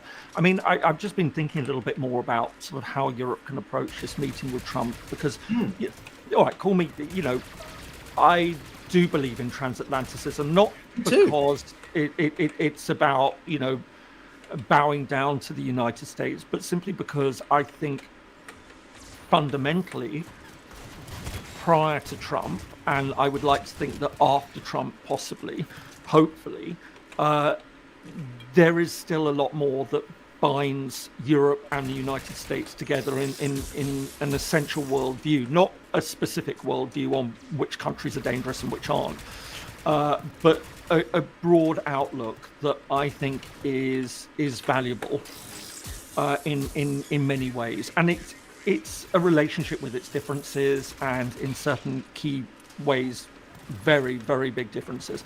But I was thinking the other element that comes into this as to what Europe can be saying to Trump is to, if Trump wants to talk in the language of power and relationships, and Trump saying, I see opportunities in Russia, whether the Europeans very tactfully, but getting the point across, saying that, listen, you have to understand from our perspective, Russia is the threat. This is a country that has invaded another European country that has quite clearly got eyes on other members of the NATO alliance, members of the European Union. We take that very seriously and we worry about it. We don't feel that way about China. China is a long way away from Europe, and we don't see it that way. But you do worry about China. You worry, as a Pacific nation, about the direction that China's taking. And if you want us to follow you on China, you need to also understand that if you were going to do this on Russia, which we see as an existential threat, we can't go with you on that. And more to the point, if you pursue this, then we will feel that, we have to review our relationship with China and put that on a very transactional economic basis as well. Because we don't see it as a threat. It is quite clearly a threat in other ways. But maybe that is also the message to be saying, that in transactionalism, that look, you see Russia in one way, we see Russia in a very different way. You see China in one way, we tend to see China in a little bit of a different way. This would probably if you work. Want to, as I say, give up on Europe with Russia, we will then have to consider our position as well. And that might be how you get that message across. I don't know. But if we're to be thinking about the strategies, and these will probably be all the sorts of things that have been chucked around, and right, okay, if you do this, and remembering, of course, diplomacy is so much about 2 steps ahead. It's not, and it's always the way. It's almost like engaging in social media. Whenever you post on social media, never think about what someone's going to reply to you. Always think about what you're going to reply to that reply. It's the 2 steps ahead, because anyone's going to write something abusive. What's the witty or what's the well thought out comeback to that? So constantly thinking, right, what is it that if we say this is going to be his response? What is going to be our comeback to that, to answer that? And all of this is going to have to be thought about very, very carefully, before any major decisions are taken. And again, this is the strategic thinking that needs to be going on, and how do you craft a message to Trump that sort of keeps him on side? Because I do believe that it is still worth trying to do that, and I think that there probably there are still messages that can be done. It might be a lost cause. But Well, I they would should like watch to. They should. Well, I hope both heads of state are subscribed to our YouTube channels, right, James? There's obviously a hint that you should absolutely subscribe to all three if you haven't, audience. I'm sure some of you will resonate with us more than others, but yeah, the point is that we try to. Well, I think we are largely in agreement. We're just differing in sort of the way that it should go about it or something. I think we all clearly support Ukraine's sovereignty. We all clearly want the European Union to prosper and not be at the risk of dissolution. But on that, I do want to share the first exit poll from Germany, which is showing largely what was predicted. So the CDU is in about 28.5%, the AfD coming at about 20%, SPD at so I've misspelt it in the caption there. SPD at 16.5, and then the Greens at 12. So you're going to have this grand coalition between the three largest parties. Leading the AfD obviously will not be, incorporated into that government because it's seen as too far right. So I'm just going to change that there. But yeah, so that's what we're seeing. It's obviously still early days. We can see all sorts of things like that happen. But don't tell But them. yeah, so I guess maybe in the final segment, what I'd like to do is sort of think about the next week. Maybe we can reconvene next week. If you guys are I was thinking, when you said, by the way, last week, we'll have a meeting next week. I was thinking, what, maybe that. But we should it's just do more than this justified. weekly thing, guys. I think we're going to. I know it's becoming that way, isn't it? That we're going to have to find more points of difference, I think. Although some interesting points of difference did come out today, I have to say. No, I think my position is relatively clear, which is that I believe in transatlanticism. Obviously, I put it very simply, right? Would I like to live in a world which was dominated by America, Putin's Russia, or CCP China? I think it's pretty clear which one I prefer. I want Russia to be a bridge state. I'd love Russia to be a player that was constructive and be the bridge between. I asked this question to John Mearsheimer about 5 years ago. Sort of what would it take for the Russians and the Americans to work together better? And his obviously being a realist was very much, the rise of China. But, the thing is, I will and cannot stand by Putin. And that's not me being anti-Russian. My father is, from Novosibirsk, and he can't stand Putin either. So it's very simple for me. If we want to see any cooperation of this form occur, Putin is the singular biggest thing. As long as he's in power, I cannot guarantee that there won't be a repeat of what's happening in Ukraine in 5 years' time if there's a remilitarization. I can't guarantee that. If Trump pulls out of the Baltics, I can't guarantee that there won't be some kind of Russian interference or kinetic activity down there. I don't think so, and I don't think I'm being scaremongering or disingenuous when I make such a statement. But on this point, James, you mentioned China, and there was one question from one viewer that I noted and saved because I wanted to sort of put it to both of you, which is why is China staying silent in all of this? Sport Rivalry, I thought, made quite an interesting point. China is being relatively, for China, quite quiet. If it's obviously to do with Taiwan, then they obviously make responses to Trump's provocations around there. But I don't know. Where is China in all of this, guys, vis-a-vis Europe and the bigger great power politics of it? Michael, I don't know. You seem you want to go.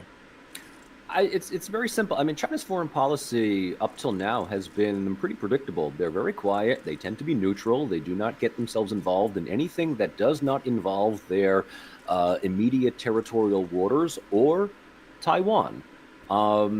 As far as China is concerned about the Ukraine crisis, they have, like every Central Asian country that is, I'm here in Uzbekistan, they've issued one statement 3 years ago, which was, we see what is happening, we recognize what is happening, we are not getting ourselves involved, call us when the crisis is over and we'll figure it all out. And that's it, end of story. China is under no reason to embargo Russia, sanction Russia. I mean, the two countries have become, if anything, closer in the last 3 years than anything else. So China is doing what it has done pretty much for as long as I can remember. It's remaining quiet where it feels like it does not involve itself. It's not concerned, and that's the end of it. James? Yeah, I